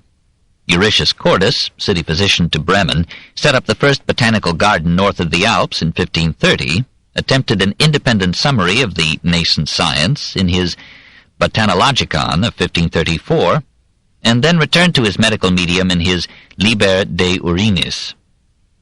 His son, Valerius Cordus, wandered recklessly in the study of plants, met his death in the search at the age of 29, in 1544, but left for posthumous publication his Historia Plantarum, which vividly and accurately described 500 new species. Leonard Fuchs, professor of medicine at Tübingen, studied botany at first for pharmaceutics, then for its own sake and delight. His Historia Stirpium of 1542 was typical of scientific devotion. Its 343 chapters analyzed 343 genera and illustrated them with 515 woodcuts, each occupying a full folio page. He prepared a still more comprehensive work with 1,500 plates, but no printer would undertake the expense of its publication. The genus Fuchsia, or Fuchsia, is his living memorial. Perhaps the most important single idea contributed to biology in this period was Pierre Bellon's demonstration in his Histoire des Oiseaux of 1555 of the astonishing correspondence of the bones in men and birds. But the greatest figure in the natural science of this age was Conrad Gessner, whose work and learning covered so wide a field that Cuvier called him the Pliny, and might have called him the Aristotle of Germany. Born of a poor family in Zurich in 1516, he showed such aptitude and industry that the city joined with private patrons to finance his higher education in Strasbourg, Bourges, Paris, and Basel. He made or collected 1,500 drawings to illustrate his Historia Plantarum, but this work proved so expensive to print that it did not emerge from manuscript till 1751. Its brilliant classification of plant genera by their reproductive structures reached the light too late to help Linnaeus. He published during his lifetime 4 volumes, from 1551 to 1558, and left a 5th of a gigantic Historia Animalium, which listed each animal species under its Latin name and described its appearance, origin, habitat, habits, illnesses, mental and emotional qualities, medical and domestic uses, and place in literature. The classification was alphabetical instead of scientific, but its encyclopedic accumulation of knowledge invited biology to take form. Insufficiently used up by these labors, Gessner began a 21-volume Bibliotheca Universalis, in which he set out to catalogue all known Greek, Latin, and Hebrew writings. He completed 20 volumes and earned the title of Father of Bibliography. In an aside called Mithridates of 1555, he attempted to classify 130 languages of the world. His Descriptio Montis Pilati of 1541 was apparently the first published study of mountains as forms of beauty. Switzerland now knew that it was majestic. All these enterprises were accomplished between 1541 and 1565. In that year, Conrad Gessner, the incarnate spirit of study, died. Meanwhile, Juan Vives's De Anima et Vita of 1538 almost created modern empirical psychology. As if to elude the skepticism that Hume would expound 2 centuries later about the existence of a mind additional to mental operations, Vives advised the student not to ask what the mind or soul is, since, he felt, we shall never know this. We must inquire only what the mind does. Psychology must cease to be theoretical metaphysics and must become a science based on specific and accumulated observations. Here Vives anticipated by a century Francis Bacon's emphasis on induction. He studied in detail the association of ideas, the operation and improvement of memory, the process of knowledge, and the role of feeling and emotion. In his book we see psychology, like so many sciences before it, emerging painfully from the womb of their common mother, philosophy. 5. Vesalius. In 1543, Andreas Vesalius published what Sir William Osler judged the greatest medical work ever written. His father, Andreas Wessel, was a prosperous apothecary in Brussels. His grandfather had been physician to Mary of Burgundy and then to her husband, Maximilian I. His great-grandfather had been city physician at Brussels. His great-great-grandfather, a physician, had composed a commentary on Avicenna's Kanun. Here was a social heredity outmatching Bach's. Subjected to it from birth, Vesalius soon developed a passion for dissection. No animal was safe from him. Dogs and cats, mice, rats, and moles were meticulously dissected by him. But he did not neglect other studies. At 22 he lectured in Latin and readily read Greek. At Paris, from 1533 to 1536, he studied anatomy under Jacques Dubois, who gave to many muscles and blood vessels the names they bear today. For a long time, like his teachers, he accepted Galen as a Bible. He never lost respect for him, but he respected much more the authority of observation and dissection. With some fellow students, he made many trips to the charnel houses, where were gathered the bones exhumed from the cemetery of the innocents. There they became so familiar with the parts of the human skeleton that, he tells us, We, even blindfolded, dared at times to wager with our companions, and in the space of half an hour no bone could be offered us which we could not identify by touch. Frequently, in the classes of Dubois, the bold young anatomist would displace the barber surgeons, to whom actual dissection was usually delegated by the physician-professor, and would himself expertly expose the parts relevant to the lecture. When his sovereign Charles V invaded France in 1536, Vesalius retired to Louvain. Hampered by a shortage of corpses there, he and his friend Gemma-Fritius, later famous as a mathematician, snatched one out of the air. His account reveals his passion. While out walking, looking for bones in the place where, on the country highways, those who have been executed are customarily placed, I happened upon a dried cadaver. The bones were entirely bare, held together by the ligaments alone. With the help of Gemma, I climbed the stake and pulled off the femur. The scapulae, together with the arms and hands, followed. After I had brought the legs and arms home in secret and successive trips, I allowed myself to be shut out of the city in the evening in order to obtain the thorax, which was firmly held by a chain. I was burning with so great a desire. The next day I transported the bones home piecemeal through another gate of the city. The burgomaster saw the point, and thereafter gave the anatomy classes whatever cadaver could be released. And he himself, says Vesalius, was in regular attendance when I administered an anatomy. A man with such burning desire could not keep his temper cool. He fell into a hot dispute with a teacher about the methods of venesection, left Louvain in 1537, and rode down the Rhine and across the Alps to Italy. He was already so proficient that before the end of that year he received his doctor's degree at Padua cum ultima diminuzione, with the maximum diminution of the fee. For the higher a student's standing, the lower his graduation fee. On the very next day, December 6, 1537, the Venetian Senate appointed him professor of surgery and anatomy at the University of Padua. He was 23. During the following 6 years he taught at Padua, Bologna, and Pisa, doing hundreds of dissections with his own hands and issuing some minor works. Under his direction, Jan Stefan von Kalkar, a pupil of Titian, drew 6 plates which were published in 1538 as Tabulae Anatomicae Sex. A year later, Vesalius, in a venesection letter, supported Pierre Brissot of Paris on methods of bloodletting. In the course of his argument he revealed some results of his dissections of the venous system, and these observations contributed to the discovery of the circulation of the blood. In 1541-42 he joined other scholars in a new edition of the Greek text of Galen. He was astonished by Galenic errors that the simplest human dissection would have disproved, that the lower jaw had 2 parts, the sternum 7 distinct bones, the liver several lobes. Only on the assumption that Galen's dissections had been of animals, never of men, could these errors be explained and forgiven. Vesalius felt that the time had come to revise the science of human anatomy in terms of the dissection of man. He prepared his masterpiece.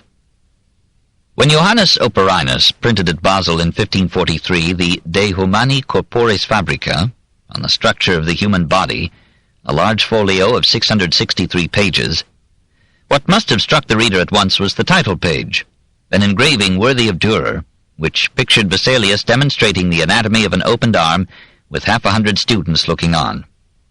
And then the illustrations, 277 woodcuts of unprecedented anatomical accuracy and high technical excellence, made mostly by von Kalkar, with scientifically irrelevant and artistically attractive landscapes behind the figures, a skeleton, for example, at a reading desk. These cuts were so fine that some have thought that they were designed in the studio of Titian, perhaps under his supervision, to which we must add that Vesalius drew several of them with his own hand. He accompanied the blocks watchfully in their journey by mule-pack over the Alps from Venice to Basel. When the printing was complete, the blocks were carefully preserved. Later they were bought, exchanged, and lost. In 1893 they were found secreted in the library of the University of Munich. They were destroyed by bombing in the Second World War. What should have aroused more astonishment than these drawings was that the text, a triumph of typography but also a scientific revolution, was by a youth of 29. This book is continued at this point on the other side of this cassette. Please reverse or turn the cassette over now.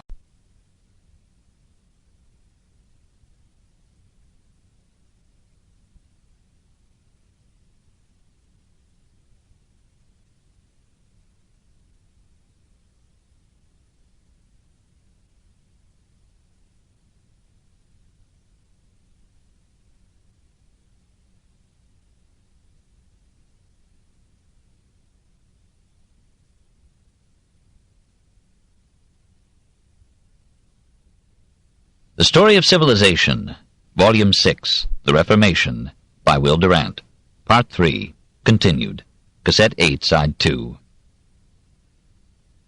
What should have aroused more astonishment than these drawings was that the text, a triumph of typography but also a scientific revolution, was by a youth of 29. It was a revolution because it ended the reign of Galen in anatomy, revised the whole science in terms of dissection, and so established the physical basis of modern medicine, which begins with this book. Here for the first time were described the true course of the veins and the anatomy of the heart. Here was the epical statement that the most careful dissection showed none of those pores through which Galen had supposed the blood to pass from one ventricle of the heart to the other. So the way was prepared for Servetus, Colombo, and Harvey. Galen was corrected again and again on the liver, the bile ducts, the maxillae, the uterus. Vesalius too made errors, even of observation, and failed to take the great leap from the anatomy of the heart to the circulation of the blood. But here were accurate descriptions of scores of organs never so well described before, and every part of the body opened to science with a confident and masterly hand. He suffered from the defects of his qualities. The pride that upheld him through years of minute study made him quick to take offense, slow to recognize the achievements of his predecessors and the sensitivity of his rivals. He was so in love with that true Bible, the human body and the nature of man, that he hurt many theological toes. He referred sarcastically to the ecclesiastics who seemed most attracted to his lecture room when the reproductive organs were to be studied and shown. He made many enemies, and though Gesner and Falloppio hailed his work, most of the older professors, including his former teacher Dubois, condemned him as an insolent upstart and sedulously picked flaws in his book. Dubois explained that Galen had not been wrong, but that the human body had changed since Galen's time. So, he thought, the straight thigh bones, which, as everyone saw, were not curved in accordance with Galen's description of them, were the result of the narrow trousers of Renaissance Europeans. In a tempest of disappointment at the attitude of these men, Vesalius burned a huge volume of annotationes, and a paraphrase of the 10 books of Al-Razi's Kitab al-Mansuri, an encyclopedia of medicine. In 1544 he left Italy to become second physician on the staff of Charles V, to whom he had judiciously dedicated the Fabrica. In the same year his father died, leaving him a considerable fortune. He married, and built a handsome home in Brussels. A second edition of the Fabrica was issued in 1555, with augmented and corrected text. It showed that artificial respiration could keep an animal alive despite incision of its chest, and that a stopped heart could sometimes be revived by bellows. Thereafter Vesalius made no contributions to anatomy. He absorbed himself in caring for his imperial and lesser patients, and in the practice and study of surgery. When Charles abdicated, Vesalius became second physician to Philip II. In July 1559, the king sent him to aid Ambroise Paré in an attempt to save the wounded Henry II. Vesalius applied clinical tests that showed no possibility of recovery. Later in that year, he and his family accompanied Philip to Spain. Meanwhile, others advanced anatomy. Giambattista Cano noted the venous valves in 1547. Servetus explained the pulmonary circulation of the blood in 1553.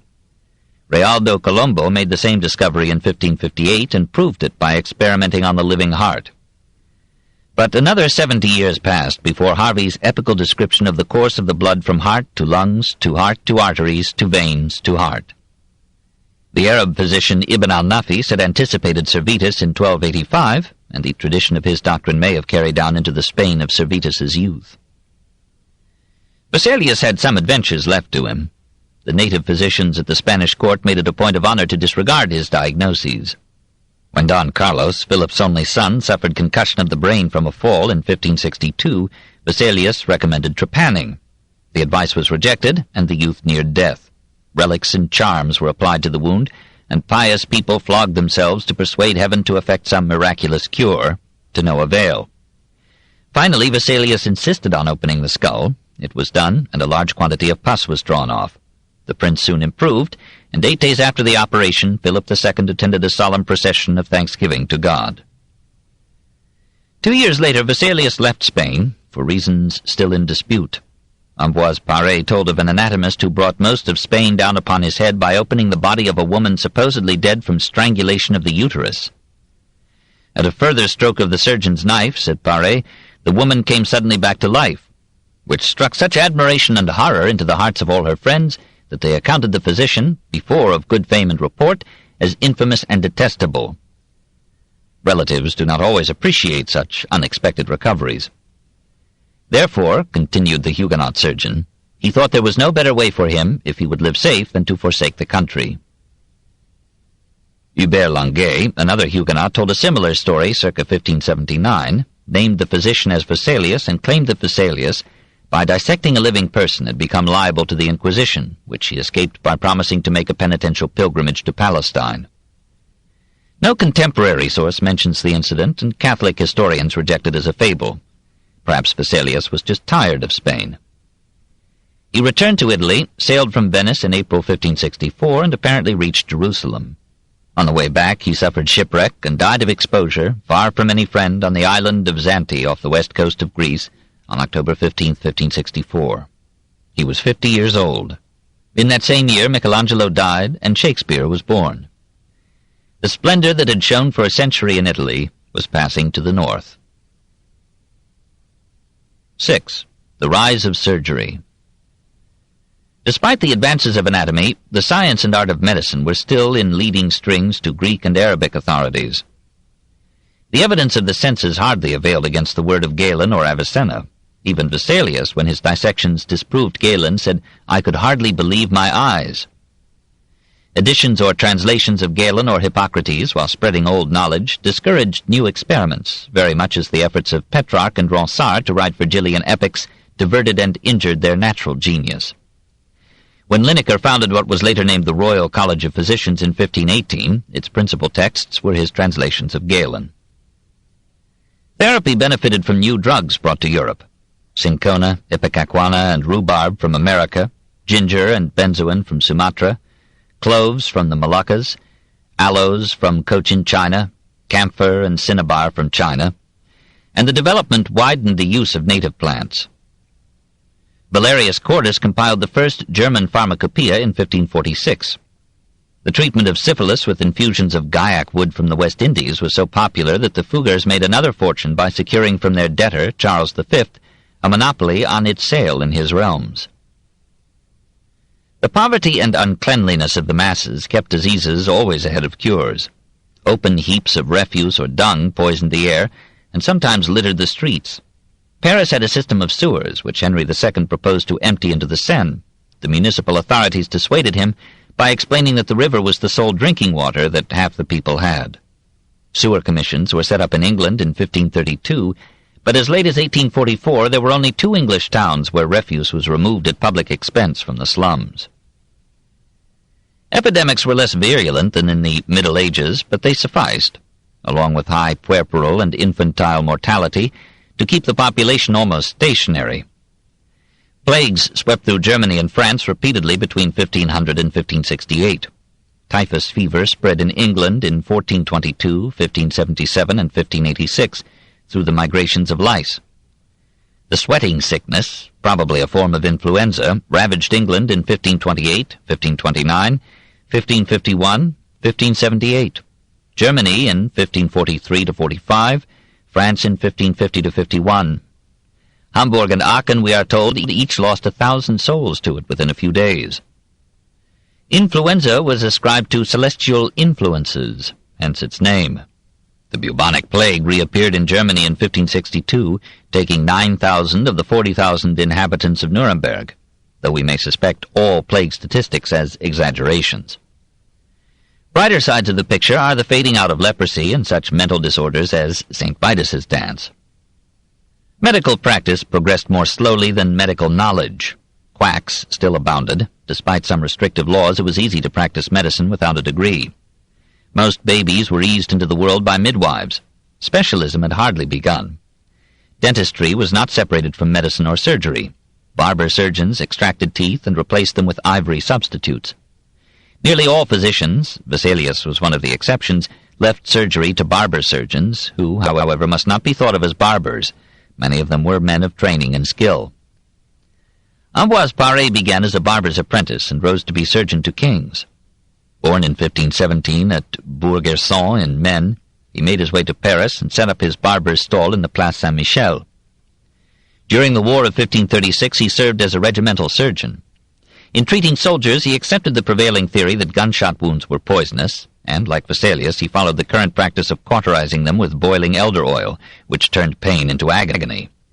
One night the oil ran out, and for lack of it, Paré dressed the wounds with a salve of egg yolk, attar of roses, and turpentine.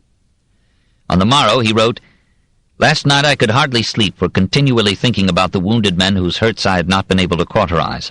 I expected to find them all dead the next morning. With this in view I rose early to visit them. Greatly to my surprise, I found that those whom I had treated with the salve had very little pain in their wounds, no inflammation, and had passed a comfortable night. The others, whose wounds had been treated with boiling elder oil, were in high fever, while their wounds were inflamed and acutely painful. I determined, therefore, that I would no longer cauterize the unfortunate in so cruel a manner." Paré had little education, and it was not till 1545 that he published his little manual, now a medical classic, on the treatment of wounds, Méthode du traiter les plaies. In the War of 1552 he proved that ligature of the artery was preferable to cauterization to check bleeding and amputations. Captured by the enemy, he earned his release by successful operations. On returning to Paris, he was appointed head surgeon at the Collège Saint-Côme, to the horror of the Sorbonne, where a professor innocent of Latin seemed a biological monstrosity. Nevertheless, he became surgeon to Henry II, then to Francis II, then to Charles IX, and though a professed Huguenot, he was spared by royal order in the massacre of St. Bartholomew. His De Livre de Chirurgie of 1573 added little to the theory, much to the practice of surgery. He invented new instruments, introduced artificial limbs, popularized the use of the truss in hernia, improved podalic version in childbirth, made the first exarticulation of the elbow joint, described monoxide poisoning, and indicated flies as carriers of disease. Famous in the annals of medicine is his demurrer to the congratulations on his success in a difficult case. "Je le pensais, Dieu le guérit." I treated him, God cured him. He died in 1590, aged 73. He had considerably improved the status and competence of surgeons, and had given France, in surgery, that lead which it was to retain for several centuries. 7. Paracelsus and the Doctors. In every generation, men arise who, resenting the cautious conservatism of the medical profession, lay claim to remarkable cures by heterodox means, denounce the profession as cruelly laggard, perform wonders for a time, and then lose themselves in a mist of desperate extravagance and isolation. It is good that such gadflies should appear now and then to keep medical thought on its toes, and good that medicine should check hasty innovations in dealing with human life. Here, as in politics and philosophy, radical youth and conservative age unwillingly cooperate in that balance of variation and heredity which is nature's technique of development. Philippus Theophrastus Bombastus von Hohenheim called himself Aurelius as signifying the carrot of his brilliance, and Paracelsus probably as a Latinization of Hohenheim.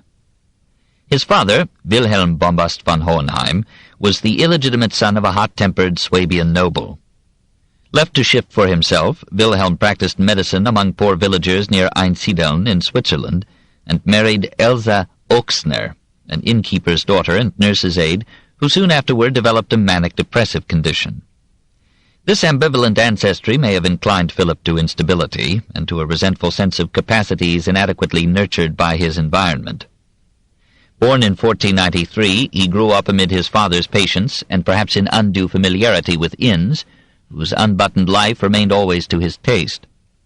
A dubious story alleges that the boy was emasculated by a wild boar or by drunken soldiers. No woman is known to have figured in his adult life.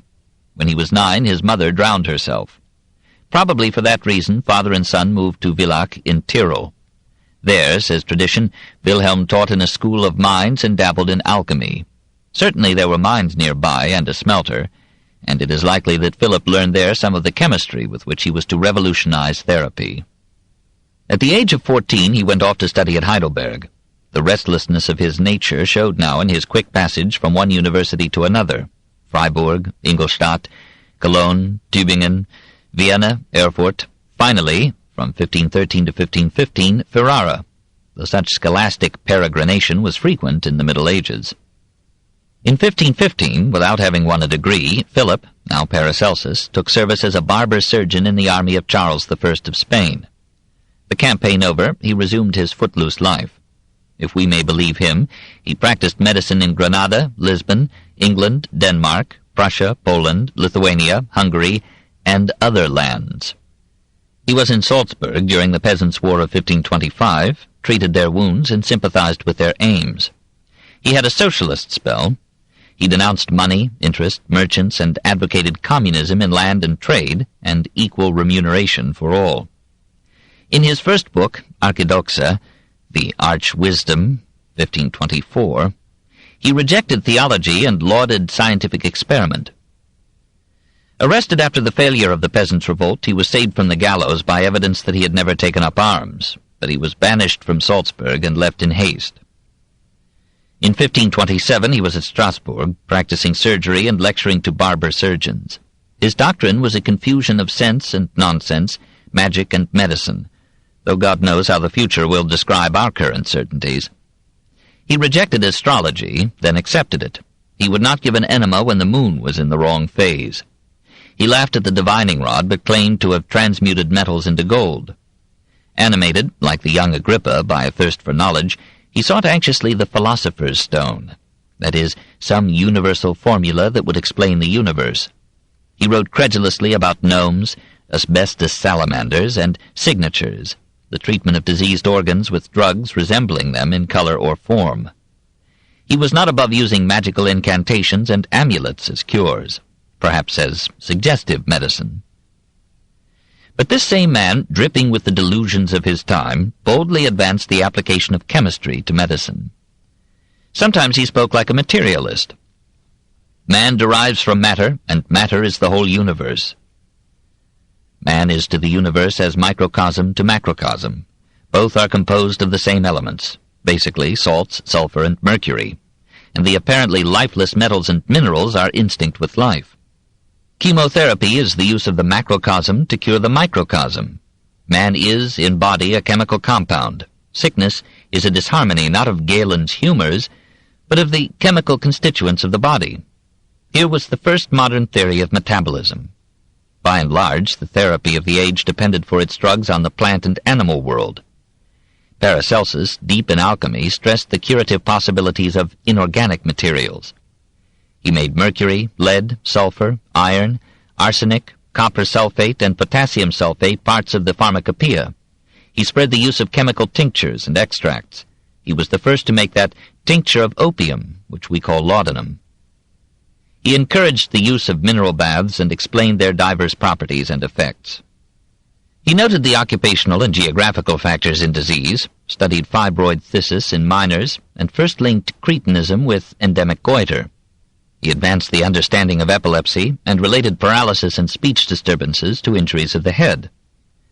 Whereas gout and arthritis had been generally accepted as natural and incurable accompaniments of increasing age, Paracelsus claimed that they were curable if diagnosed as due to acids formed by food residues too long retained in the colon.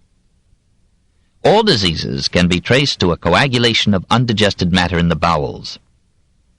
These acids of intestinal putrefaction he called tartar, because their deposits in joints, muscles, kidneys, and bladder burn like hell, and tartarus is hell.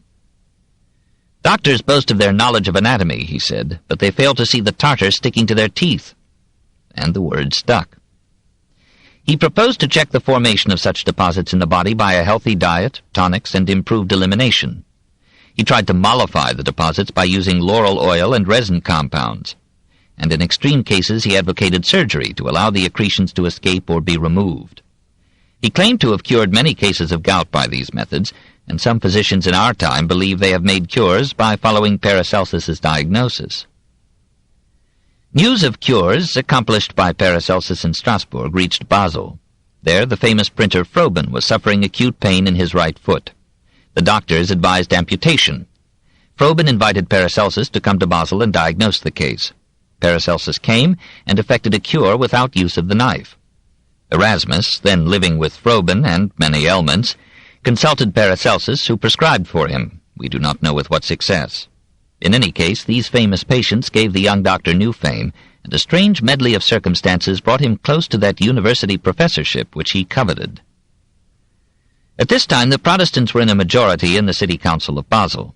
Over the objections of Erasmus and the Catholic minority, they dismissed Dr. Wonnecker, the city physician, on the ground that he had uttered fresh words against the Reformation, and they appointed Paracelsus in his place.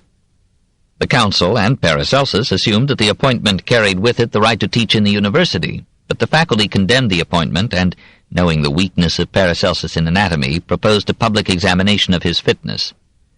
He evaded the test, began practice as city physician, and gave public lectures in a private hall without university sanction, this in 1527.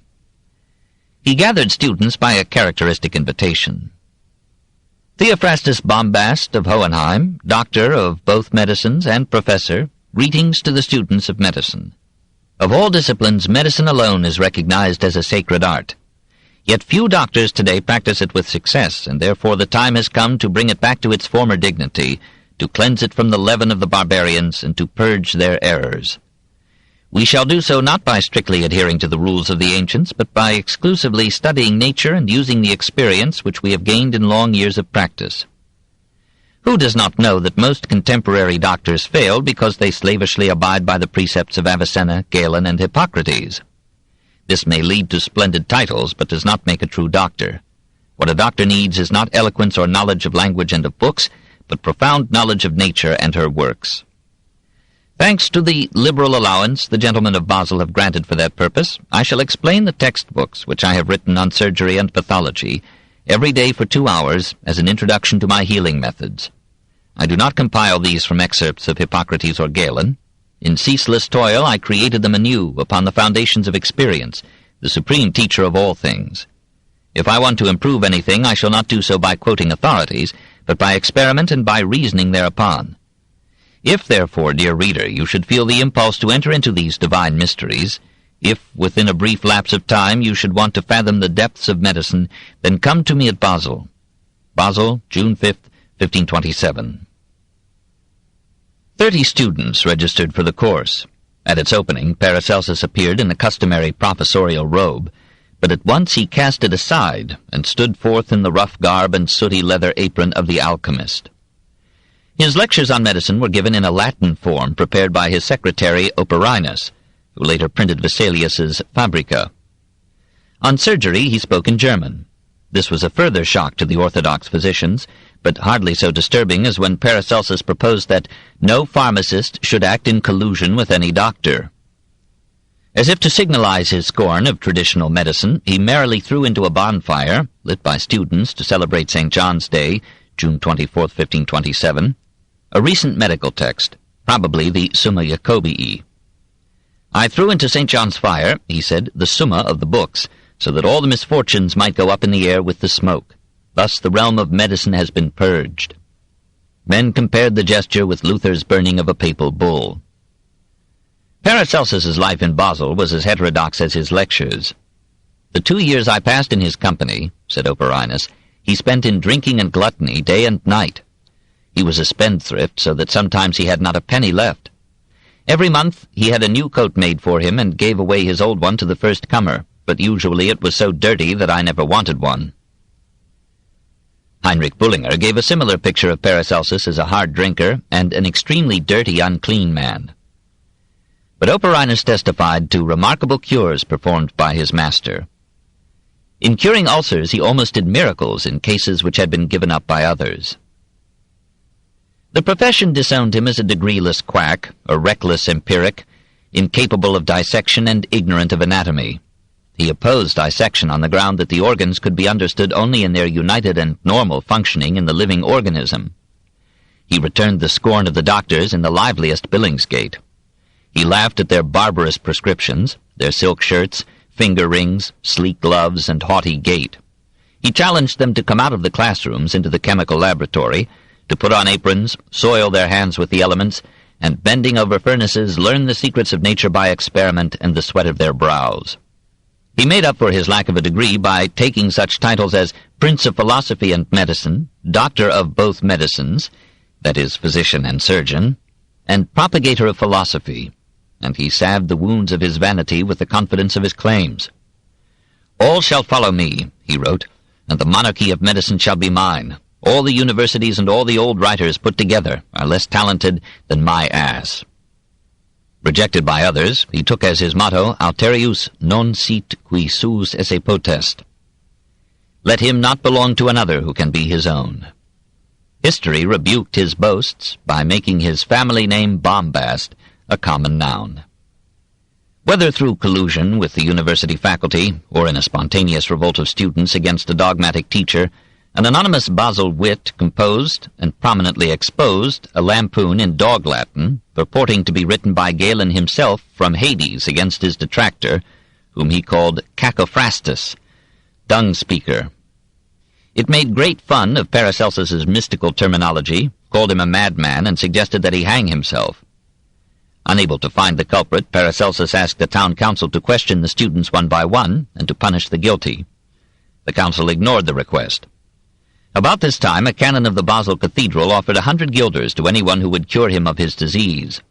Paracelsus cured him in 3 days. The canon paid him 6 guilders, but refused the rest on the ground that the cure had taken so little time. Paracelsus sued him in court and lost. He lost his temper, too, denounced his critics as Bescheißer and Arschkretzer, cheaters and rear-scratchers, and published anonymously a pamphlet branding the clergy and magistrates as corrupt. The council ordered his arrest, but deferred execution of the order till the next morning. During the night, Paracelsus fled, this in 1528. He had been 10 months in Basel. In Nuremberg, he recapitulated his experience at Basel. The city fathers gave him charge of a prison hospital. He worked impressive cures, but he inveighed against the jealous medicos of the town for their dishonesty, their opulence, and the size of their wives. Noting that the majority of the council was Protestant, he defended Catholicism. The Fuggers, who sold guaiac, were alarmed by his contention that this holy wood was useless in the treatment of syphilis. In 1530 he persuaded an obscure printer to publish 3 chapters on the French disease, which so berated the doctors that a storm of opposition forced him to resume his wandering. He wished to publish a larger work on the same subject, but the city council forbade its printing. Paracelsus, in a letter to the council, pleaded with ineffective eloquence for the freedom of the press. The book was never printed in his lifetime. It contained the best clinical description of syphilis yet written, and advised internal doses, rather than external applications, of mercury. Syphilis became a battleground of vegetable versus chemical therapy. Moving to Saint-Gall, Paracelsus lived for half a year in the house of a patient. There and later he wrote his Opus Paramirum, the very wonderful work, his Paragranum, Against the Grain, and Die große Wundarznei, the Great Surgery, all in rough German. They are heaps of crude ore, with here and there a gem. In 1534 he relapsed into magic and composed Philosophia Sagax, a compendium of the occult. When his patient in Saint-Gall died, he took to the road again, passing from place to place in Germany, sometimes begging his bread.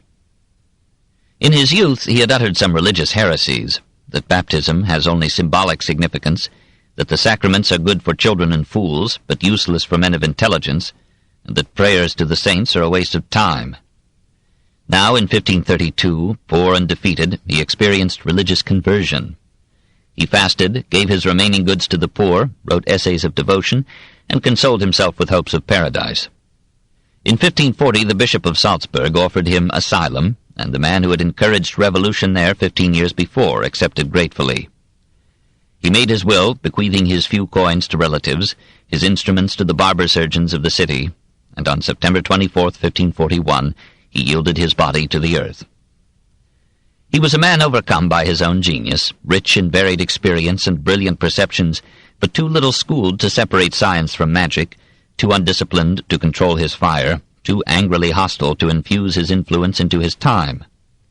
Perhaps his career, along with Agrippa's, helped to swell the legend of Faust.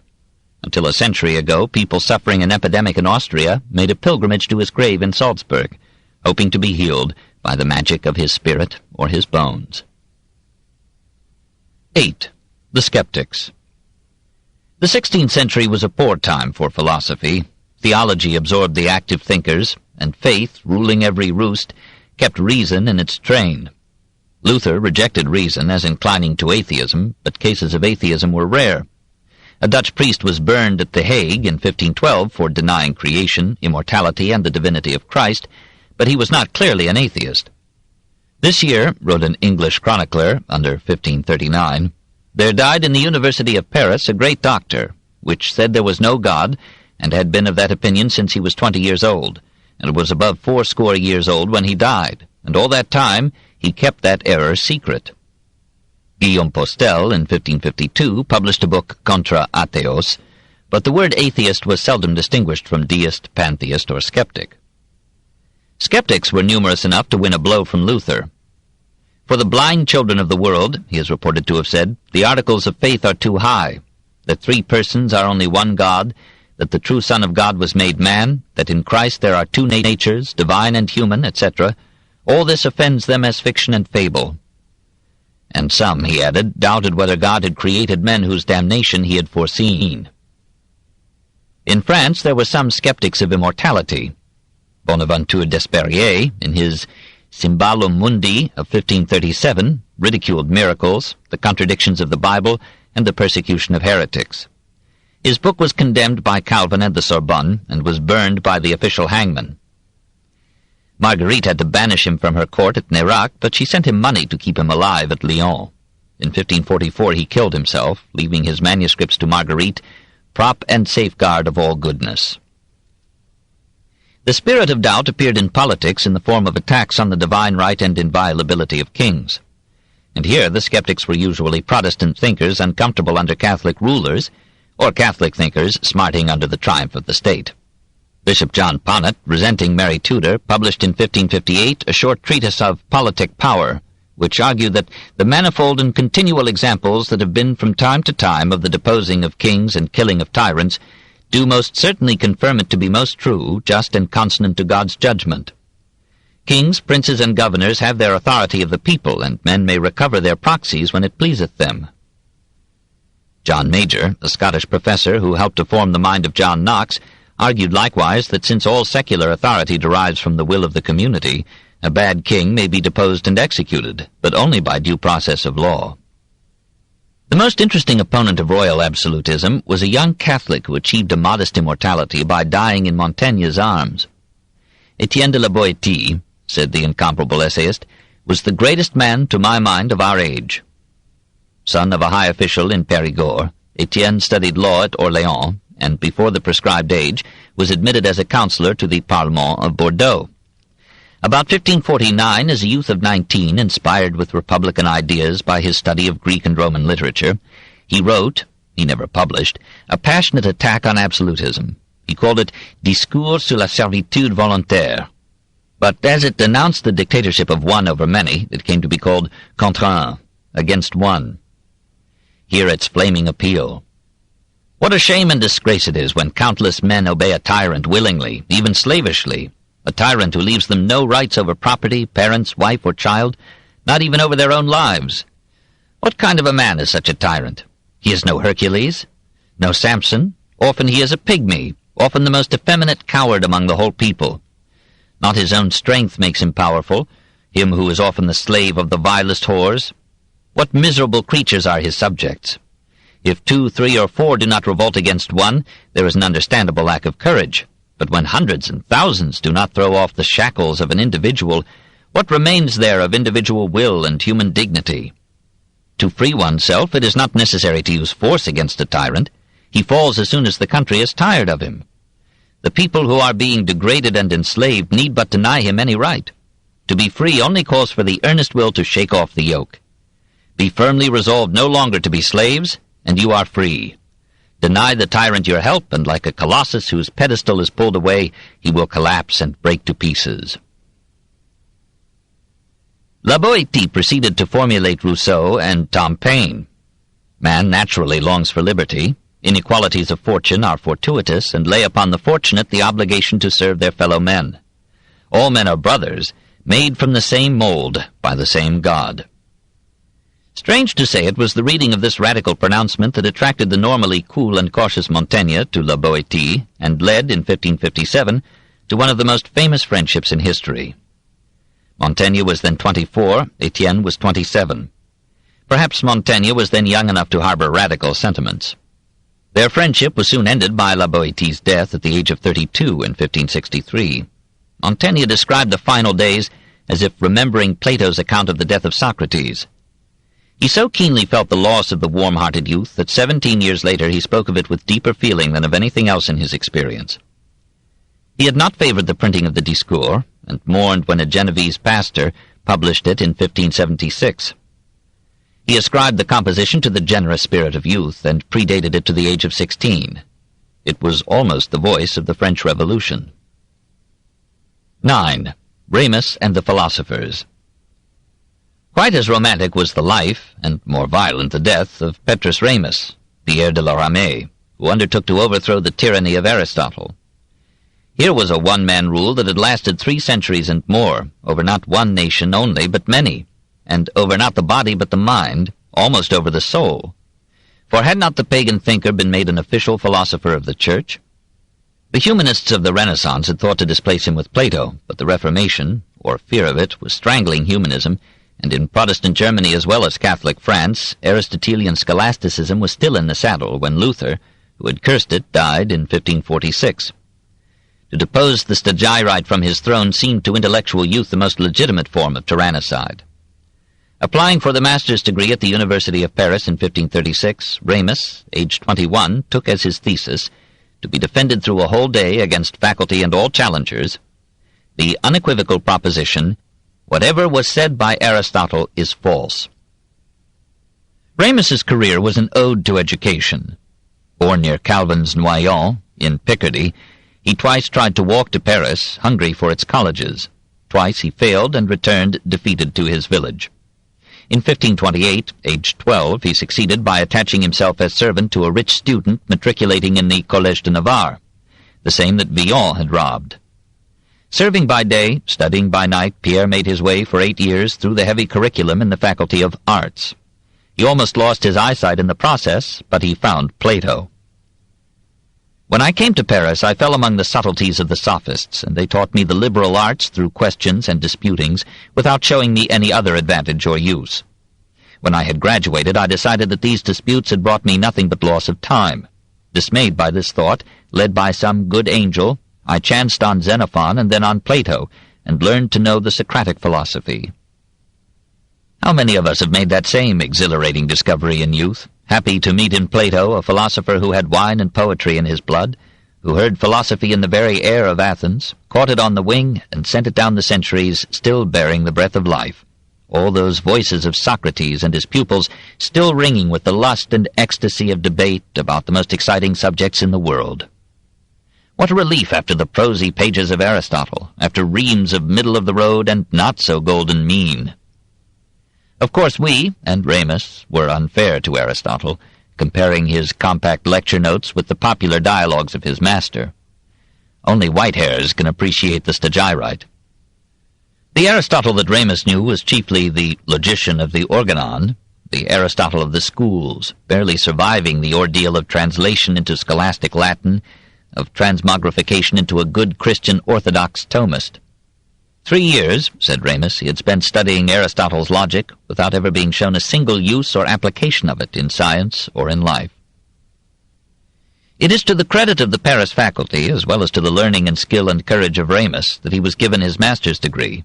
Perhaps the professors, too, were weary of logic and moderation. But some of them were scandalized, and felt that their stock in trade had been damaged by that day's debate. Enmities began that pursued Ramus to his death.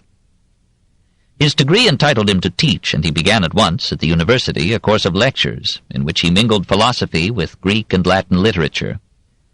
His classes grew, his earnings mounted, and he was able to reimburse his widowed mother for the savings that she had sacrificed to pay for his graduation fee.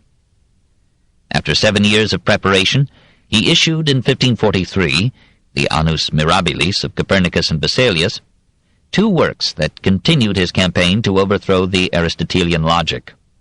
One, Aristotelicae Animadversiones, was a frontal assault, sometimes phrased in impetuous invective. The other, Dialecticae Partitiones, Divisions of Logic, offered a new system to replace the old. It redefined logic as ars discerendi, the art of discourse, and brought logic, literature, and oratory together in a technique of persuasion. The university authorities forgivably saw some dangers in this approach. Moreover, they viewed with suspicion certain propositions in Ramus that smelled of heresy, such as unbelief is the beginning of knowledge, Cartesian doubt before Descartes, or his plea to replace the tomes of the scholastics with more study of the Scriptures. This had a Protestant ring, or his definition of theology as doctrina bene vivendi, which threatened to reduce religion to morality. And there were Ramus's irritating ways, his pride and pugnacity, his violent controversial tone, his dogmatic superiority to dogma. Soon after publication of these books, the rector of the university cited Ramus before the provost of Paris as an enemy of the faith, a disturber of the public peace, a corrupter of youth with dangerous novelties. The trial was held before a royal commission of 5 men, 2 appointed by Ramus, 2 by his accusers, 1 by Francis I. Dissatisfied with the procedure of the trial, Ramus withdrew his appointees. The remaining 3 decided against him in 1544, and a royal mandate forbade him to lecture, or to publish, or to attack Aristotle further. The condemnation notice was placarded throughout the city, and was sent to other universities. Students staged burlesques ridiculing Ramus, and Rabelais made heavenly fun of the fracas. After holding his peace for a while, Ramus opened a course of lectures at the Collège Ave Maria, but he confined himself to rhetoric and mathematics, and the government winked at his disobedience. In 1545 he became assistant rector of the Collège des Prels, and his lecture room was soon crowded. When Henry II succeeded Francis I, he repealed the sentence against Ramus, left him free in both tongue and pen, and a year later appointed him to a chair in the Collège Royal, where he would be exempt from university control. Having reached his pinnacle as now the most famous teacher in Paris, Ramus devoted much time and effort to reforming pedagogical methods. If he stressed rhetoric, which then meant literature, it was not only to revivify philosophy with poetry, but also to infuse a vibrant humanism into courses grown dry and hard with abstractions and scholastic rules. In 5 treatises on grammar he applied logic to language. He begged French spelling to become phonetic, but it went its reeling way. However, he succeeded in introducing into the French alphabet the letters J and V to replace consonantal I and U. Remembering his own penniless striving for an education, he encouraged the establishment of scholarships for poor students and condemned the heavy fees required for graduation. At the same time, he labored to raise the remuneration of teachers. In 1555 he published Dialectique, the first work on logic in French. This book is continued on Cassette 9, Side 1.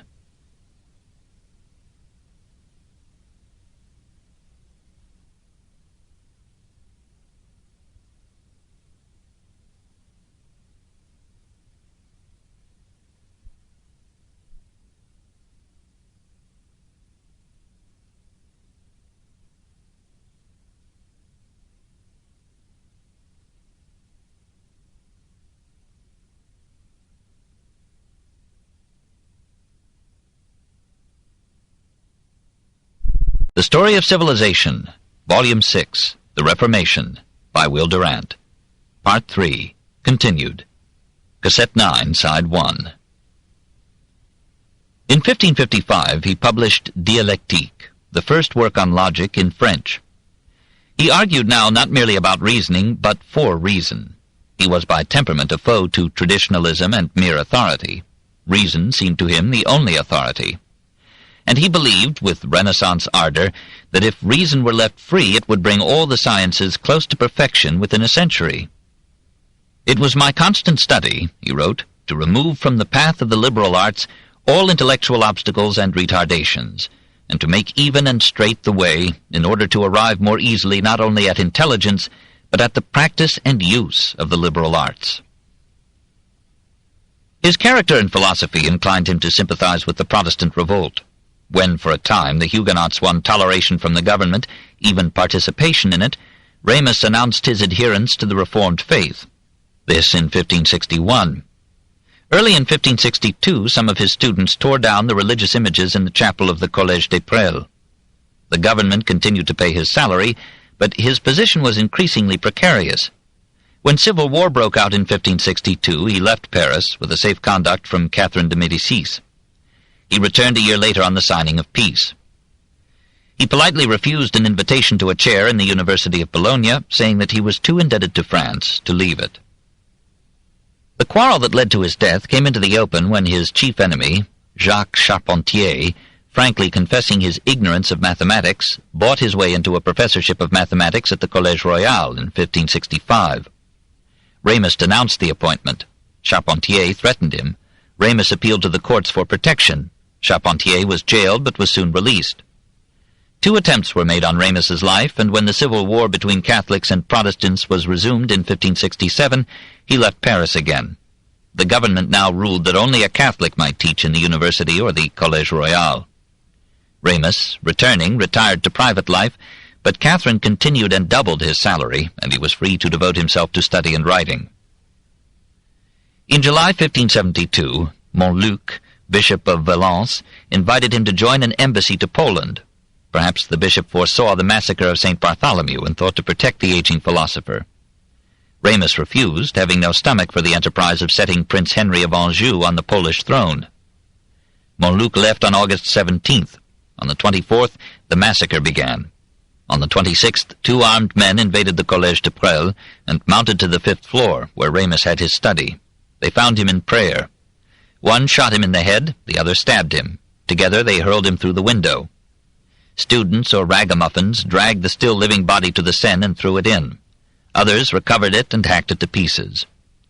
We do not know who hired the assassins, apparently not the government, for both Charles IX and Catherine seem to have continued their favor to Ramus till the end. Charpentier rejoiced over the massacre and the murder. This brilliant sun, which during the month of August has brightened France, the stuff and nonsense have disappeared with its author. All good men are full of joy. 2 years later, Charpentier himself died, some say of remorse, but perhaps this does him too much credit. Ramus seemed defeated in life and influence. His enemies triumphed, and though some Ramists were heard in the next generation in France, Holland, and Germany, the scholasticism that he had fought regained its ascendancy, and French philosophy hung its head till Descartes. But if philosophy had gained little in this period, the advances of science had been epochal. Modern science began with Copernicus and Vesalius. The known earth had been doubled. The world view had been changed as never before in recorded history. Knowledge was growing rapidly in scope and spread. The use of the vernacular in science and philosophy, as by Paré and Paracelsus in medicine, by Ramus in philosophy, was extending to the middle classes instruction and ideas formerly confined to tonsured scholars and priests. The cake of custom, the mold of belief, the hold of authority had been broken. Faith was loosed from its moorings and flowed with new freedom into 100 forms. Everything was in flux except the Church. Amid the Revolution she stood for a time bewildered, at first hardly realizing the gravity of the events. Then she faced resolutely the vital question that confronted her. Should she adjust her doctrine to the new climate and fluidity of ideas, or stand unmoved amid all changes and wait for the pendulum of thought and feeling to bring men back, in humility and hunger, to her consolations and her authority? Her answer decided her modern history. Book 5. The Counter-Reformation, 1517 to 1565. Chapter 38. The Church and Reform, 1517 to 1565. 1. Italian Protestant Reformers.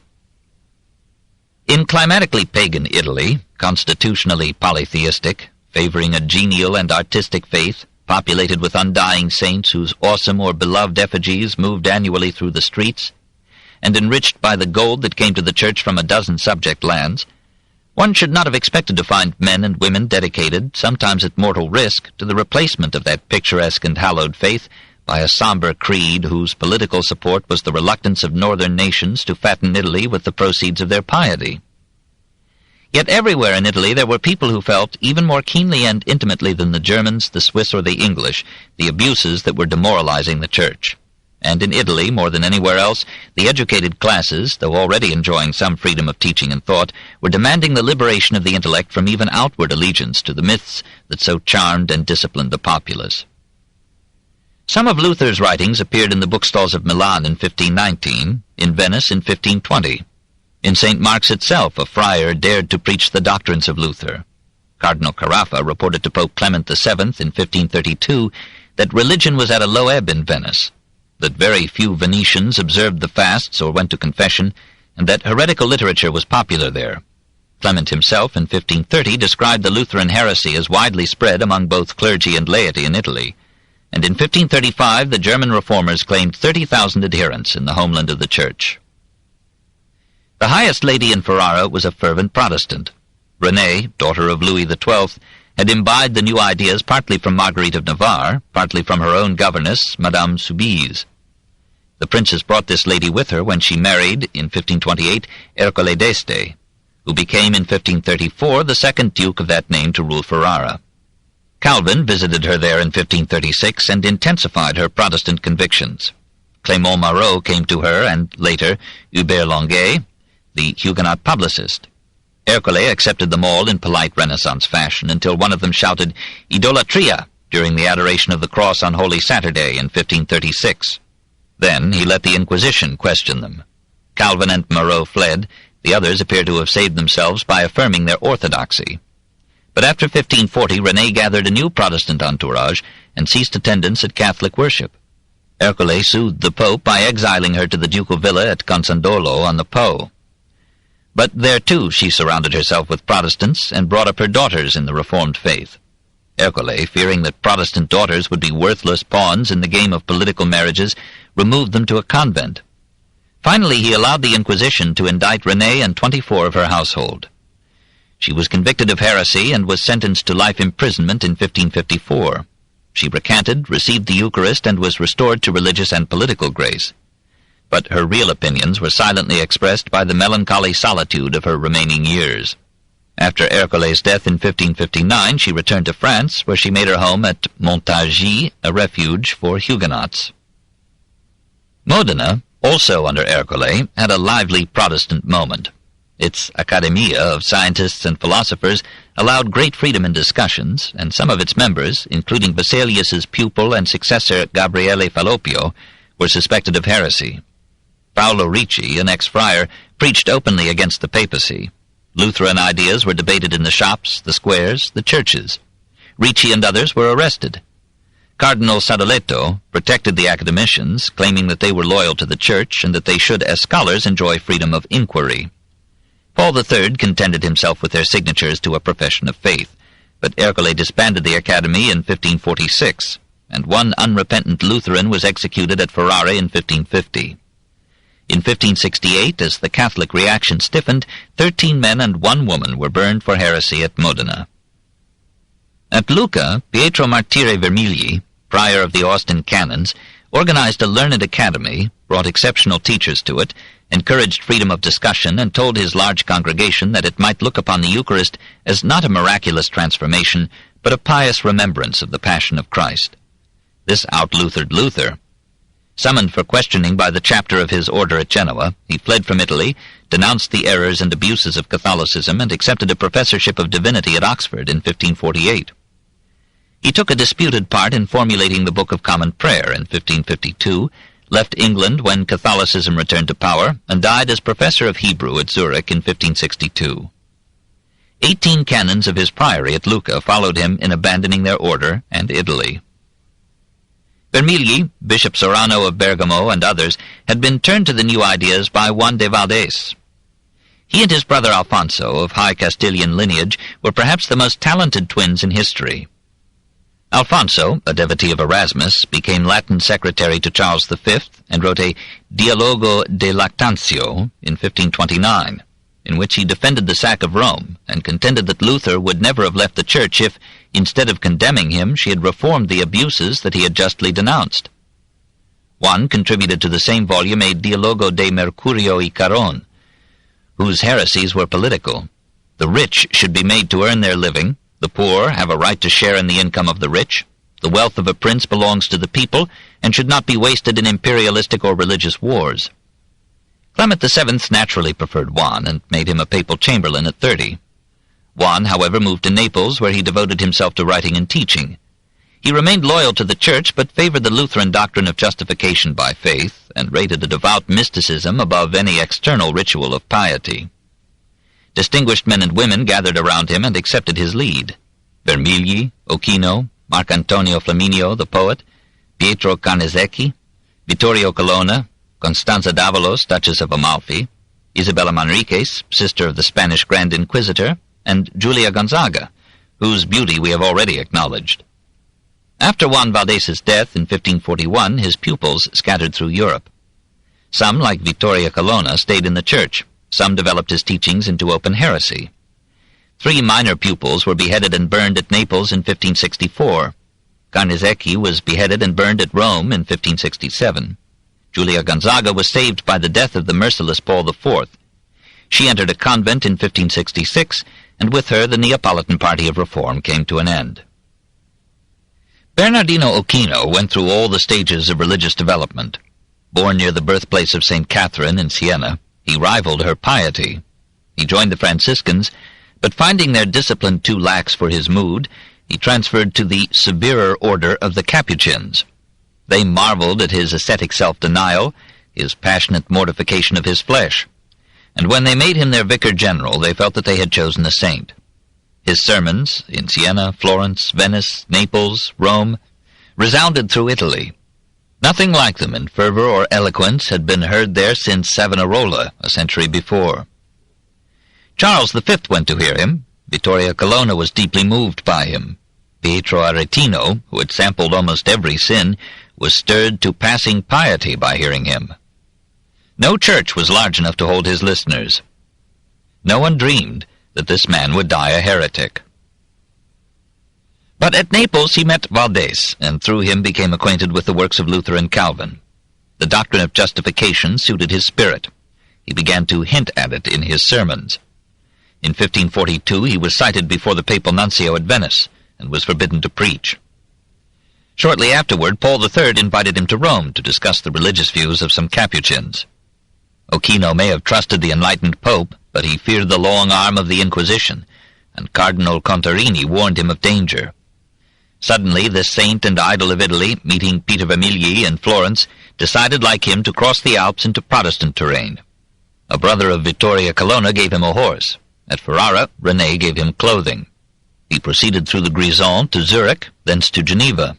He applauded the Puritan discipline that Calvin was establishing there, but his German being better than his French, he moved on to Basel, to Strasbourg, to Augsburg, trying to earn a living by tongue or pen. In 1547, Charles V, having overwhelmed the Protestants at Mühlberg, entered Augsburg as master of Germany. He learned that the Capuchin whom he had heard in Naples was living there as a married man. He ordered the magistrates to arrest him. They connived at Ochino's escape. He fled to Zurich and Basel, and then, when he seemed at the end of his food, he received a call from Archbishop Cranmer to come to England. There, as a pensioned prebendary at Canterbury, he labored for 6 years, from 1547 to 1553. He wrote a book that strongly influenced Milton's Paradise Lost, but when Mary Tudor came to the throne, he hurried back to Switzerland. He secured appointment as pastor of a congregation in Zurich, but his Unitarian views offended it, and he was dismissed when he published a dialogue in which a defender of polygamy seemed to have the better of the argument against a monogamist. Though it was December of 1563, he was ordered to leave the city within 3 weeks. Basel refused to let him stay there. He was allowed a brief sojourn in Nuremberg. Soon he set out with his family for Poland, then by comparison a haven for off-color thinkers. He preached at Krakow for a while, but was expelled when the king banished all non-Catholic foreigners in 1564. On the way from Poland to Moravia, 3 of his 4 children succumbed to pestilence. He survived them 2 months, dying at Schachau in December 1564. Almost his last words were, "I wish to be neither a Bullingerite, nor a Calvinist, nor a Papist, but simply a Christian." Nothing could have been more dangerous. It was, of course, impossible that Italy should go Protestant. The common people there, though anti-clerical, were religious even when they did not go to church. They loved the time-hallowed ceremonies, the helping or consoling saints, the seldom questioned creed that lifted their lives from the poverty of their homes to the sublimity of the greatest drama ever conceived, the redemption of fallen man by the death of his God. The political domination of Italy by an intensely religious Spain conspired to keep both peninsulas Catholic. The wealth of the papacy was an Italian heirloom and vested interest. Any Italian who proposed to end that tribute-receiving organization seemed to most Italians to be verging on lunacy. The upper classes quarreled with the papacy as a political power over central Italy, but they cherished Catholicism as a vital aid to social order and peaceful government. They realized that the glory of Italian art had been bound up with the Church through the inspiration of her legends and the support of her gold. Catholicism itself had become an art. Its sensuous elements had submerged the aesthetic and the theological. Stained glass, incense, music, architecture, sculpture, painting, even drama. These were all in the Church and of her, and in their marvelous ensemble they seemed inseparable from her. The artists and the scholars of Italy did not have to be converted from Catholicism, for they had converted Catholicism to scholarship and art. Hundreds, thousands of scholars and artists were supported by bishops, cardinals, and popes. Many humanists, some polite skeptics, had risen to high position in the Church. Italy loved attainable beauty too much to despoil itself over unattainable truth.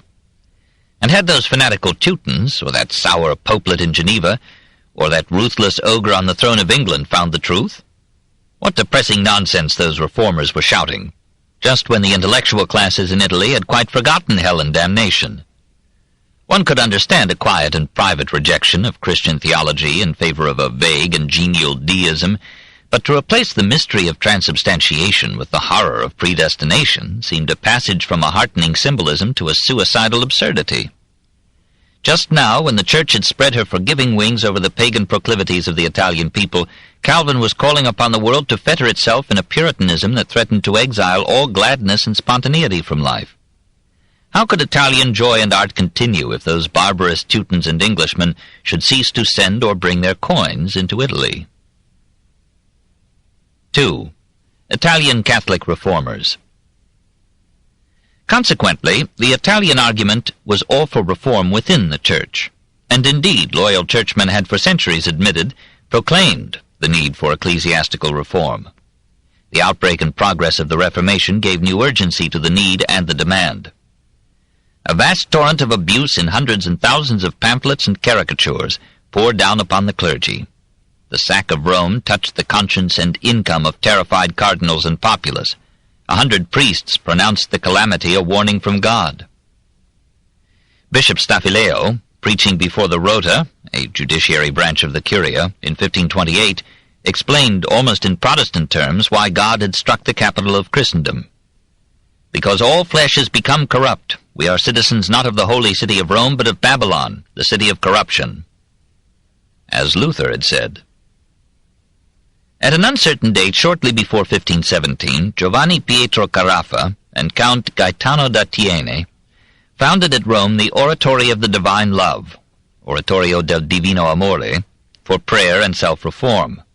100 prominent men joined it, including Jacopo Sadaletto, Gian Matteo Ghiberti, Giuliano Dati. In 1524, Gaetano organized an order of clerks regular, that is, secular priests subjecting themselves to monastic vows. After the sack of Rome, the oratory was disbanded, and Carafa and others entered the new order, which took the name of Theatins, from Carafa's episcopal see of Teate, or Chieti. Men of high distinction were admitted: Pietro Bembo, Marcantonio Flaminio, Luigi Priuli, Gasparo Contarini, Reginald Pole. All pledged themselves to poverty, care of the sick, and a strict moral life, to make up, said their first historian, what is wanting in the clergy, who are corrupted by vice and ignorance to the ruin of the people. The members spread through Italy, and their example shared with papal and conciliar reforms, with Capuchin and Jesuit example, in restoring the moral fiber of the Catholic clergy and the popes. Carafa led the way by resigning all his benefices and distributing his substantial wealth among the poor. Ghiberti was in his person and career an image of the Catholic reform.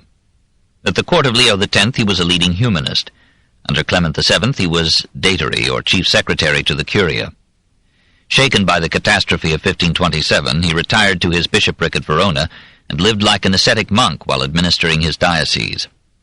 He was alarmed by the decay of religion there, the churches dilapidated, preaching rare, priests ignorant of the Latin in which they said Mass, and the people rarely using the confessional. By example, precept, and firm discipline, he reformed his clergy. Soon, says a Catholic historian, the dungeons were full of concubinary priests. Ghiberti re-established in 1531 the Confraternità della Carità that had been founded by Cardinal Giuliano de' Medici in 1519. He built orphanages and opened people's banks to rescue borrowers from usurers. Similar reforms were carried out by Cardinal Ercole Gonzaga, son of Isabella d'Este, at Mantua, by Marco Vida at Alba, by Fabio Vigili at Spoleto, and many other bishops who knew that the Church must reform or die. Several of the heroes of the Orthodox reform were later canonized by the Church they had helped to save. St. Philip Neri, a young Florentine noble, founded at Rome circa 1540 a peculiar Trinità dei Pellegrini. 12 laymen who, after attending Mass on Sundays, would make a pilgrimage to one of the basilicas or to some rural green, and there give or hear pious talks and sing religious music. Many of the members became priests and took the name of Fathers of the Oratory. From their musical propensities, the word oratorio added to its old meaning, place of prayer, the new meaning of choral song. St. Charles Borromeo, nephew to Pope Pius IV, resigned his high place as a cardinal in Rome to cleanse the religious life of Milan. As archbishop there, he maintained discipline among the clergy and showed the way by his own austerities and devotion. There was some resistance. The Umiliati, a religious order once proud of its humility, had degenerated into a comfortable, even a licentious life. The cardinal ordered them to obey their rule. One of them fired a shot at him as he prayed in chapel. The result was to raise to veneration the popular awe for a man who thought that reform was the best answer to the Reformation. Within his lifetime and his archdiocese, decency was made fashionable among clergy and laity alike. His influence was felt throughout Italy and shared in transforming the cardinals from worldly aristocrats into devoted priests. Stimulated by such men, the popes began to give determined attention to ecclesiastical reform. Early in the pontificate of Paul III, the renowned jurist Giovan Battista Caccia presented to him a treatise on the reformation of the Church. "I see," said the preamble, "that our Holy Mother the Church has been so changed that she seems to have no tokens of her evangelical character, and no trace can be found in her of humility, temperance, continence, and apostolic strength." Paul showed his own mood by accepting the dedication of this work. On November 20th, 1534, he appointed Cardinals Piccolomini, Sanseverino, and Cesi to draw up a program of moral renovation for the Church, and on January 15, 1535, he ordered strict enforcement of Leo X's reform bulls of 1513. Enmeshed in papal and imperial politics, endangered by the advance of the Turks, and unwilling in these crises to disturb the structure or functioning of the Curia by radical changes, Paul deferred active reform, but the men whom he raised to the cardinalate were almost all known for integrity and devotion. In July 1536, he invited to a reform conference at Rome Contarini, Garaffa, Sadoleto, Cortese, Aleander, Pole, Tommaso Badia, and Bishop Federigo Fregoso of Gubbio, all committed to reform, and bade them put into writing the abuses in the Church and the means they would recommend to mitigate them. Sadoleto opened the conference by boldly stating that the popes themselves, by their sins, crimes, and financial greed, had been the prime source of ecclesiastical deterioration. The conference met almost daily for 3 months. Its leading figure, Gasparo Contarini, was the finest figure in the Counter-Reformation. Born in Venice in 1483 of aristocratic lineage and educated in liberal Padua, he soon rose to high position in the Venetian government. He was sent as ambassador to Charles V in Germany, accompanied him to England and Spain, and then served the Senate as its representative at the papal court from 1527 to 1530. Retiring from politics, he devoted himself to study and made his home a meeting place of the best statesmen, churchmen, philosophers, and humanists in Venice. Though a layman, he pondered ecclesiastical reform and collaborated actively with Caraffa, Ghiberti, Cortese, and Pole. All Italy recognized him as a rare combination of intellect and character. In 1535, without any solicitation on his part, he was made a cardinal by Paul III, whom he had never met. In March 1537, the Commission presented to the Pope its unanimous Concilium Dilectorum Cardinalium de Emendanda Ecclesia. This council of the appointed cardinals on reforming the Church exposed with astonishing freedom the abuses in the papal government, and boldly ascribed them chiefly to reckless exaggeration of the papal authority by unscrupulous canonists. Some popes, the report held, had assumed the right to sell ecclesiastical offices, and this simony had spread venality and corruption so widely through the Church that now the great organization was on the verge of destruction through men's lack of trust in its integrity. The report urged strict supervision of all curial activities, a check on dispensations, an end to money payments for them, a higher standard in all appointments and in eligibility to the cardinalate and the priesthood, and a prohibition of plural or absentee holding of benefices. Throughout the whole world, the report added, almost all the shepherds have deserted their flocks and entrusted them to hirelings. Monastic orders must be regenerated, and nunneries should be subject to episcopal supervision, for their visitation by monks had led to scandal and sacrilege. Indulgences should be proclaimed only once a year. The report concluded with a solemn exhortation to the Pope. We have satisfied our consciences, not without the greatest hope of seeing, under your pontificate, the Church of God restored. You have taken the name of Paul. We hope that you will imitate his charity. He was chosen as an instrument to carry Christ's name to the heathen. You, we hope, have been chosen to revive in our hearts and deeds that name long since forgotten among the heathen and by us the clergy, to heal our sickness, to unite Christ's sheep again in one fold, and to avert from our heads the wrath and already threatening vengeance of God. Paul took in good spirit this aureum concilium, this golden council, as many called it, and sent a copy to every cardinal. Luther translated it into German and published it as a full justification of his break with Rome. However, he judged the authors of the document to be liars, desperate rascals, reforming the Church with cajolery. On April 20th, 1537, Paul appointed 4 cardinals, Contarini, Carafa, Simonetta, and Ghinucci, to reform the Deteria, that department of the Curia which had become especially venal in granting those dispensations, graces, privileges, indults, and benefices which were reserved to the papal power. The undertaking required courage, for the Deteria yielded 50,000 ducats, or about $1.25 million yearly to the Pope, nearly half his income. At once a cry of anguish rose from the officials and their dependents. They complained of the high cost of living in Rome, and alleged that if they were made to keep to the letter of the law, their families would soon be destitute. Paul proceeded cautiously.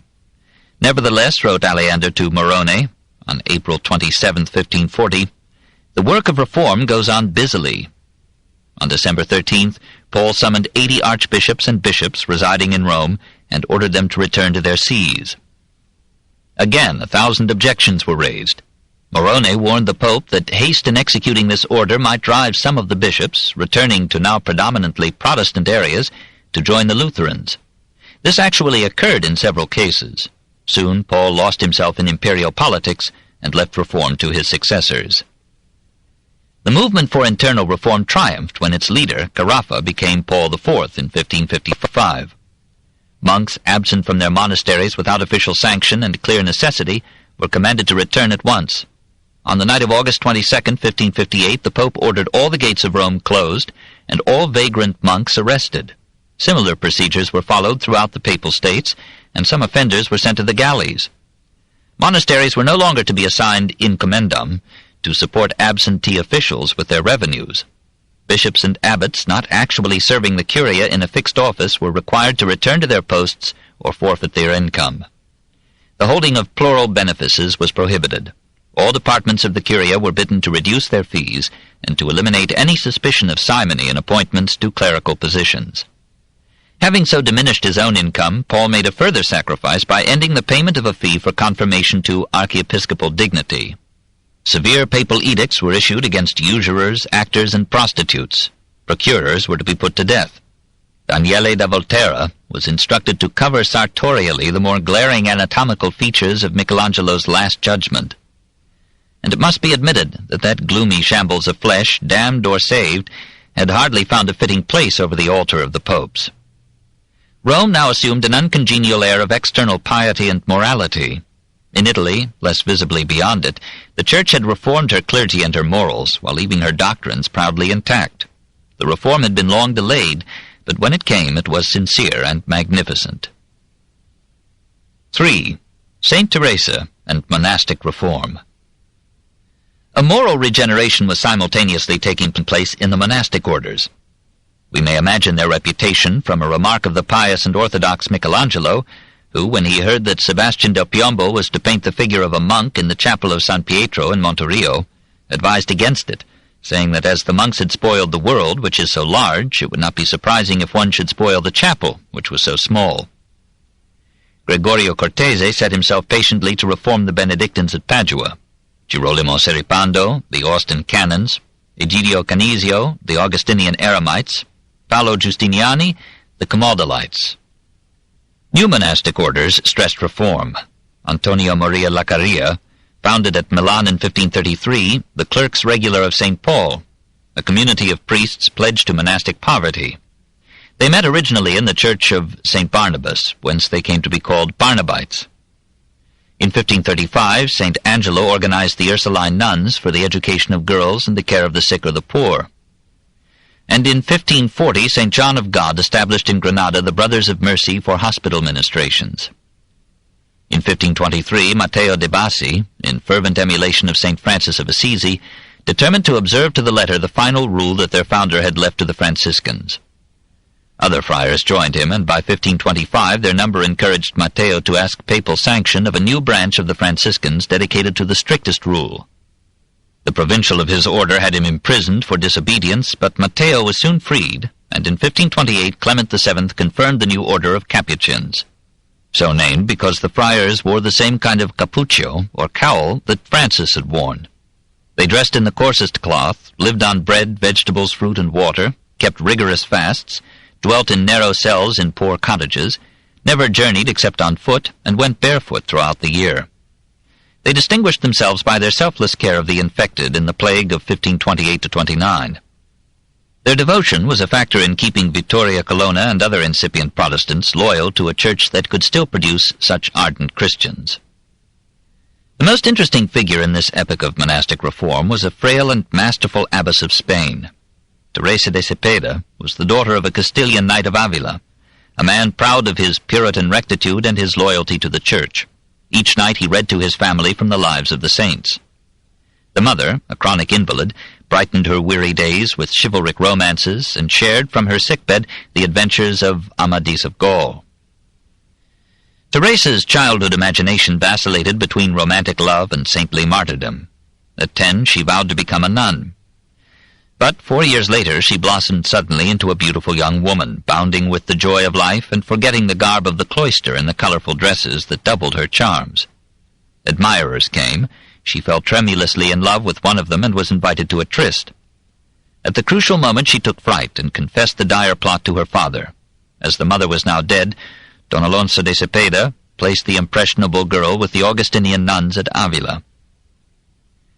Teresa resented the solemn life and discipline of the convent. She refused to take the vows of a nun, but looked forward impatiently to her 16th birthday, when she would be permitted to leave.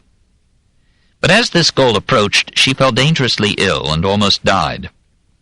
She recovered, but her youthful joyousness was gone. Apparently she had developed a form of hystero-epilepsy, perhaps from suppressed rebellion against constraints alien to her instincts. Attacks recurred, leaving her exhausted. Her father removed her from the convent and sent her to live with her half-sister in the country. On the way, an uncle gave her a volume of St. Jerome. Those vivid letters described the terrors of hell and the flirtations of the sexes as the crowded avenue to eternal damnation. Teresa read anxiously. After another severe attack, she abandoned all thought of worldly happiness and resolved to fulfill her childhood vow. She returned to Avila and entered the Carmelite convent of the Incarnation in 1534. For a while she was happy in the soothing routine of masses, prayers, and cleansing confessions, and when she took the sacrament she felt the bread as veritably Christ on her tongue and in her blood. But she was disturbed by the lax discipline of the convent. The nuns had not cells, but comfortable rooms. They ate well despite weekly fasts. They adorned their persons with necklaces, bracelets, and rings. They received visitors in the parlor and enjoyed extended vacations outside the convent walls. Teresa felt that these conditions did not protect her sufficiently from the temptations and imaginations of the flesh. Perhaps because of these and her growing discontent, Her attacks became more frequent and painful.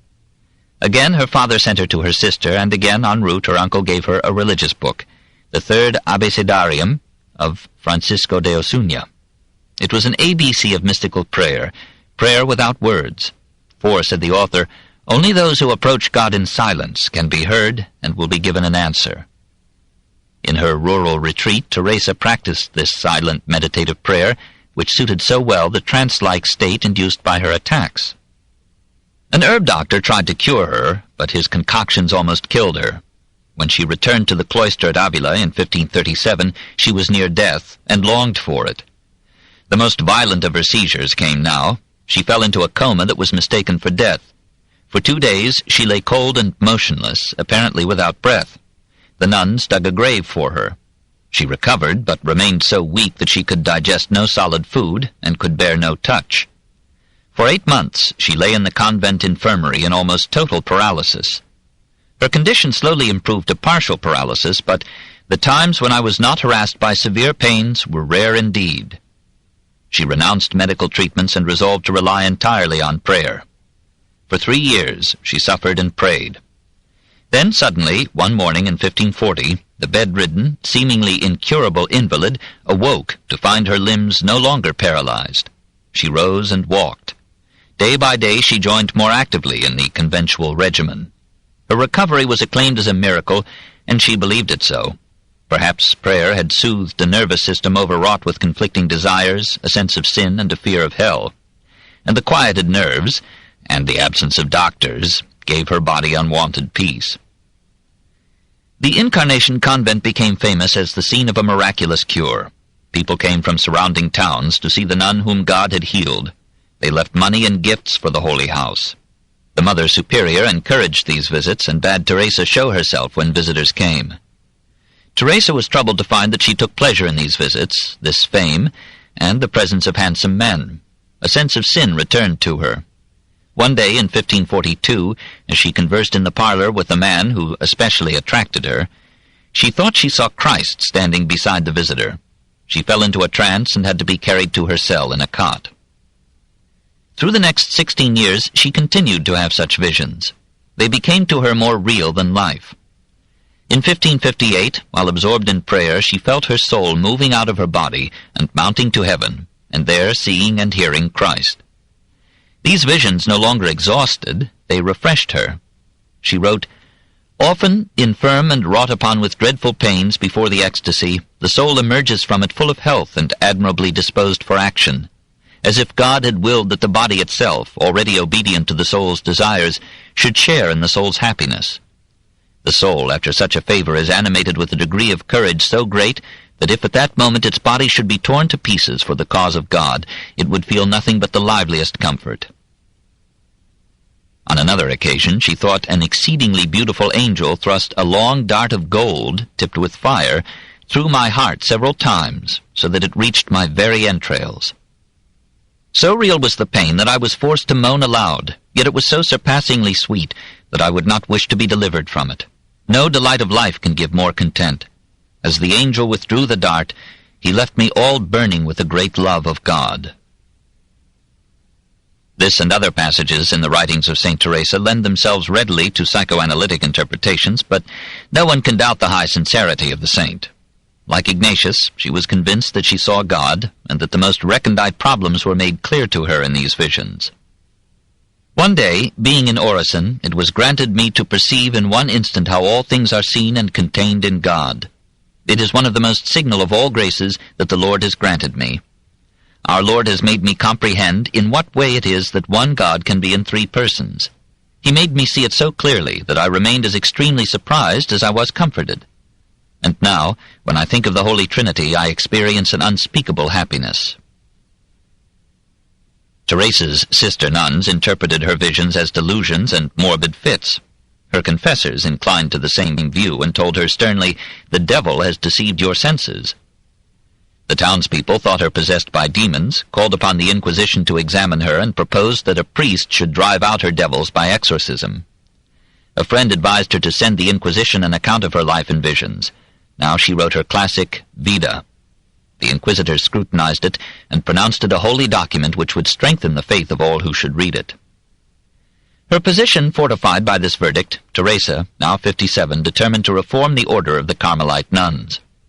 Instead of attempting to restore the old ascetic discipline in the cloister of the Incarnation, she decided to open a separate convent, to which she invited such nuns and novices as would accept a regimen of absolute poverty.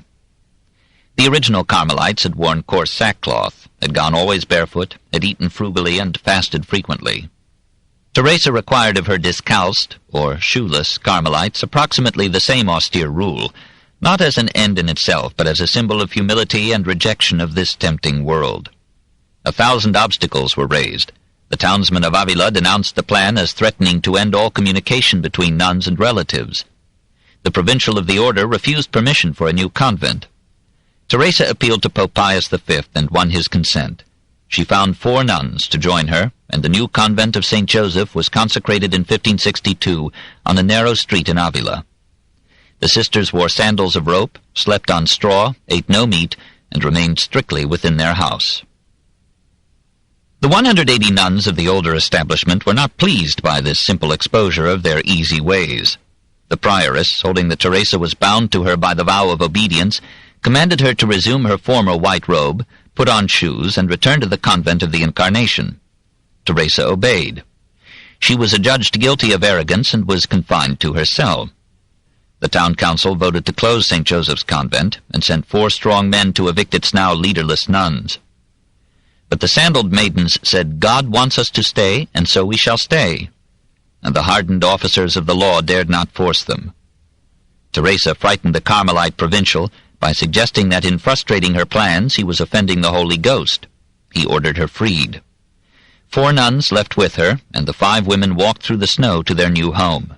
The 4 original members greeted Teresa happily as Madre. To nearly all Spain she now became Teresa de Jesús, the intimate of God. Her rule was loving, cheerful, and firm. The house was closed to the world. No visitors were allowed. The windows were covered with cloth. The tiled floor served as beds, tables, and chairs.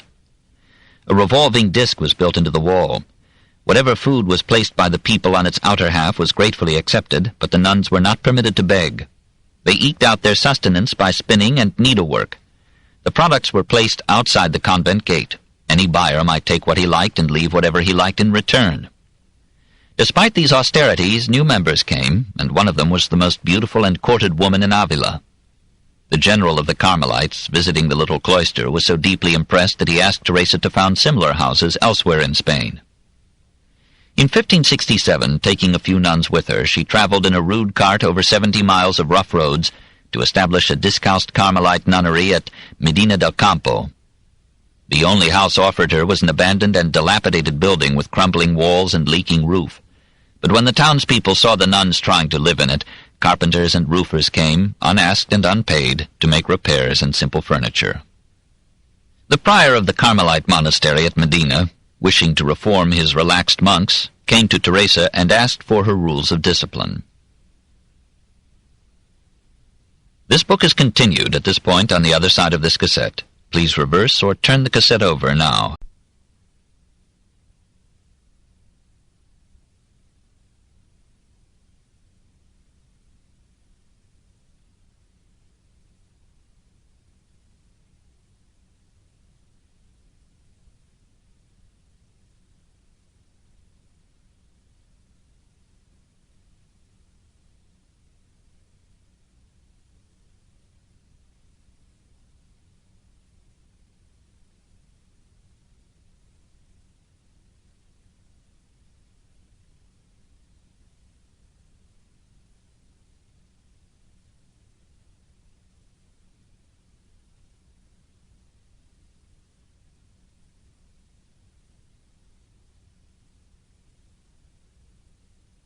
The Story of Civilization, Volume 6, The Reformation, by Will Durant, Part 3, Continued, Cassette 9, Side 2.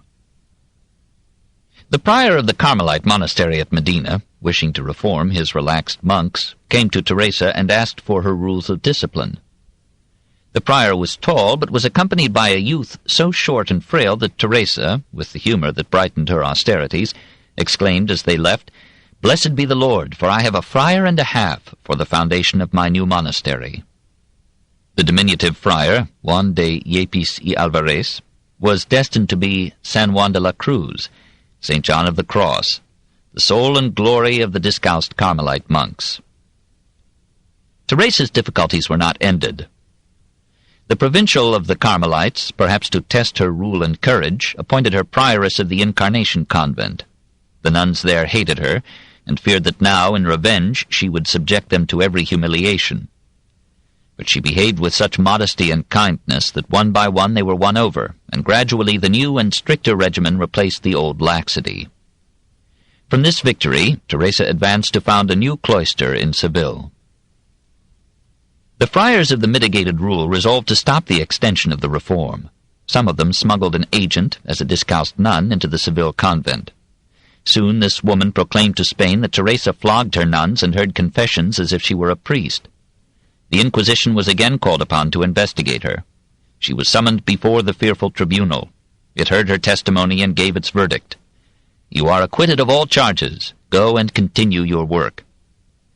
But a papal nuncio was won over to her enemies. He denounced Teresa as a disobedient, contumacious woman who promulgates pernicious doctrines under the pretense of devotion, who left her cloister against the orders of her superiors, who is ambitious, and teaches theology as though she were a doctor of the Church, in contempt of St. Paul, who forbade women to teach. He commanded her to retire to confinement in a nunnery at Toledo, this in 1575. Hardly knowing where to turn in this new vicissitude, Teresa wrote to the king. Philip II had read and loved her Life. He sent a special courier to invite her to an audience. He heard it and was convinced of her saintliness. The nuncio, royally reproved, withdrew his order of restraint on Teresa and announced that he had been misinformed. Amid her travels and tribulations, she wrote famous manuals of mystical devotion.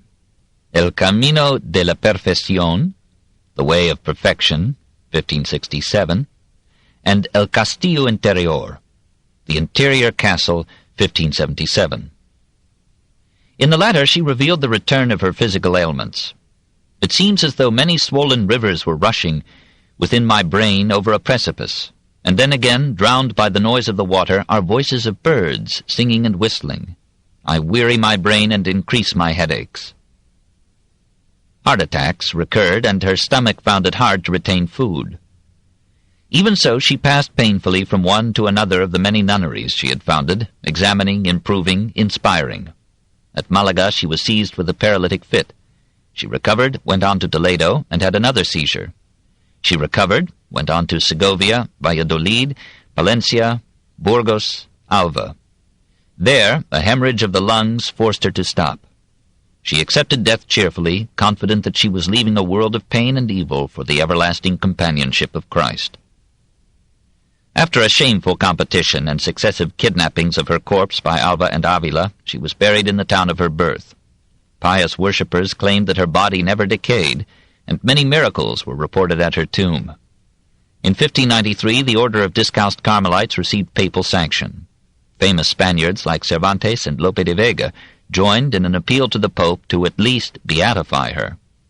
It was done in 1614, and 8 years later Teresa was pronounced, along with the Apostle James, one of the two patron saints of Spain.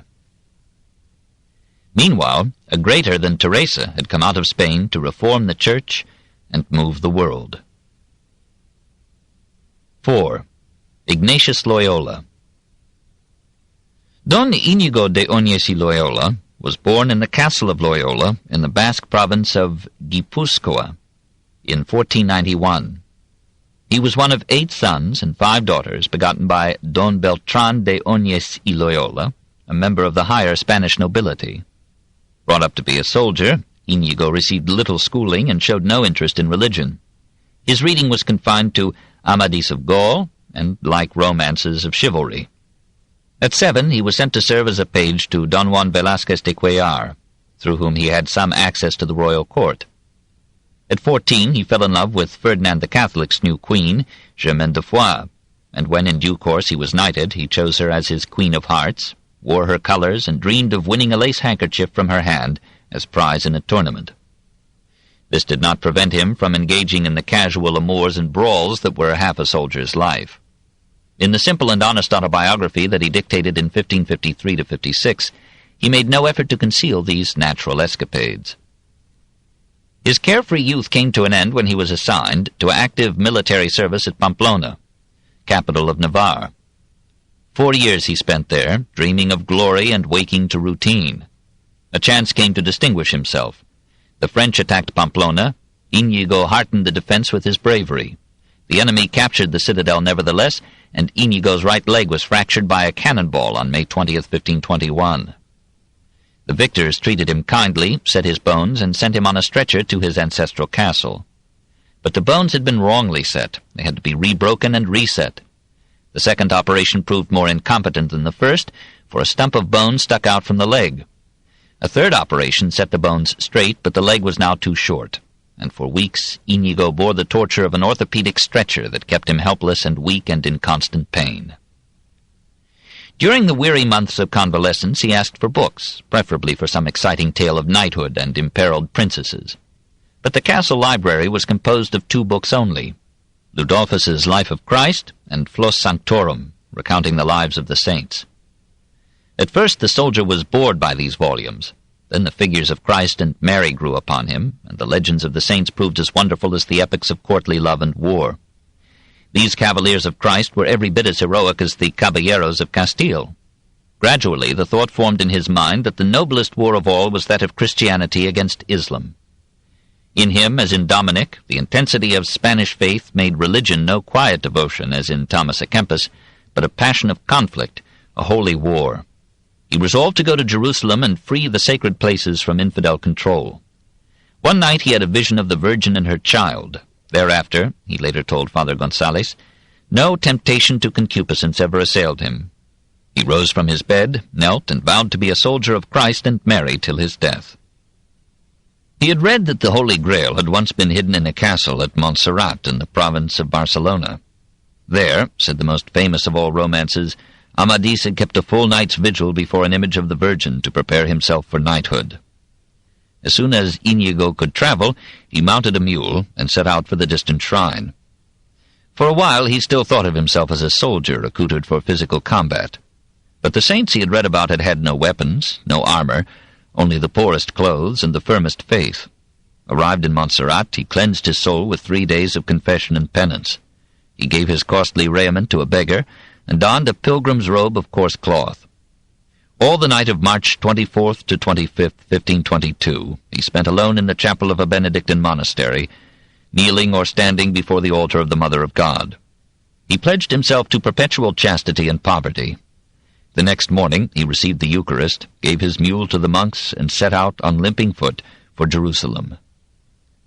The nearest port was Barcelona. On the way he stopped at the hamlet of Manresa. An old woman directed him to a cave for shelter.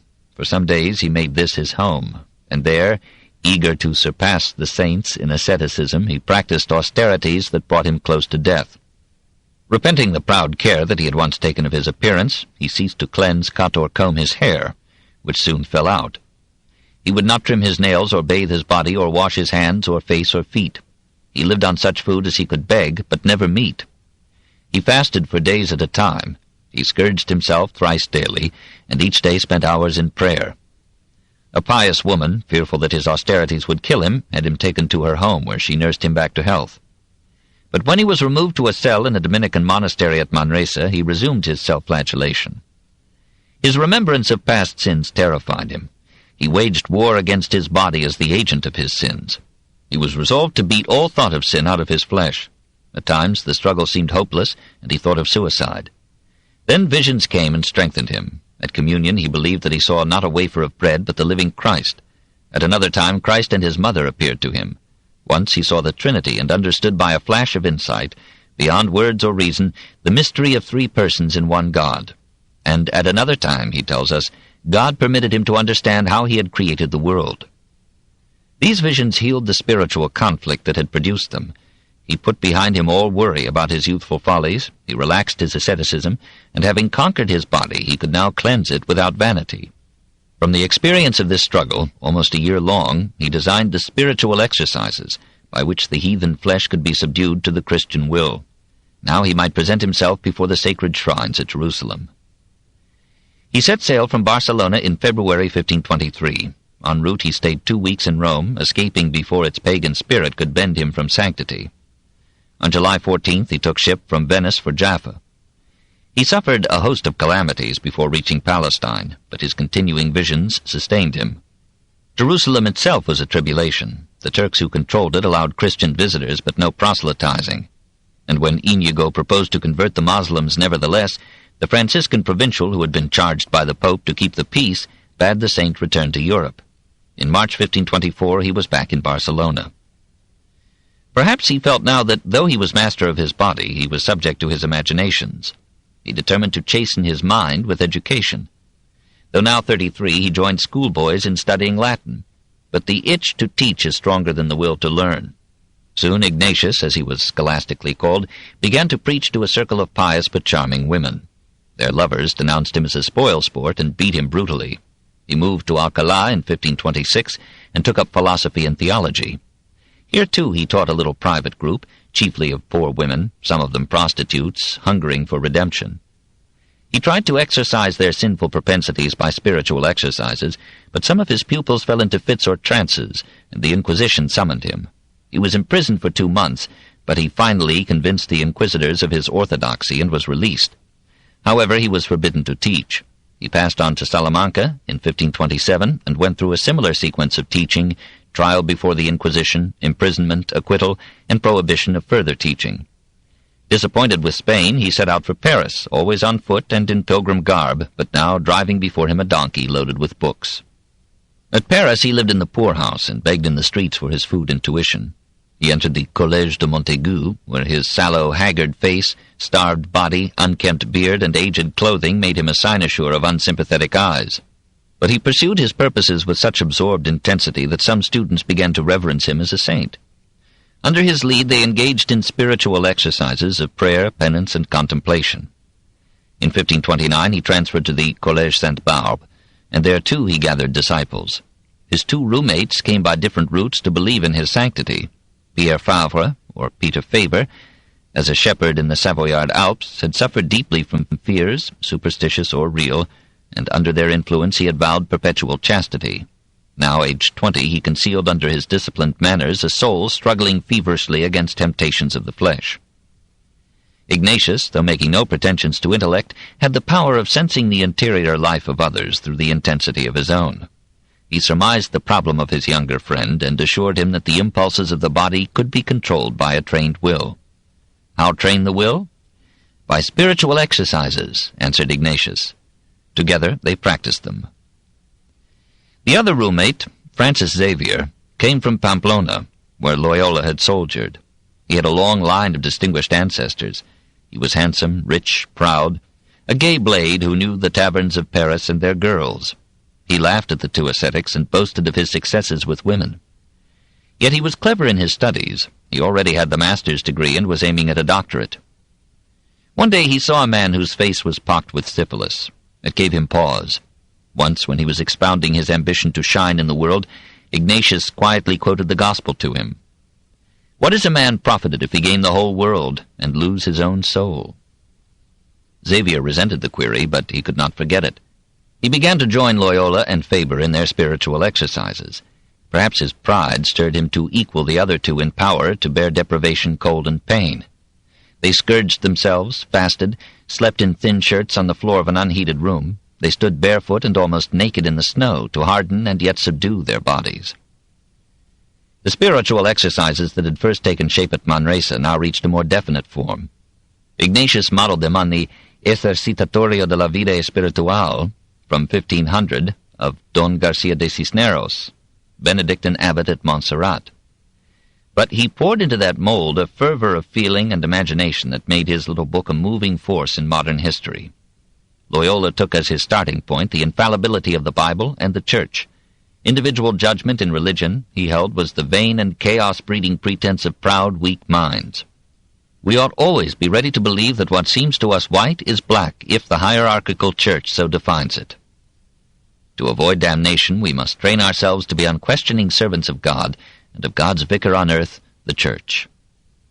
As the first spiritual exercise, we should recall our many sins and consider how much punishment they deserve.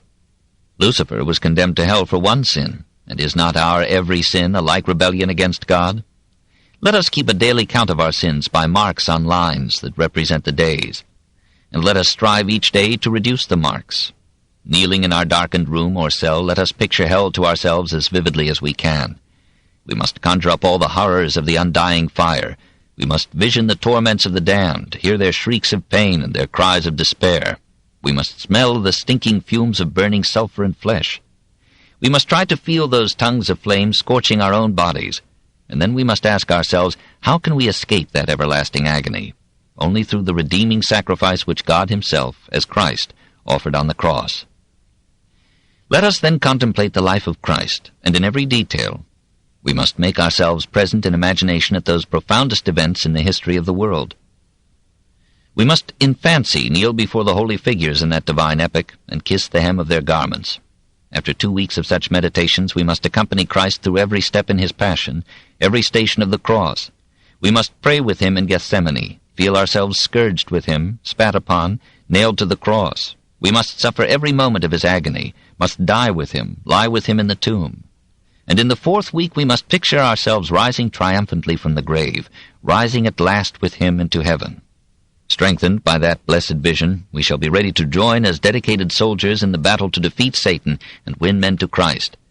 And in that holy war, we shall gladly bear every hardship and joyfully spend our lives. This call to lifelong devotion found 9 students at Paris ready to accept it. Earnest young men, feeling for the first time the unintelligibility of the world, and longing for some anchor of belief and hope in a sea of doubts and fears, may have been moved by the very extent of the demands made upon them, to put their fate, their lives, and salvation in Loyola's plan. He proposed that in due time they should go together to Palestine and live there a life as nearly as possible like Christ's. On August 15th, 1534, Loyola, Faber, Xavier, Diego Lainez, Alonso Salmeron, Nicolas Bobadilla, Simon Rodriguez, Claude Leger, Jean Couture, and Pachas Broet, in a little chapel in Montmartre, took the vows of chastity and poverty and pledged themselves, after 2 years of further study, to go and live in the Holy Land. They had as yet no apparent notion of combating Protestantism.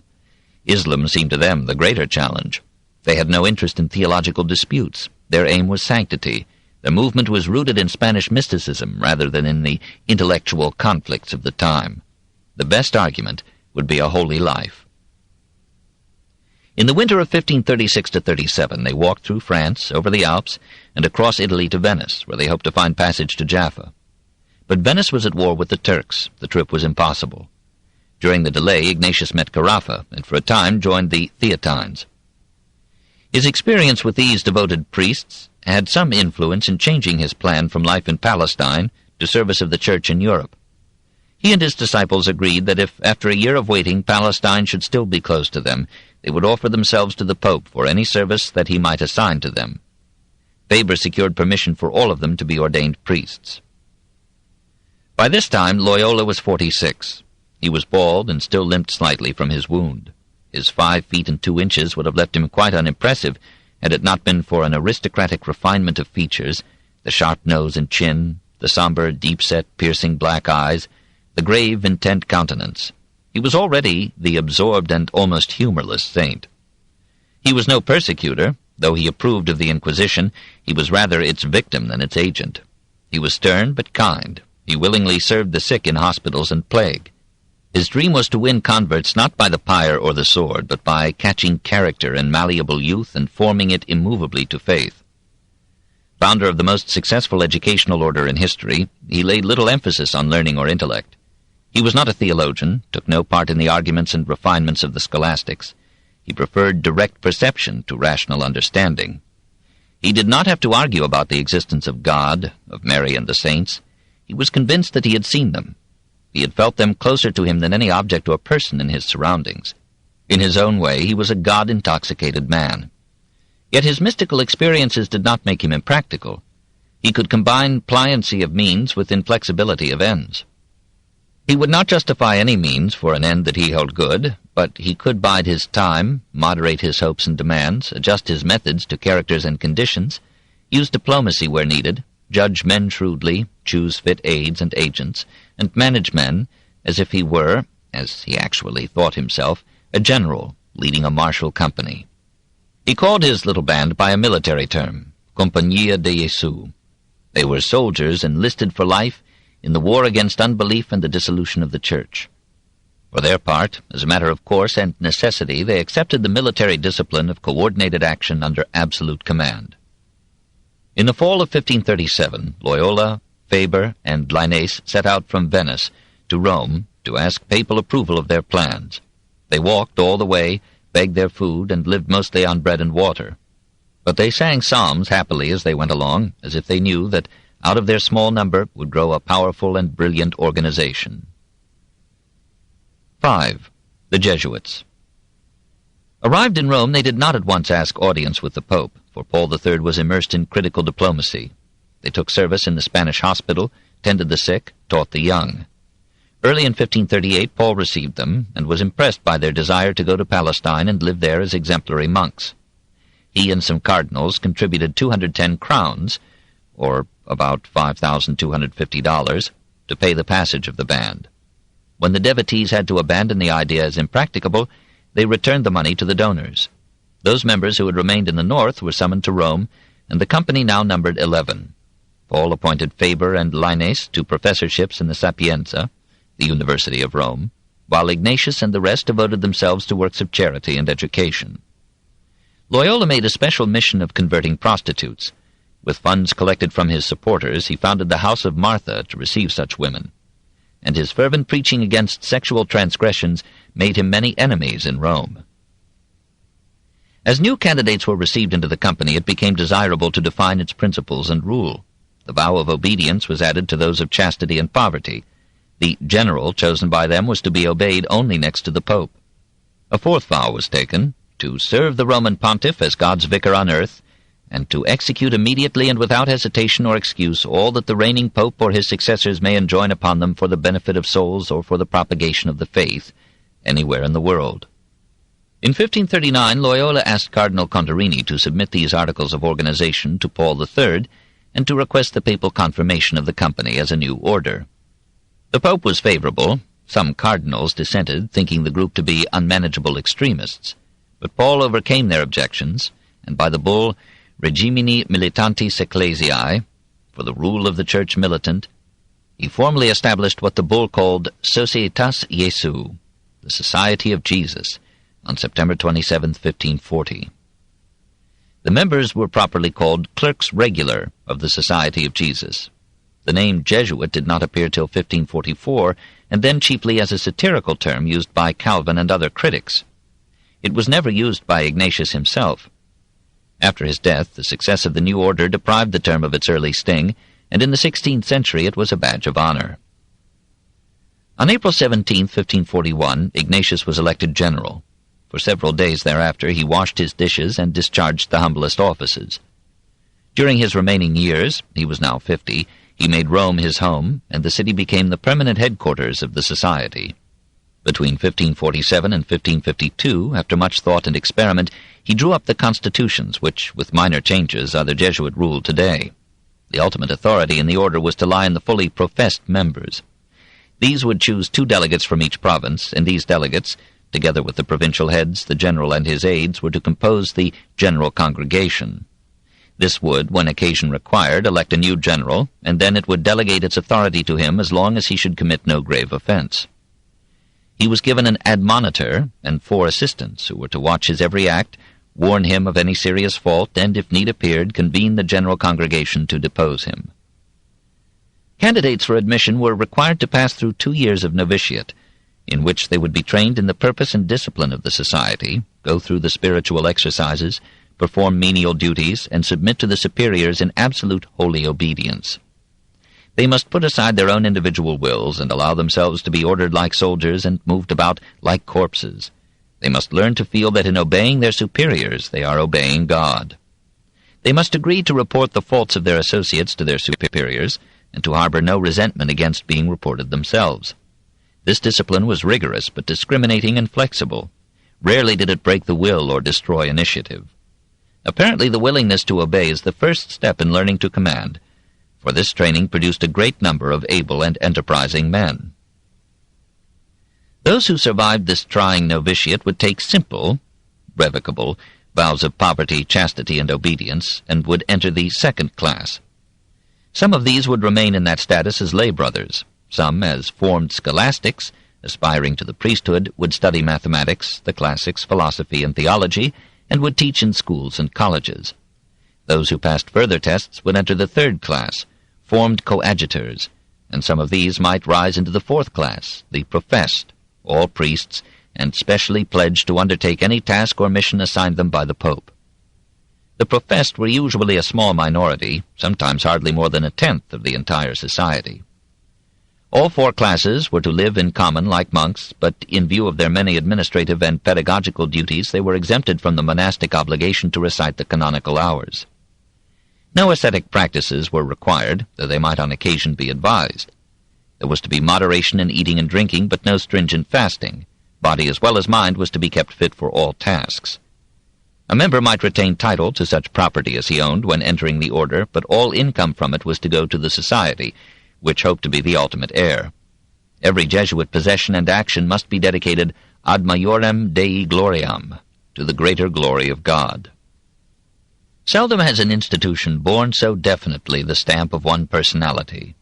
Loyola lived long enough to revise the constitutions into a successfully functioning rule. From his small, bare room he guided with severe authority and great skill the movements of his little army in every quarter of Europe and many other parts of the globe. The task of governing the society and of establishing and administering 2 colleges and several charitable foundations in Rome proved too much for his temper as he aged, and though kind to the weak, he became cruelly harsh to his closest subordinates. He was severest on himself. He made many a meal from a handful of nuts, a piece of bread, and a cup of water. Often he left but 4 hours of the day for sleep, and even restricted to a daily half-hour the period that he allowed himself for celestial visions and illumination. When he died in 1556, many Romans felt that a sharp wind had ceased to blow, and perhaps some of his followers mingled relief with grief. Men could not realize so soon that this indomitable Spaniard would prove to be one of the most influential men in modern history. At his death, the society had approximately 1,000 members, of whom some 35 were professed. After disputes that showed considerable will to power in Jesuits supposedly broken in will, Diego Lainez was chosen general in 1558. The fact that he had Jewish ancestors 4 generations back made him unacceptable to some Spanish grandees who had some influence in the order. Pope Paul IV, fearful that the office of Jesuit general, because of its life tenure, might grow to rival the papacy, ordered the constitutions revised to limit the general's term to 3 years. But Pius IV revoked the order, and the general became, as later generations would call him from his black cassock, the Black Pope. After Francis Borgia, Duke of Gandia, joined the order and dowered it with his wealth, the society grew rapidly in size and power. When he became its 3rd general in 1565, it had 3,500 members, living in 130 houses in 18 provinces or countries. Europe was but a small sector of its activities. It sent missionaries to India, China, Japan, and the New World. In North America, they were venturesome and undiscourageable explorers, suffering every tribulation as a gift of God. In South America, they did more than any other group to develop education and scientific agriculture. In 1541, St. Francis Xavier left Lisbon on a Portuguese vessel, and after a year of travel and travail reached Goa.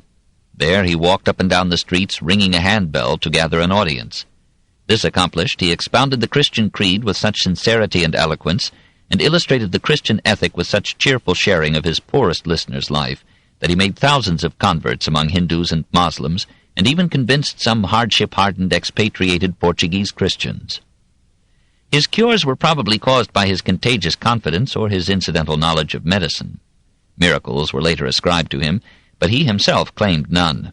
The papal bull that canonized him in 1622 credited him with the gift of tongues, the ability to speak any language at need. But in truth, the heroic saint was a poor linguist who spent hours memorizing sermons in Tamil, Malay, or Japanese. Sometimes his faith was too strong for his humanity. He urged John III of Portugal to establish the Inquisition in Goa, and recommended that no Hindu should be ordained unless he had several generations of Christian ancestors. He could not bear the thought of a Portuguese confessing to a native. He finally left Goa as too polyglot for his purposes. "I want to be where there are no Moslems or Jews. Give me out-and-out pagans."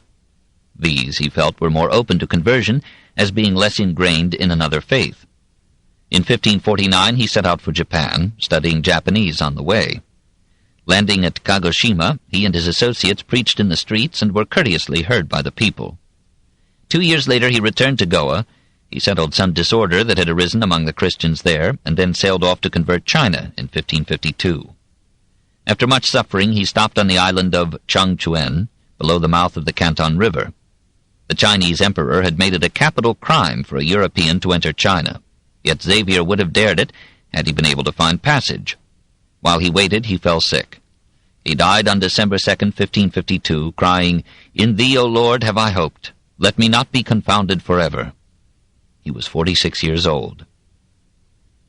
The same devotion which the Jesuits showed in foreign missions was displayed in their work in Europe. They kept to their posts and tended the sick in times of plague. They preached to all classes and accommodated their language to every situation. Their superior education and good manners made them the favorite confessors of women and nobles, finally of kings. They mingled actively in the affairs of the world, but with prudence and tact. Ignatius advised them that more prudence and less piety were better than more piety and less prudence. Usually they were men of high moral quality. The faults charged against them in a later period hardly appeared in this age. Though they corporately approved of the Inquisition, they stood aside from it, preferring to work through education. Their limited number compelled them to leave to others the instruction of children. They concentrated on secondary education, and finding the universities preempted by other orders, or the secular or Protestant clergy, they organized their own colleges and sought to train selected youths who would be centers of influence in the next generation. They became the greatest educators of their time. At important points in Europe they established studia inferiora, corresponding to the German Gymnasien and the French lycée, and studia superiora, colleges. Sometimes, as at Coimbra and Louvain, they were able to take over existing universities. They shocked their competitors by giving instruction gratis. The curriculum probably owed something to the schools set up in Holland and Germany by the Brethren of the Common Life, something to the Gymnasium of Sturm at Strasbourg, something to the humanist academies of Germany and Italy.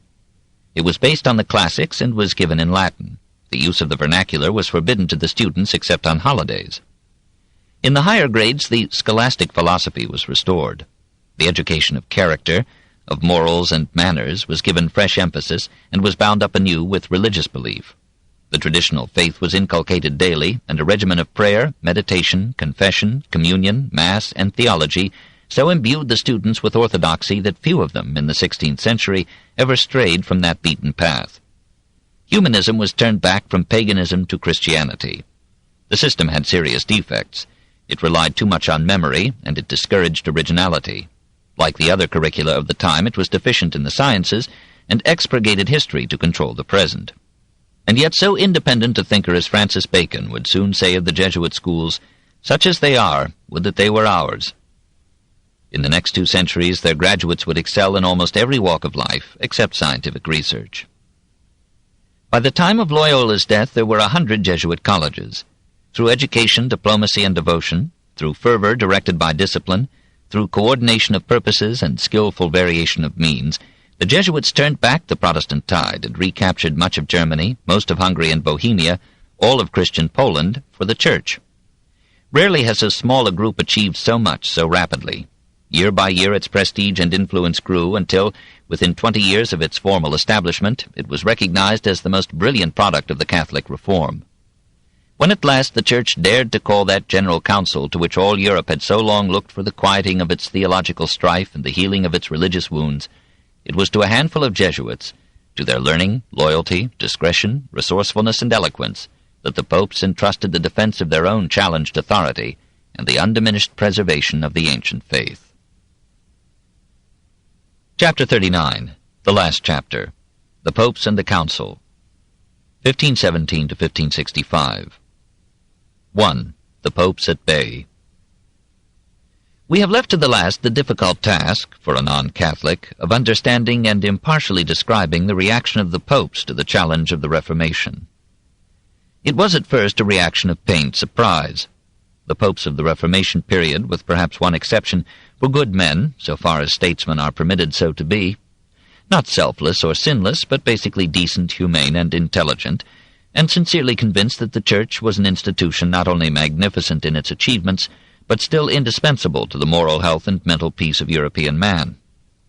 Granting that the human ministrants of the Church had fallen into serious abuses, were there not equivalent or worse defects in every secular administration? And if one should hesitate to overthrow civil government because of the greed of princes and the peculations of officials, should one hesitate any less to subvert a Church that had been for 1,000 years, through religion, education, literature, philosophy, and art, the nourishing mother of European civilization? What if some dogmas that had been found helpful in promoting morality and order seemed difficult of digestion by the historian or the philosopher? Were the doctrines proposed by the Protestants so much more rational or credible as to warrant turning Europe upside down over the difference? In any case, religious doctrines were determined not by the logic of a few, but by the needs of many. They were a frame of belief within which the common man, inclined by nature to 100 unsocial actions, could be formed into a being sufficiently disciplined and self-controlled to make society and civilization possible. Let that frame be shattered, and another would have to be built, perhaps after centuries of moral and psychical disorder. For were not the Reformers agreed with the Church that a moral code would be ineffective unless supported by religious belief? As to the intellectual classes, were they any freer or happier under Protestant princes than under Catholic popes? Had not art flowered under the leadership of the Church, and was it not withering under the hostility of reformers who wished to take from the people the images that fed the poetry and hope of their lives? What commanding reasons were there, to mature minds, for atomizing Christendom into countless sects, each vilifying and nullifying the others, and individually powerless against the instincts of men? We cannot know that these were the sentiments of the Reformation popes, for the active leaders of men seldom publish their philosophies. But we may so imagine the mood of Leo X, 1513 to 1521, who found the papacy rocking under his feet so soon after he had been called to enjoy it. He was a man like many of us, guilty of sin and criminal negligence, but all in all forgivable. He was usually the kindest of men, feeding half the poets of Rome.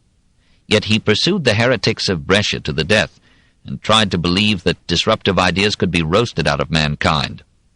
He was as patient with Luther as could have been asked of a pope and a Medici. Imagine the tables turned, and how Pope Martin would have blasted rebellious Leo from the earth. Leo mistook the Reformation as an unmannerly dispute among unsophisticated monks.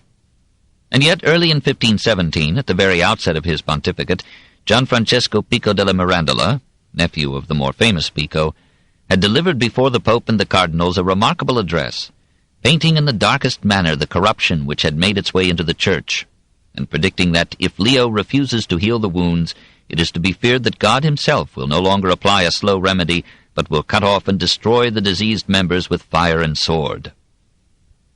Despite this warning, Leo absorbed himself in maintaining, for the protection of the Papal States, a balance of power between France and the Empire. He never gave a thought, says a Catholic historian, to reform on the grand scale which had become necessary. The Roman Curia remained as worldly as ever. The best proof that reform could come only by a blow from without was the failure of Adrian VI, 1522 to 1523.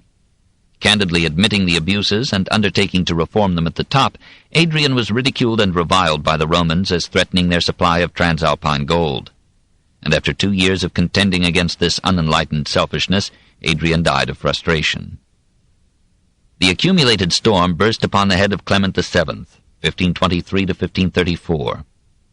Intellectually and morally, he was among the best popes, humane and generous, defending the hounded Jews, taking no part in the sexual or financial looseness that surrounded him, and continuing to the end of his troubled life to nourish with discriminating patronage the art and literature of Italy.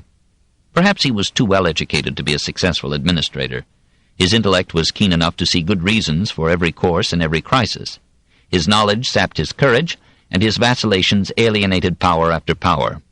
We cannot withhold all sympathy from a man so well-intentioned, who saw Rome sacked under his eyes and himself imprisoned by a mob and an emperor, who was prevented by that emperor from seeking a reasonable peace with Henry VIII, who had to make the bitter choice between losing Henry and England or Charles and Germany, who, when he protested against the alliance of Francis with the Turks, was told by that most Christian king that if the Pope protested further, France would divorce itself from the papacy. Never had a pope drunk the cup of office to such bitter dregs. His errors were catastrophic. When he miscalculated the character and resources of Charles and so invited the sack of Rome, he dealt the prestige of the papacy a blow that emboldened northern Germany to renounce allegiance to Rome. When he crowned the man who had permitted that attack, he lost the respect of even the Catholic world. He yielded to Charles partly through lack of material power to resist, partly because he feared that an alienated emperor would call a general council of laity as well as clergy, would seize the reins of both ecclesiastical and secular authority, would complete the subjection of the Church to the rampant state, might even depose him as a bastard. If he had had the courage that his uncle Lorenzo de' Medici had shown at Naples in 1479, Clement would have taken the initiative, and would have called a council that under his liberal leadership might have reformed the morals and doctrine of the Church and saved the unity of Western Christendom. His successor seemed at first sight to have all the requisites of both intellect and character. Born in a rich and cultured family, instructed in the classics by Pomponius Letus, maturing as a humanist among the Medici in Florence, favored by a pope whom his sister had entangled in her golden hair, made a cardinal at 25 in 1493, proving his mettle in difficult diplomatic assignments, rising to unquestioned preeminence in the College of Cardinals, and unanimously elected pope in 1534, Alessandro Farnese, as Paul III, was universally recognized as the right man for the highest office in the Christian world. The esteem in which he was held suffered little from his having begotten 4 children before his ordination as a priest in 1519. Yet his character, like his career, showed uncertainty and contradictions, partly because he stood like a shaken pillar between the Renaissance that he loved and a Reformation that he could not understand or forgive. Frail in body, he survived 15 years of political and domestic storms. Equipped with all the learning of his time, he regularly resorted to astrologers to determine the most favorable hour for a journey, a decision, even an audience. A man of strong feeling and given now and then to bursts of anger, he was noted for his self-control. Cellini, whom he had to imprison, described him as one who had no faith in God or aught beside. This seems extreme, and certainly Paul had faith in himself until, in his final years, the behavior of his progeny weakened his will to live. He was punished where he had sinned. He restored the nepotism that had marked the Renaissance papacy, gave Piacenza and Parma to his son Pierluigi and Camerino to his grandson Ottavio, bestowed the red hat on his nephews, 14 and 17 years old, and promoted them despite their notorious immorality. He had character without morals and intellect without wisdom. He recognized the justice of the criticisms directed by the reformers at the administration of the Church, and if ecclesiastical amendment had been the only obstacle to reconciliation, he might have ended the Reformation. This book is continued on Cassette 10, Side 1.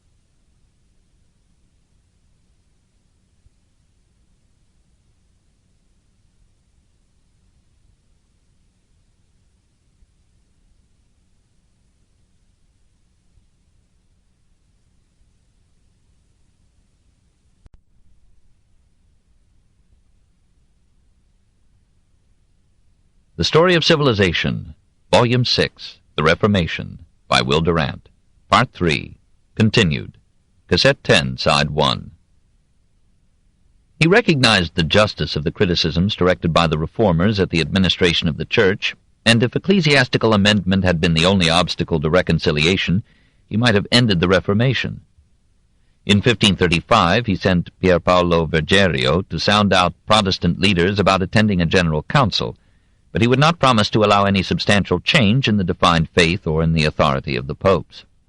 Bergerio returned from Germany worse than empty-handed, for he reported that Catholics there joined Protestants in doubting the Pope's sincerity in proposing a council, and that Archduke Ferdinand complained that he could find no confessor who was not a fornicator, a drunkard, or an ignoramus.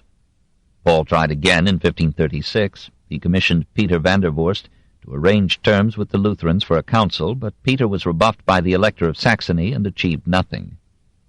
Finally, Paul made the culminating effort of the Church to reach an understanding with her critics. He sent to a conference at Ratisbon Cardinal Gasparo Contarini, a man of unquestioned sincerity in the Catholic movement for reform. We cannot withhold sympathy from the old cardinal who braved the snows of Apennines and Alps in February and March 1541, eager to crown his life with the organization of religious peace. Everyone at Ratisbon was impressed by his modesty, simplicity, and goodwill. He mediated with saintly patience between the Catholic Eck, Pflug, and Groper, and the Protestant Melanchthon, Butzer, and Pistorius. Agreement was reached on original sin, free will, baptism, confirmation, and holy orders, and on May 3rd Contarini wrote joyfully to Cardinal Farnese, "God be praised. Yesterday the Catholic and Protestant theologians came to an agreement on the doctrine of justification." But on the Eucharist no acceptable compromise could be found. The Protestants would not admit that a priest could transform bread and wine into the body and blood of Christ. And the Catholics felt that to surrender transubstantiation would be to give up the very heart of the Mass and the Roman ritual. Contarini returned to Rome exhausted with failure and grief, only to be branded as a Lutheran by the rigidly orthodox followers of Cardinal Carafa. Paul himself was not clear that he could accept the formulas that Contarini had signed. However, he gave him a friendly welcome and appointed him papal legate at Bologna. There, 5 months after his arrival, Contarini died. The politics of religion became ever more cloudy and confused. Paul wondered if reconciliation of the Protestants with the Church would give Charles V so united and peaceful a Germany that the Emperor would be free to turn south and connect his North and South Italian realms by appropriating the Papal States and ending the temporal power of the popes. Francis I, likewise dreading the pacification of Germany, charged Contarini with having shamefully surrendered to heretics, and he pledged his full support to Paul if the Pope would firmly reject peace with the Lutherans, with whom Francis sought an alliance. Paul seems to have decided that a religious understanding would be politically ruinous. In 1538, by brilliant diplomacy, he brought Charles and Francis to sign a truce at Nice. Then, having made Charles secure in the west, he urged him to fall upon the Lutherans. When Charles neared victory in 1546, Paul withdrew the papal contingent that he had sent to him, for again he trembled lest an emperor with no Protestant problem in his rear would be tempted to subdue all Italy. The Pope became a pro-tempore Protestant, and viewed Lutheranism as a protector of the papacy, much as Suleiman had been a protector of Lutheranism. Meanwhile, his other shield against Charles, Francis I, was allying himself with Turks who repeatedly threatened to invade Italy and attack Rome. Some vacillation may be forgiven to a pope so harassed and beset, armed with a handful of troops and defended by a faith that only the weak seem to cherish. We perceive how small a role religion played in these struggles for power when we hear the comment of Charles to the papal nuncio on learning that Paul was turning to France. The Pope, said the emperor, had caught in old age an infection usually acquired in youth, the morbus gallicus, the French disease. Paul neither stopped Protestantism nor effected any substantial reforms, but he revitalized the papacy and restored it to grandeur and influence. He remained to the end a Renaissance pope. He encouraged and financed the work of Michelangelo and other artists, beautified Rome with new buildings, embellished the Vatican with the Sala Regia and the Capella Paulina, took part in brilliant receptions, welcomed fair women to his table, received musicians, buffoons, female singers, and dancers at his court. Even in his 80s, this Farnese was no spoil-sport. Titian transmitted him to us in a series of powerful portraits. The best, in the Naples Museum, shows the 75-year-old pontiff still strong, his face furrowed with problems of state and family, but his head not yet bowed to time. 3 years later, Titian painted an almost prophetic picture, also in Naples, of Paul and his nephews Ottavio and Alessandro. The Pope, now bent and weary, seems to question Ottavio suspiciously. In 1547, Paul's son Pier Luigi was assassinated. In 1548, Ottavio rebelled against his father and entered into an agreement with Paul's enemies to make Parma an imperial fief. The old pope, defeated even by his children, surrendered himself to death in 1549. Julius III, 1550 to 1555, misnamed himself. There was nothing in him of the virility and power and grandiose aims of Julius II. Rather, he resumed the easy ways of Leo X and enjoyed the papacy with amiable prodigality, as if the Reformation had died with Luther.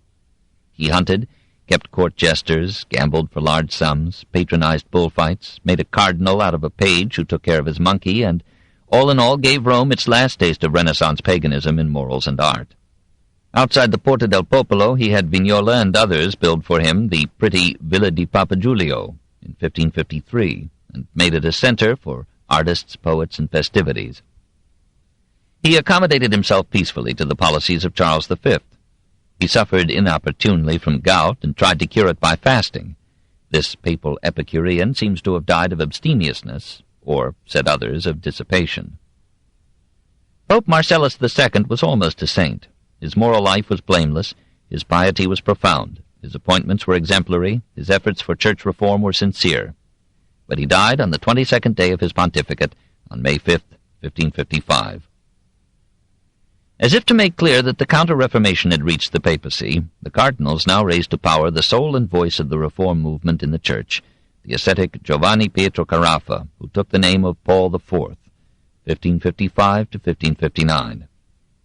Already 79, he was immovably fixed in his views and dedicated himself to their implementation with a firmness of will and an intensity of passion hardly becoming a man of his years. "The Pope," wrote the Florentine ambassador, "is a man of iron, and the very stones over which he walks emit sparks." Born near Benevento, he carried the heat of southern Italy in his blood, and fire seemed ever burning in his deep-sunken eyes. His temper was volcanic, and only the Spanish ambassador, backed by Alva's legions, dared to cross him. Paul IV hated Spain for having mastered Italy, and as Julius II and Leo X had dreamed of expelling the French, so the first goal of this energetic octogenarian was to liberate Italy and the papacy from Spanish imperial domination. He denounced Charles V as a secret atheist, a lunatic son of a lunatic mother, a cripple in body and soul. He branded the Spanish people as Semitic scum, and vowed never to recognize Philip as Viceroy of Milan. In December 1555 he concluded a treaty with Henry II of France and Ercole II of Ferrara to drive all Spanish or imperial forces from Italy. If victorious, the papacy was to acquire Siena, the French were to get Milan, and to hold Naples as a papal fief, and both Charles and Ferdinand were to be deposed for having accepted the Protestant terms at Augsburg. By one of those comedies that can be seen from a safe distance in the tragedies of history, Philip II, the most zealous supporter of the Church, found himself at war with the papacy. Reluctantly, he ordered the Duke of Alva to lead his Neapolitan army into the Papal States. In a few weeks, the Duke, with 10,000 seasoned troops, overwhelmed the weak forces of the Pope, took town after town, sacked Anagni, seized Ostia, and threatened Rome in November 1556. Paul sanctioned a treaty between France and Turkey, and his Secretary of State, Cardinal Carlo Carafa, appealed to Suleiman to attack Naples and Sicily. Henry II sent an army into Italy under Francis, Duke of Guise. It recaptured Ostia, and the Pope rejoiced, but the defeat of the French at Saint-Quentin compelled Guise to rush back to France with his men, and Alva, unresisted, advanced to the gates of Rome. The Romans moaned with terror, and wished their reckless pontiff in his grave. Paul saw that further hostilities might repeat the terrible sack of Rome, and might even drive Spain to secession from the Roman Church. On September 12, 1557, he signed a peace with Alva, who offered lenient terms, apologized for his victory, and kissed the foot of the conquered pope. All captured papal territory was restored, but the Spanish domination of Naples, Milan, and the papacy was confirmed. So complete was this victory of the state over the Church that when Ferdinand took over the imperial title from Charles V in 1558, he was crowned by the electors, and no representative of the Pope was allowed any part in the ceremony. Thus ended the papal coronation of the Holy Roman Emperors. Charlemagne at last won his argument with Leo III. Freed willy-nilly from the burdens of war, Paul IV gave the remainder of his pontificate to the ecclesiastical and moral reforms already recorded. He crowned them by tardily dismissing his licentious secretary, Cardinal Carlo Carafa, and banishing from Rome 2 other nephews who had disgraced his pontificate. Nepotism, which for a century had flourished there, was at last evicted from the Vatican. 2. Censorship and Inquisition.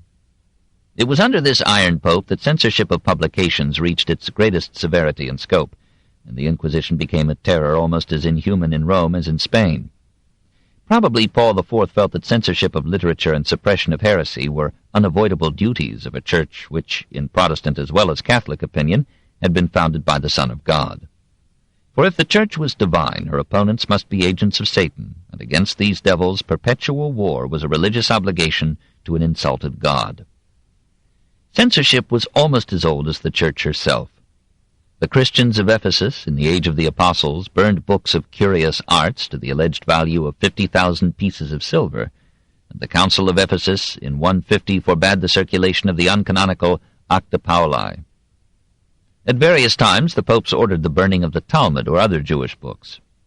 Wycliffite and later Protestant translations of the Bible were forbidden, as containing anti-Catholic prefaces, notes, and emendations. Printing heightened the anxiety of the Church to keep her members uncorrupted by false doctrines. The Fifth Council of the Lateran in 1516 ordered that henceforth no books should be printed without ecclesiastical examination and consent. Secular authorities issued their own prohibitions of unlicensed publications. The Venetian Senate in 1508, the Diet of Worms, and the Edicts of Charles V and Francis I in 1521, the Parlement of Paris in 1542, and in 1543 Charles extended the ecclesiastical control of publications to Spanish America. The first general index of condemned books was issued by the Sorbonne in 1544, the first Italian list by the Inquisition in 1545. In 1559, Paul IV published the first papal Index Auctorum et Librorum Prohibitorum. It named 48 heretical editions of the Bible and put 61 printers and publishers under the ban. No book that had been published since 1519 without bearing the names of the author and the printer and the place and date of publication was to be read by any Catholic, and hereafter no book was to be read that had not obtained an ecclesiastical imprimatur, or let it be printed. Booksellers and scholars complained that these measures would handicap or ruin them, but Paul insisted on full obedience. In Rome, Bologna, Naples, Milan, Florence, and Venice, thousands of books were burned, 10,000 in Venice in a day. After Paul's death, leading churchmen criticized his measures as too drastic and indiscriminate. The Council of Trent rejected his index and issued a more orderly prescription, the Tridentine Index of 1564. A special congregation of the index was formed in 1571 to revise and republish the list periodically. It is hard to judge the effect of this censorship. Paolo Sarpi, ex-monk and anti-clerical, thought the index the finest secret ever discovered for making men idiotic. It probably shared in causing the intellectual decline of Italy after 1600, of Spain after 1700, but economic and political factors were more important. Free thought, according to its most virile English historian, survived better in Catholic than in Protestant countries. The absolutism of the Scriptures, enforced by Protestant divines, proved, till 1750, more damaging to independent investigation and speculation than the indexes and inquisition of the Church. In any case, the humanist movement faded out in Catholic and Protestant countries alike. The accent on life subsided in literature, the study of Greek and the love of the pagan classics declined, and the triumphant theologians denounced the Italian humanists, not without reason, as arrogant and dissolute infidels. The censorship of books was laxly enforced until Paul IV entrusted it to the Inquisition in 1555. That institution, first established in 1217, had lapsed in power and repute under the lenience of the Renaissance popes. But when the final attempt at reconciliation with the Protestants had failed at Ratisbon, and Protestant doctrines appeared in Italy itself, even among the clergy, and entire towns like Lucca and Modena threatened to go Protestant, Cardinal Giovanni Carafa, Ignatius Loyola, and Charles V joined in urging the restoration of the Inquisition. Paul III yielded in 1542 and appointed Carafa and 5 other cardinals to reorganize the institution, and empowered them to delegate their authority to specific ecclesiastics throughout Christendom. Carafa proceeded with his accustomed severity, set up headquarters and a prison, and laid down rules for his subordinates. 1. When the faith is in question, there must be no delay, but on the slightest suspicion rigorous measures must be taken with all speed. 2. No consideration is to be shown to any prince or prelate, however high his station. 3. Extreme severity is rather to be exercised against those who attempt to shield themselves under the protection of any potentate. Only he who makes plenary confession should be treated with gentleness and fatherly compassion. 4. No man must abase himself by showing toleration toward heretics of any kind, above all toward Calvinists. Paul III and Marcellus II restrained Carafa's ardor and reserved the right of pardon on appeal. Julius III was too lackadaisical to interfere with Carafa, and several heretics were burned in Rome during his pontificate. In 1550, the new Inquisition ordered the trial of any Catholic clergyman who did not preach against Protestantism. When Carafa himself became Paul IV, the institution was set in full motion, and under his superhuman rigor, said Cardinal Seripando, the Inquisition acquired such a reputation that from no other judgment seat on earth were more horrible and fearful sentences to be expected. The jurisdiction of the inquisitors was extended to cover blasphemy, simony, sodomy, polygamy, rape, procuring, violation of the church regulations for fasting, and many other offenses that had nothing to do with heresy. To quote again a great Catholic historian, "The hasty and credulous Pope lent a willing ear to every denunciation, even the most absurd. The inquisitors, constantly urged on by the Pope, scented heresy in numerous cases where a calm and circumspect observer would not have discovered a trace of it. The envious and the calumniator were kept hard at work, snapping up suspicious words fallen from the lips of men who had been firm pillars of the Church against the innovators, and in bringing in groundless accusations of heresy against them. An actual reign of terror began, which filled all Rome with fear." At the height of this fury, on May 31, 1557, Paul ordered the arrest of Cardinal Giovanni Morone, Bishop of Modena, and on June 14th he commanded Cardinal Pole to surrender his legatine power in England and come to Rome to face trial for heresy. The College of Cardinals, said the Pope, was itself infected with heresy. Pole was protected by Queen Mary, who prevented the papal summons from being delivered to him. Morone was charged with having signed the Ratisbon Agreement on justification by faith, with having been too lenient with heretics under his jurisdiction, and with having been friendly with Pole, Vittoria Colonna, Flaminio, and other dangerous characters. After 18 days as a prisoner in the Castel Sant'Angelo, he was pronounced guiltless by the inquisitors and was ordered released, but he refused to leave his cell until Paul acknowledged his innocence. Paul would not, and Morone remained a prisoner until the Pope's death freed him. Flaminio cheated the Inquisition by dying, but, said Paul, "We have had his brother Cesare burned in the piazza before the Church of the Minerva." With impartial resolution, the mad pontiff pursued his own relatives with suspicions of heresy. "Even if my own father were a heretic," he said, "I would gather the wood to burn him."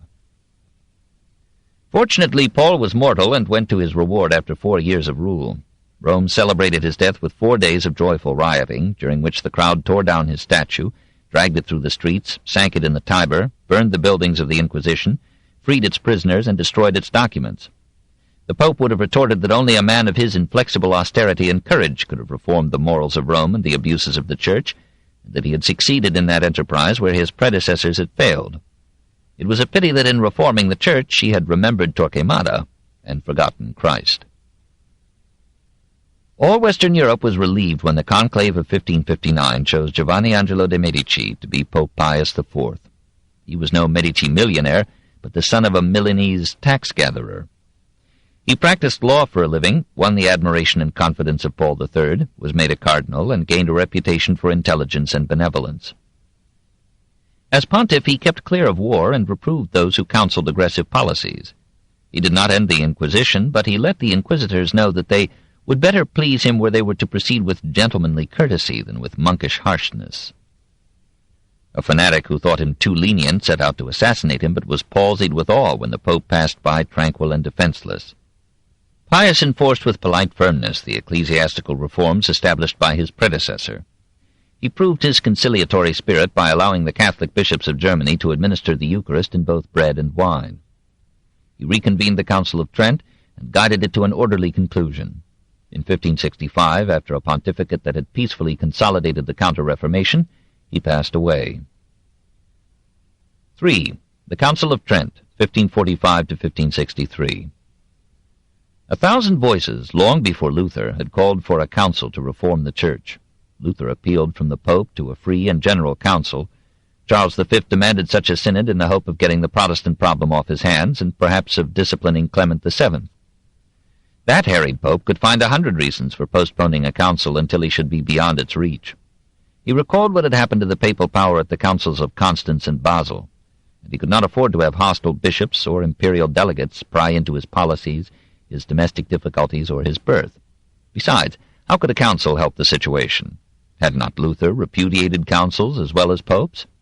If the Protestants were admitted to a council and were allowed freedom of speech, the consequent dispute would widen and embitter the schism and would disturb all Europe, and if they were excluded they would raise a rebellious furor. Charles wanted the council held on German soil, but Francis I refused to let the French clergy attend a gathering subject to imperial domination. Moreover, Francis wanted to keep the Protestant fires burning in the imperial rear. It was a witch's brew. Paul III had all of Clement's fears, but more courage. In 1536 he issued a call for a general council to meet at Mantua on May 23, 1537, and he invited the Protestants to attend. He assumed that all parties in attendance would accept the conclusions of the conference, but the Protestants, who would be in a minority there, could hardly accept such an obligation. Luther advised against attending, and the Congress of Protestants at Schmalkalden returned the Pope's invitation unopened. The Emperor still insisted that the council should meet on German soil. On Italian soil, he argued, it would be crowded with Italian bishops and become a puppet of the Pope. After many negotiations and delays, Paul agreed to have the council meet at Trent, which, though predominantly Italian, was in imperial territory and subject to Charles. The council was summoned to meet there on November 1, 1542. But the King of France would not play. He forbade the publication in his realm of the papal summons, and threatened to arrest any French clergyman who should try to attend a council held on his enemy's terrain. When the council opened, only a few bishops, all Italian, were present, and Paul adjourned the meeting to some time when Charles and Francis would allow a full assembly. The Peace of Crépy seemed to clear the way, and Paul called for the council to reconvene on March 14, 1545. But now the renewal of danger from the Turks compelled the emperor again to conciliate the Protestants. He asked for another postponement, and it was not till December 13, 1545, that the 19th Ecumenical Council of the Christian Church began its active sessions at Trent. Even that beginning was unpropitious, and far from half the deed. The Pope, nearing 80, stayed in Rome and presided, so to speak, in absentia, but he sent 3 cardinals to represent him, Del Monte, Cervini, and Pole. Cardinal Madruzzo of Trent, 4 archbishops, 20 bishops, 5 generals of monastic orders, some abbots, and a few theologians made up the gathering. It could hardly claim as yet to be ecumenical, or universal. Whereas at the councils of Constance and Basel, priests, princes, and certain laymen, as well as prelates, could vote, and voting was by national groups, here only the cardinals, bishops, generals, and abbots could vote, and the voting was by individuals. Hence the Italian bishops, most of them indebted or for other reasons loyal to the papacy, dominated the assembly with their numerical majority. Congregations, sitting in Rome under the supervision of the Pope, prepared the issues which alone could be submitted for debate. Since the council claimed to be guided by the Holy Ghost, a French delegate remarked that the third person of the Trinity regularly came to Trent in the courier's bag from Rome. The first debate was on procedure. Should the faith be first defined and then reforms considered, or vice versa? The Pope and his Italian supporters desired first a definition of dogmas. The Emperor and his supporters sought reform first. Charles, in the hope of appeasing, weakening, or further dividing the Protestants, the German and Spanish prelates in the hope that reforms would reduce the power of the Pope over the bishops and the councils. A compromise was reached. Concurrent commissions would prepare resolutions on dogma and reform, and these would be presented to the council alternately. In May 1546, Paul sent 2 Jesuits, Lainez and Salmeron, to help his legates in matters of theology and papal defense. Later they were joined by Paul Canisius and Claude Leger. The unequaled erudition of the Jesuits soon gave them paramount influence in the debates, and their unbending orthodoxy guided the council to declare war against Reformation ideas rather than seek conciliation or unity. It was apparently the judgment of the majority that no concessions to the Protestants would heal the schism, that Protestant sects were already so numerous and diverse that no compromise could satisfy some without offending others, that any substantial alteration of traditional dogmas would weaken the whole doctrinal structure and stability of Catholicism, that the admission of priestly powers in the laity would undermine the moral authority of the priesthood and the Church, that authority was indispensable to social order, and that a theology frankly founded on faith would stultify itself by submitting to the vagaries of individual reasoning. Consequently, the fourth session of the Council, in April 1546, reaffirmed every item of the Nicene Creed, claimed equal authority for church tradition and scripture, gave the Church the sole right to expound and interpret the Bible, and declared the Latin Vulgate of Jerome to be the definitive translation and text. Thomas Aquinas was named as the authoritative exponent of Orthodox theology, and his Summa Theologica was placed on an altar only below the Bible and the decretals.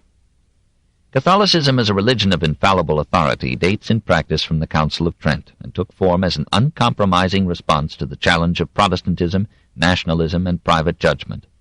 The gentleman's agreement of the Renaissance Church with the intellectual classes came to an end. But if faith was so vital, was it also sufficient itself to merit salvation, as Luther claimed? The fifth session in June 1546 heard violent debates on this point. One bishop clutched another by the beard and plucked out a handful of white hairs, hearing which the emperor sent the council word that if it could not quiet down, he would have a few prelates thrown into the Adige to cool them off. Reginald Pole argued for a view so dangerously close to Luther's that Cardinal Carafa, the future Paul IV, branded him as a heretic. Pole retired from the battle to Padua and excused himself, on the ground of illness, from continued attendance at the council. Cardinal Seripando defended the compromise formula that Contarini, now dead, had offered at Ratisbon. But Lainez persuaded the council to stress, in full opposition to Luther, the importance of good works and the freedom of the will. Measures of ecclesiastical reform moved less actively than definitions of dogma. The Bishop of St. Mark had opened the session of January 6, 1546, by painting a somber picture of the corruption prevailing in the world, which he thought posterity would never surpass, and he had attributed this degeneration solely to the wickedness of the pastors. The Lutheran heresy, he said, had been caused chiefly by the sins of the clergy, and the reform of the clergy was the best way of suppressing the rebellion.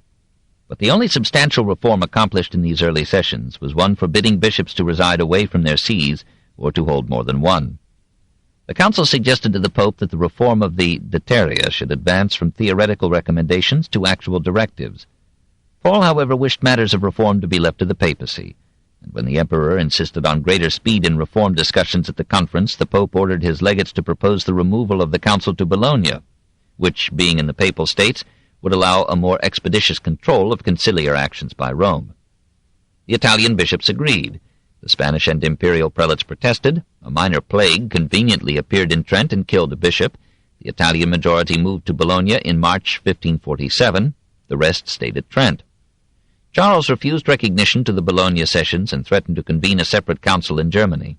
After 2 years of argument and maneuvering, Paul yielded and suspended the Bologna Assembly in September 1549. The situation was eased by Paul's death.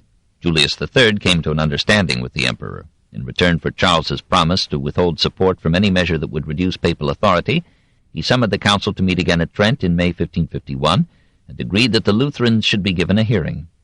Henry II of France, resenting this rapprochement between Pope and Emperor, declined to recognize the council. When it met, it was so meagerly attended that it had to adjourn. It assembled again on September 1st with 8 archbishops, 36 bishops, 3 abbots, 5 generals, 48 theologians, Elector Joachim II of Brandenburg, and ambassadors from Charles and Ferdinand. The 13th session of the Council in October 1551 reaffirmed the Catholic doctrine of transubstantiation. This book is continued at this point on the other side of this cassette. Please reverse or turn the cassette over now.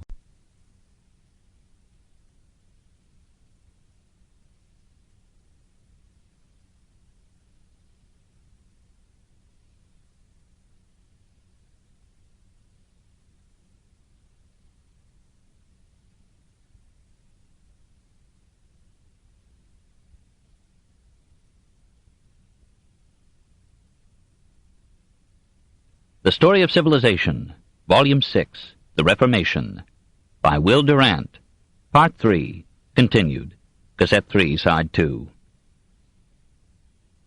Chapter 32, The Jews, 1300 to 1564. 1. The Wanderers. In his Flores Historiarum of 1228, Roger Wendover told of an Armenian archbishop who, visiting the monastery of St. Albans early in the 13th century, was asked about the story that a Jew who had talked with Christ was still alive in the Near East. The archbishop assured the monks that the story was true.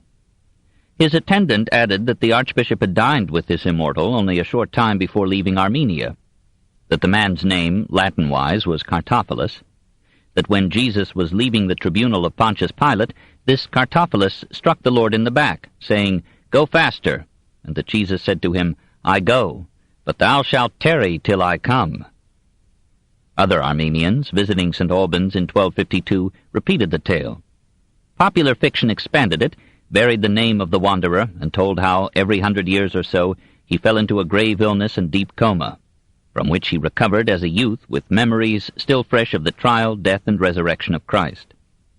The story sank out of record for a while, but reappeared in the 16th century, and excited Europeans claimed to have seen Ahasuerus, as Der ewige Jude, or Le Juif errant, was now called, at Hamburg in 1547 and 1564, Vienna in 1599, Lübeck in 1601, Paris in 1644, Newcastle in 1790, finally in Utah in 1868.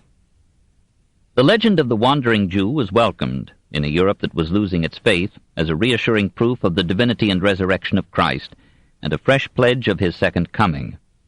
For us, the myth is a somber symbol of a people losing its homeland in the 71st year of the Christian era, wandering for 18 centuries over 4 continents, and suffering repeated crucifixions before regaining its ancient habitation in the unstable flux of our time. The Jews of the Dispersion found least misery under the sultans in Turkey and the popes in France and Italy. Jewish minorities lived safely in Constantinople, Salonika, Asia Minor, Syria, Palestine, Arabia, Egypt, North Africa, and Moorish Spain. The Berbers gave them a reluctant toleration, yet Simon Durant led a flourishing settlement in Algeria. In Alexandria, the Jewish community, as described by Rabbi Obadiah Bertinoro in 1488, lived well, drank too much wine, sat cross-legged on carpets like the Moslems, and removed their shoes before entering the synagogue or the home of a friend. German Jews, finding refuge in Turkey, wrote back to their relatives enthusiastic descriptions of the happy conditions enjoyed there by the Jews. In Palestine, the Ottoman Pasha allowed the Jews to build a synagogue on the slope of Mount Zion. Some Western Jews made pilgrimages to Palestine, holding it good fortune to die in the Holy Land, and best of all in Jerusalem. Nevertheless, the center and zest of Jewish thought in this age were in the unforgiving West. There they were least unfortunate in enlightened Italy. In Naples they enjoyed the friendship of King Robert of Anjou. They prospered in Ancona, Ferrara, Padua, Venice, Verona, Mantua, Florence, Pisa, and other hives of the Renaissance. "Italy has many Jews," said Erasmus in 1518. "Spain hardly any Christians." Commerce and finance were respected in Italy, and the Jews who served those necessities were valued as stimulating agents in the economy. The old requirement that Jews should wear a distinguishing badge or garment was generally ignored in the peninsula. Well-to-do Jews dressed like the Italians of their class. Jewish youths attended the universities, and an increasing number of Christians studied Hebrew. Occasionally, some holy hater like St. John of Capistrano would excite his hearers to demand the full enforcement of all blue law canonical disabilities against the Jews. But though Capistrano was supported by Popes Eugenius IV and Nicholas V, the effect of his eloquence was transient in Italy. Another Franciscan friar, Bernardino of Feltre, attacked the Jews so vociferously that the civic authorities of Milan, Ferrara, and Venice ordered him to be silent or decamp. When a 3-year-old child was found dead near the house of a Jew in Trent in 1475, Bernardino proclaimed that the Jews had murdered it. The bishop had all the Jews in Trent imprisoned, and some, under duress of torture, said that they had slain the boy and drunk his blood as part of a Passover ritual. All the Jews in Trent were burned to death. The corpse of little Simon was embalmed and displayed as a saintly relic. Thousands of simple believers made pilgrimages to the new shrine, and the story of the alleged atrocity, spreading over the Alps into Germany, intensified anti-Semitic feeling there. The Venetian Senate denounced the tale as a pious fraud, and ordered the authorities within Venetian jurisdiction to protect the Jews. 2 lawyers came from Padua to Trent to examine the evidence. They were nearly torn to pieces by the populace. Pope Sixtus IV was urged to canonize Simon, but he refused and forbade honoring him as a saint. However, Simon was beatified in 1582. In Rome, the Jews for centuries enjoyed fairer conditions of life and liberty than anywhere else in Christendom, partly because the popes were usually men of culture, partly because the city was ruled and divided by Orsini and Colonna factions too busy fighting each other to spare hostility to others, and perhaps because the Romans were too close to the business side of Christianity to take their religion fanatically. There was as yet no ghetto in Rome. Most of its Jews lived in the Septus Hebraicus on the left bank of the Tiber, but they did not have to. Palaces of the Roman aristocracy rose amid Jewish dwellings, and synagogues near Christian churches. Some oppression remained. The Jews were taxed to support the athletic games, and were forced to send representatives to take part in them, half-naked against Jewish customs and tastes. Racial antagonism survived. Jews were caricatured on the Roman stage and in carnival farces, but Jewesses were regularly presented as gentle and beautiful. Note the contrast between Barabbas and Abigail in Marlowe's Jew of Malta, and between Shylock and Jessica in The Merchant of Venice. By and large, the popes were as generous to the Jews as could be expected of men who honored Christ as the Messiah and resented the Jewish belief that the Messiah had not yet come. In establishing the Inquisition, the popes exempted unconverted Jews from its jurisdiction. It could summon such Jews only for attacks on Christianity or for attempts to convert a Christian to Judaism. Jews who never ceased professing Judaism were, on the whole, left undisturbed by the Church, though not by the state or the populace. Several popes issued bulls aiming to mitigate popular hostility. Pope Clement VI labored in this regard and made Papal Avignon a merciful haven for Jews fleeing from the predatory government of France. Martin V, in 1419, proclaimed to the Catholic world, "Whereas the Jews are made in the image of God, and a remnant will one day be saved, and whereas they have besought our protection, following in the footsteps of our predecessors, we command that they not be molested in their synagogues, that their laws, rites, and customs be not assailed, and that they be not baptized by force, constrained to observe Christian festivals, nor to wear new badges, and that they be not hindered in their business relations with Christians." Eugenius IV and Nicholas, as we shall see, issued repressive legislation, but for the rest, says Gretz, among the masters of Italy, the popes were most friendly to the Jews. Several of them, Alexander VI, Julius II, Leo X, ignoring old decrees, entrusted their lives to Jewish physicians. Contemporary Jewish writers celebrated gratefully the security enjoyed by their people under the Medici popes, and one of them called Clement VII the gracious friend of Israel. Says a learned Jewish historian, "This was the heyday of the Renaissance period, and a succession of cultured, polished, luxurious, worldly-wise popes in Rome regarded the promotion of culture as being as important a part of their function as the forwarding of the religious interests of the Catholic Church. They tended, therefore, from the middle of the 15th century onward, to overlook inconvenient details of canon law and to show a wide tolerance for those who were not Catholic. The Jewish loan bankers constituted an integral part of the economic machinery of their dominions, while as broad-minded men of the world they appreciated the conversation of Jewish physicians and others with whom they came into contact. Hence the persecutory regulations that had been elaborated by the Fathers of the Church and codified by the Third and Fourth Lateran Councils were almost entirely neglected by them. With this example before their eyes, the other Italian princes, the Medici of Florence, the Estensi of Ferrara, the Gonzaga of Mantua, acted in much the same fashion. Though they were disturbed by occasional interludes of violence or fanaticism, as, for example, when Savonarola obtained control of Florence in 1497, the Jews mixed with their neighbors and shared in their life to a degree that was almost unexampled. They played a distinct part in certain respects of the Renaissance. They mirrored it in their own lives and in their literary activities in the Hebrew tongue. They made important contributions to philosophy, music, and the theater. They were familiar figures in many of the Italian courts. Some once famous figures illustrate these bright days in the relations of Christians and Jews. Emmanuel ben Solomon Hierome, that is, of Rome, was born in the same year as Dante, 1265, and became his friend. He was as much a Renaissance man as a loyal Jew could be.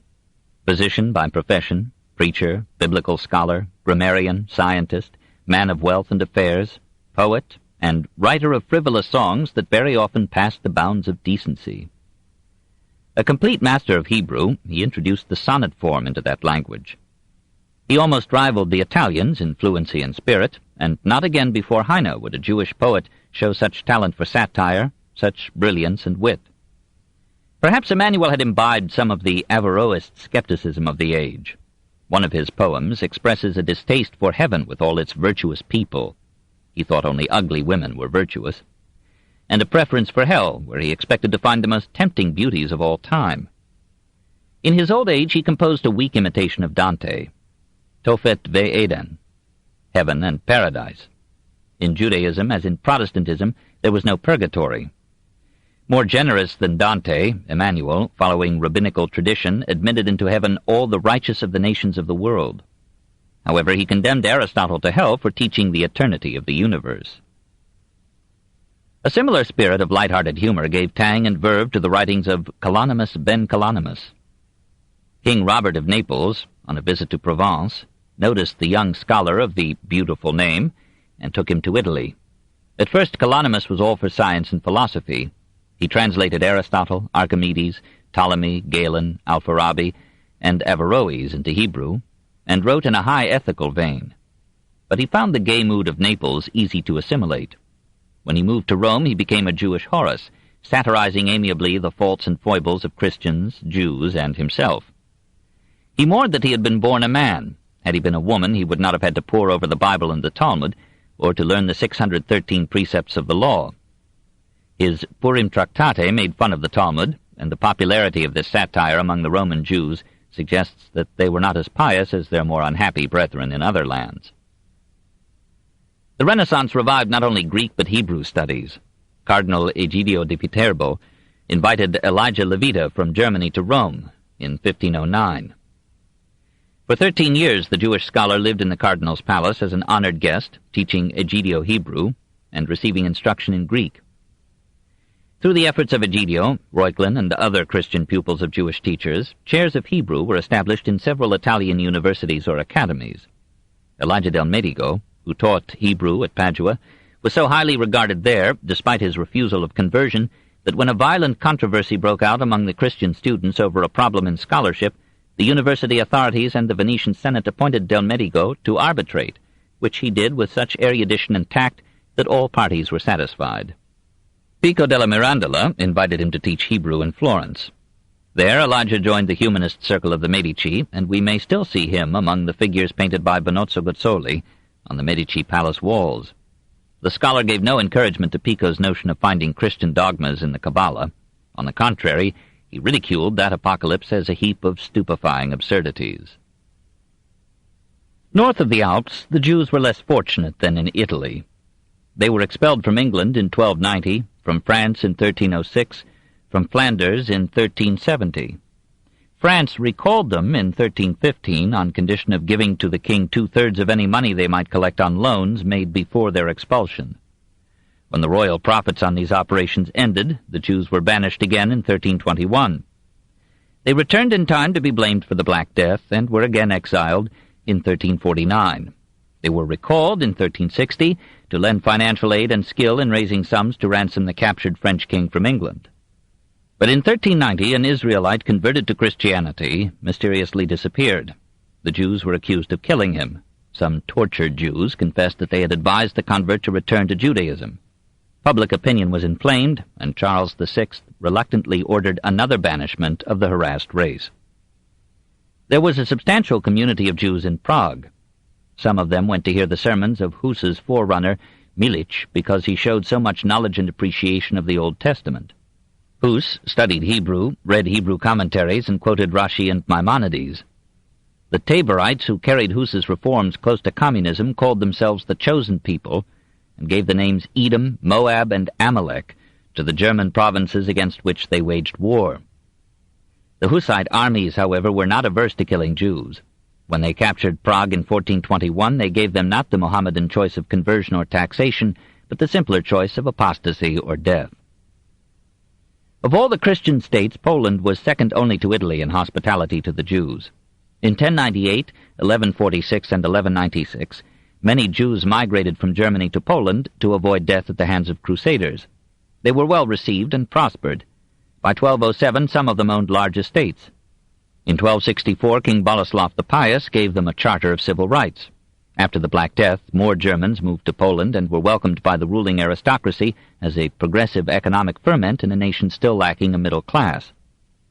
Casimir III the Great, 1333 to 1370, confirmed and extended the rights of the Polish Jews, and the Grand Duke Vitovst guaranteed these rights to the Jews of Lithuania. But in 1407, a priest told his congregation at Krakow that Jews had killed a Christian boy and had gloated over his blood. The charge provoked a massacre. Casimir IV renewed and again enlarged the liberties of the Jews in 1447. "We desire," he said, "that the Jews, whom we wish to protect in our own interest as well as in the interest of the royal exchequer, should feel comforted in our beneficent reign." The clergy denounced the king. Archbishop Olesnicki threatened him with hellfire, and John of Capistrano, coming to Poland as papal legate, delivered incendiary speeches in the marketplace of Krakow in 1453. When the king suffered defeat in war, the cry arose that he had been punished by God for favoring infidels.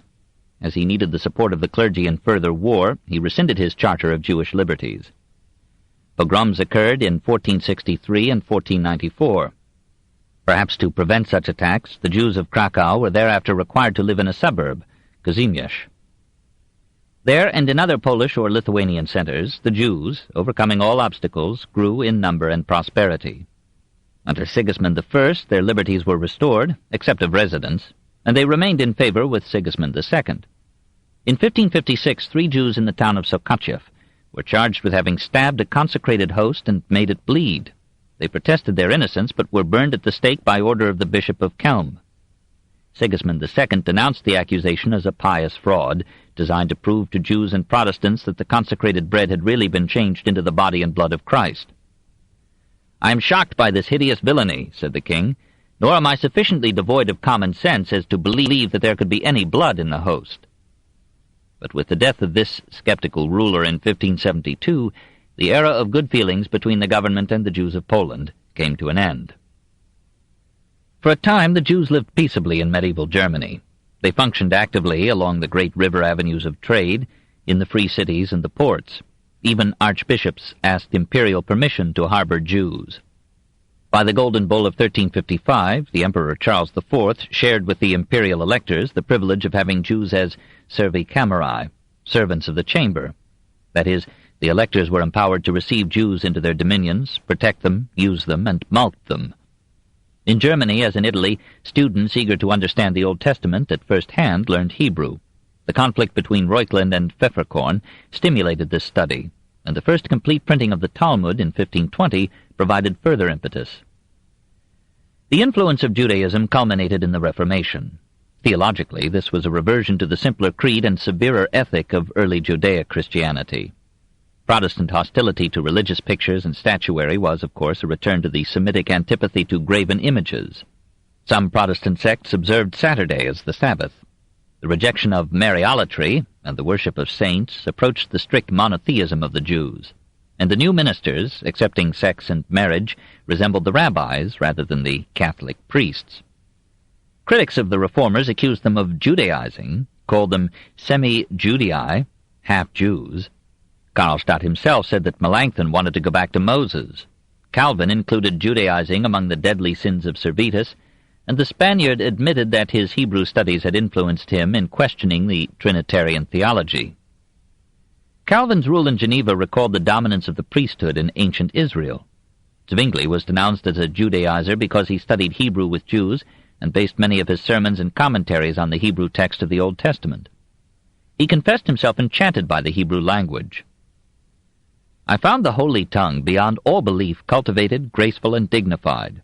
Although it is poor in the number of words, yet its lack is not felt because it makes use of its store in so manifold a fashion. Indeed, I may dare to say that if one conceives its dignity and grace, no other language expresses so much with so few words and so powerful expressions. No language is so rich in many-sided and meaningful modes of imagery. No language so delights and quickens the human heart." Luther was not so enthusiastic. "How I hate people," he complained, "who lug in so many languages as Zwingli does. He spoke Greek and Hebrew in the pulpit at Marburg." In the irritability of his senility, Luther attacked the Jews as if he had never learned anything from them. No man is a hero to his debtor.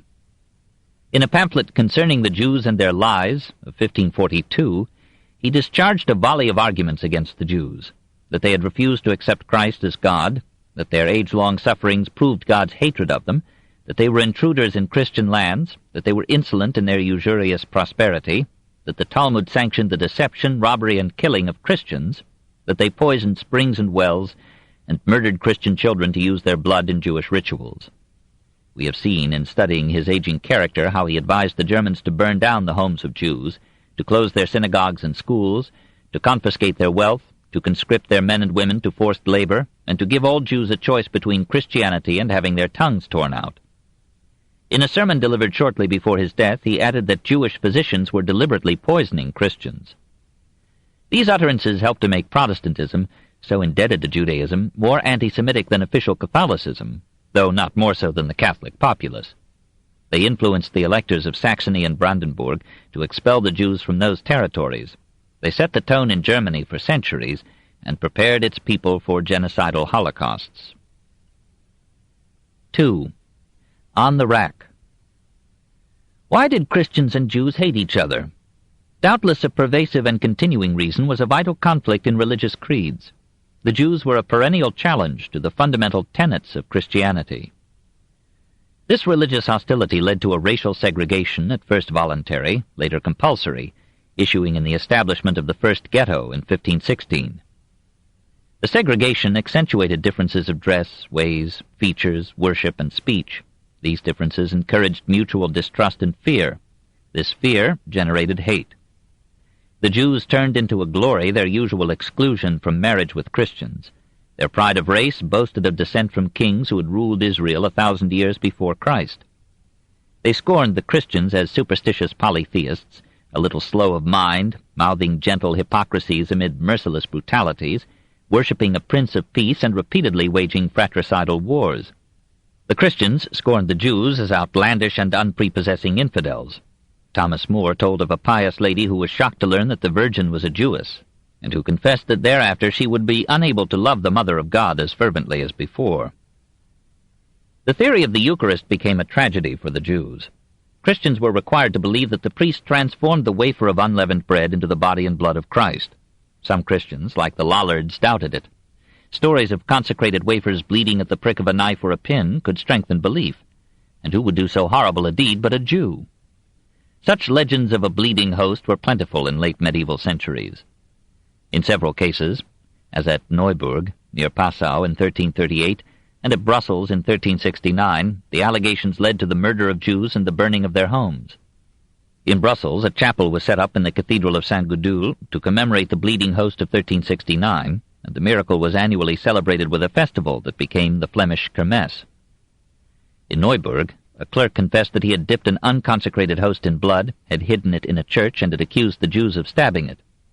It should be added that enlightened ecclesiastics like Nicholas of Cusa condemned as shameful cruelties the legends of Jewish attacks on the host. Economic rivalries hid behind religious hostility. While the papal prohibition of interest was respected among Christians, the Jews acquired almost a monopoly of money-lending in Christendom. When Christian bankers ignored the taboo, firms like the Bardi, Pitti, and Strozzi in Florence, the Welsers, Hochstetters, and Fugers in Augsburg, rose to challenge this monopoly, and a new focus of irritation formed. Both Christian and Jewish bankers charged high interest rates, reflecting the risks of lending money in an unstable economy rendered more unstable by rising prices and debased currencies. Jewish lenders ran greater risks than their competitors. The collection of debts owed by Christians to Jews was uncertain and hazardous. Ecclesiastical authorities might declare a moratorium on debts, as in the Crusades. Kings might and did lay confiscatory taxes upon Jews, or force loans from them, or expel the Jews and absolve their debtors, or exact a share in permitted collections. North of the Alps, nearly all classes except businessmen still regarded interest as usury, and condemned the Jewish bankers, especially when borrowing from them. Since the Jews were generally the most experienced financiers, they were in several countries employed by the kings to manage the finances of the state, and the sight of rich Jews holding lucrative posts and collecting taxes from the people inflamed popular resentment. Even so, some Christian communities welcomed Jewish bankers. Frankfurt offered them special privileges on condition that they would charge only 32.5%, while their rate to others was 43%. This seems shocking, but we hear of Christian moneylenders charging up to 266%. The Holzschuers of Nuremberg charged 220% in 1304. The Christian lenders in Brindisi charged 240%. We hear of towns calling for the return of Jewish bankers as more lenient than their Christian counterparts. Ravenna stipulated in a treaty with Venice that Jewish financiers should be sent to it to open credit banks for the promotion of agriculture and industry. Nationalism added another note to the hymn of hate. Each nation thought it needed ethnic and religious unity and demanded the absorption or conversion of its Jews. Several church councils and some popes were aggressively hostile. The Council of Vienne in 1311 forbade all intercourse between Christians and Jews. The Council of Zamora in 1313 ruled that they must be kept in strict subjection and servitude. The Council of Basel, between 1431 and 1433, renewed canonical decrees forbidding Christians to associate with Jews, to serve them or to use them as physicians, and instructed secular authorities to confine the Jews in separate quarters, compel them to wear a distinguishing badge, and ensure their attendance at sermons aimed to convert them. Pope Eugenius IV, at war with the Council of Basel, dared not to be outdone by it in troubling the Jews. He confirmed the disabilities decreed by that council, and added that Jews should be ineligible for any public office, could not inherit property from Christians, must build no more synagogues, and must stay in their homes behind closed doors and windows in Passion Week, a wise provision against Christian violence. Moreover, the testimony of Jews against Christians should have no validity in law. Eugenius complained that some Jews spoke scandalously about Jesus and Mary, and this was probably true. Hatred begot hate. In a later bull, Eugenius ordered that any Italian Jew found reading Talmudic literature should suffer confiscation of his property. Pope Nicholas V commissioned St. John of Capistrano in 1447 to see to it that every clause of this repressive legislation should be enforced, and authorized him to seize the property of any Jewish physician who treated a Christian.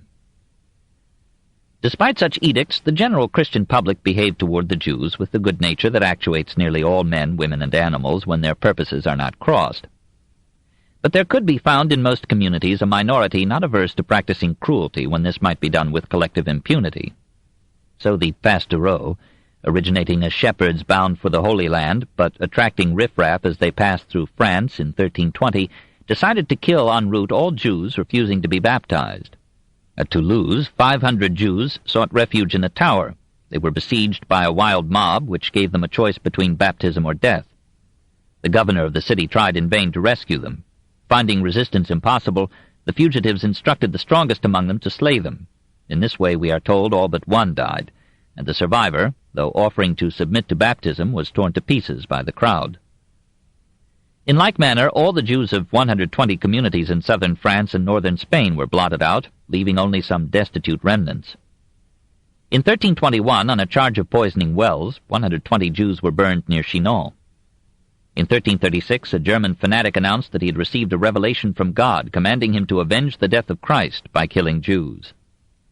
He gathered a following of 5,000 peasants who called themselves Armleder, from a leather band worn on the arm. They ranged through Alsace and the Rhineland, killing all the Jews they could find. A murderous mania swept through Bavaria, Bohemia, Moravia, and Austria in 1337. Pope Benedict XII tried in vain to stop it, but only in Ratisbon and Vienna were the Jews effectively protected. Elsewhere, thousands were tortured and killed. The Black Death was a special tragedy for the Jews of Christendom. The same plague had slain Mongols, Moslems, and Jews in Asia, where no one thought of blaming the Jews. But in Western Europe, a populace maddened by the ravages of the pestilence accused the Jews of poisoning the wells in an attempt to wipe out all Christians. Fevered imaginations brewed details.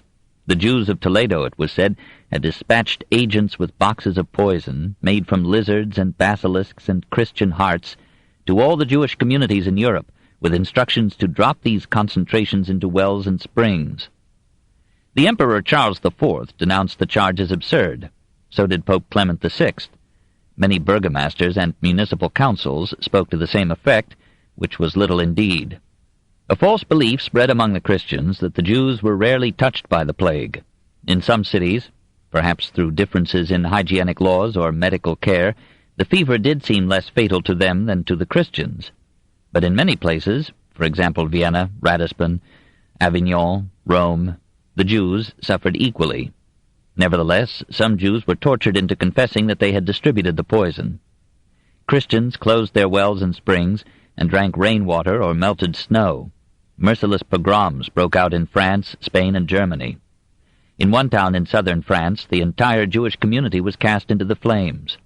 All Jews in Savoy, all Jews around Lake Leman, all in Bern, Fribourg, Basel, Nuremberg, Brussels, were burned. Clement VI, the second time, denounced the horror and the charge, declared the Jews innocent, and pointed out that the plague was as severe where no Jews lived as anywhere else. He admonished the clergy to restrain their parishioners, and excommunicated all persons who killed or falsely accused Jews. In Strasbourg, however, the bishop joined in the accusation and persuaded the reluctant municipal council to banish all Jews. The populace thought this measure too mild. It drove out the council and installed another, which ordered the arrest of all Jews in the city. Some escaped to the countryside. Many of these were killed by the peasantry. 2,000 Jews left in the city were jailed and were commanded to accept baptism. Half of them submitted, the rest refused, and were burned on February 14, 1439. All in all, some 510 Jewish communities were exterminated in Christian Europe as a result of these pogroms. Many more were decimated. In Saragossa, for example, only 1 Jew out of 5 survived the Black Death persecutions. Lee estimated 3,000 Jews killed at Erfurt, 12,000 in Bavaria. In Vienna, on the advice of Rabbi Jonah, all the Jews gathered in their synagogue and killed themselves. Similar mass suicides occurred in Worms, Oppenheim, Krems, and Frankfurt. A panic of flight carried thousands of Jews from Western Europe into Poland or Turkey. It would be hard to find, before our time, or in all the records of savagery, any deeds more barbarous than the collective murder of Jews in the Black Death. Slowly, the surviving Jews of Germany crept back to the cities that had despoiled them and rebuilt their synagogues. But they were all the more hated for having been wronged. In 1385, all 36 towns of the Swabian League imprisoned their Jews and released them only on condition that all debts owed them should be cancelled. This was especially satisfactory to Nuremberg, which had borrowed 7,000 pounds from them, or about $700,000. In 1389, a number of Jews were massacred on a charge that they had desecrated a consecrated host. On the same excuse, 14 Jews were burned in Posen in 1399. For diverse reasons, the Jews were expelled from Cologne in 1424, Speyer in 1435, Strasbourg and Augsburg in 1439, Würzburg in 1453, Erfurt in 1458, Mainz in 1470, Nuremberg in 1498, and Ulm in 1499. Maximilian I sanctioned their expulsion from Nuremberg on the ground that they had become so numerous, and through their usurious dealings they had become possessed of all the property of many respectable citizens, and had dragged them into misery and dishonor. In 1446, all Jews in the Mark of Brandenburg were imprisoned, and their goods were confiscated on charges which Bishop Stephen of Brandenburg scored as a cover for greed. Those princes have acted iniquitously who, prompted by inordinate avarice and without just cause, have seized on certain Jews and thrown them into prison, and refused to make restitution of that of which they robbed them. In 1451, Cardinal Nicholas of Cusa, one of the most enlightened men of the 15th century, enforced the wearing of badges by the Jews under his jurisdiction. 2 years later, John of Capistrano began his missions as legate of Pope Nicholas V in Germany, Bohemia, Moravia, Silesia, and Poland. His powerful sermons accused the Jews of killing children and desecrating the host, charges which popes had branded as murderous superstitions. Urged on by this scourge of the Jews, the Dukes of Bavaria drove all Hebrews from their duchy. Bishop Godfrey of Würzburg, who had given them full privileges in Franconia, now banished them, and in town after town Jews were arrested, and debts due them were annulled. At Breslau, several Jews were jailed on Capistrano's demand. He himself supervised the tortures that wrung from some of them whatever he bade them confess. On the basis of these confessions, 40 Jews were burned at the stake on June 2, 1453. The remaining Jews were banished, but their children were taken from them and baptized by force.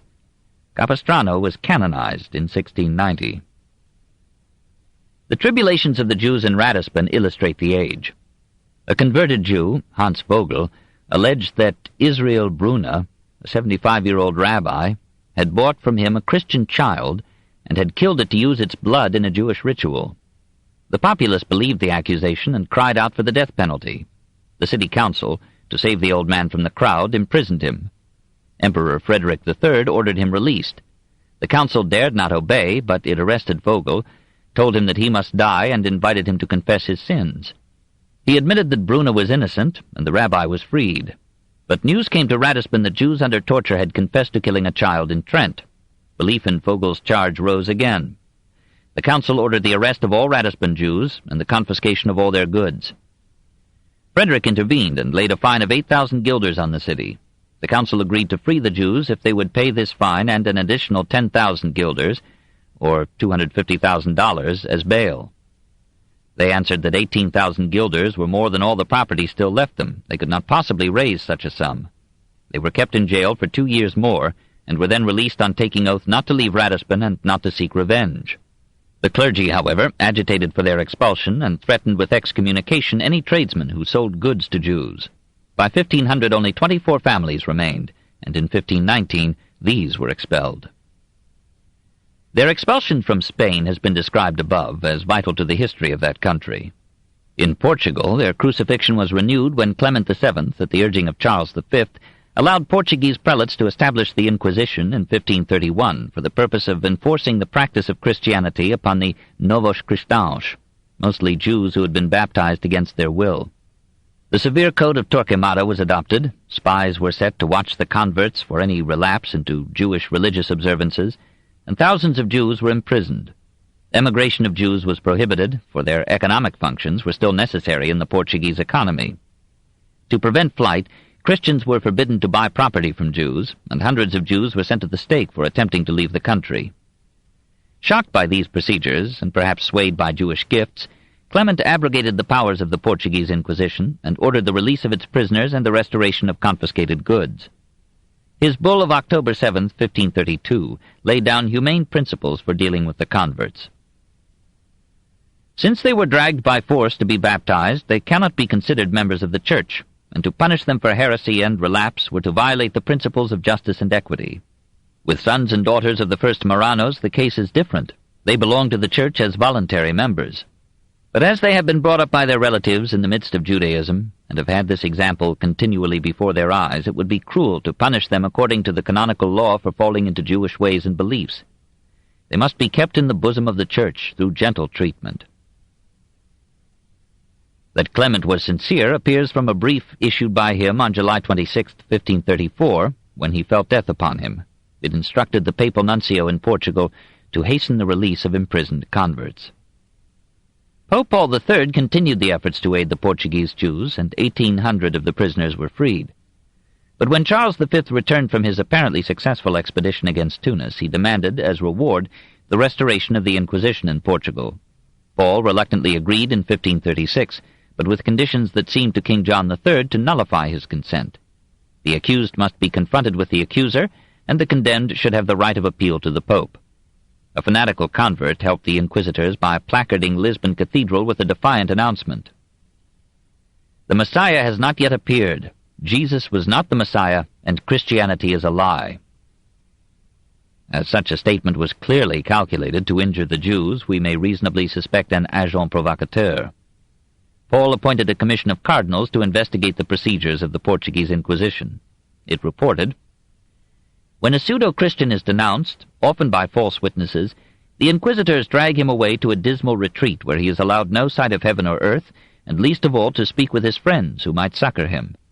They accuse him on obscure testimony and inform him neither of the time nor the place where he committed the offense for which he is denounced. Later on he is allowed an advocate who often, instead of defending his cause, helps him on the road to the stake. Let an unfortunate creature acknowledge himself a true believing Christian, and firmly deny the transgressions laid to his charge, they condemn him to the flames and confiscate his goods. Let him plead guilty to such and such a deed, though unintentionally committed, they treat him in a similar manner under the pretense that he obstinately denies his wicked intentions. Let him freely and fully admit what he is accused of, he is reduced to extremest necessity and condemned to the dungeon's never-lifting gloom. And this they call treating the accused with mercy and compassion and Christian charity. Even he who succeeds in proving his innocence is condemned to pay a fine, so that it may not be said that he was arrested without cause.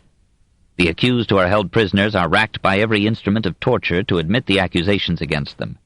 Many die in prison, and those who are set free, with all their relatives, bear a brand of eternal infamy. Though harassed by political developments and the danger of losing Spain and Portugal as Leo had lost Germany and Clement England, Paul did all that he could to mitigate the Inquisition. But day by day the terror went on, until the Portuguese Jews found, by whatever desperate device, some escape from their hosts and joined the Jews of Spain in seeking some corner of Christendom or Islam where they might keep their law and yet be allowed to live. 3. The Second Dispersion. Where could they go? Sardinia and Sicily, where Jews had lived for 1,000 years past, were included with Spain in Ferdinand's Edict of Expulsion. By 1493, the last Jew had left Palermo. At Naples, thousands of the fugitives were welcomed by Ferrante I, by Dominican friars, and by the local Jewish community. But in 1540, Charles V decreed the expulsion of all Jews from Naples. Genoa had long had a law limiting the entry of additional Jews. When conversos arrived from Spain in 1492, they were not allowed to stay more than a few days. A Genoese historian described them as cadaverous, emaciated spectres with sunken eyes, differing from the dead only in retaining the power to move. Many died of starvation. Women bore dead infants. Some parents sold their children to pay for transport from Genoa. A small number of the exiles were received into Ferrara, but were required to wear a yellow badge, perhaps as a precaution against the spread of disease. Venice had long been a haven for the Jews. Efforts had been made to expel them in 1395 and 1487, but the Senate had protected them as important contributors to commerce and finance. A considerable part of the Venetian export trade was carried on by Jews, and they were active in the import of wool and silk from Spain, spices and pearls from India. For a long time they had, of their own choice, occupied the quarter named after them, the Giudecca. In 1516, after consultation with leading Jews, the Senate ordained that all Jews, except a few specially licensed, should live in a section of the city known as the ghetto, apparently from a foundry, or ghetto, existing there. The Senate ordered all Marranos or converted Jews to leave Venice. Many Christian competitors urged the measure. Some Christian merchants opposed it as threatening the loss of certain markets, especially in Islam, but Charles V threw his influence into the scale and the expulsion decree was carried out. Soon, however, Jewish merchants crept back into Venice. Exiles from Portugal replaced the expelled Marranos, and Portuguese became for a time the language of the Venetian Jews. Many Iberian exiles were kindly received into Rome by Pope Alexander VI and prospered under Julius II, Leo X, Clement VII, and Paul III. This book is continued on Cassette 4, Side 1.